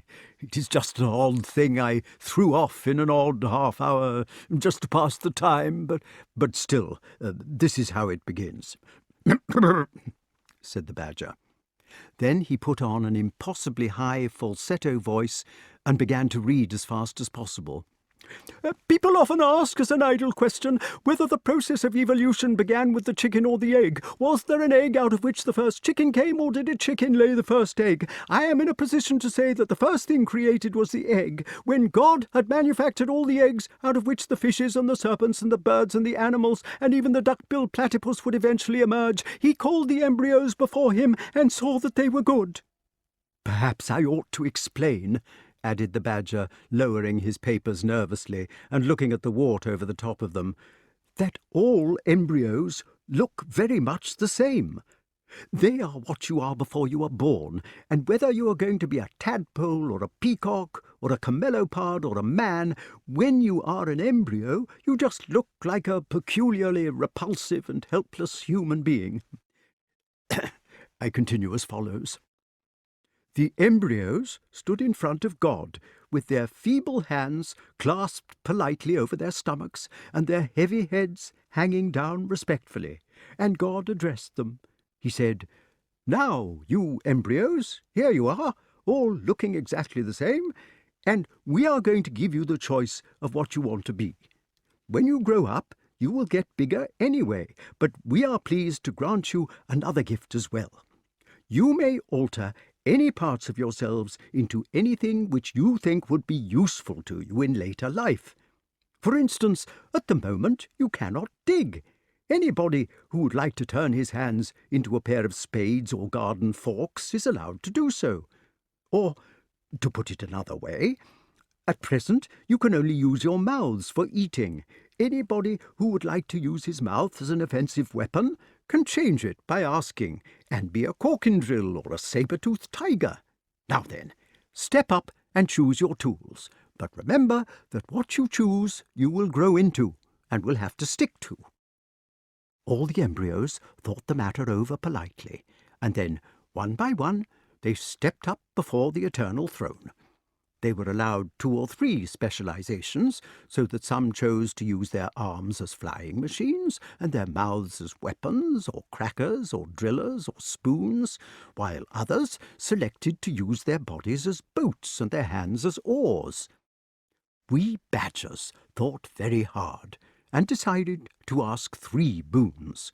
We wanted to change our skins for shields, our mouths for weapons, and our arms for garden forks. These boons were granted. Everybody specialized in one way or another, and some of us in very queer ones. For instance, one of the desert lizards decided to swap his whole body for blotting paper, and one of the toads, who lived in the drouthy antipodes, decided simply to be a water bottle. The asking and granting took up 2 long days. They were the 5th and 6th, so far as I remember. and at the very end of the 6th day, just before it was time to knock off for Sunday, they had got through all the little embryos except one. This embryo was man. "Well, our little man," said God, "you have waited till the last and slept on your decision, and we are sure you have been thinking hard all the time. What can we do for you?" "Please, God," said the embryo, "I think that you made me in the shape which I now have for reasons best known to yourself, and that it would be rude to change. If I am to have my choice, I will stay as I am. I will not alter any of the parts which you gave me for other and doubtless inferior tools, and I will stay a defenceless embryo all of my life, doing my best to make myself a few feeble implements out of the wood, iron, and the other materials which you have seen fit to put before me. If I want a boat, I will try to construct it out of trees, and if I want to fly, I will put together a chariot to do it for me. Probably I have been very silly in refusing to take advantage of your kind offer, but I have done my very best to think it over carefully, and now hope that the feeble decisions of this small innocent will find favour with yourself." "Well done!" exclaimed the Creator, in delighted tones. "Here, all you embryos, come here with your beaks and what-nots to look upon our first man. He is the only one who has guessed our riddle out of all of you, and we have great pleasure in conferring upon him the order of dominion over the fowls of the air and the beasts of the earth and the fishes of the sea. Now, let the rest of you get along and love and multiply, for it is time to knock off for the weekend. As for you, man, you will be a naked tool all your life, though a user of tools. You will look like an embryo till they bury you, but all the others will be embryos before your might. Eternally undeveloped, you will always remain potential in our image, able to see some of our sorrows and to feel some of our joys. We are partly sorry for you, man, but partly hopeful. Run along, then, and do your best. And listen, man, before you go—" "Well?" asked Adam, turning back from his dismissal. "We were only going to say," said God shyly, twisting his hands together. "Well, we were just going to say, God bless you." Chapter 22. King Pellinore arrived for the important weekend in a high state of flurry. "I say," he exclaimed, "do you know? Have you heard? Is it a secret, what?" "Is what a secret, what?" they asked him. "Why, the king!" cried His Majesty. "You know about the king." "What's the matter with the king?" inquired Sir Ector. "You don't say he's coming down to hunt with those damned hounds of his or anything like that?" "He's dead!" cried King Pellinore tragically. "He's dead, poor fella, and can't hunt any more." Sir Grummore stood up respectfully and took off his cap of maintenance. "The king is dead," he said. "Long live the king." Everybody else felt they ought to stand up too, and the boy's nurse burst into tears. "Oh, there," she sobbed. "His loyal highness dead and gone, and him such a respectful gentleman.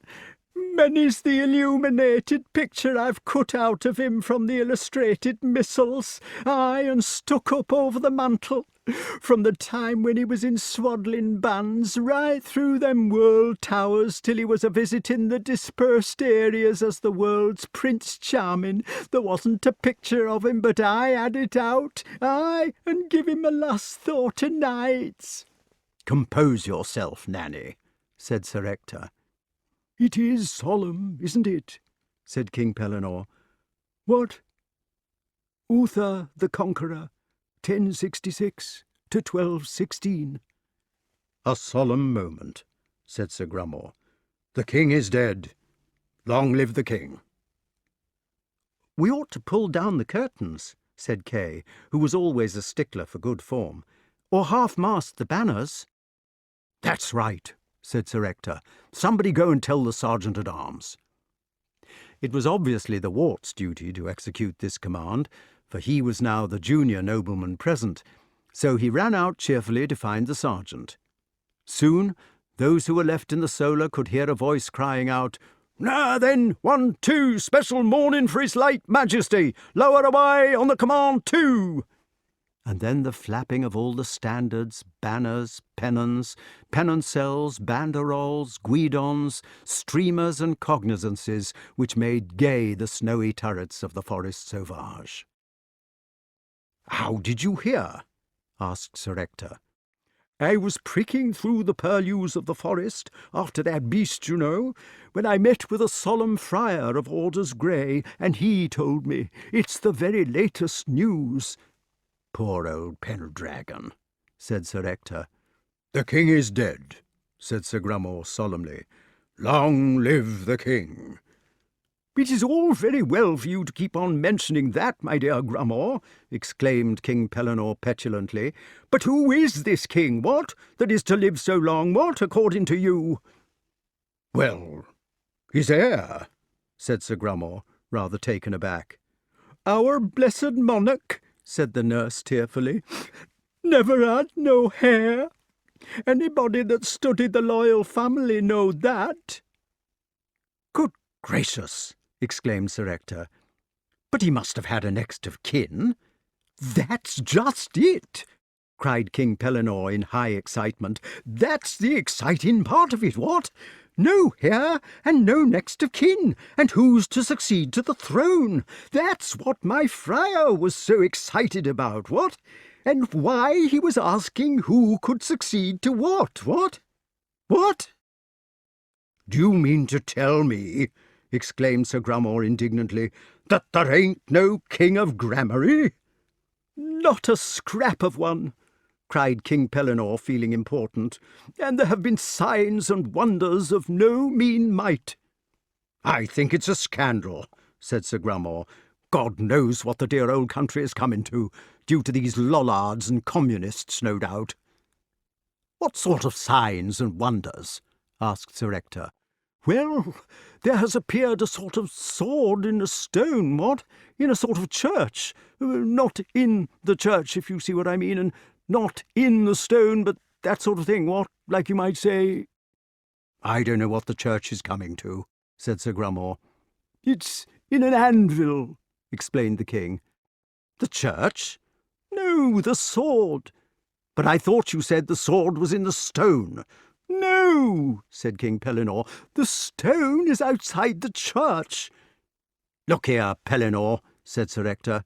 "You have a bit of a rest, old boy, and start again. Here, drink up this horn of mead and take it easy."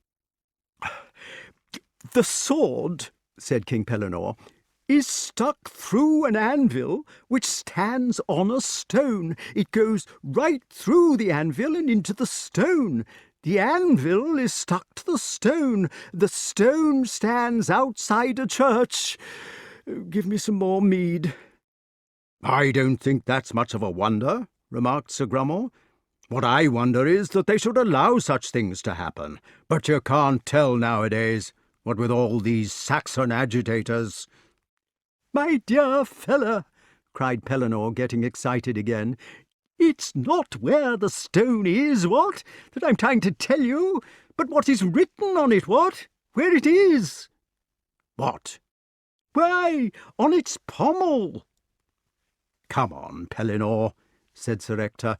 "You just sit quite still with your face to the wall for a minute, and then tell us what you're talking about. Take it easy, old boy. No need for hurrying. You sit still and look at the wall, there's a good chap, and talk as slow as you can."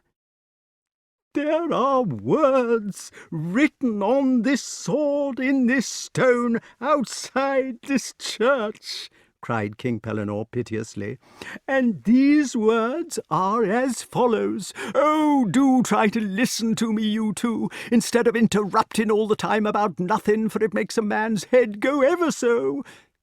"What are these words?" asked Kay. "These words say this," said King Pellinore. "So far as I can understand from that old friar of orders grey—" "Go on, do," said Kay, for the king had come to a halt. "Go on," said Sir Ector. "What do these words on this sword, in this anvil, in this stone outside this church say?" "Some red propaganda, no doubt," remarked Sir Grummore. King Pellinore closed his eyes tight, extended his arms in both directions, and announced in capital letters, "Whoso pulleth out this sword of this stone and anvil is rightwise king born of all England." "Who said that?" asked Sir Grummore.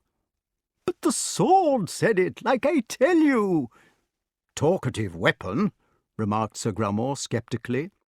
"It was written on it," cried the king angrily. "Written on it in letters of gold."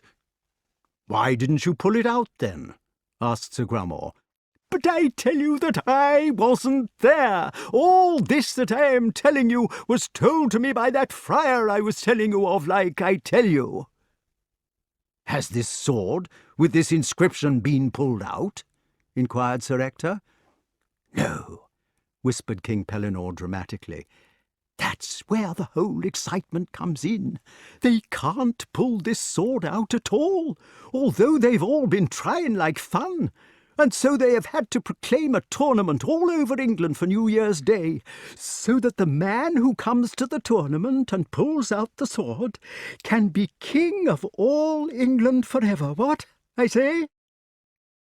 "Oh, father," cried Kay, "the man who pulls that sword out of the stone will be the King of England. Can't we go to the tournament, father, and have a shot?" "Couldn't think of it," said Sir Ector. "Long way to London," said Sir Grummore, shaking his head. "My father went there once," said King Pellinore. Kay said, "Oh, surely we could go. When I'm knighted, I shall have to go to a tournament somewhere, and this one happens at just the right date. All the best people will be there, and we should see the famous knights and great kings. It doesn't matter about the sword, of course, but think of the tournament. Probably the greatest there's ever been in Gramarye, and all the things we should see and do. Dear father, let me go to this tourney if you love me, so that I may bear away the prize of all in my maiden fight." "But, Kay," said Sir Ector, "I have never been to London." "All the more reason to go. I believe that anybody who does not go for a tournament like this will be proving that he has no noble blood in his veins. Think what people will say about us if we do not go and have a shot at that sword. They will say that Sir Ector's family was too vulgar and knew it had no chance." "We all know the family has no chance," said Sir Ector. "That is, for the sword." "Lot of people in London," remarked Sir Grummore with a wild surmise. "So they say." He took a deep breath and goggled at his host with eyes like marbles. "And shops," added King Pellinore suddenly, also beginning to breathe heavily. "Dang it!" cried Sir Ector, bumping his horn mug on the table so that it spilled. "Let's all go to London, then, and see the new king." They rose up as one man. "Why shouldn't I be as good a man as my father?" exclaimed King Pellinore. "Dash it all!" cried Sir Grummore. "After all, damn it all, it is the capital." "Hooray!" shouted Kay. "Lord have mercy," said the nurse. At this moment the wart came in with Merlyn, and everybody was too excited to notice that if he had not been grown up now, he would have been on the verge of tears. "Oh, Wart!" cried Kay, forgetting for the moment that he was only addressing his squire, and slipping back into the familiarity of their boyhood. "What do you think? We're all going to London for a great tournament on New Year's Day." "Are we?" "Yes, and you will carry my shield and spears for the jousts, and I shall win the palm of everybody and be a great knight." "Well, I'm glad we're going," said the wart, "for Merlyn is leaving us too." "Oh, we shan't need Merlyn." "He is leaving us," repeated the wart. "Leaving us?" asked Sir Ector. I thought it was we that were leaving." "He is going away from the forest sauvage." Sir Ector said, "Come now, Merlyn, what's all this about? I don't understand all this a bit." "I have come to say good-bye, Sir Ector," said the old magician. "Tomorrow my pupil Kay will be knighted, and the next week my other pupil will go away as his squire. I have outlived my usefulness here, and it is time to go." Now, don't say that," said Sir Ector. "I think you're a jolly useful chap, whatever happens. You just stay and teach me, or be the librarian or something. Don't you leave an old man alone after the children have flown." "We shall all meet again," said Merlyn. "There is no cause to be sad." "Don't go," said Kay. "I must go," replied their tutor. "We have had a good time while we were young, but it is in the nature of time to fly. There are many things in other parts of the kingdom which I ought to be attending to just now, and it is a specially busy time for me. Come, Archimedes, say good-bye to the company." "Good-bye," said Archimedes tenderly to the wart. "Good-bye," said the wart without looking up at all. "But you can't go," cried Sir Ector, "not without a month's notice." "Can't I?" replied Merlyn, taking up the position always used by philosophers who propose to dematerialize. He stood on his toes, while Archimedes held tight to his shoulder, began to spin on them slowly like a top, spun faster and faster till he was only a blur of greyish light, and in a few seconds there was no one there at all. "Good-bye, wart!" cried two faint voices outside the solar window. "Good-bye," said the wart for the last time, and the poor fellow went quickly out of the room. Chapter 23. The knighting took place in a whirl of preparations.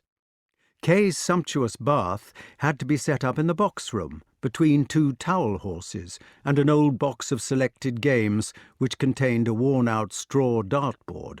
It was called fléchette in those days, because all the other rooms were full of packing. The nurse spent the whole time constructing new warm pants for everybody, on the principle that the climate of any place outside the forest sauvage must be treacherous to the extreme, and as for the sergeant, he polished all the armour till it was quite brittle, and sharpened the swords till they were almost worn away. At last it was time to set out. Perhaps, if you happen not to have lived in the old England of the 12th century, or whenever it was, and in a remote castle on the borders of the marches at that, you will find it difficult to imagine the wonders of their journey. The road or track ran most of the time along the high ridges of the hills or downs, and they could look down on either side of them upon the desolate marshes where the snowy reeds sighed, and the ice crackled, and the duck in the red sunsets quacked loud on the winter air. The whole country was like that. Perhaps there would be a moory marsh on one side of the ridge, and a forest of 100,000 acres on the other, with all the great branches weighted in white. They could sometimes see a wisp of smoke among the trees, or a huddle of buildings far out among the impassable reeds, and twice they came to quite respectable towns, which had several inns to boast of. But on the whole, it was an England without civilization. The better roads were cleared of cover for a bowshot on either side of them, lest the traveller should be slain by hidden thieves. They slept where they could, sometimes in the hut of some cottager who was prepared to welcome them, sometimes in the castle of a brother knight who invited them to refresh themselves, sometimes in the firelight and fleas of a dirty little hovel, with a bush tied to a pole outside it. This was the signboard used at that time by inns, and once or twice on the open ground, all huddled together for warmth between their grazing chargers. Wherever they went, and wherever they slept, the east wind whistled in the reeds, and the geese went over high in the starlight, honking at the stars. London was full to the brim. If Sir Ector had not been lucky enough to own a little land in Pye Street, on which there stood a respectable inn, they would have been hard put to it to find a lodging.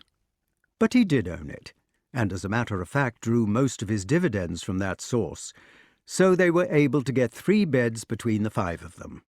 They thought themselves fortunate.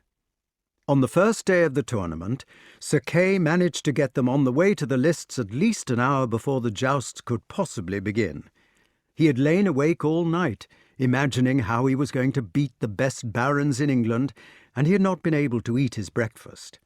Now he rode at the front of the cavalcade with pale cheeks, and Wart wished there was something he could do to calm him down.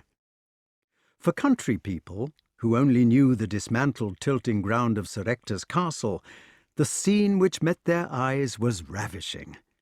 It was a huge green pit in the earth, about as big as the arena at a football match. It lay 10 feet lower than the surrounding country, with sloping banks, and the snow had been swept off it. It had been kept warm with straw, which had been cleared off that morning, and now the close-worn grass sparkled green in the white landscape. Round the arena there was a world of colour so dazzling and moving and twinkling as to make one blink one's eyes. The wooden grandstands were painted in scarlet and white. The silk pavilions of famous people, pitched on every side, were azure and green and saffron and checkered. The pennons and pennoncelles which floated everywhere in the sharp wind were flapping with every colour of the rainbow as they strained and slapped at their flagpoles, and the barrier down the middle of the arena itself was done in chessboard squares of black and white.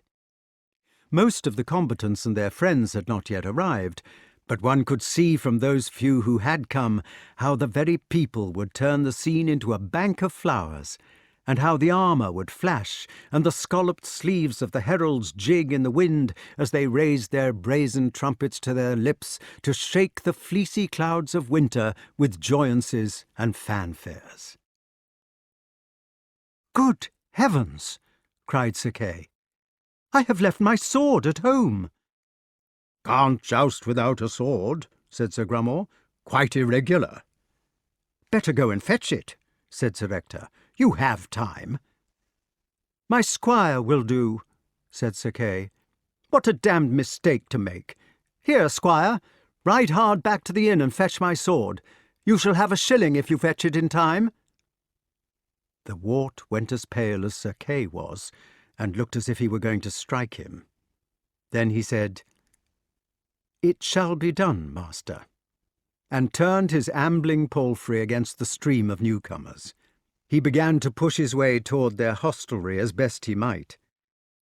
"To offer me money!" cried the Wart to himself. "To look down at this beastly little donkey affair off his great charger, and to call me squire! Oh, Merlyn, give me patience with the brute, and stop me from throwing his filthy shilling in his face." When he got to the inn, it was closed. Everybody had thronged to see the famous tournament, and the entire household had followed after the mob. Those were lawless days, and it was not safe to leave your house, or even to go to sleep in it, unless you were certain that it was impregnable. The wooden shutters bolted over the downstairs windows were 2 inches thick, and the doors were double barred. "Now what do I do," asked the Wart, "to earn my shilling?" He looked ruefully at the blind little inn and began to laugh. "Poor Kay," he said.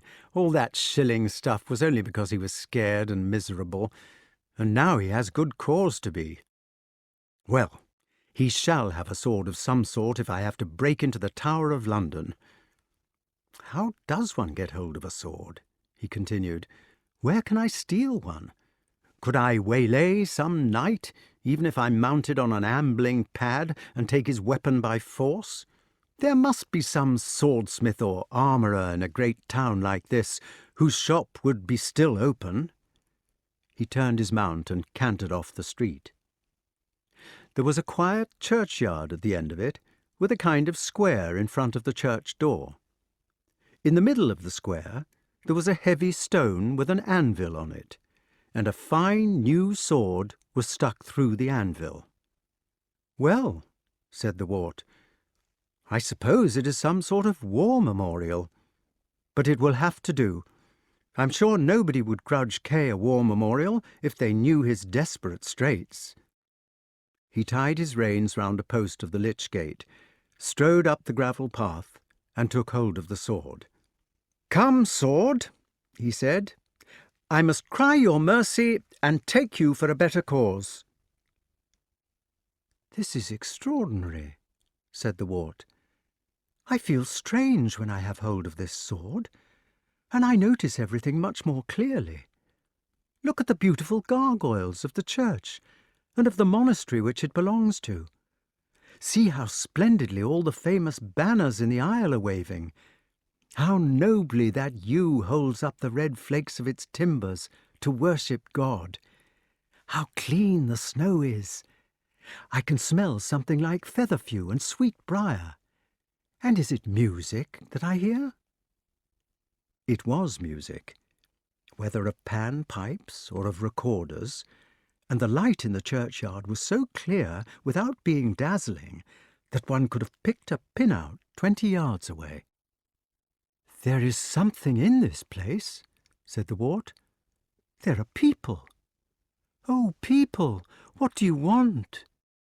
Nobody answered him, but the music was loud and the light beautiful. "People," cried the wart, "I must take this sword.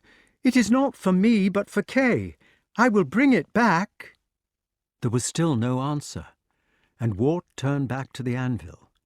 He saw the golden letters, which he did not read, and the jewels on the pommel flashing in the lovely light. "Come, sword," said the wart.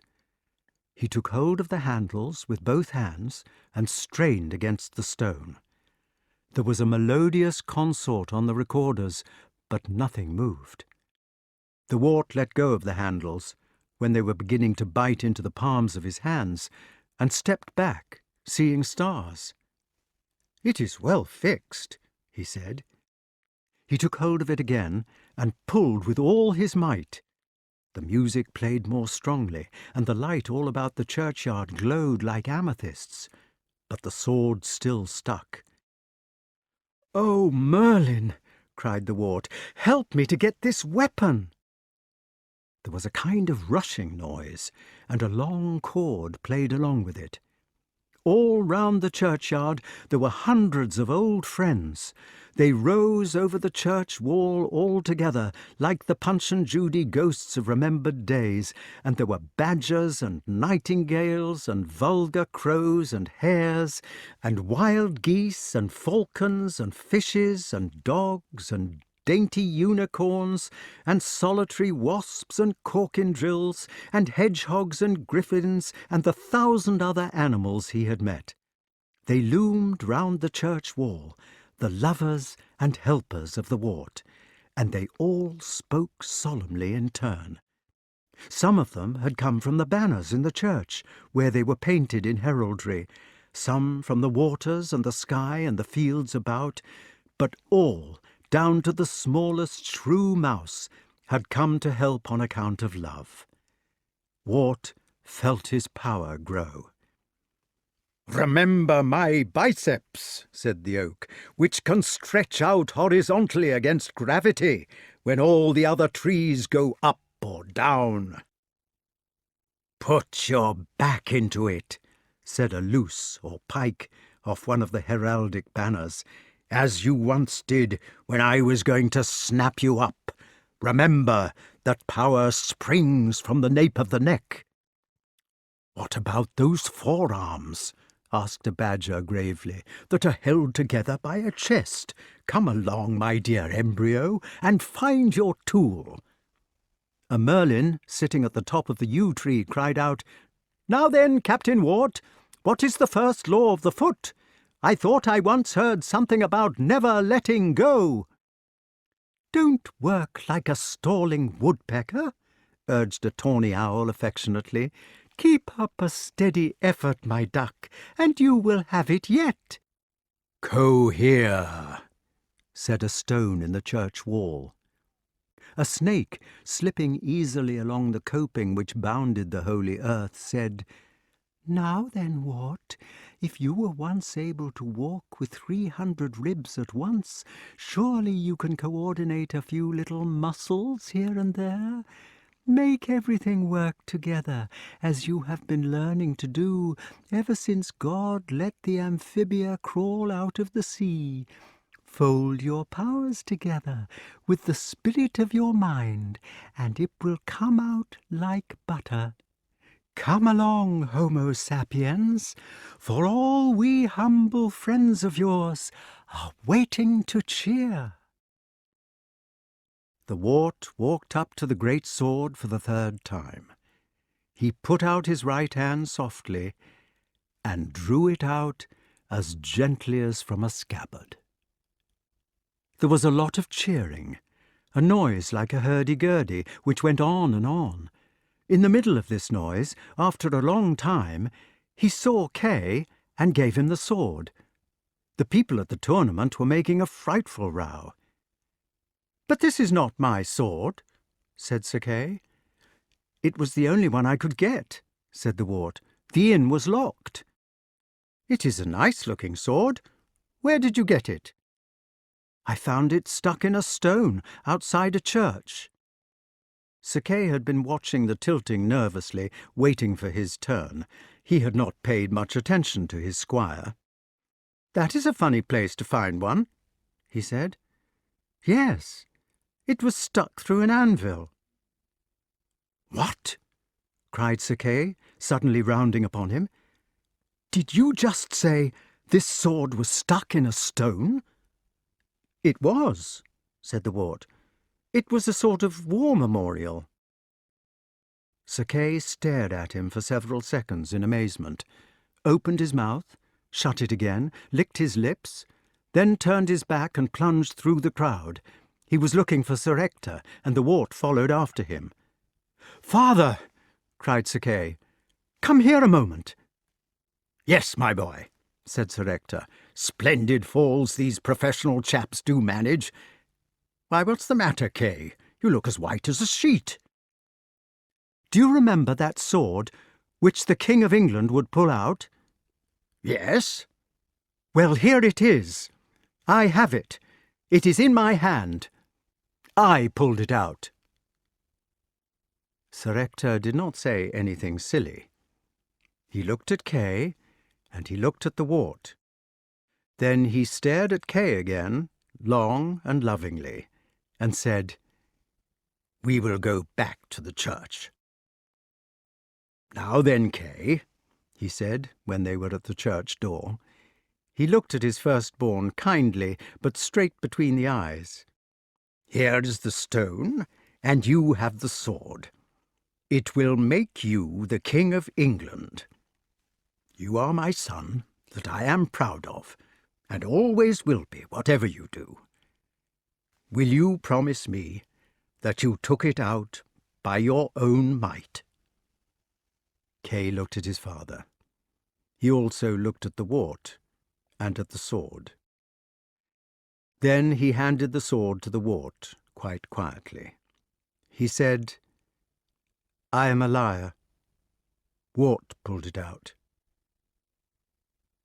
As far as the wart was concerned, there was a time after this in which Sir Ector kept telling him to put the sword back into the stone, which he did, and in which Sir Ector and Kay then vainly tried to take it out.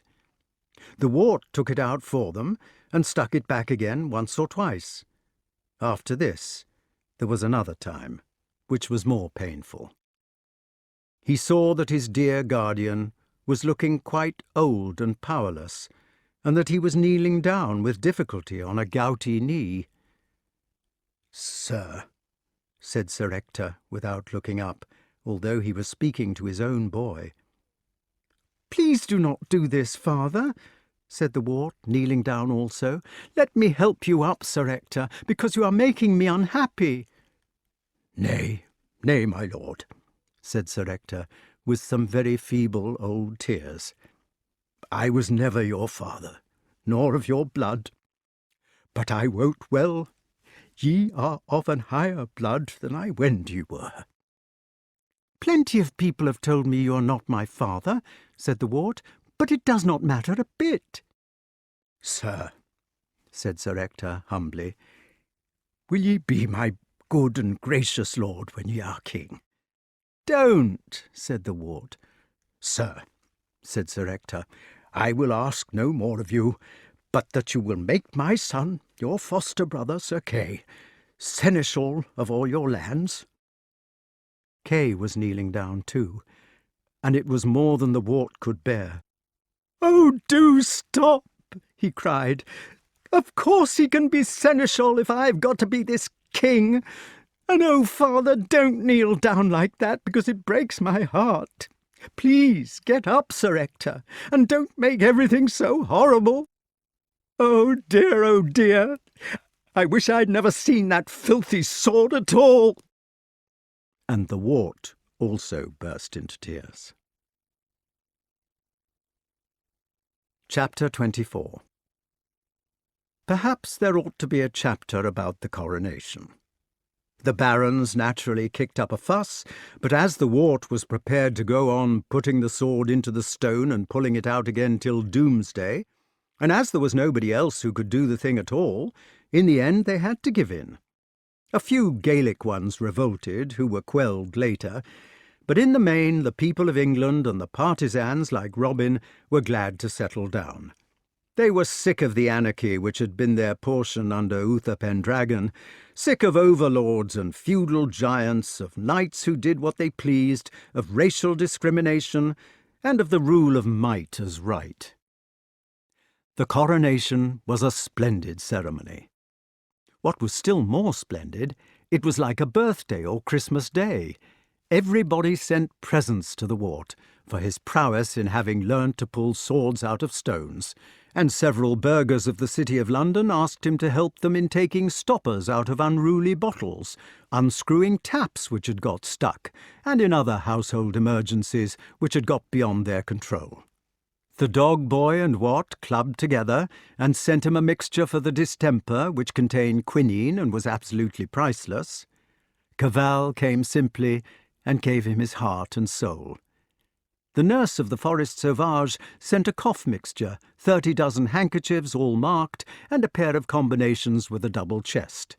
The sergeant sent him his crusading medals, to be preserved by the nation. Hob lay awake in agony all night, and sent off Cully with brand-new white leather jesses, silver varvels, and silver bell. Robin and Marian went on an expedition which took them 6 weeks, and sent a whole gown made out of the skins of pine martens. Little John added a yew bow 7 feet long, which he was quite unable to draw. An anonymous hedgehog sent 4 or 5 dirty leaves with fleas on them. The questing beast and King Pellinore put their heads together and sent some of their most perfect fumets, wrapped up in the green leaves of spring, in a golden horn with a red velvet baldric. Sir Grummore sent a groce of spears with the old-school crest on all of them. The cooks, tenants, villeins, and retainers of the castle of the Forest Sauvage, who were given an angel each and sent up for the ceremony in an ox-drawn charabanc at Sir Ector's charge, brought an enormous silver model of Cow Crumboke, who had won the championship for the 3rd time, and Ralph Passelew to sing at the coronation banquet.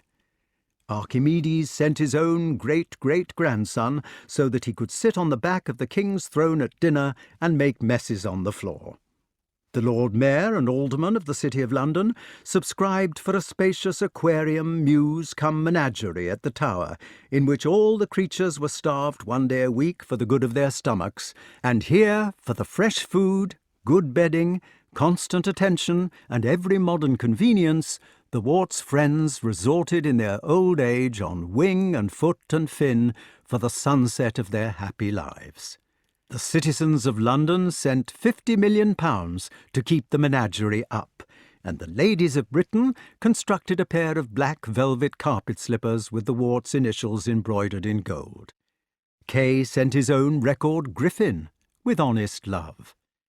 There were many other tasteful presents, from various barons, archbishops, princes, landgraves, tributary kings, corporations, popes, sultans, royal commissions, urban district councils, czars, beys, mahatmas, and so forth. But the nicest present of all was sent most affectionately by his own guardian, old Sir Ector.